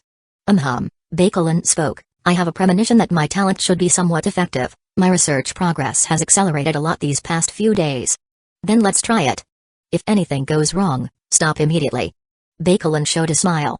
At this moment, Beishan came rushing over with a frown. He had not expected his daughter to use the 3 first-order upper-grade enhancement drugs she had prepared in such a manner. It was indeed a bit reckless. Bakelin, why are you so impulsive? Dad, set up the camera. Beishan glared, then could only sigh and went to make the preparations. His daughter had the same temperament as her mother. Soon, the sight was ready, and Bakelin held the syringe of the enhancement drug above her arm. As the drug entered her body, the energy contained within was quickly absorbed, and her aura began to fluctuate slightly, involuntarily spreading out. Although Bakelin was already at second-order intermediate, it didn't mean that her overall physical condition had reached that of a second-order intermediate monster in constitution. Compared to the monster's unbridled mutations, although the human body contained considerable spiritual energy, the physical strength was still somewhat lacking. However, with the supplementary strengthening of the enhancement drugs, Bakelin's physical condition was slowly improving, compensating for her weaknesses. But this was not the focus of everyone's attention. As she continued to assimilate and digest the power of the enhancer, her body started to be faintly enveloped in a light purple glow. Her aura grew stronger, and the next moment she grabbed another enhancement drug and injected it into her body. Her momentum continued to rise, and at the same time, the purple glow around her became brighter. The objects around her suddenly started to tremble, making rustling noises. At this time, Bakelin felt a warm current pouring into her body, then gathering at the location of her sea of consciousness. Her perception was extending indefinitely, and the world plunged into endless darkness. Spiritual energy surged, and nothing else existed besides it. Thump, thump, the pulsation of the spiritual energy became clearer, and in her sea of consciousness, Bakelin seemed to stand at the edge of this endless dark world. It was close, just a little more in reality. Bakelin's thoughts moved. Though her eyes remained closed, the last enhancement drug on the table autonomously floated into her hand, and then she injected it into her arm. As the final dose of the drug entered her body, the half-activated talent broke the bottle's bottleneck with a crash, like a crack in a silver flask. Spiritual energy burst forth, and the objects around were swept away by an invisible force of telekinesis. Suhan, with the floating pagoda black armor attached, resisted the impact of this telekinetic force, while Bakelin was now shrouded in a purple luminescence all over her body. In her sea of consciousness, Her perception had entered a magnificent world woven of black and purple. She saw trails of faint purple light dots moving around Shanu Villa district, the enormous ancient tree in the distant Band area where purple light converged, and the roaring monsters within South City. It was as if she perceived everything at this moment, with spiritual energy converging into spirits, eroding the world. She wanted to see further, but the spiritual energy and spirit inside her were being consumed at an unimaginable rate. By looking just one more time, she barely noticed a few small pillars of light similar to hers among the distant light spots, then like the jab of a needle, the excruciating pain raided her sea of consciousness, and everything around collapsed. Cullen. Her body, hovering above the grass, fell quickly, and Suhan, with a move, had already caught her in his arms. Chapter 194 Perceiver Suhan, how is Cullen doing? Beishan hurried over, with Suhan holding Cullen in his arms. Her cheeks were pale, slightly leaning against his chest, her brows faintly furrowed. Overexertion. Suhan carefully examined her and found that there were no injuries, but it seemed that the recent outburst had consumed too much of her spiritual energy and mental strength. This situation had occurred before in some patrol and exploration teams. However, for those of slightly higher strength like them, it was quite rare. Uncle Bay, I'll take her back first. You go and call for Master Cow. Yes, I'll go right away. Beishan's three-eyed mantis lifted him up, and he immediately rushed towards the direction of the hospital. Ji Minyang, notify the patrol team to stand guard here and clean up. With just a command, Suhan quickly returned to Villa number 9 with Cullen in his arms, went straight up the stairs, pushed open Cullen's room, and placed her on the bed. He frowned, suddenly regretting his agreement to let Cullen inject the strengthening drug. He sighed inwardly, thinking, fusion of all things, this ability. Though Cullen had not explicitly said, it was quite apparent that she knew the fusion of all things was not a natural talent. Many times his references to monsters, materials names, and conditions when upgrading with Angel Envoy fusion, all confirmed that the fusion of all things was not a talent. Even he himself did not know the source of the power when using this ability. Cullen was an extremely smart woman, she must have noticed this and thus inferred that Suhan probably had a great chance of awakening his own talent, which was why she wanted to explore on her own. In the midst of his thoughts, Cullen's actions replayed in his mind. Click, the room door was pushed open, and both Cao Yubao and Shu Ziking had come. Leader. Mr. Cao, please check Cullen's body to see if she's injured, I beg you. Don't worry, leader. Cao Yubao's expression was serious, as he and Shu Ziking immediately started to examine Cullen's condition. They had been treating contractors for some time and had summarized a lot of experiences, and after a thorough examination, their serious expressions finally eased up. It's nothing serious, Cao Yubao said to Suhan, it's just an overconsumption of spiritual energy and mental strength, but it's not severe. She just needs to rest for a while. Overexertion, this condition was not uncommon in the reserves. As part of the reserves for search and patrol teams, excellent training came with rewards, so many people would exert themselves to the limit to gain more powerful abilities. That's good. Suhan also breathed a sigh of relief. Beishan looked at Suhan, then said to Mr. Cao, I'll take you back. We've really troubled you this time. No trouble at all, no trouble at all. Cao Yubao quickly waved his hand, Beishan sent the two out, and before closing the door, he said, Suhan, please look after Cullen for me. Okay. Cullen was sleeping on the bed, Suhan tucked her in and sat down in a single sofa in the corner of the room, waiting quietly. The room was very quiet, seeming even the experiments downstairs had paused. Cullen slept peacefully, her brows softened, contrasting with her usual calm demeanor. God knows how long it had been, Beishan had come by quietly once, seeing Cullen safe and sound, he left again. God knows how long it had been, as dusk fell, a rustling sound came from the bed, he was startled awake by the noise, and on looking, saw Cullen had woken up. Suhan stood up as Cullen was already opening her eyes, pulling her hand from under the blanket and rubbing her temples. Her delicately featured face regained its calm expression. She was somewhat surprised to see Suhan still there, but she softly asked, how long have I slept? I can't remember clearly, maybe 6 hours. Suhan approached the bedside and asked, how are you feeling? Cullen smiled, overexerted. After a good sleep, I feel much better. It was my own greed to want to see more. She got up from the bed, stretched, sat up straight, and then stood up to face Suhan. After awakening, she seemed to have become even more sensitive to the surrounding environment, everything had become clearer, beyond the perception of the ordinary senses, even sensing the slight unease in the man before her. To see more, wasn't your talent telekinesis? Suhan was taken aback, seeing Cullen awaken with psychokinetic power almost sweeping away everything in the room, he thought that was her ability.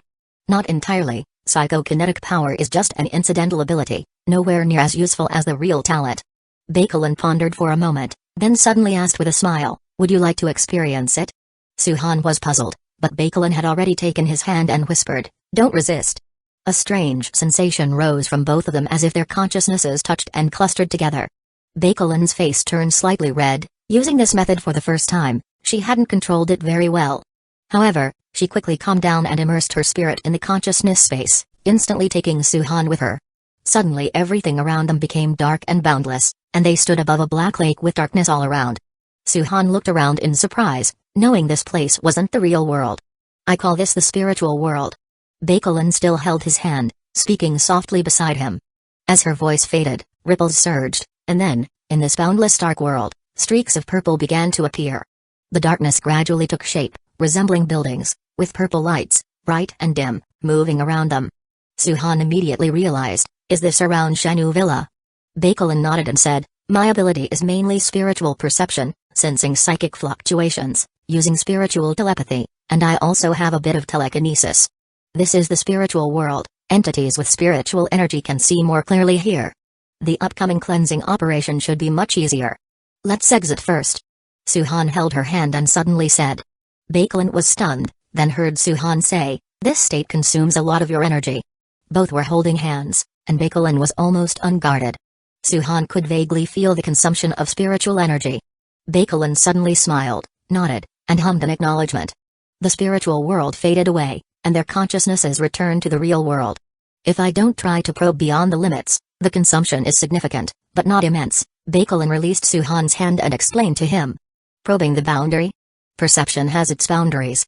Within its range, I can sense spiritual entities and communicate telepathically with living beings, like this." Bakelin's last words were unspoken, yet her voice arose in Suhan's mind, as if whispering in his ear. "Usually, communication is possible unless there's mental chaos or resistance, and of course, if I'm strong enough, resistance won't matter." The voice echoed in his mind, but perhaps feeling it odd, Bakelin returned to speaking face to face. "However, my boundary range isn't large. In the spiritual world, it can cover the tree domain territory, about 5 kilometers, but in my current normal state, it's only 2 kilometers, unless I'm communicating with other spirit sensors." Bakelin didn't hide any details about her abilities, disclosing them to Suhan. "Spirit sensors?" Suhan latched onto Bakelin's words, and she nodded slightly. "It's a name I've just coined for people with perception abilities like mine. I can sense and connect with them beyond this range in the spiritual world. They shine more brightly than average people there. It's just a pity, at the moment of awakening I didn't see clearly who they were." "You saw them in the spiritual world?" "Yes, but it was right after I had awakened. Now I can only vaguely sense them but cannot make contact. It might be because they haven't awakened yet, or they're hiding for some reason." Bakelin offered her speculation. Her talent seemed to give her access to a network-like capability. The spiritual energy constructed an informational world, but she too had no answers to its deeper secrets. However, she still faintly remembered the locations of those few psychic lights, not in this city, but somewhere further away. "There's a faint light of a spirit sensor in the south of the city. I think it's Zhao Yaqian. Her aura is very familiar." Bakelin shared this information with Suhan. Given Zhao Yaqian's danger-sensing ability, a complete awakening as a spirit sensor could be possible. They should also develop enhancement drugs in South City, and even without them, as strength increases, she should gradually awaken. That would confirm some things. If South City gained another perceiver, their exploratory ability would grow stronger, although the broader impact might not be immediately apparent. Other cities or distant places, even as the post-apocalyptic world worsened and the psychic tide grew stronger, would awaken more perceivers. Yet the identities, allegiances, and situations of the cities might not change with connection. Too many variables were involved, nothing was certain, only to be explored slowly. If they could unite all forces with the help of perceivers, the results might be promising. Suhan pondered for a while, then told Bakelin, "Don't think too much for now. If the spiritual world is a network, then recklessly probing a greater presence is dangerous. Don't be rash over a bit of information, take it slow. You rest for a while, I'll have someone bring some food." Suhan was just admonishing her, but he didn't notice the slight movement in Bakelin's eyes and the constant upward curve of her smiling lips. Seeing the fussy concern from Suhan was new for her, but this peculiar sensation warmed her heart. "I don't want to eat anything." Bakelin shook her head slightly, her delicate face wearing a smile, her eyes filled with a soft glow. Suhan met her gaze and suddenly froze. The next moment, Bakelin leaned in closer, and he instinctively supported her waist with his hand. A warmth transmitted between her waist and his palm, a faint fragrance lingering at the tip of his nose. Breath becoming more rapid, Bakelin's lips pressed against his, kissing him. Turn off the lights. Chapter 195 Upgrade. The next morning at daybreak, it was Bakelin who woke up first. Her face blushed as she remembered her behavior from the night before. You scoundrel! She glanced at Suhan and then picked up her scattered clothes, getting up as she normally did. Though they had affirmed their relationship, these weren't peaceful times. Urgent matters demanded attention, and only by strengthening one's power could one better protect oneself. The strengthening potion has no issues, but its energy intensity is somewhat conservative. If it were him, it should at least be a second-order potion, and his angel envoy should be used as the auxiliary material to make the impact a bit smaller. However, it's still not enough. Should I let old Shu and the others try it for a bit longer to be safer? As she dressed, Bakelin pondered over the production of the next phase of the potion. Undoubtedly, Suhan's strengthening potion would take priority, but she also wanted to collect more data. When Suhan got up, he saw Bakelin, already neatly dressed, who gave him a smile and said softly, I got up first. You take your time. Bakelin walked out the door, only to see her father, Beishan, with an unpleased expression as soon as she descended the stairs. Her face turned red, but she quickly composed herself and continued down the stairs. Beishan sighed with relief when he saw her. Come have some fish soup. I made it myself. Suhan should join us in a bit. It felt like having one's tower stolen. But upon reflection, the world had ended. What did such trivial formalities matter anymore? As long as father and daughter were safe, that was all that counted. Moreover, Suhan was genuinely a good person, and Beishan had seen the signs between the two of them. Now that they had decided, it was a good thing. It was much better than those chaotic and disordered camps. Bakelin nodded and said, he will be down shortly. Dad, today I'm planning to prepare a second-order low-grade strengthening potion and then use my yi to run an experiment. Beishan was startled but quickly understood. This potion was being prepared for Suhan. There shouldn't be any safety problems, but it's best to adjust it a bit more. Suhan joined them for breakfast, and even though Beishan was a refined man, he couldn't help but look a bit sulky. Fortunately, with the busy affairs of the camp, everyone started to get busy with their own tasks. However, Beishan was an interesting old man. Just before leaving, he muttered, come back for dinner in the evening. After leaving Villa 9, Suhan immediately summoned a blood-winged tiger and rode it towards the mother nest ancient tree. The blood-winged tiger was swift, and within a few wing beats, it had arrived at the base of the mother nest ancient tree. Suhan got off its back, holding a large bag containing spiritual energy crystals in his hand. Since last using the spiritual energy crystals to strengthen himself, several days had passed, bringing together all the spiritual energy crystals obtained from the rifts at the third hospital and the pharmaceutical factory to this place. These crystals had been taken from Villa 9, the portion that Bakelin had not used. Having verified that the effect of the crystal mine fruit wasn't much different from the spiritual energy crystals, except for certain necessary experiments like control groups for the strengthening potions, Bakelin usually wouldn't use the spiritual energy crystals. Because she knew these resources were needed by Suhan, and when it came to resource allocation, Suhan's needs were prioritized above all else. Over the past several days, they had saved up the spiritual energy crystals, not an enormous quantity, around 100 or so, but it should be enough. Under Suhan's control, vines crept towards the bag. He tossed the bag towards the tree roots, and a mass of vines caught the scattering spiritual energy crystals. Found spiritual energy ore materials suitable for fusion. Proceed with fusion?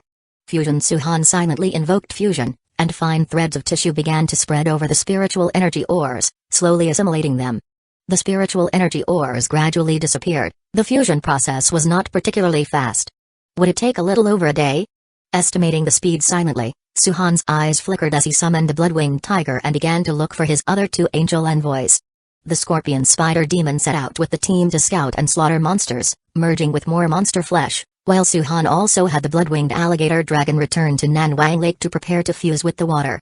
A month's accumulation of water had restored the lake level significantly, but it was uncertain how many times the blood-winged alligator dragon could merge with the water and how long it would take.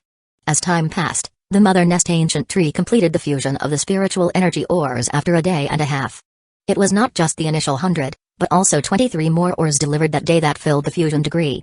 Level 2 spiritual energy ore fusion complete. Mother nest ancient tree has gained skill advancement. Level 2 crystal mine fruit. The crystal mine fruit successfully leveled up, and more nodes slowly appeared atop the tree branches.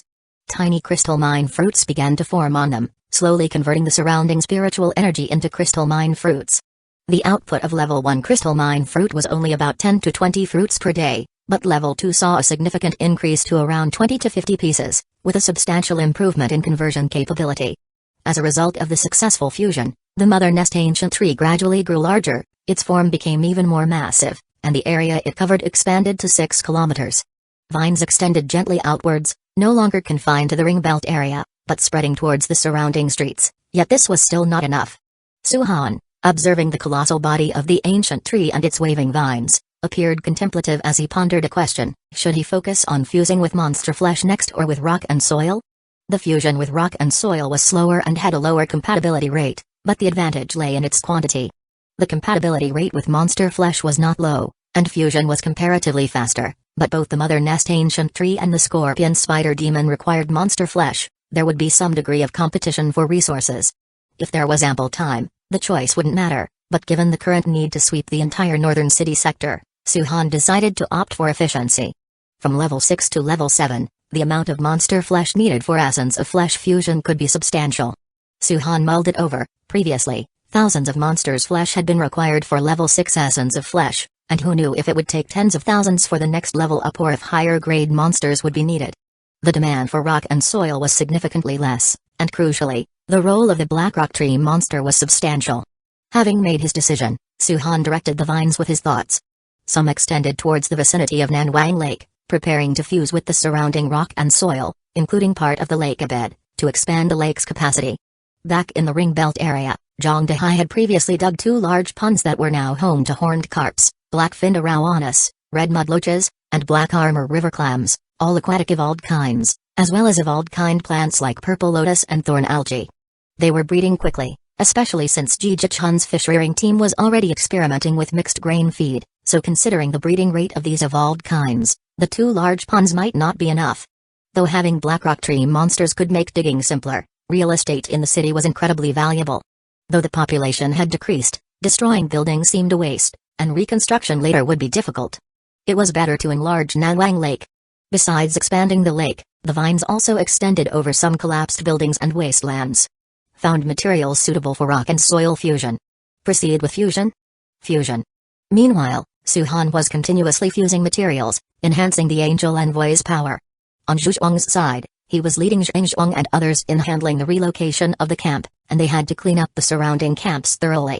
On the first day, Zhu Zhuang had already led about 200 search team members to encircle the patriotic grain and oil market. Armed to the teeth and standing solemnly, they resembled an iron Buddha. Qin Zhao and others had not returned for a day, and the patriotic grain and oil market had already been petrified with panic. Although the remaining people protecting the camp were also Qin Zhao's brothers, they were only a few first-order upper-grade individuals. Without any resistance, all the materials were seized by Zhu Zhuang, and all the personnel were detained and handed over to the patrol team for a thorough check. The market might have been for grain and oil, but the inside space was far from small, housing over 600 people, among which there were quite a few beautiful women. Besides, there was a prison made out of a big truck cargo container, spattered with bloodstains, with no telling how many people had been killed. Brother Zhu, we left everything back at the camp, have someone check it out.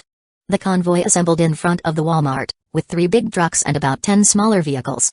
The number of people in the entire convoy was roughly 100, mostly vigorous men. The tall man leading the group was 30 years old. His complexion wasn't great, after all, there were a lot of materials in that supermarket. The difficulty of moving them all was simply too high, and just yesterday, a third of the entire camp chose to join the tree domain. With such a significant loss of personnel, it was no wonder Zhao Wu's expression was not good. Old Zhao has already counted the stuff, don't look so bitter. The contribution value exchange this time gave you an extra 20%, according to the agreement we gave you 2 second-order low-grade injectors, and also 10 first-order upper-grade ones. That should be enough to make you all stronger. Second-order low-grade injectors, those were exchanged with 4 or 5 lamp trees, along with the crystals from 50 or 60 lamp trees and most of their resources. Only heaven knows how difficult it was for them to collect so many lamp trees and how many monsters they fought to the death. Brother Zhu, I won't say much. Zhao Wu's eyes narrowed, and he said, if we deal with each other in the future, just don't rip off your brother too much. Zhu Zhuang squinted his eyes, his chubby face breaking into a smile. Brother, are you heading to West City? Zhao Wu looked like his thoughts were read correctly, speaking vaguely, yes. Zhao Wu didn't want to elaborate, and Zhu Zhuang, still smiling, said, "Good luck with everything. If there is any special news from West City, that can also be sold for contribution value." Zhao Wu's face darkened, thinking to use us as scouts, huh? Bang bang, he slapped the door and commanded, "Drive." The big truck slowly started, and Zhu Zhuang still wore a smiling face as he watched the convoy slowly leave. Not until the taillights disappeared into the fog and the sound also faded away. "Brother Zhu, should we follow them and teach them a lesson?" Zhao Yiman came up and suggested, but Zhu Zhuang slapped the lad with no small force, causing his figure to stumble. "We've already snatched most of their stuff, let them vent a little anger. We'll share them again later unless he doesn't mix in South City anymore or dies. Otherwise, where could he go?" Zhao Wu had some strength, and among the 100-man team, there were 2 second-order low-grade ones, along with several first-order upper-grade ones and the injectors to boost morale. It was not too surprising that they dared to head to West City. "Zhao Yiman, organize people to move stuff and keep an eye out for monsters. This is the last one." Yes, Zhao Yiman organized people to move materials, and the supermarket was sizable, with plenty of supplies left behind, making it no easy task. Meanwhile, the convoy drove into the fog, becoming more distant, gradually reaching the main road. "Damn it, Brother Zhao, Zhu Zhuang and his men are way too arrogant, just chasing us out like that. What do you suggest?" Zhao Wu glanced at the young man in the passenger seat, whose eyes were very bright. Clearly understanding, he saw that the kid wasn't really angry but wanted to make a statement. Indeed, as soon as Zhou Yu heard the rhetorical question, he choked a bit. I'm just not happy about it." "Humphrey," Zhao Wu snorted and said, "Turn around, we won't go to West City. We'll leave the city and hit the highway directly." "What?" Zhu Mu seemed to have heard it wrong. "What was the point of going outside the city?" Brother Zhao, the monsters outside the city are much more dangerous than those inside. Some people have scouted and also, there are no places. We're going to the county, crossing the highway. The chances of encountering monsters are not high, but the road will be difficult." Zhao Wu's voice was calm as he continued, "West City is just a no-go and for the time being, which doesn't mean they won't go. Do you think you can outdo Suhan? Drive." Zhao Wu was gambling, having 2 second-order low-grade contractors, even if heading out of the city was dangerous, it wasn't something they couldn't handle. Besides, wasn't West City dangerous? Hearing Zhao Wu's definitive tone, Zhu Mu had no choice but to comply, steering from the main road toward the direction of the highway. In the midst of the fog, the vehicle didn't speed, with monsters occasionally attacking. However, under the pressure of the trucks, general monsters couldn't breach their defenses. However, after crushing many monsters, the fog around them gradually became silent. Zhu Mu saw fewer monsters and began to relax gradually. It would soon be possible to get on the highway. As long as they kept the noise down, they should be fine. Clang! Just then, the truck suddenly shook violently and came to a stop, almost throwing both men out. "Zhu Mu, what happened?" "Alert," Zhao Wu immediately asked, while Zhu Mu hurriedly said, "Seems like we hit something. I'll go down and check right away." Chapter 196 Blood King Snake summoned the apostle first. Zhao Wu saw Zhu Mu intending to go straight down and cursed, his book of blood spirit already lighting up, as the tall spider monster appeared beside the car door. The spider monster was entirely pitch black, its human body covered in a black carapace, like black bones, clearly having undergone special mutation. The second apostle was a skeletal giant covered with bloodied skin, quickly approaching from the rear of the convoy. Both were Zhao Wu's apostles, and their strength was not mediocre, which reassured him somewhat. "What has happened?" As soon as Zhao Wu and Zhu Mu got out of the car, a tall man jumped down from the second vehicle and looked towards Zhao Wu. "I don't know the situation." Zhao Wu replied cautiously, "Be careful, Li Zhao." "Okay." Li Zhao nodded and also summoned his own apostle to guard by his side, 2 tall humanoid monsters, both of second-order low grade. The two knew each other before the apocalypse, having a friendship where they'd risked their lives for each other and had helped one another pull together this camp during the apocalypse. Everyone got out of the vehicles, enveloped by the fog. Although the light from the lamp tree crystals dispersed some of the fog, the overall lighting environment was still poor. Zhu Mu hurriedly got out of the vehicle and walked to the very front of the truck. Then after a while, a voice came out, "Brother Zhao, there's a big ditch here, the road can't be crossed without filling it." As his words reached them, everyone exchanged glances, nonplussed. This was a city road, how could there be a large ditch? What was going on? Zhao Wu strode forward, with Li Zhao beside him. At the front of the vehicle, indeed there was a ditch spanning across the road, approximately 4 meters wide, and varying depths from the outside to the inside, roughly between 30 and 40 centimeters. The bottom of the ditch was a crushed and cracked road surface. "Let's go, immediately." Li Zhao's face suddenly changed, This damn thing wasn't a ditch, this was a road surface that had been run over. What kind of massive creature could have crushed the main road surface into this eerie shape? Shasha, no sooner had the voice fallen, than the rustling sounds began emanating from around the fog, heavy and dense, coming from both ends of the wide street. A faint dark red color, barely visible at the edge of the fog, appeared, approximately 3 to 4 meters high, resembling a red wall. Everyone was startled, but the red wall seemed to be closing in slowly, getting nearer and nearer to them. Zhao Wu's eyes widened, cold sweat streaming down his face, as he stared intently at this red shadow. When he managed to make out what it was, his face instantly turned white. This was no red wall but a creature with thick scales, layered densely, clearly a monster's body. Run. He turned to flee, with the 2 apostles ready to lift him away, the mere terrifying size of it squashing any thoughts of resistance. How could such a terrifying monster exist when they hadn't even left the city? Hiss just as he turned to run, before he could break away, a hissing sound came from above. Zhao Wu looked up to see a pair of orange-yellow, cold eyes, like huge lanterns, suddenly appearing above them. The eyes belonged to an icy, horrifying snake head. Level 4 water fusion successful, blood-winged alligator dragon gains skill advancement, level 2 water flow control, level 6 essence of flesh fusion complete, scorpion spider demon gains skill advancement, level 2 bloody hand burst, regenerative ability, advanced, level 2 rock and soil fusion complete, mother nest ancient tree gains skill advancement, level 3 black rock tree monster. Nearly 2 days had passed, and after Zhuang had completed the relocation of all small settlements, Su Han's 3 apostles gradually completed their fusion and skill advancement. The blood-winged alligator dragon absorbed half of the lake's water, raising its water fusion level to 4, and the coverage of level 2 water flow control could now reach 100 meters. The water surged, gathering like waves, the power within this range formidable. The scorpion spider demon's regenerative ability was further enhanced, and the advanced regenerative function also significantly boosted its overall strength and defense due to the skill advancement. The enhancement of the bloody hand burst rendered the scorpion spider demon's vital energy more potent, allowing it to release more powerful attacks with a mere gesture, steadily increasing its combat prowess towards 3rd grade superior. The form of the mother nest ancient tree swelled dramatically, reaching around 130 meters, towering over the surrounding buildings like an ancient entity in a steel jungle, its aura growing more profound. With 80 black rock tree monsters now at level 3, their operational range had increased to 5 kilometers, a significant distance that meant the time had come. Report: 500 people of the search team assembled. Patrol team of 500 people assembled. Reserve force of 500 people assembled. Construction team of 300 people assembled, tools ready. Outside the metro station in the Belt region, all the warriors of the tree domain, dressed in pitch black armor, were armed with poo knives or spears, with a crossbow at their waist, and carrying 30 crossbow arrows each. At a glance, 1,000 people stood like a steel wall, solemn and stately, their aura coalesced into one. Before the apocalypse, they might have had different jobs, but after months of fighting, this group of people was definitely qualified as warriors. The armor on their bodies had been traded from South City and further optimized into something resembling plate armor, constructed from the high-density, slightly lighter plate armor of Scorpion Spider Demon, then assembled by the forging team within the territory using the slightly recovered machinery.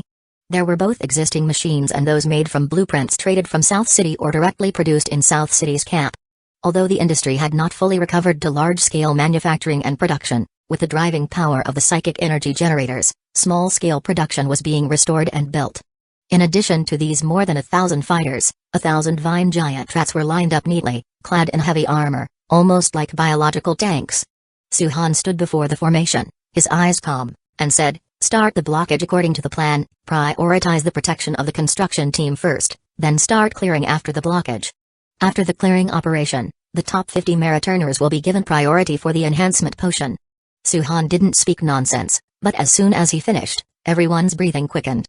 The matter of the enhancement potion was not a big secret, and many of the combatants had heard about it. Being able to enhance the human body, such a thing was perhaps even more precious than injections. After all, while the Angel Envoy was powerful, it was only the Angel Envoy that was powerful. The retroactive power could enhance the human body, but the increase in strength was not that great. A second-order spiritual energy might have only first-rank physical strength, certainly not tough enough to endure monster-like conditions. Not everyone was like Su Han and Zhu Zhuang, who had synchronized their bodily skills and received additional enhancements. Old Zhu. Present. Split into 3 teams, you, Old Gan, Old Go each lead a team, starting from the 3rd hospital, the zoo, and South City No. 2 middle school to block each entrance. Understood. The three teams were mixed and then neatly stepped into the subway station, swiftly moving toward their respective directions along the tunnels that had been opened up. South City No. 2 Middle School, 3rd Hospital, and the zoo. These three locations would become strongholds with supplies and temporary accommodations. The clang of plate armor colliding rang out continuously, Zhu Zhuang leading the way with large strides. The sound of rushing footsteps and armor colliding echoed in the deep tunnel, almost overwhelming everything else. Although there were crystals from the ancient tree mounted every few meters on the tunnel's stone walls, the tunnel still felt uncomfortable. The team moved quickly through the tunnel. Their target was the streets near the zoo, not too close to this side. Fortunately, all were contractors, and with two to a ride, their speed of travel was naturally fast. However, as they passed some forks, the roars from the blocked tunnels increased the unease in this subway tunnel. Not every tunnel had been cleaned out, some routes were merely blocked. "We'll clean them out eventually," Zhang Dehai muttered, and Zhu Zhuang said, "Let's focus on getting there first. The zoo area is not easy to handle." About half an hour later, they finally arrived at the subway station near the zoo. A large number of crystals from the lamp tree were placed around the walls, lighting the subway station as brightly as before the apocalypse. "We've arrived." The team halted, and Zhu Zhuang said, "Rest for 5 minutes, then one team will come out with me, and the second team will stay guarding the subway station. Zhao Yiman will divide the teams." "Understood." 5 minutes was not long. Neither Zhu Zhuang nor Zhang Dehai rested, but instead walked towards the direction of the stairs. The escalator had stopped working, covered with bloodstains, and Zhang Dehai said as he walked up the stone stairs beside it, "When we were fixing this place, not all the monsters were cleared out. It was bloody everywhere from killing them. The bodies were only moved later. Subways are usually crowded, but it probably wasn't the original crowd." Zhu Zhuang appeared thoughtful, as the Chang Resentment Tiger King and Chang Beasts had almost taken over the entire area around the zoo, including the original subway station, but now, it had been almost 1 or 2 months since the Chang Resentment Tiger King was killed, and it was now occupied by other monsters. "Old Zhang, what's the situation with monsters here?" "There are quite a few monsters, although it's been cleared once, but now is the psychic tide, attracting more monsters here. If we hadn't sealed the doors in time that day, we would have had a tough fight." Zhang Dehai spoke. "The situation here is complex. If we want to plant the zoo, we'll have to include it, but that will require more walls than just sealing the entrances, considering the 6 or 7 main roads around here and some side and inter-building paths, almost 30 to 50 entrances. It'll take a few days at least." Zhu Zhuang pondered. Suhan mentioned there are blackrock tree monsters breeding at the ancient tree. Once the new batch arrives, things will speed up a lot. "That's true." As they spoke, the roar of monsters and the intense sound of collision began to resonate, making the metal gate rattle. Zhu Zhuang and Zhang Dehai looked up to see the subway entrance encased in a thick metal door, and outside was a large group of monsters that had spotted them, their skin blood red, bone spurs twisted, and ghastly faces staring intently at the two. "Report, the team has been organized." Zhao Yiman hurried over, followed by over 200 members of the first team and a construction crew. "Summon the apostle, then open the gate." Chapter 197 Beast Tide. Yes, Zhao Yiman responded loudly, and the Book of Blood Spirit lit up, with 2 angel envoys appearing in front of him. All the warriors summoned their angel envoys at this moment, instantly filling the entrance of the subway station. A massive amount of energy was released, the roars of the monsters at the entrance grew more intense, and the loud clanging of the doors, sounding like drums, was incessant. Just at this doorway alone, there are already hundreds, such a large number. The warriors of the tree domain murmured, yet excitement shone in their eyes. Although the tree domain did not adopt the method of exchanging heads for contribution value for scoring, the general logic was still similar: the more one kills, the more one gains. What lies outside were not monsters, but contribution values. "Vice Captain, I'll open the door." A heavily armored giant of a man, with only his eyes visible, raised his hand as he spoke. Zhao Yiman glanced over. "Wang Han, don't rush, there's work for you, follow me." The crowd, holding poo knives and axes, advanced in large strides following Zhao Yiman, the clashing of armor particularly loud. Next to the large iron door, the foul stench of the monsters already hit them, and Zhao Yiman, with a calm expression, ordered, "Lancers, come over, kill them." A series of clicks continued, and several warriors equipped with long spears immediately moved to the forefront. Clang! Clang! Clang! The monsters' striking became more and more fierce, but the thick door remained unbreachable. A massive amount of metal was embedded within the heavy rock, almost fused together, and it was this that fortified the door so sturdily. The work of the blackrock tree monsters and the scorpion spider demons, such impacts alone had no way of breaking through. The spearmen thrust their lances directly through the gaps in the iron door, piercing the bodies of the monsters, and their agonizing roars could be heard. However, their thrusting actions did not slow in the slightest. Like a slaughtering machine, they pulled out and then attacked with even greater force. Monsters were continuously killed, greatly easing the pressure on the door, and at that moment, the ground began to tremble, and tree barn worms started to burst out from behind the monsters, attacking them. As the pressure eased, Zhao Yiman immediately ordered, "Open the door." As the door opened, the monsters could no longer hold back and charged directly, but they were met by the ferocious tree domain warriors and their angel envoys. Kill. The great battle erupted, the warriors clad in plate armor like steel walls, sweeping through the monsters with their swords. Slicing with their swords, flesh and blood flew, angel envoys charged, wreaking havoc, and blood flowed into the subway from the entrance. Hundreds of monsters faced the continuously emerging tree domain troops, and were cleanly slaughtered, leaving only corpses after about 10 minutes. Close the door, the second unit guards the subway station, everyone else head to Dongwa Road. 3 groups of forces, all emerging from the subway station. While Gan Xingilai's side faced fewer monsters, being near the 3rd hospital, in the scorched ruins, there still loitered powerful monsters wanting to approach the hospital. The moment they stepped out, they encountered a humanoid monster, resembling a burnt corpse with second-order strength, accompanied by hundreds of flesh corpses and crawlers also blocking their path. Gan Xingilai had the tree shield tyrant meet them head-on, his team rushing out fiercely, fighting bloodily, cleaning the battlefield with utmost speed. Go Gang's side progressed the smoothest. South City No. 2 Middle School had been their station previously, and they had only moved out not long ago. There were not many monsters in the vicinity, and with the station separated into 2 parts, one at South City No. 2 Middle School and one at the subway station, they watched over each other. The second-order contractors who came with him and a few original members of South City No. 2 Middle School were appropriately stationed in batches. They were also the first team to start road blocking, with Non Yun leading. The construction team promptly began building thick walls using the concrete and rocks from the nearby ruined buildings. 10 black rock tree monsters split into 2 groups, their hands spreading vines as they activated their rock and earth manipulation skills, quickly merging the rocks, relying on South City No. 2 Middle School and the intersection at South City No. 2 Middle School Boulevard. They gradually constructed a wall approximately 5 meters high and 1 meter wide. All teams were engaged in the same tasks, ancient tree crystals dispelling the fog, warriors stationed at various intersections. Vine giant rats and tree domain warriors became like steel fortresses, blocking and killing the monsters that emerged from the fog. The construction of each intersection's barrier wall took either 1 or 2 hours, the walls, approximately 5 to 6 meters high and currently 1 meter thick. Each intersection varied from 10 to several tens of meters. To solidify the rock and soil naturally required more time. The monsters from within the fog, like hunting hyenas, pounced like bloodthirsty ghosts upon sensing any trace. Even with the tree-born worms on alert, each attack was tremendously perilous, at times just a few, at other times hundreds, and sometimes even second orders would charge out from the fog. Captain Zhu personally oversaw the defenses, having killed 2 second-grade monsters just in half a day. But this was only the beginning.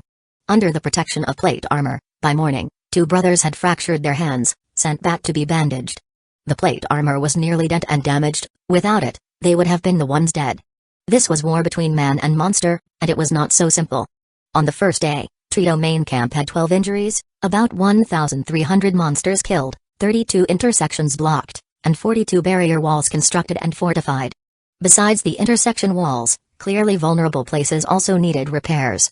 On the second day, the combat personnel became more experienced, with 5 battle injuries, around 500 monsters killed, approximately 900 monsters repelled. Monsters became more inclined towards hunting, their attacks swifter and more fierce, and also harder to handle. If not for the angel envoys and vine giant rats at the forefront, the injuries would have been even more. At the same time, new black rock tree monsters were hatched, adding about 15 to each team, doubling the efficiency of construction, blocking 61 intersections, and fortifying 82 walls. On the third day, there were fewer monsters. When things go abnormally, there must be a hidden danger. At this moment, Zhu Zhuang's expression was grave. The roadblock had taken a big detour, and now they were getting closer to the commercial district, a densely populated area with towering buildings, each of which could house many monsters or people. Not to mention, beneath these tall buildings, there were many parking garages akin to underground fortresses. To humans, these might merely be garages, but to the monsters of the apocalypse, they were like the dark forest, a perfect hiding spot. Old Zhang, slow down. Let the Sky Cavalry scout first. Zhu Zhuang stopped Zhang Dehai, who was about to blockade the streets around the commercial circle. The Sky Cavalry always had a squadron scouting, a precautionary measure. Any problems? Zhu Zhuang nodded. The monsters we encountered today are too few. This density distribution isn't right, especially near the commercial district. Upon hearing this, Zhang Dehai immediately became cautious. The crocodile claw giant demon closely followed at his side, and beneath him, the Chang resentment tiger also summoned 10 Chang beasts, spreading out around them. I'll check it out too. The Chang resentment tiger had the skill to control Chang beasts, but at this time it hadn't advanced. It could only control first-order upper-grade monsters. 10 Chang beasts were currently the limit for Zhang Dehai. Zhu Zhuang did not stop him. If the Chang beasts died, they could be condensed again, which wasn't a big deal. Whoosh, the sound of slicing the air arose, and a team of 10 sky cavalry swiftly glided down, landing in front of Zhu Zhuang. Report, Captain Zhu, there aren't many monsters on the commercial streets. Zhu Zhuang's face grew even more serious. How could there be so few? Thud, thud, thud. Heavy footsteps approached, and Zhang Dehai's face changed. He exclaimed loudly, not good, my Chang beasts are dead. It's a beast tide. The ground rumbled, and right then, under the commercial buildings, numerous monsters surged out of various exits from the underground garage, flooding towards their team like a raging tide. Let's go, something's wrong. Zhu Zhuang made a swift decision and led the team, heading quickly towards the zoo. The other team members reacted with great speed, immediately mounting the vine giant rats, then following Zhu Zhuang to retreat. Before they left, they had already spotted thousands of monsters swarming the streets, and among the chasing monsters, there were at least 7 or 8 second-grade monsters, with even more hidden in the mist. Zhu Zhuang looked back. With such a number, if they engaged directly, the losses would be severe. Sky Cavalry, go back and report the situation. Zhao Yiman, ring the bell, let the tree barn worms intercept, Zhu Zhuang calmly commanded. Zhao Yiman smashed a large bell directly onto the ground, its unique sound drowned out by the monster's pursuit and roars. Yet, the vibration reached beneath the ground, causing hundreds of tree barn worms to become enraged. They burst through the ground and attacked the creatures chasing behind them. The monsters were suddenly attacked, falling to the ground. Many other monsters tripped over and their chase slowed. However, at that moment, a shadow appeared at the windows of the buildings on both sides. Swoosh, the sound of air being sliced came, and a sharp steel rebar fiercely flew towards Zhu Zhuang, aimed to kill on its trajectory. Zhu Zhuang was greatly alarmed, and quickly turned his head. His large armored hand covered him, and his power burst activated, clanging loudly as he caught the steel rebar. He looked intently, his eyes cold as knives, fallen. Although the figure was humanoid and oddly shaped, with a grotesque monster-like face, the cruelty and cunning in its eyes were absolutely unmasked. Swoosh, Zhu Zhuang didn't indulge this creature. He exerted force in his hand, and the steel rebar swiftly retaliated with the speed of thunder. The force was overwhelming. The fallen's expression slightly changed, and it quickly dodged. The rebar emitted a PFFT sound as it buried itself a third of the way into the wall. Let's go. Zhu Zhuang took one last deep look at the fallen, noted his grudge, and then led his team away. The fallen tried to obstruct them, and with an angel envoy nearby, he attempted to leap downstairs immediately to pursue. The tree domain was significant, the beasts had been disturbed since their massive outing. This was a rare opportunity to launch an attack, one that they could not afford to miss. This was their chance to take over the north district of the city. However, just as they landed, with an angel envoy nearby, a clang sounded, and a round, rolling tin can appeared on the ground. The fallen paused, and the next moment a booming sound erupted. A terrifying explosion engulfed the surroundings, and the building facade they were in was nearly half destroyed by the blast. Zhu Zhuang heard the explosion and didn't look back, indifferent to whether they had survived or not. Whatever the case, they wouldn't be feeling good. Indeed, when you go out on a mission, you must always carry some local specialties with you. Chapter 198 Chaotic Situation. Zhu Zhuang's spiritual energy bomb directly inflicted severe injuries on the unsuspecting fallen, killing one angel envoy and injuring another. Even Zhu Zhuang himself lost half an arm. Emerging from the blast, the fallen LV Daxiao could hardly see the team from tree domain anymore. Damn it! An angry roar erupted from LV Daxiao as he glared in the direction where Zhu Zhuang had fled, his body's serious injuries and psychological damage preventing him from pursuing. Moreover, by this time, a large number of monsters had already swept over, not too far away from him. The thick smell of blood drew the attention of some monsters, their menacing eyes already fixed on him. This is bad.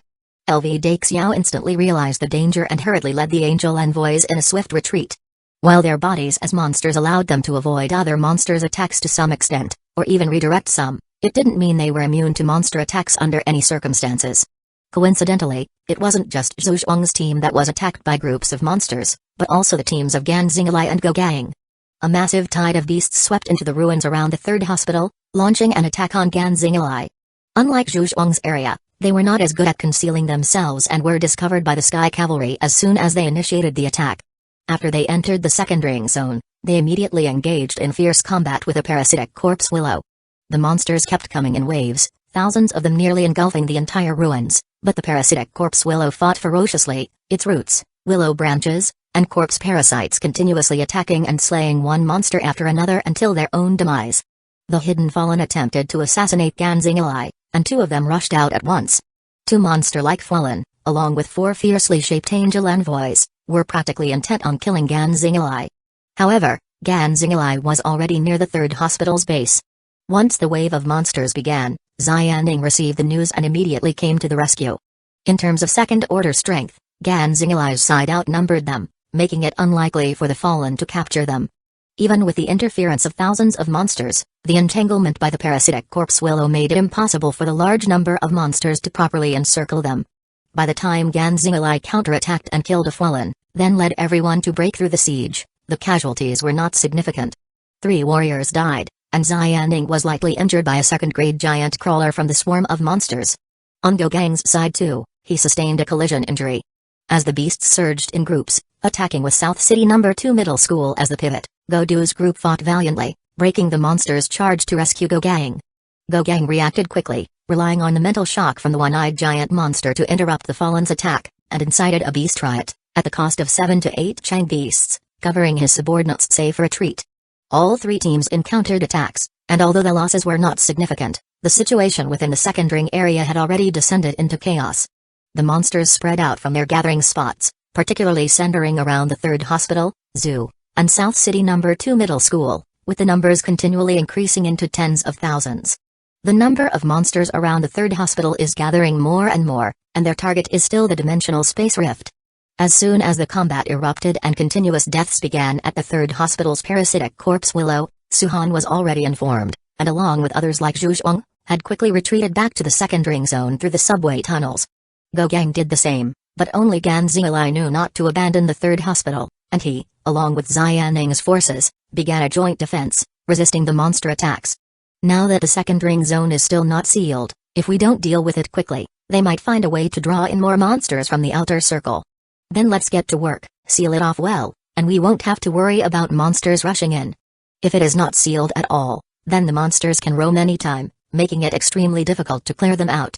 But now, with the hidden monsters all flushed out, killing them off and clearing the buildings will be much simpler. Moreover, this time we have driven out quite a few riffraff along with the hidden fallen among the buildings. Treat the wounded, everyone else gather, meet at the third hospital. Yes, Suhan immediately gave the order, his gaze calm.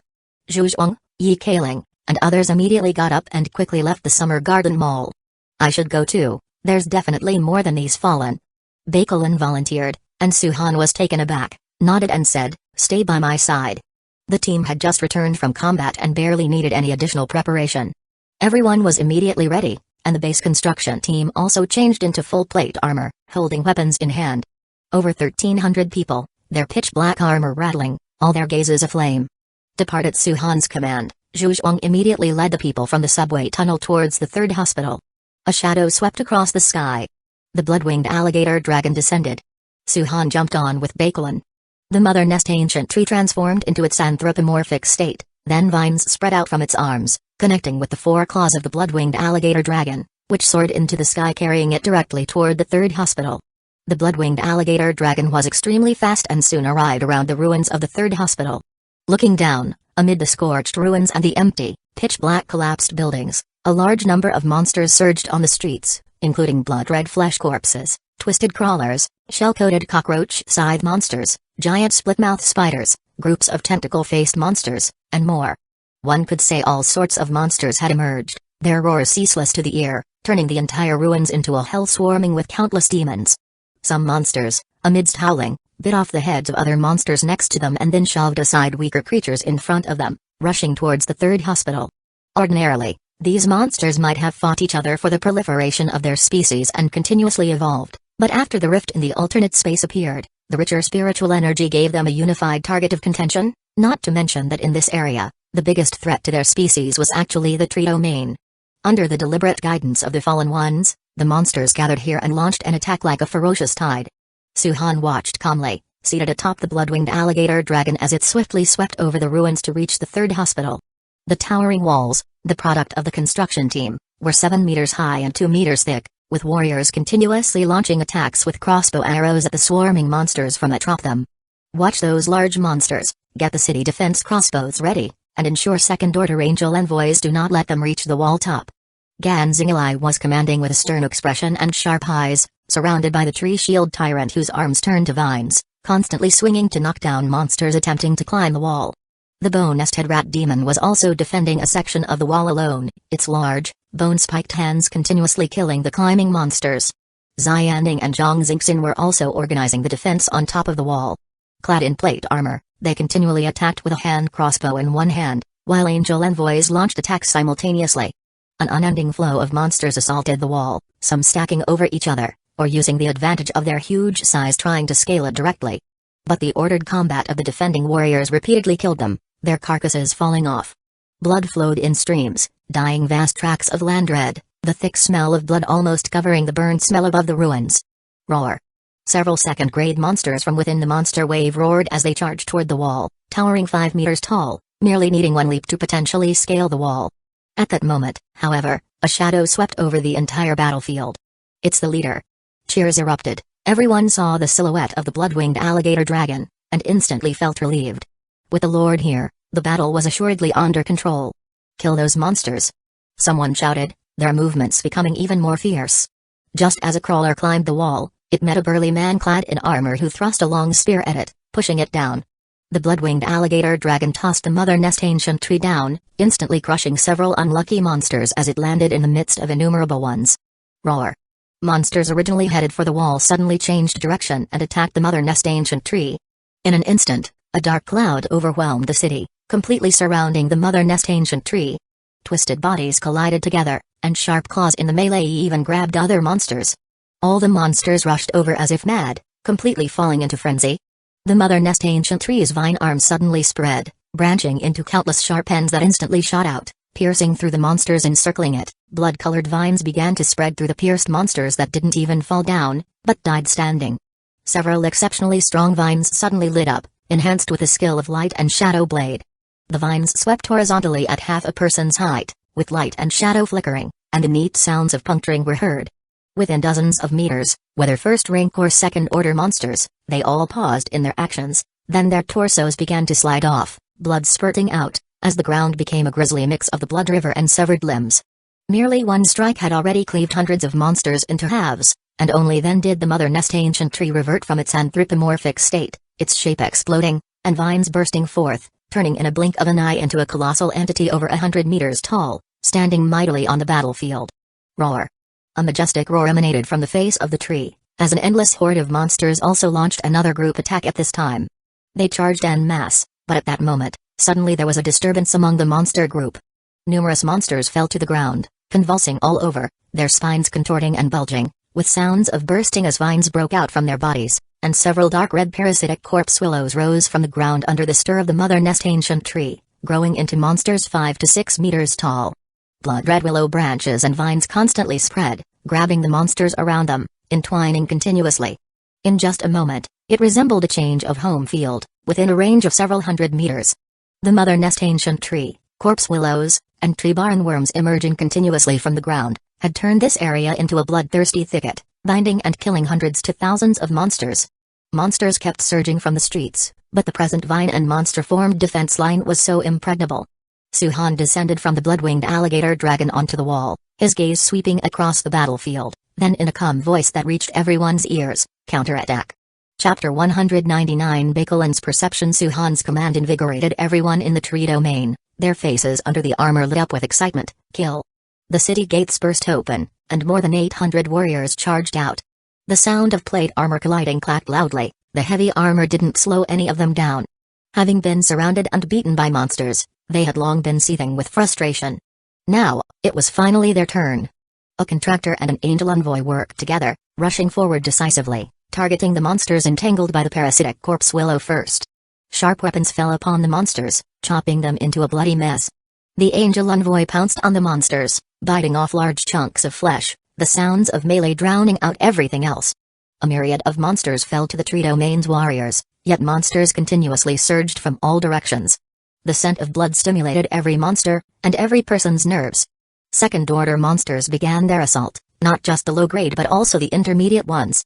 Their numbers were vast, eye-catching in the surging waves of monsters, charging directly at the warriors.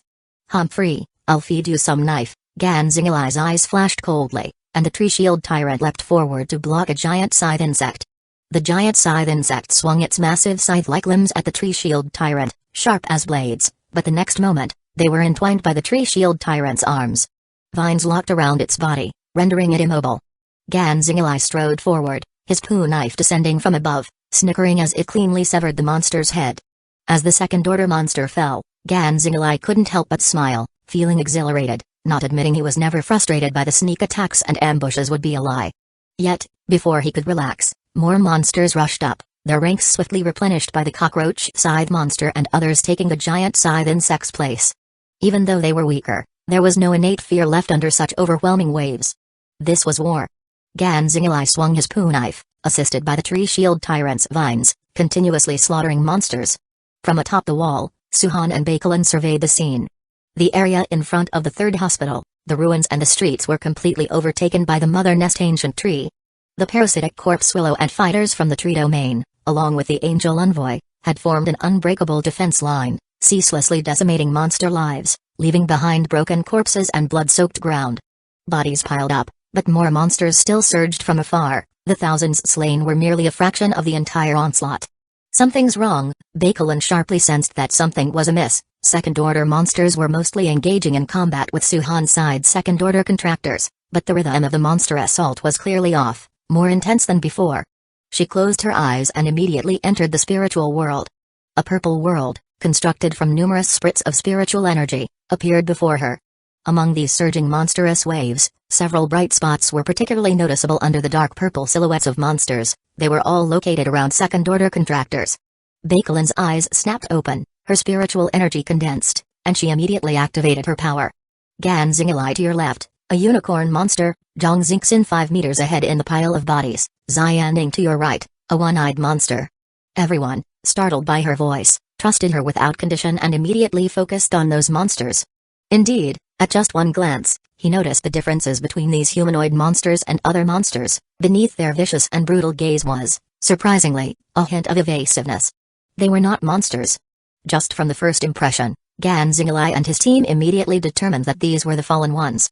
The attack was instantly redirected, with the angel envoy charging towards those hidden monsters to launch an assault. In a confrontation, 3 of the fallen had not expected to be discovered and couldn't dodge in time, taking direct and severe damage from the attack. Their eyes filled with resentment as the book of blood spirit in their hands lit up, ready to summon the angel envoy. But Ganzingalai and others had the upper hand, so how could they let the fallen gather their wits? They struck quickly and decisively, piercing their heads. However, some of the fallen were very cunning, noticing the change in their opponent's gaze and keeping their distance, thus evading the attack. They immediately summoned their angel envoy, and in an instant, the battlefield swelled with over 10 second-grade monsters, charging towards Suhan and his allies. Unaware of their doom, Suhan was calm. The blood-winged alligator dragon had been ready for a long time. It swooped down, its body beginning to ooze vast amounts of red blood.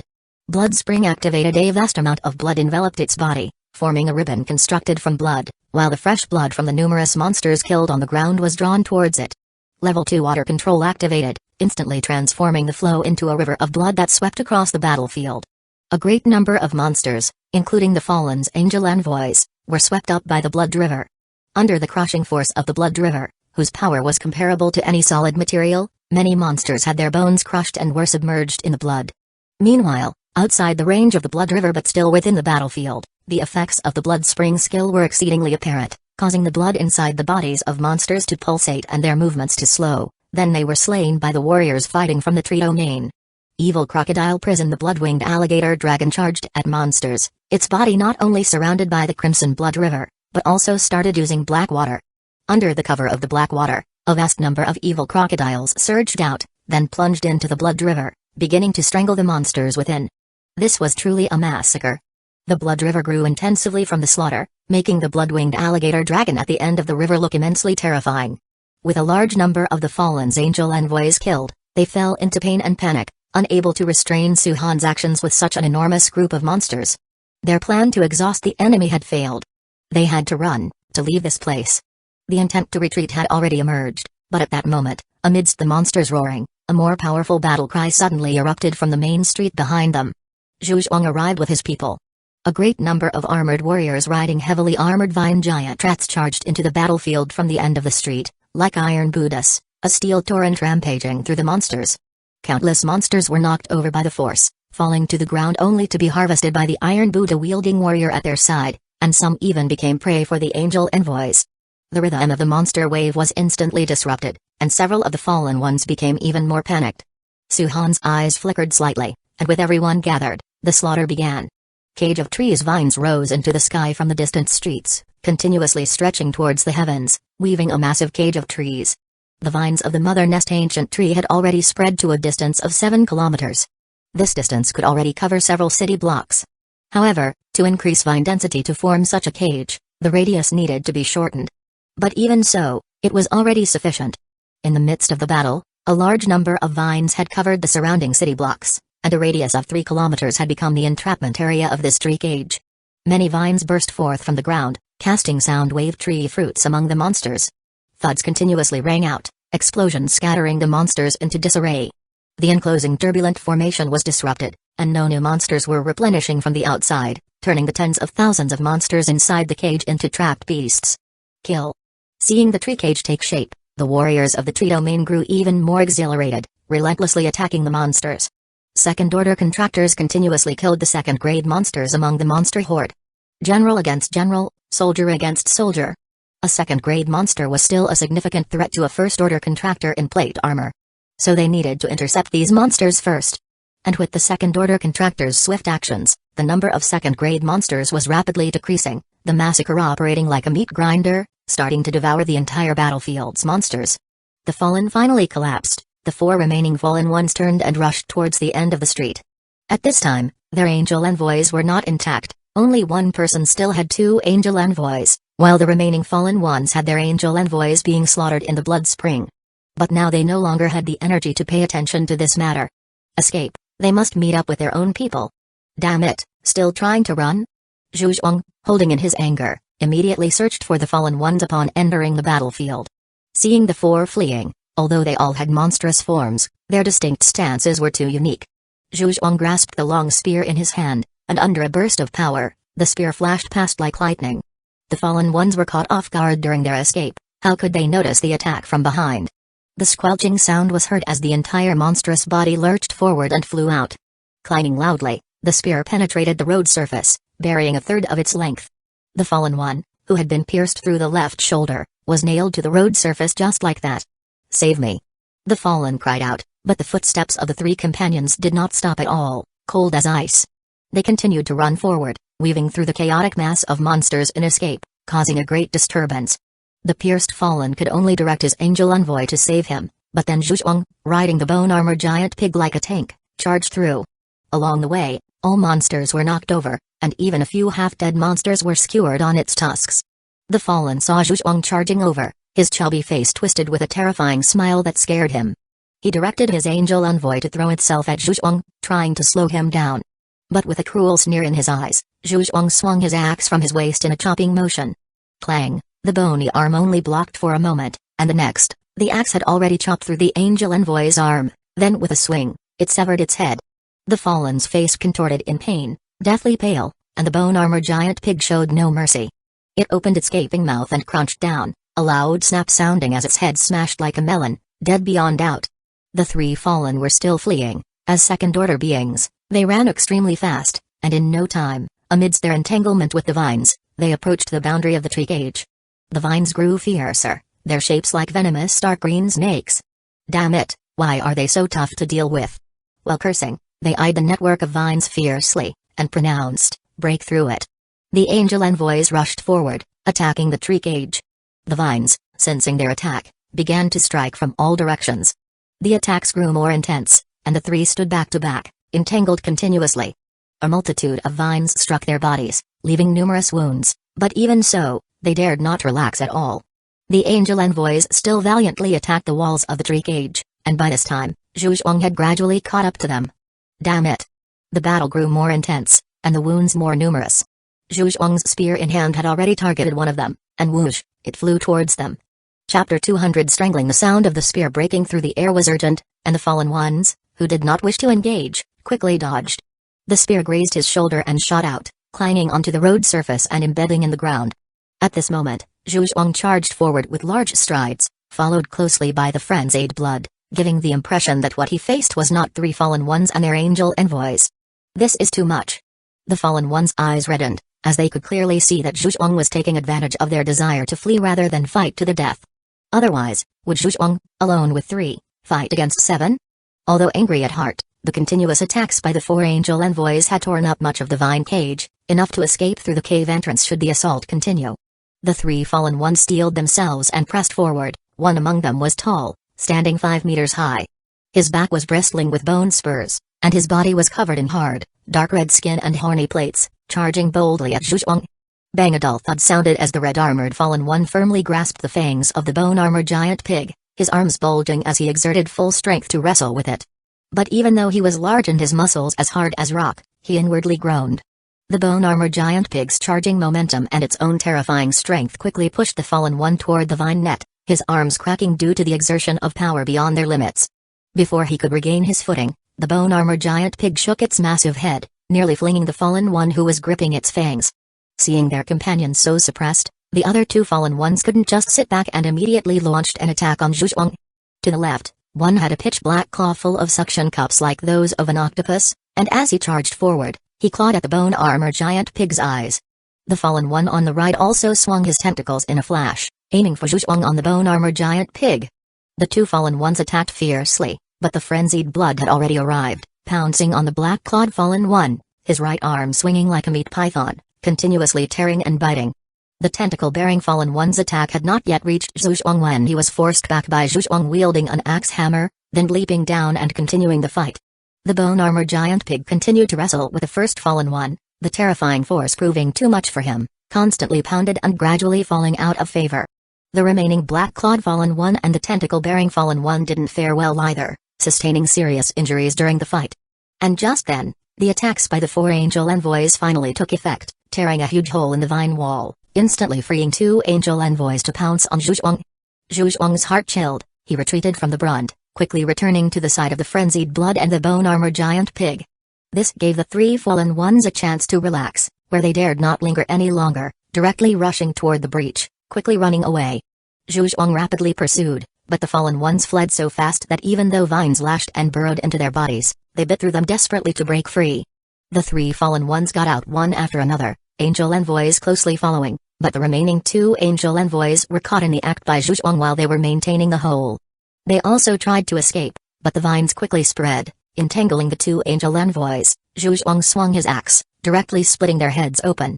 The other angel envoy also couldn't escape the bind, the frenzied blood's right arm extended over, biting off the neck and chewing the bones to pieces. The vines rapidly spread, weaving the hole shut, the vine wall instantly restored to its original state. Zhu Zhuang watched the fallen ones flee and suddenly burst into a smile, showing no signs of frustration. He had come to drive the fish back to the pond. A red shadow glimpsed through the mist streaking quickly across the sky, unmistakably Yi Kailing, who had not joined the battle until now. Let's go, back to killing the minor monsters, Zhu Zhuang revealed a cruel smile, then mounted the bone-armor giant pig, charging back to the main battlefield. The number of monsters, reaching tens of thousands, was no small count, but they were sure to win. In the battlefield, Suhan's scorpion spider demon had been summoned, blocking the monsters from one direction of the street. Under metal manipulation, a massive amount of metal turned into thin, sharp blades, swiftly sweeping across the swarm of monsters. The sharp blade sliced through the bodies of the monsters, turning them into chunks as blood dyed the entire street red. Countless monsters tried to pounce on the scorpion spider demon, but with the bloody hand burst massive as wings, sweeping through them with explosive sounds, dozens of monsters were blasted apart, their flesh scattered all around. Even second-grade monsters couldn't withstand a slight grasp of the bloody hand burst, let alone ordinary monsters. Beyond the scorpion spider demon, Suhan, armed with poo knives and covered in floating pagoda black armor, also joined the fight. Armor plates spun into wing blades, as he charged into the swarm of monsters, continuously mowing them down, Not as fast as the 3 angel envoys, but certainly unbeatable by any monster. Bakelin, leading 2 angel envoys, joined the fight, telekinesis controlling 3 long needles condensed by Suhan, continuously striking at the monsters, igniting precisely, even faster than bullets. Monsters trying to pounce on Bakelin were next moment propelled by her telekinesis, dozens of monsters flying back as if hit by a wave. Chapter 201 Snake-headed Vine Puppet Wanda Mall Shopping District. The 3 fallen beings who had just escaped had sneaked into the underground parking garage of a large building. 2 of them were covered with wounds, their blood still flowing continuously, and the pain incessantly twisting their nerves. The remaining one was now half dead, even though he could still follow. His condition was by no means the same as when they had broken through the tree cage earlier. He was the most unfortunate one. The last angel envoy was killed by Zhuang, and under the backlash, his spirit was damaged, and it was already good that he was not dead yet. The underground parking garage was pitch dark, filled with the smell of blood and stench, but the 3 fallen beings were already accustomed to this environment, continually groping deeper into it. Footsteps echoed here, but there was not the slightest sound of other creatures, making it eerily quiet. They made their way to the deeper areas, where the ground began to show shattered rocks, and a dark red hole suddenly appeared in front of them. The scattered rubble was the product of this broken hole, while the dark red light originated from deep within the tunnel. Dry, pitch-black blood was almost everywhere at the entrance of the hole, with the foul smell being the most intense. The 3 exchanged glances and adeptly jumped down the hole. With a splash, they landed in the dark, and the dull thud echoed around the enclosed space. This dark space seemed vast, the echo lasted a long while, and the dim red light enveloped the space, but it was still pitch black further inside. Rustling sounds resonated around them, as if something was creeping and crawling on the ground, sending chills down one's spine. Along with the rustling sound, a shadow suddenly appeared in the dark, floating in midair, drooping down with vines connected all around, burrowing out from the flesh, with one arm already severed and replaced by vines, and eyes as red as those of a malevolent ghost. "You have failed," a cold voice emanated from the mouth of that creature, and the face of a red-armored fallen being suddenly changed. "LV Daxiao." Quickly, his voice had already ceased, and he instantly realized, LV Daxiao had become a part of him. A ghostly thing, even more bizarre than they were. "We are already devouring him. If you had acted at that time, the entire north of the city would have become our playground. By then all the chaos would have become our strength." A hoarse voice came from Liu Liaoding, his eyes flickering with resentful light, his ugly face appearing particularly gloomy. If this guy had also taken action then, it definitely would not have been so tragic. Rustle, rustle, rustle. The rustling sound continued, more pitch black, flesh-like vines spread around in the dark, vaguely encircling the 3 men. "What do you mean?" The 3 immediately summoned angel envoys, but Zhao Tian, whose angel envoys had already perished, could only stare warily at the surrounding vine tendrils. "Useless things, might as well become a part of me. Eat them, no more talking." "Yes, bring everything over, the main course is almost here." "Run, run, the tree domain is not something we can handle." Suddenly, voices arose, the red light grew more sinister, and several bizarre figures entwined in vines appeared in this underground space, their blood-red eyes firmly fixated on the 3 fallen beings, their greedy gazes locked on their bodies. The 3 fallen beings became uneasy, seeing these monstrous things, some of which had once been fallen beings, and some had once been monsters. They finally became afraid. Whoosh! Before they could beg for mercy, vines shot out instantaneously, entwining and capturing all 3 of them. "You can't do this!" Splat! A large figure fell from the sky, engulfing them all in one bite, and it was a hideous snake head made of vines and flesh, with eyes blood-red and extremely terrifying. The vines rapidly wriggled between the snake head, completely enveloping the 3 fallen beings, burrowing into their bodies and swiftly drawing energy from their bodies. With the intake of spiritual energy, the entire monster hidden in the shadows emitted a joyful sound, and then, as the red light intensified, the whole monstrous form was finally revealed. Underneath numerous vines, there were several bizarre figures occupied by vines. The preceding voices were theirs. Eerie yet highly unified, they seemed to have their own independent consciousness, but were merely part of the monster. Having enjoyed the new spiritual energy, the joy quickly passed, and arguing voices once again arose. "Run, hurry up and run. Suhan of the tree domain already knows we are here. There are his vines left on these 3 wastes." "We are not wastes, we are one." Voice rose from within the belly of the vine monster as wriggling vines pushed out 3 new figures, blood-soaked, with vines burrowing into their bodies, suspending them midair. "No run, no run. As long as we devour that tree, the entire South City will be ours. Dead. Will die." The puppet's debates were incessant, like a series of bizarre thoughts within a chaotic brain. However, in the depths of this gigantic monster formed of entangled vines, the body resembling a snakehead occupied the central position. It growled lowly, and all the vine puppets fell silent. Gradually fragmented voices started to rise, slowly converging together. Kill. Kill him. Kill that Suhan. The voices converged together, and all the vines rapidly spread out, extending into the garage hole and reaching out to more areas, resembling a giant net hidden underground.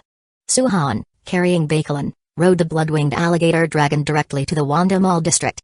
The scorpion spider demon was retracted into the Book of Blood Spirit, and the Mother Nest ancient tree, in its anthropomorphic state, was carried by the blood-winged alligator dragon just as before.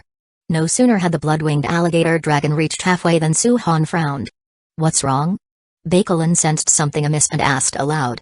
Suhan calmly responded, the parasitic vines have been annihilated. Although the parasitic vines weren't of the second order, destroying them in a parasitic state should have meant dealing with those 3 fallen ones first. But the instant obliteration of the 3 parasitic vines suggested a matter worth pondering. Could it perhaps be due to infighting? As soon as the thought arose, Suhan dismissed it himself. Defining those fallen creatures by normal standards was futile. Chaos, bloodthirstiness, and violence were their norms. However, one thing was certain, there was an issue with the Wanda Mall district.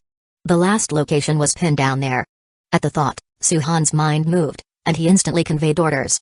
Hundreds of tree barn worms rapidly approached the Wanda Mall from underground, hoping to investigate. Bakelin, hold on tight. He cautioned Bakelin before the blood-winged alligator dragon's speed suddenly increased, heading straight for the Wanda Mall. Throughout the flight, and within just this brief span, one after another, the tree barn worms suffered deaths by severance. In less than 10 minutes, scores of tree barn worms were dead. Suhan's expression hardened, and he immediately ordered all tree barn worms to pull back, merely surrounding the area. When the blood-winged alligator dragon arrived above the Wanda Mall district, the tranquility of the entire district was eerily unsettling. In such a monster-infested apocalypse, the absence of monsters was the most terrifying thing. Suhan, something is very wrong here, the monsters have disappeared. The Sky Cavalry hurried over, with Yi Kaling seriously informing Suhan of the situation. They had arrived earlier, already scouted the area by air, but it was stranger than ever before because even within the buildings, there were no monsters. The entire district, normally the most crowded place and one of the busiest areas for monsters, now seemed ghostly eerie, arousing her vigilance. Let the Sky Cavalry withdraw a bit. Suhan gave the order, to which Yi Kaling, briefly stunned, then immediately commanded her team, retreat 200 meters, rise 100 meters, and do not touch ground. All Sky Cavalry withdrew from the center of the Wanda Mall district, leaving only Suhan, Yi Kaling, and Bakelin remaining in the air. Kaling, provide cover. Suhan looked at Bakelin, who nodded, then took Suhan's hand, saying, don't resist. In an instant, her talent activated, and she took Suhan directly into the spiritual world. The pitch-black world was empty, confirming Yi Kaling's observations, as no monsters were visible. Skyscrapers stood tall, garages buried deep, with no sign of monster lights. Only the distant Sky Cavalry and tree barn worms were vaguely visible. Bakelin and Suhan frowned, their senses continued to extend, and suddenly the entire space lit up, with myriad purple threads spanning the entire area below, intertwined everywhere, forming a network. Deep in the network, one purple light spot was particularly prominent. Bakelin's senses touched it, and instantly a chaotic will burst forth. She frowned and immediately broke the connection. 100 meters below the square, be careful. The two immediately emerged from the spiritual world, the chaotic will leaving Bakelin somber. It was not human thought, yet definitely not just a simple monster either. Suhan, by her side, was also aware of the situation, his expression solemn. Just then, the Wanda Mall district began to rumble, the ground shattered and rose, numerous high-rises emitting loud noises and violently shaking. Thick black vines burst through the ground, breaking the foundations and bodies of buildings, causing the unsupported skyscrapers to collapse one by one, heavy dust flying up, enveloping the entire area. At that moment, vines flew out of the dust, part of them forming a large net and another part striking straight at Suhan and the others with lightning speed. Windblade. The blood-winged alligator dragon reacted swiftly, its wings creating several wind blades that sliced through a few vines, but many more vines surged over the ruins, like dark, vine-like waves. One by one, vine puppets emerged from beneath the ground, their blood-red eyes fixated on Suhan in the air, their rigid faces splitting open into ferocious gaping mouths. A massive snake-headed vine puppet uncoiled from the ground, its body spanning 100 meters and towering over dozens of meters, its presence overshadowing the entire Wanda Mall district. Suhan. A cold, synchronized voice erupted from the mouth of the vine puppet, sending a chill down the spine. Chapter 202 Struggle. The monster was shouting Suhan's name, and more vines were blocking Suhan. The tree cage that had previously formed had now trapped Suhan and the other two in this space, giving it a feel of using the enemy's methods against themselves. After all, not long before he had been dealing with groups of monsters in the same way, but now he found himself being countered by the monster in front of him. Kaling, stay close, Suhan instructed. The blood-winged alligator dragon had already charged forward, its claws condensing edges of black water into cutting blades, continuously slicing at the incoming vines. The sound of metal clashing was incessant, and although the vines were tough, they could not restrain Suhan's blood-winged alligator dragon. However, the snake-headed vine on the ground suddenly opened its huge mouth, its vines coiled around, suddenly lit up with a red light, and a terrifying beam of light immediately shot toward the blood-winged alligator dragon. This beam attack was extremely fast, aiming to bring down both the blood-winged alligator dragon and Suhan. But just then, the level 2 black water shield lit up on the blood-winged alligator dragon. With a booming sound, the entire black water shield shattered, and the red beam broke through the shield, the remaining force striking toward the blood-winged alligator dragon. Having been blocked by the black water shield, the beam's power and speed were greatly reduced. The blood-winged alligator dragon flapped its wings and dodged the attack. The beam fell on the tree cage, explosively breaking a large hole into it. Suhan remained calm and said, "Kalan, you and Kaling go first, I'll deal with that monster." The strength of the snake-headed vine puppet was considerable, ranking toward the ladder of the third-order intermediate level, not inferior to his own angel envoy. Moreover, due to the home ground advantage, it might not be able to kill it in the air because it could hide. Suhan naturally wanted to attack without burden, and Bakelin immediately nodded, "Be careful." She grabbed Kaling's hand and, riding the bat-wing beast, quickly flew through the hole and out. With no more burdens, Suhan's gaze grew cold as he saw the snakehead preparing another attack. He struck first, the blood-winged alligator dragon gathering a coagulation cannon in its mouth and instantly launched an assault at the snakehead. The black water cannon shot out, the vines in a sudden uproar, acting as a shield in front of the snakehead while it burrowed into the ground. With a loud boom, numerous vines were blasted apart, but the snakehead was unhurt. Suhan had no regrets as he controlled the blood-winged alligator dragon to dive down, throwing down the mother nest ancient tree, which immediately transformed into its true form midair, rapidly expanded, and its vines sprawled, wrestling for dominance over the dark tree vines. The vines' strangulation was like surging waves, the battle between them extremely fierce, with several vines breaking due to the entanglement. Every vine was vying to seize control of the space and launched assaults toward each other's main body. The mother nest ancient tree's blade of light and shadow fully erupted. 30 vines were endowed with powerful light and shadow, converging into sharp blades, repeatedly chopping off those vines. The home ground advantage was gradually seized by the mother nest ancient tree. The snake-headed vine puppet could no longer hold back. One by one, vine puppets rose from the ruins and charged at the mother nest ancient tree, and at this moment, the snakehead itself, enveloped in a red glow with edges as sharp as blades, charged like a dagger. This snake-headed vine puppet was originally born among piles of corpses. The accumulation of bodies nourished such a monster, and many contractors who hadn't completely died invested it with spirit and will, finally forming it into this Rat King phenomenon collective monster. It was both a fallen creature, inheriting the will of many fallen, and a monster, craving to devour everything. Almost identical to the mother nest ancient tree, its desire to devour was nearly overwhelming. Countless vine puppets attacked, the snakehead charged recklessly, but it underestimated Suhan's strength. Boom! The blood-winged alligator dragon, with the blood river, plummeted from the sky and heavily smashed onto the ruins. The snakehead took a heavy hit, the vines making it up scattered, nearly causing the snakehead to collapse. But that strange red light regrouped it, then it lunged at the blood-winged alligator dragon. The two colossal beings crashed fiercely together, their immense power continually crushing the surrounding ruins. The nearby vine puppets were directly torn apart, and at that moment, the black water from Chang Crocodile Prison spread out, in conjunction with the blood river of the blood spring, and launched an attack at the snakehead. The snake-headed vine puppet could hardly withstand such an assault, and within just 3 to 5 rounds, it was thoroughly beaten in disarray. Suhan was not one to hold back, the scorpion spider demon was also summoned at his time. Bloody Hand Burst. As soon as they appeared, the ferocious Bloody Hand Burst immediately appeared and resisted the snake-headed vine in the air. The vines kept struggling and tried to break away from the mother nest ancient tree and launch an attack on the scorpion spider demon.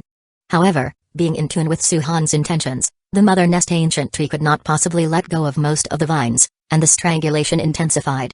Meanwhile, the vine extended even deeper, forming a counter-encircling trend within the entire vine network. Roar! A chilling screech resonated as the snake-headed vine puppet made a desperate all-out attack, and multiple vine puppets began to self-destruct.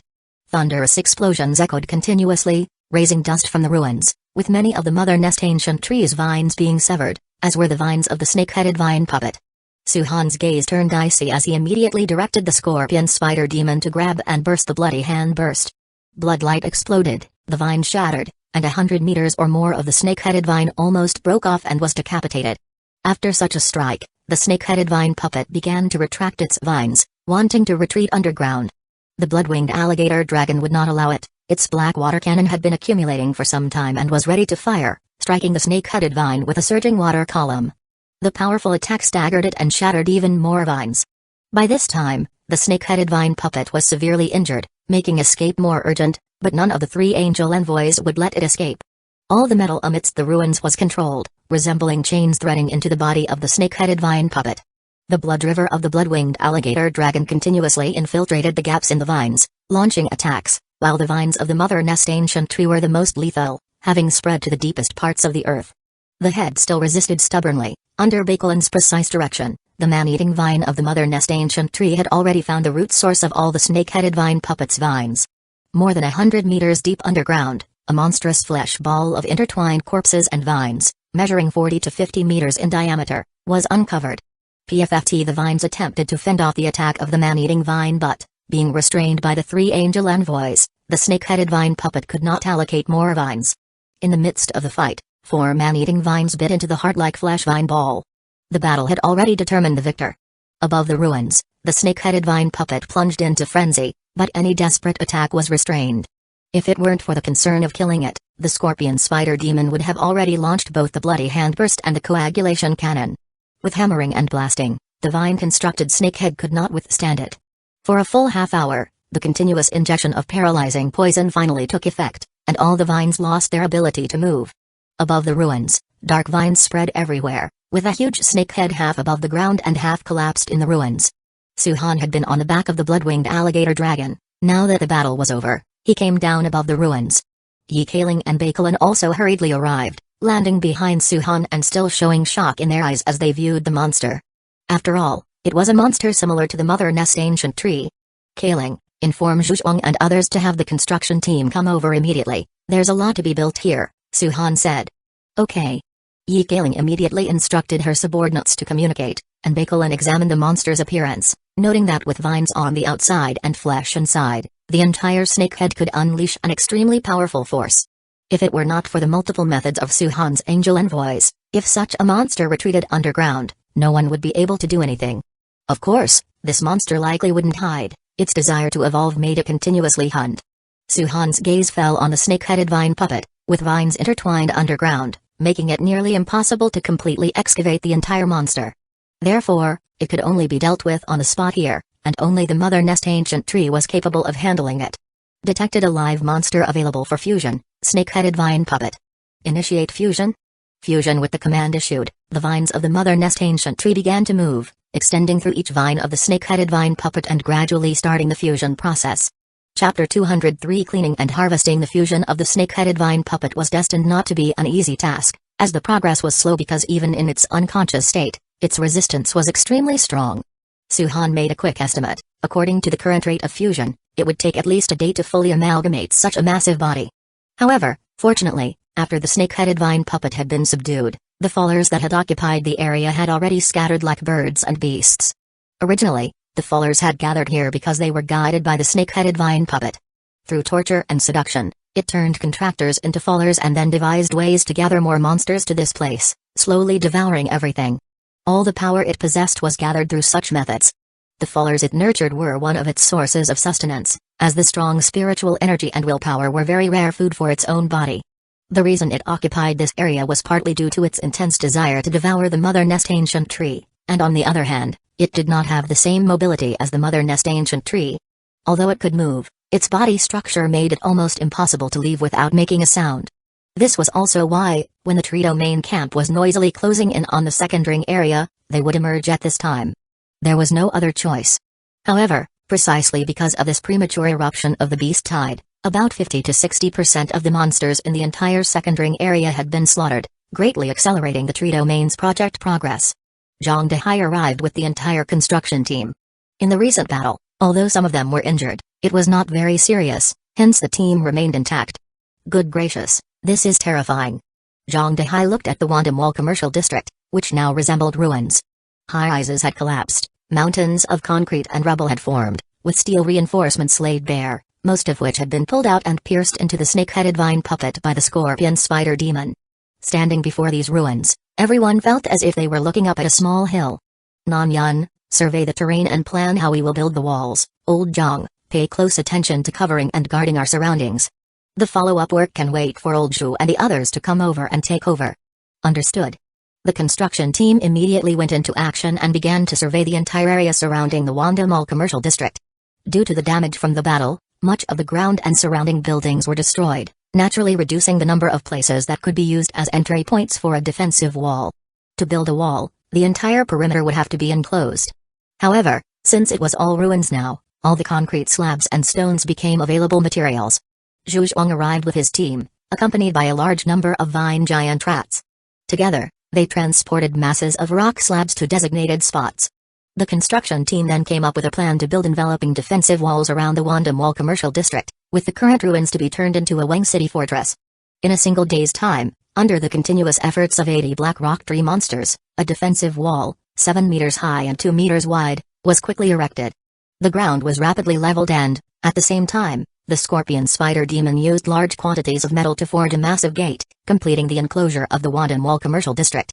After the completion of this enclosure, the construction team split into 3, continuing to repair other breaches, and thoroughly sealed them. The closure of the second ring area was completed, and the patrolling, searching, and reserve teams also finished their reorganization within this day. After the Great Battle, there were 7 deaths, 31 serious injuries, and 231 minor injuries.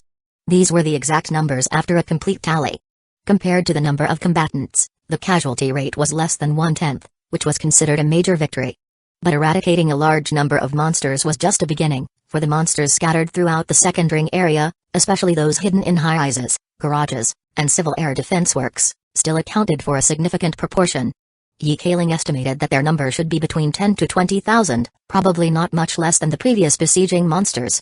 However, these numbers, dispersed throughout the second ring area, would not be as conspicuous. Zhu Zhuang, Gan Xinglai, Yi Kaling, and Go Gang reorganized their teams, treated the lightly wounded, and those who could continue fighting immediately joined back into combat. 3 cleaning squads were formed, with several smaller squads underneath each, with about 15 people per squad, each led by a second-order contractor. In Suhan's camp at present, there were not a few second-order contractors. Xianying, Zhao Yiman, Cheng Zun as the core middle layer, with Zhang Xingxin, Godu and others joining the reserve middle layer. All in all, there were about 20 second orders, although some like Bei Shan were working in the rear, and Shu Zhanhua, Bei Yaolong, and Quan Yan were stationed at the eastern city's interdimensional rift. Still, over 10 were available for combat, and following the battle, as the exchange for injections and strength-enhancing potions opened up, more second orders would be born. In order to quickly secure the entire second ring area, almost all combatants were dispatched. At the same time, Yan Mi mobilized a large number of Tree Domain residents to come to the third hospital to start cleaning up the battlefield. The number of contractors among the residents was not small, it was just that their talents were slightly weaker, and they were not good at combat. However, there were many who had contracted with creatures like the Vine Giant Rat or the Meat Corpse Apostle. Everyone participated in the cleanup of the battlefield, moving multitude of monster corpses into transport vehicles. Some were directly hauled by trucks, while others were dragged by Vine Giant Rats. In the post-apocalyptic world as it stood, those who feared corpses and monsters had long since perished. Therefore, the cleanup was faster than expected, with more than half of the monster carcasses cleared out in a day and transported to the pits in the first ring area. After counting, the number of beasts that rioted this time reached over 30,000, close to 40,000. There was a mountain of corpses, and without Suhan, even with many more second-order beings, they would have likely been torn apart by monsters. By dawn the next day, the Mother Nest Ancient Tree had completed the fusion with the main body of the snake-headed vine puppet, fusion degree, 24%. The fusion degree wasn't high, but at this moment, the pit was filled with monster flesh awaiting fusion. The Mother Nest Ancient Tree naturally took on an anthropomorphic state and returned to the vicinity of Summer Garden Avenue in the first ring area, replanting itself, with a profusion of roots and vines embedding into the monster flesh to continue the fusion. At this point, the range of the Mother Nest Ancient Tree's vine extension was around 7 kilometers, which although not enough to cover the entire North City area, was sufficient to cover the second ring area completely. Hence, even if stationed at Summer Garden Avenue, it could gradually extend its vines to various areas within the tree domain range. The closer to the main body, the denser the vines, the farther out, the relatively sparser they become. But even a bit sparser, the vines were enough to coordinate with the entire camp's actions. Zhu Zhuang, leading 3 teams, searched different areas of the second ring district, and this time, they could search without being overly cautious. Surrounded by high walls, the construction team was patrolling and progressively fortifying the wall. The requirement was to reach 10 meters in height and 3 meters in width to be considered adequate, and barrier-tall buildings were required to reinforce one side of the wall. Although not to the point of demolishing and rebuilding, it was enough to increase strength. Under such large-scale operations, with the cover of underground vines, over 100 parasitic corpse willows were transplanted to various intersections in the second ring area, effectively segregating the scattered monsters in each area. Small team members, led by second-order warriors in plate armor, faced little threat from isolated monsters. Thus at every location, they would lay down ancient tree crystals to dispel the fog, then methodically search and kill these wandering monsters. At the same time, they began rescue operations for survivors, excluding those with a spotty record or who were extremely unstable. All others were gathered into the fold without a choice. After 3 to 4 months of accumulation, the tree domain camp no longer had the pressing concern of food shortages post the battle at Kingby Grain Depot, and now with a large harvest, worries for the future were eliminated. The camp's infrastructure was perfected, and the restoration of the production order was underway. Now was the time to start growing exponentially. Population had become an important resource, and now Suhan didn't just aim to take over the entire North City but also to gather the remaining survivors under his command and get the snowball rolling completely. Many monsters were drawn out of the buildings by the commotion caused by Zhu Zhuang and his team, launching attacks on them. Crossbow arrows fired in volleys, apostles entangled, the teams formed triads and cooperated to kill. The monsters' onslaught seemed futile in front of the tree domain warriors who had been baptized by great battles. Even if second-grade monsters mounted a charge, the team leaders managed to counter them first, with 2 second-rank apostles cooperating to kill as many as possible. The only things that could cause trouble were the corrupted beings. Not every corrupted being moved in groups, nor was each corrupted being of second-order strength. More corrupted beings, although increased in strength after twisting and corrupting, preferred to attack from the shadows, which was their favored tactic. In the 2 to 3 days of the operation, the corrupted beings launched 13 sneak attacks and laid traps, with a total of 21 corrupted beings, some of which operated in groups. They had become corrupted for various reasons, ranging from consuming raw monster flesh out of hunger and mutating as a result to those who were captured by certain survivor teams and endured degradation and abuse until they twisted. The causes of the corrupted's transformation were many, but now they had all become dangerous beings with grotesque appearances and warped, insane wills. When the search teams moved between building floors and patrolled the alleys, these attacks were the most threatening. 2 died, and 13 were injured. These were the losses suffered by Suhan's side in the short span of a day or two of the cleanup. But conversely, the gains were also not insignificant. As the cleanup proceeded, many survivors were discovered. In just 2 days' time, nearly 400 people had been brought out, and the number of people in the camp was continuously climbing. Although it was impossible to reach pre-apocalyptic levels, the eventual number was expected to be significant nonetheless. On Suhan's side, after 3 whole days of fusion, the Mother Nest Ancient Tree finally completed the fusion of nearly 30,000 monster carcasses in the pits, finishing the fusion of the snake-headed vine puppet. Chapter 249 Snake Mother Tree, Snake-headed vine puppet fusion success, Mother Nest Ancient Tree obtained form advancement, 9 Snake Mother Tree, 9 Snake Mother Tree obtained skill advancement, Level 6 Treeborn Worm, Level 6 Vine Giant Rat, Level 2 Parasitic Corpse Willow, Level 3 Man-Eating Vine. As soon as the fusion ended, a powerful aura immediately emanated from the 9 Snake Mother Tree, significantly surpassing the previous level, with a faint glow congregating around its body. Its form crazily swelled in that moment, reaching nearly 200 meters, with its trunk becoming more robust, its branches expanding outwards, overshadowing the surrounding buildings, giving off a feeling of blotted-out skies. Amongst the branches, ancient tree crystals and crystal mine fruits scattered like stars, and below the sturdy branches, vines hung down thick and tenacious, like thousands of long snakes in movement. The greatest change wasn't in the canopy that resembled an umbrella, but rather in the already formidable root system beneath the soil. Countless roots intertwined and knitted together, with flesh and blood inside evolving into sinews, and roots and vines outside, knitting into shape, resembling a mile-long, several meters thick black vine python with blood-red eyes and tree blade-like teeth, truly ferocious and terrifying. There were 9 of these black vine pythons, and at the moment of their evolution, They let out an earth-shaking hiss that struck fear into one's heart, truly living up to the name of Nine-Snake Mother Tree. Suhan looked on in amazement, but soon his expression turned to joy. Under the state of the Nine-Snake Mother Tree, the 9 snakes were not only a part of the Mother Tree but also possessed relatively independent consciousnesses, much like the parasitic corpse willow, yet even further advanced as a part of the Mother Tree. The strength of the 9 snakes was only a notch below the third order. Taken individually, any second-order superior would definitely not be a match, but if facing a third order, their methods were somewhat lacking and might be defeated. But for now, their strength was only limited by the 9-snake Mother Tree. Should the Mother Tree progress even further, they would be 9 dragon-like third-order vine snakes. At this moment, the 9-snake Mother Tree was not only at the 3rd grade superior level, but this significant advancement also put it extremely close to the 4th grade. Where the vines reach, where the vine snakes go, it may not reach 15 kilometers, but it should be able to cover 13 or 14 kilometers. That should be enough. The joy in Suhan's eyes could not be restrained. The most direct change brought about by the form advancement of the Mother Nest Ancient Tree was these 9 great serpent heads, which significantly enhanced its combat capability. The vine snakes were not only strong but also possessed paralyzing poison, which was more potent than the man-eating vine and posed a significant threat to any large monsters. On each serpent head were 2 man-eating vines that could extend out, which were not included in the level 3 man-eating vine and were also one of their methods.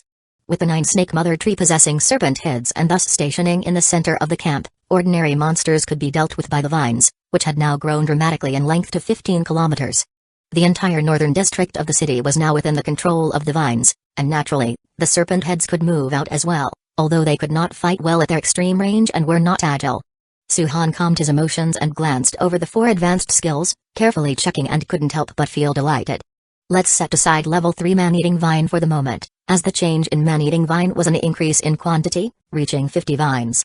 The change in quantity wasn't the main focus of Suhan's attention. The strength of the man-eating vine was in its paralyzing poison. After advancement, the toxicity was even more potent. Now, if the serpent head vine puppet attacked, all 50 vines injecting their poison together, along with the current strength, would suppress combat in just over 10 minutes. Besides the man-eating vine, the tree-born worm, vine giant rat, and parasitic corpse willow also advanced, mainly reflected in the number and the range of activity. The tree-born worms increased in number to 2,000, with their activity range directly extending to 10 kilometers, which was a considerable expansion. Compared to that, the vine giant rat wasn't much different. Its numbers also increased to 2,000, and its activity range matched at 10 kilometers. For level 2 parasitic corpse willow, the change was a bit greater, reaching a number of 3,000, but the activity range reached 30 kilometers. Among these changes, the most distinctive aspect was that among the tree-born worm and vine giant rat species at level 6, there was a chance of birthing second-order low-grade individuals within the group. Though the probability might be 1 or 2%, there was no doubt this was a significant leap. As the 9-snake Mother Tree continued to grow stronger and the tribal group expanded, more powerful individuals would likewise emerge within the tribe. The degree of change with every level is becoming greater. Suhan felt thoughtful, yet he wasn't too surprised since now each advancement required an immense amount of flesh, especially for high-level skills like the tree-born worm and vine giant rat. However, the tree womb beasts seemed to be falling a bit behind. He frowned slightly, noticing that the tree womb skill was still at level 4. The level 4 tree womb skill had brought Suhan 4 beast companions, each born differently, with their own distinct abilities. Beginning from level 3, if the womb was suitable or after the beast was nurtured and gradually grew, the strength of the beast could reach that of a second-order intermediate. Now, with continuous campaigning and the tree womb's constant shape restoration and supplementing, all 4 wombs had reached the second-order intermediate state. While their strength did not fall far behind, the distance they could cover gradually widened, possessing only a 4-kilometer range of activity. Compared to the current expansion of Suhan's territory, they slowly lost their pioneering role and, instead, predominantly transformed into defenders of the Mother Tree. If they were to play a more significant role, the distance would undoubtedly need to be further extended. It seems I'll have to put more effort into the fusion of flesh and blood, he thought. Although Suhan wanted to solve this issue, the final outcome still depended on the fusion effect, and for the moment, there was no immediate solution. If all else failed, they could temporarily serve as a primary source for injection agents while also rewarding meritorious officers. A second-order intermediate beast required only about 10 to 15 days to cultivate, so it wasn't impossible. However, the rewards could not be granted too readily. One must know that among second-grade monsters, beast companions are cultivated with various monster nutrients added to their wombs, leading to substantial enhancements in every aspect of their physical fitness. The contribution value required for exchange had to be suitably high, and Suhan would retain control over the permissions. The changes in the 9-snake mother tree similarly reflected on Suhan himself. For several days, he could feel spiritual energy fortifying his body like a warm current.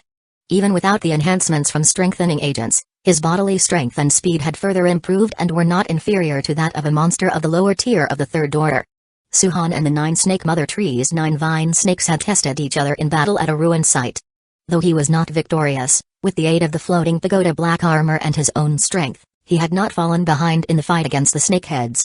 The results of the tests, aside from Bakelin, were unknown to anyone else. Bakelin had this knowledge in order to further create enhancement potions that suited Suhan's situation. With the advancement of the 9-snake mother tree, the potions required further adjustments to align as closely as possible with Suhan's condition. Compared to Suhan, the level 1 potion had already been made available for exchange. In this battle, besides captains and deputy captains who were second-order contractors, a total of 50 people could exchange for the strengthening agents. They had completed their exchanges in succession, and under the observation of the laboratory, they began injections. The effects of the injections were extremely evident. The physique of the tree domain warriors had significantly improved after the injection. Tougher skin and muscles, increased speed, and enhanced strength had substantially elevated their physical shortfalls. Some, like Nan Yun from the infrastructure team and Lu Bin from the patrol team, were already first-order high-grade contractors, and with the assistance of the enhancement potions, their speed had been elevated to the same tier, and their angels had reached the racial limits. As long as they underwent the divine initiation ritual, they would break through to the second order, a double blessing indeed. The only disappointment was that among the 50 people, only 3 showed substantial psychic fluctuations or signs of talent awakening, and it was still uncertain whether it was genuine or false, or how long it would take for the awakening to occur. On the other hand, the group of captains and deputy captains who had been injected with the level 2 enhancement agents received good news. Zhu Zhuang and Gan Xinglai had successively awakened their talents. Chapter 205 Spiritual Shaping. Suhan received the message and arrived at the laboratory. By then, the laboratory had been moved near the Summer Garden Mall, and it was relocated there to facilitate possible combat testing on creatures and personnel during experiments.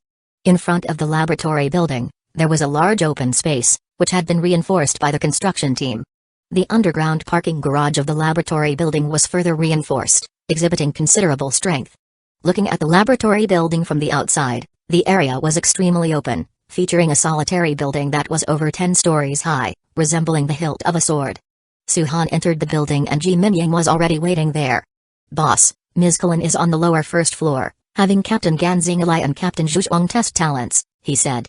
Suhan nodded and entered through the main door. The building had partial lighting restored thanks to the crystal energy generator, and the elevators were operational, making it quite convenient.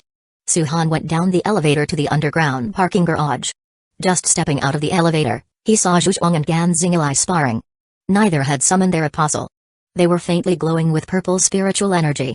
Zhu Zhuang charged at Gan Xinglai with his robust body bursting forth at an unimaginable speed. He threw a punch, and Gan Xinglai reacted very quickly, dodging and blocking the punch with a large hand. After 3 or 4 exchanges, their moves were extremely fast and aggressive. Although both men came from ordinary backgrounds, months of combat and learning fighting techniques had given them highly experienced fighting skills. The fight was intense, with neither holding back, but as the bout went on, Gan Xinglai found himself at a disadvantage and took 2 punches from Zhu Zhuang. He was naturally a grade below Zhu Zhuang, and although he had also advanced to second-order superior through injections, Zhu Zhuang's foundation was undoubtedly stronger. Moreover, he was much more decisive in action, and those punches were well-deserved. "Damn it, old Zhu, this is what you asked for, take this," Gan Xinglai exclaimed. Although they were protected by armor, the armor's padding was still quite simple.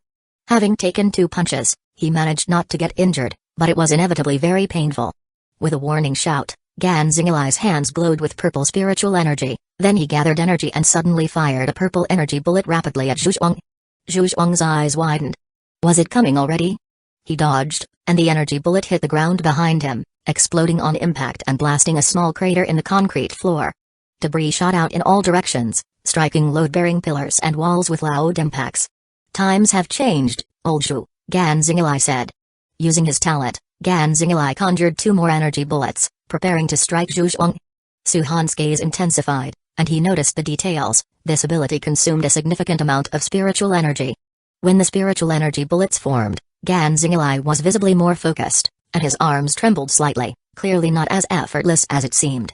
The energy bullets shot out one after another, but their speed was slightly slower, clearly intentionally controlled. This time, Zhu Zhuang did not dodge.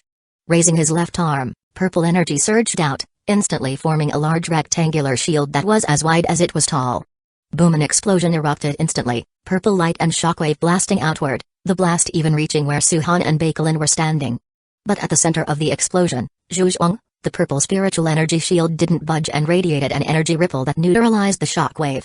The second spiritual energy bullet hit, striking the shield hard. In the midst of the explosion, the shield and the spiritual energy bullet gradually disintegrated and vanished. That's enough, Baikelin called an end to the test, all the necessary data having been recorded by Xu Hongguang and Bei Shan at the side. I'm exhausted, this channeling of spiritual energy is even more tiring than a physical fight, Zhu Zhuang gasped. He and Gan Xinglai walked over briskly. The invocation of talents relies on spiritual energy and mental strength, and in this respect, we lack specialized training, not to mention we have only just awakened, Baikelin said. As one who had awakened earlier, Baikelin had more authority to speak. During her initial awakening, she had tried to harness that state to see more, resulting in excessive consumption of energy. I was just saying, but the power is indeed impressive, said Zhu Zhuang, grinning, then looking at Gan Xinglai, he added, it matches the spiritual energy bombs developed by South City, only the blast radius isn't as large. Actually, I can adjust that, Gan Xinglai interjected, scratching his head, although I don't know the exact mechanism yet, I feel like if I keep improving, I can adjust the quantity and intensity of the spiritual energy bullets, as well as some of their power. It's almost like it was already part of me. That's true, Zhu Zhuang agreed, showing acceptance, as his control over his spiritual energy shield was much the same, albeit very simplistic at the moment. Su-Han listened to the general conversation, then asked, what is the effect of the enhancement? His gaze shifted to Zhu Zhuang and Gan Xinglai, but ultimately settled on Baikelin's face as he inquired softly. It's more proactive than the mere sustenance from the Book of Blood Spirit, one can continuously train and absorb the surrounding spiritual energy. Zhu Zhuang paused slightly and said, my senses have become sharper. Old Zhu is right. Baikelin took over the conversation and said, the enhancement of talents will directly reflect in the absorption and control of spiritual energy. If one's strength has increased, the physical strength of a human might not necessarily be weaker than that of a monster. Moreover, compared to the Book of Blood Spirit, there's another advantage, resisting backlash. Su-Han showed a puzzled expression. Baikelin explained, if an angel envoy is killed, the backlash for the contractor is hard to bear. The more angels killed, the heavier the backlash, and recovery is very difficult, needing a long time. However, if the talent development is strong enough, the mental shock from the angel's death can be greatly reduced, or even cause no damage. Su-Han nodded, he knew this point well, having seen contractors in the tree domain whose angels had been killed after many battles. Some with weaker strength couldn't withstand the backlash, and while some were revived, their conditions had significantly deteriorated, yet they could still manage a normal life. However, contracting with a monster again would not be a pleasurable process, the heart-wrenching pain and frail spirit would be the biggest obstacles. Now in the camp, among those whose angels had been killed, only a handful could heal from their injuries and recontract with an angel. One was Wang Lan, a woman in her early 30s under Xianing in the search team, who was rescued naked and locked in a dog cage. Her angel had been disabled by people. The others were all burly men, with two retired from the weapons department, both incredibly resolute. Even so, their strength was still weaker than others and had not fully recovered. One can imagine the importance of resisting backlash mentioned by Baikelin for contractors. It served outright as a fuse between the angel envoy and the contractor. That is indeed good news. Su-Han nodded and Baikelin continued, developing potential is actually the key. Although Old Zhu and Old Gan's abilities lean towards shaping, which is the materialization and control of spiritual energy, they both have their own possibilities of evolution, as long as one can grasp the structure and rules of spiritual energy on a deeper level. Theoretically speaking, even a spiritual energy shield could cause significant damage, but currently, the laboratory can't help much with that. The structure and rules of spiritual energy had always been one of the research directions of the laboratory, but obviously, they couldn't achieve targeted development for a particular talent. One reason is that they simply lack experience, and second, they don't have the capacity to diverge their efforts to do so. Therefore, everything had to depend on the awakeners themselves, and all they could provide were resources. Where there's a will, there's a way. Developing one's own talent necessarily must rely on oneself. Zhu Zhuang didn't particularly mind, being able to awaken this thing makes fighting monsters much more convenient. He looked contemplative, already considering whether or not he should learn from a certain captain. No, that's not right, That captain still waits for his shield to return, but when he throws out a spiritual energy shield, it directly disperses and reforms easily. Convenient, quick, and defensive, perfect? His eyes whirled toward Ganzingilai, causing Ganzingilai, who was standing beside him, to shiver and sense something ominous. Bakelin's lips curved slightly, saying, "Let's set aside whether to develop or not for now. You have used a total of 4 number 2 enhancement serums, and their contribution value is not low, including the regular injections. If you don't figure out a way to compensate, see how to handle it with Miu." Zhu Zhuang's face stiffened. "You guys continue talking, I'm off to earn work points in the second ring area." Ganzingilai hesitated. "Miu and I used the contribution value together, it seems enough." Zhu Zhuang's face grew darker. Was that even human language? Fortunately, Ganzingilai realized the situation was off track and hurriedly took the lead to escape, with Zhu Zhuang also not lingering long, following Ganzingilai's departure from the spot. They were all smart people. Bakelin had surely called Suhan to talk, so it was now time to clear the field. Sure enough, following the departure of Zhu Zhuang and the others, Beishan also led his group away, leaving Bakelin and Suhan alone in the underground parking lot. The awakening ratio is still quite low. The top 50 and captain level, deputy captain level contractors all have slightly better talents, but only a few have awakened. Bakelin spoke about the probability of awakening. Suhan responded, "There might be a few special seeds among the crowd, but we can't cover everyone, prioritizing power enhancement since it involves enhancement serums. Enhancement serums by nature strengthen the human body, and awakening is a byproduct of this process, a pleasant surprise, but not the inevitable goal. Until the research is conclusive, no one can say for sure what exactly talent is." "I understand, but I can let my dad try to research it." Bakelin nodded slightly, then said, "After collecting the data this time, your enhancement serum plan has already been prepared. As soon as we harvest the crystal mine fruit in the next few days, it will be made. You had better prepare. Try to sense the spiritual energy in your body without sensing it through the Book of Blood Spirit, there might be unexpected effects."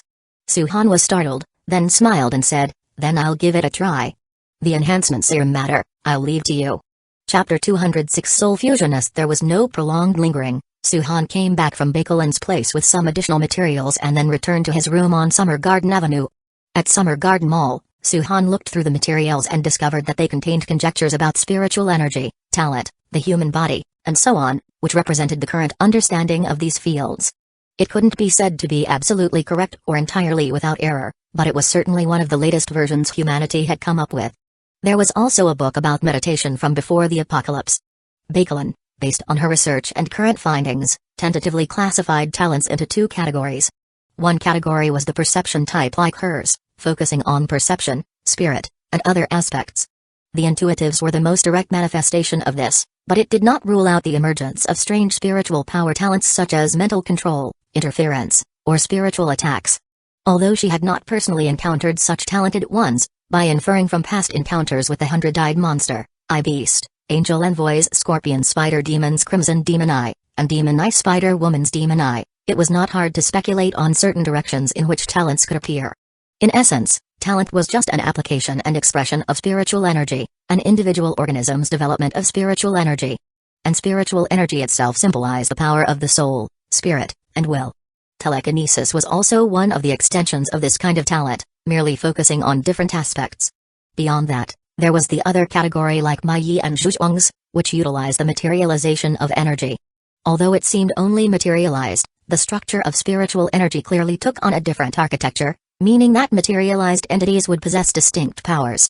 Mayi's spiritual energy needles had sharpness far surpassing ordinary weapons, and Zhu Zhuang's spiritual energy shield clearly possessed a special power in mitigating impacts. As for Ganzingilai's spiritual energy bullet talent, Bakelin was momentarily unsure how to assess it. Although it also involved the shaping of spiritual energy and its utilization in a materialized form, it was obvious that there were other characteristics involved in the explosion, suggesting it might be intermediate between other types. Suhan carefully read through the materials, gradually immersing his mind, and after finishing all the information, he fell into deep thought. Talent is based on the unique development and utilization of spiritual energy by the human body, and it is each species' adaptation to and selection of spiritual energy. On the other hand, the Book of Blood Spirit seems to provide a shortcut, allowing humans to use spiritual energy from the beginning, though with its pros and cons. With a shortcut at hand, one would naturally not actively perceive, utilize, or consider spiritual energy as part of the body. Even Suhan had significantly neglected the mobilization and perception of spiritual energy in his daily life. Baekeland's reminder was timely and was a reflection of her acute intuition about spiritual perception after awakening. Suhan closed his eyes, began to meditate, and slowly perceived the presence of spiritual energy in his body. He sensed how the spirit energy had transformed his frail graduate student's body in the post-apocalyptic world and its operational methods. The perception was slow, to the point that Suhan gradually forgot the purpose of his perception. 1 day, 2 days, 3 days. Aside from eating, Suhan spent his time meditating quietly in his room, sensing the changes in his body. Although there was no apparent improvement in strength, his perception of the environment and his sensitivity to spiritual energy had undoubtedly changed significantly. It was on the 3rd day that Baekeland pushed open Suhan's room door, holding a small box in her hand. Suhan opened his eyes, which were deep and profound, and Baekeland looked surprised. Under her intuitive's perception, Suhan seemed to be blending harmoniously with the surrounding spiritual energy. "It looks like you've gained quite a bit," she said. "I've just become more versed in perceiving and interacting with spiritual energy," replied Suhan as he stood up. "If I were to mobilize spiritual energy in combat, it should be much smoother. Knowing how the spiritual energy inside works and how it operates, the mobilization during combat will naturally be more intuitive than the auxiliary coordination provided by the Book of Blood Spirit." Baekeland smiled. "Then you should succeed today. Your potion is ready, 3 doses of second-order superior enhancement drug. The auxiliary spiritual energy structure materials are derived from your 3 angel envoys, the 9 snake mother tree, scorpion spider demon, and blood-winged alligator dragon." The 3 enhancement drugs had used up the stash of several hundred crystal mine fruits accumulated over several days and more than half of the stock of spiritual energy mines. The laboratory would probably have to wait several days before it could produce a second batch of enhancement drugs. "Let's go to the injection site, you should be ready," Baekeland said without denying, nodded her head, and led Suhan out the door. The place she had set up for the breakthrough was in a relatively secluded gym within the first ring area. The area around the gym had been cleared and planted with 300 to 400 parasitic corpse willows.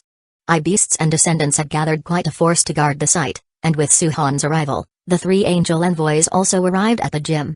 Baekeland was not afraid to make a show of force. This was tree domain territory. With so many beasts and descendants prepared, there were few who could cause trouble or monsters to fear. And on the perimeter, Zhuzhuang and Gan Xinglai led patrols, showing the utmost importance given to the situation. Suhan and Baekeland stood on the soccer field, then the box was handed over to Suhan. "I'll just watch from the side, I won't record it," Baekeland said. Understanding Suhan's data was necessary to provide assistance, such as for this potion. But Baekeland would not leave too much trace, instead choosing to rely on memory, which had greatly improved since her awakening, far surpassing that of ordinary people. The less others knew about Suhan, the less that could be leaked, and the safer Suhan would be. That was her thought. Understanding this meaning from her eyes, Suhan showed a smile. "You're even more cautious than I am. Scientific research requires rigor, plus this is South City."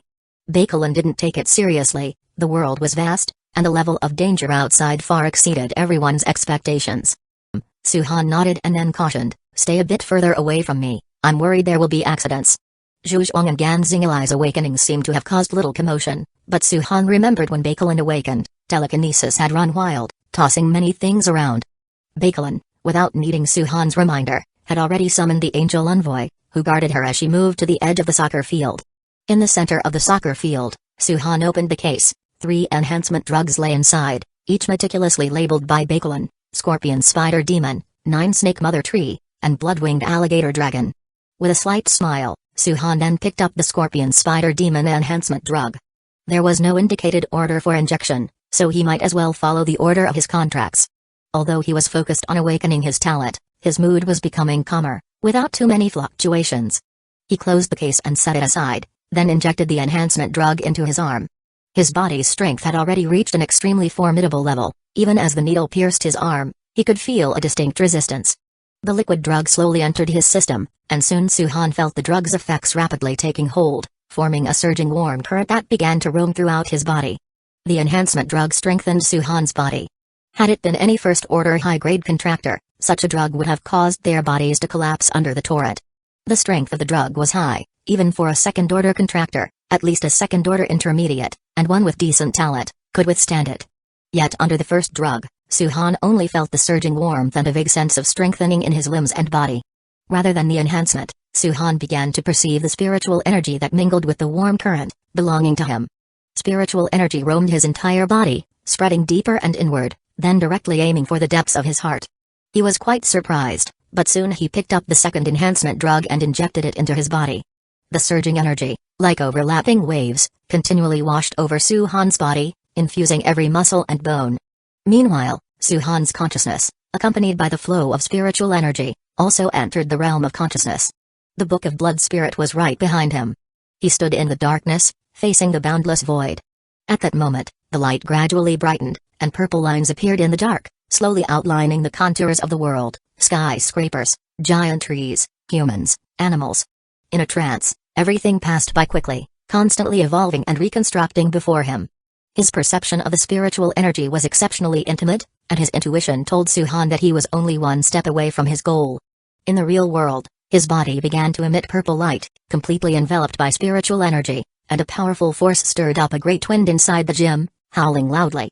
Baekelin's long, dark hair was disheveled by the fierce wind, but excitement shone in her eyes because Su-han indeed showed signs of awakening. He was so close. The case suddenly flew up, and instinctively, Su-han unlocked it with his spiritual energy, then the last drug flew out and was injected into his body. For a moment, the spiritual energy gathered into a storm, roaring through the entire gym as if a typhoon were passing through. Su-han's aura grew increasingly intense, and in the space of consciousness, the power of spiritual energy was also converging. The lines that had been drawn became more intricate, various spiritual creations appeared before him, and all lines intertwined before him into an evolving world. Then, the next moment, the lines of spiritual energy began to converge, unexpectedly all gathering beneath his feet. Then the world collapsed, all creations falling apart into the most pure form of spiritual energy. Su-han's body was like a vortex. He suddenly looked up, just raising his hand, as spiritual energy crazily fused into his body, sticking together as one. All illusions were extinguished in an instant, and Su-han retreated from the space of consciousness. In the real world, his figure landed, and the storm stopped. Baekelin hurried forward, coming up to Su-han, just as the light on his body subsided, and he opened his eyes to see Baekelin's anxious expression, showing a smile. "I'm fine." He smiled happily, a faint glow of spiritual energy lighting up in his hands, illuminating his cheeks as the energy flowed within. He had awakened his own talent, an interesting one, Soul Fusionist. Chapter 207 Spirit Melding Vortex. Baekelin's bright eyes shimmered. Did it work? Su-han nodded, the purple energy in his hand flowing like a liquid, slowly morphing as he spoke. "As a Soul Fusionist, I differ from Old Zhu and the others. Let's disband them, we'll test it out. I'll inform Old Zhu and the rest." Using her abilities, Baekelin transmitted a message with her spiritual energy to Zhuang and the others outside. Upon receiving Baekelin's message, Zhuang finally let his guard down and told his subordinates, "Mission completed, you have 1 hour of free time. After an hour, assemble in the second ring area, and continue to clear out monsters and search for survivors. The more contribution value, the better." "Understood, Captain." The news about the strength enhancement potions had spread gradually, especially among the first 50 tree domain warriors who received the injection. Although they hadn't awakened any talents, their physical conditioning had significantly improved, making their fighting capabilities on par with, if not better than, those of the angel envoys, arousing envy in many. Now that Zhuang mentioned earning contribution value, naturally, there were many eager to comply. Zhuang and Gan Xinglai each led people away to carry out other tasks. After that, Su-han and Baekelin emerged, heading straight for the underground parking lot of the Summer Garden Mall. The parking lot here was more aptly named an underground prison. Aside from the eye-beast and tentacle-faced monsters captured by Su-han's team in the early days, as Tree Domain's personnel grew, lands expanded, and battles occurred, a large number of monsters were captured and brought here continuously. Even Su-han was uncertain about the exact number and types of monsters inside, but it was sure Zhuang and his crew had been working for contribution value and camp development, capturing second-grade monsters and bringing them here. Su-han, leading Baekelin, headed towards the dungeon. After acquiring the parasitic corpse willow, the place was almost without guards. Normally, were the 9-snake mother tree in the camp, its vines would fill the entire dungeon prison, preventing any monsters from escaping. And if the tree was out on an expedition, it didn't matter much either because the parasitic corpse willows were planted inside in large quantities, their vines and roots spreading throughout the entire dungeon as well. Although they lacked the power of the 9-snake mother tree, regular monsters had absolutely no chance of silently escaping under such intensive control. Su-han and Baekelin arrived at a further location inside, where a nearly 5-meter-tall sickle beetle and a skeletal giant spider were imprisoned in a huge metal cell. These were some of the second-grade monsters inside. As soon as Suhan and Bakelin approached, they emitted threatening hisses. Bakelin watched Suhan's figure curiously, wondering why he had brought her here. "I'll choose the two of you," Suhan said. He had intended to pick others, but the sickle beetle and a skeletal giant spider volunteered by stepping forward.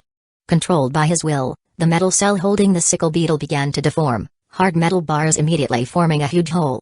His hiss, the sickle beetle, sensing a threat emanating from Suhan, immediately squeezed through the hole and charged toward him. The sound of its hard, segmented legs tapping the ground resounded, rapid and heavy. 10 meters separated Suhan from the creature, but that distance was merely a moment for it to cross. A massive dark shadow loomed over Suhan, sharp forelimbs cleaving left and right. With a swift movement, Suhan was already in front of the sickle beetle. Not summoning the floating pagoda black armor or using his metal manipulation ability, he landed a direct punch. Crack. The hard exoskeleton, capable of withstanding bullets, couldn't withstand Suhan's punch. It cracked open, blood spattering, as the sickle beetle let out a pain-filled hiss. The sickle beetle attacked with vigor, but Suhan easily dodged. Already a third-order combatant, Suhan's power had increased significantly since injecting the enhancement potion, with heightened sensitivity. The swift actions of the sickle beetle were to him as slow motion. After warming up his limbs for a while, Suhan's hands ignited with faint purple energy. The sickle beetle attacked again, its forelimbs as fast as lightning. However, Suhan grasped the limb, holding it in place fiercely, rendering the sickle beetle immobile. The purple energy soon enveloped the sickle beetle. The point of contact resembled a swirling vortex. His hiss, a fearful roar, emanated from the sickle beetle's mouthparts as it struggled desperately to escape Suhan's grasp. But the overwhelming difference in strength made it impossible for it to leave as it wanted, and the purple energy exerted an unimaginable suppressive force.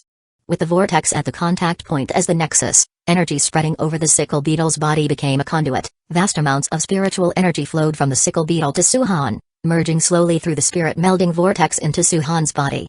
The more spiritual energy was absorbed, the weaker the sickle beetle's resistance became. It tried to lift its other limb to strike at Suhan.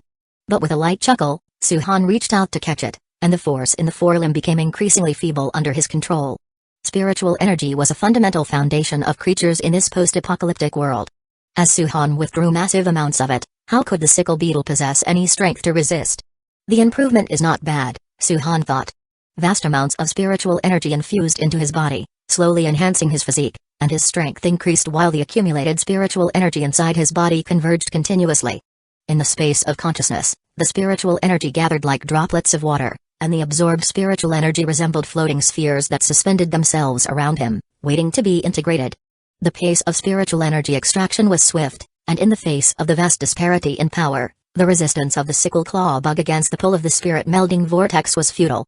And when the spiritual energy in its body was drained completely, the life force of the sickle claw bug dwindled like a flickering candle in the wind until it was nearly exhausted. Its enormous body had completely collapsed on the ground, and its barely audible roars along with slight movements of its segmented limbs still indicated it had not entirely passed away. If the consumption of spiritual energy were to be graded, then in addition to being completely depleted and overconsumed, another term should be added: life overdrawn. At this moment, the amount of the sickle claw bug's spiritual energy siphoned off was beyond slow recovery. Of course, Suhan had no intention of leaving it alive, for the spirit melding was not yet over. Following his instincts, the spirit melding vortex in Suhan's hand gradually enlarged, and the devouring force surged sharply. Soon, the body that had had its spiritual energy sucked dry began to rapidly disintegrate under the cover of the spirit melding energy and the spirit melding vortex. The physical body dissipated, turning into dust-like particles that gradually vanished. Above the original location of the body, waves of transformed spiritual energy moved erratically, rushing about wildly but unable to break through the spirit melding vortex's lock. Among this chaotic spiritual energy, there was also a distinct dark purple shadow, which turned out to be a much smaller version of the sickle claw bug, its body rigid but its facial features clearly visible and transparent. Bakelin watched the scene in shock, but at that moment, Suhan gently beckoned, and all the spirit melding energy, spiritual energy, and the shadow of the sickle claw bug rushed into his body before disappearing completely. In the depths of Suhan's consciousness, the soul body Suhan sat above the surface of the lake where the spiritual energy converged, surrounded by darkness, with a human-sized sphere of spiritual energy floating in the pitch-black void. A stream of spiritual energy formed a conduit connected to the soul Suhan, continuously transferring energy. Inside the sphere of spiritual energy, the sickle claw bug was imprisoned, providing its abilities. After Suhan had done all of this, Bakelin was so astonished, her eyes wide with disbelief. "Did you just devour the sickle claw bug?" Devour, an apartment metaphor indeed. While Suhan hadn't made any exaggerated movements, it indeed looked like he completely devoured the defenseless sickle claw bug with each motion ensnared by the spirit melding vortex. Spirit melding to strengthen oneself? He smiled and said, "That's my ability." He then looked towards another creature. As his gaze shifted, the frightened skeletal giant spider suddenly went berserk, fiercely ramming into the cage in front of it.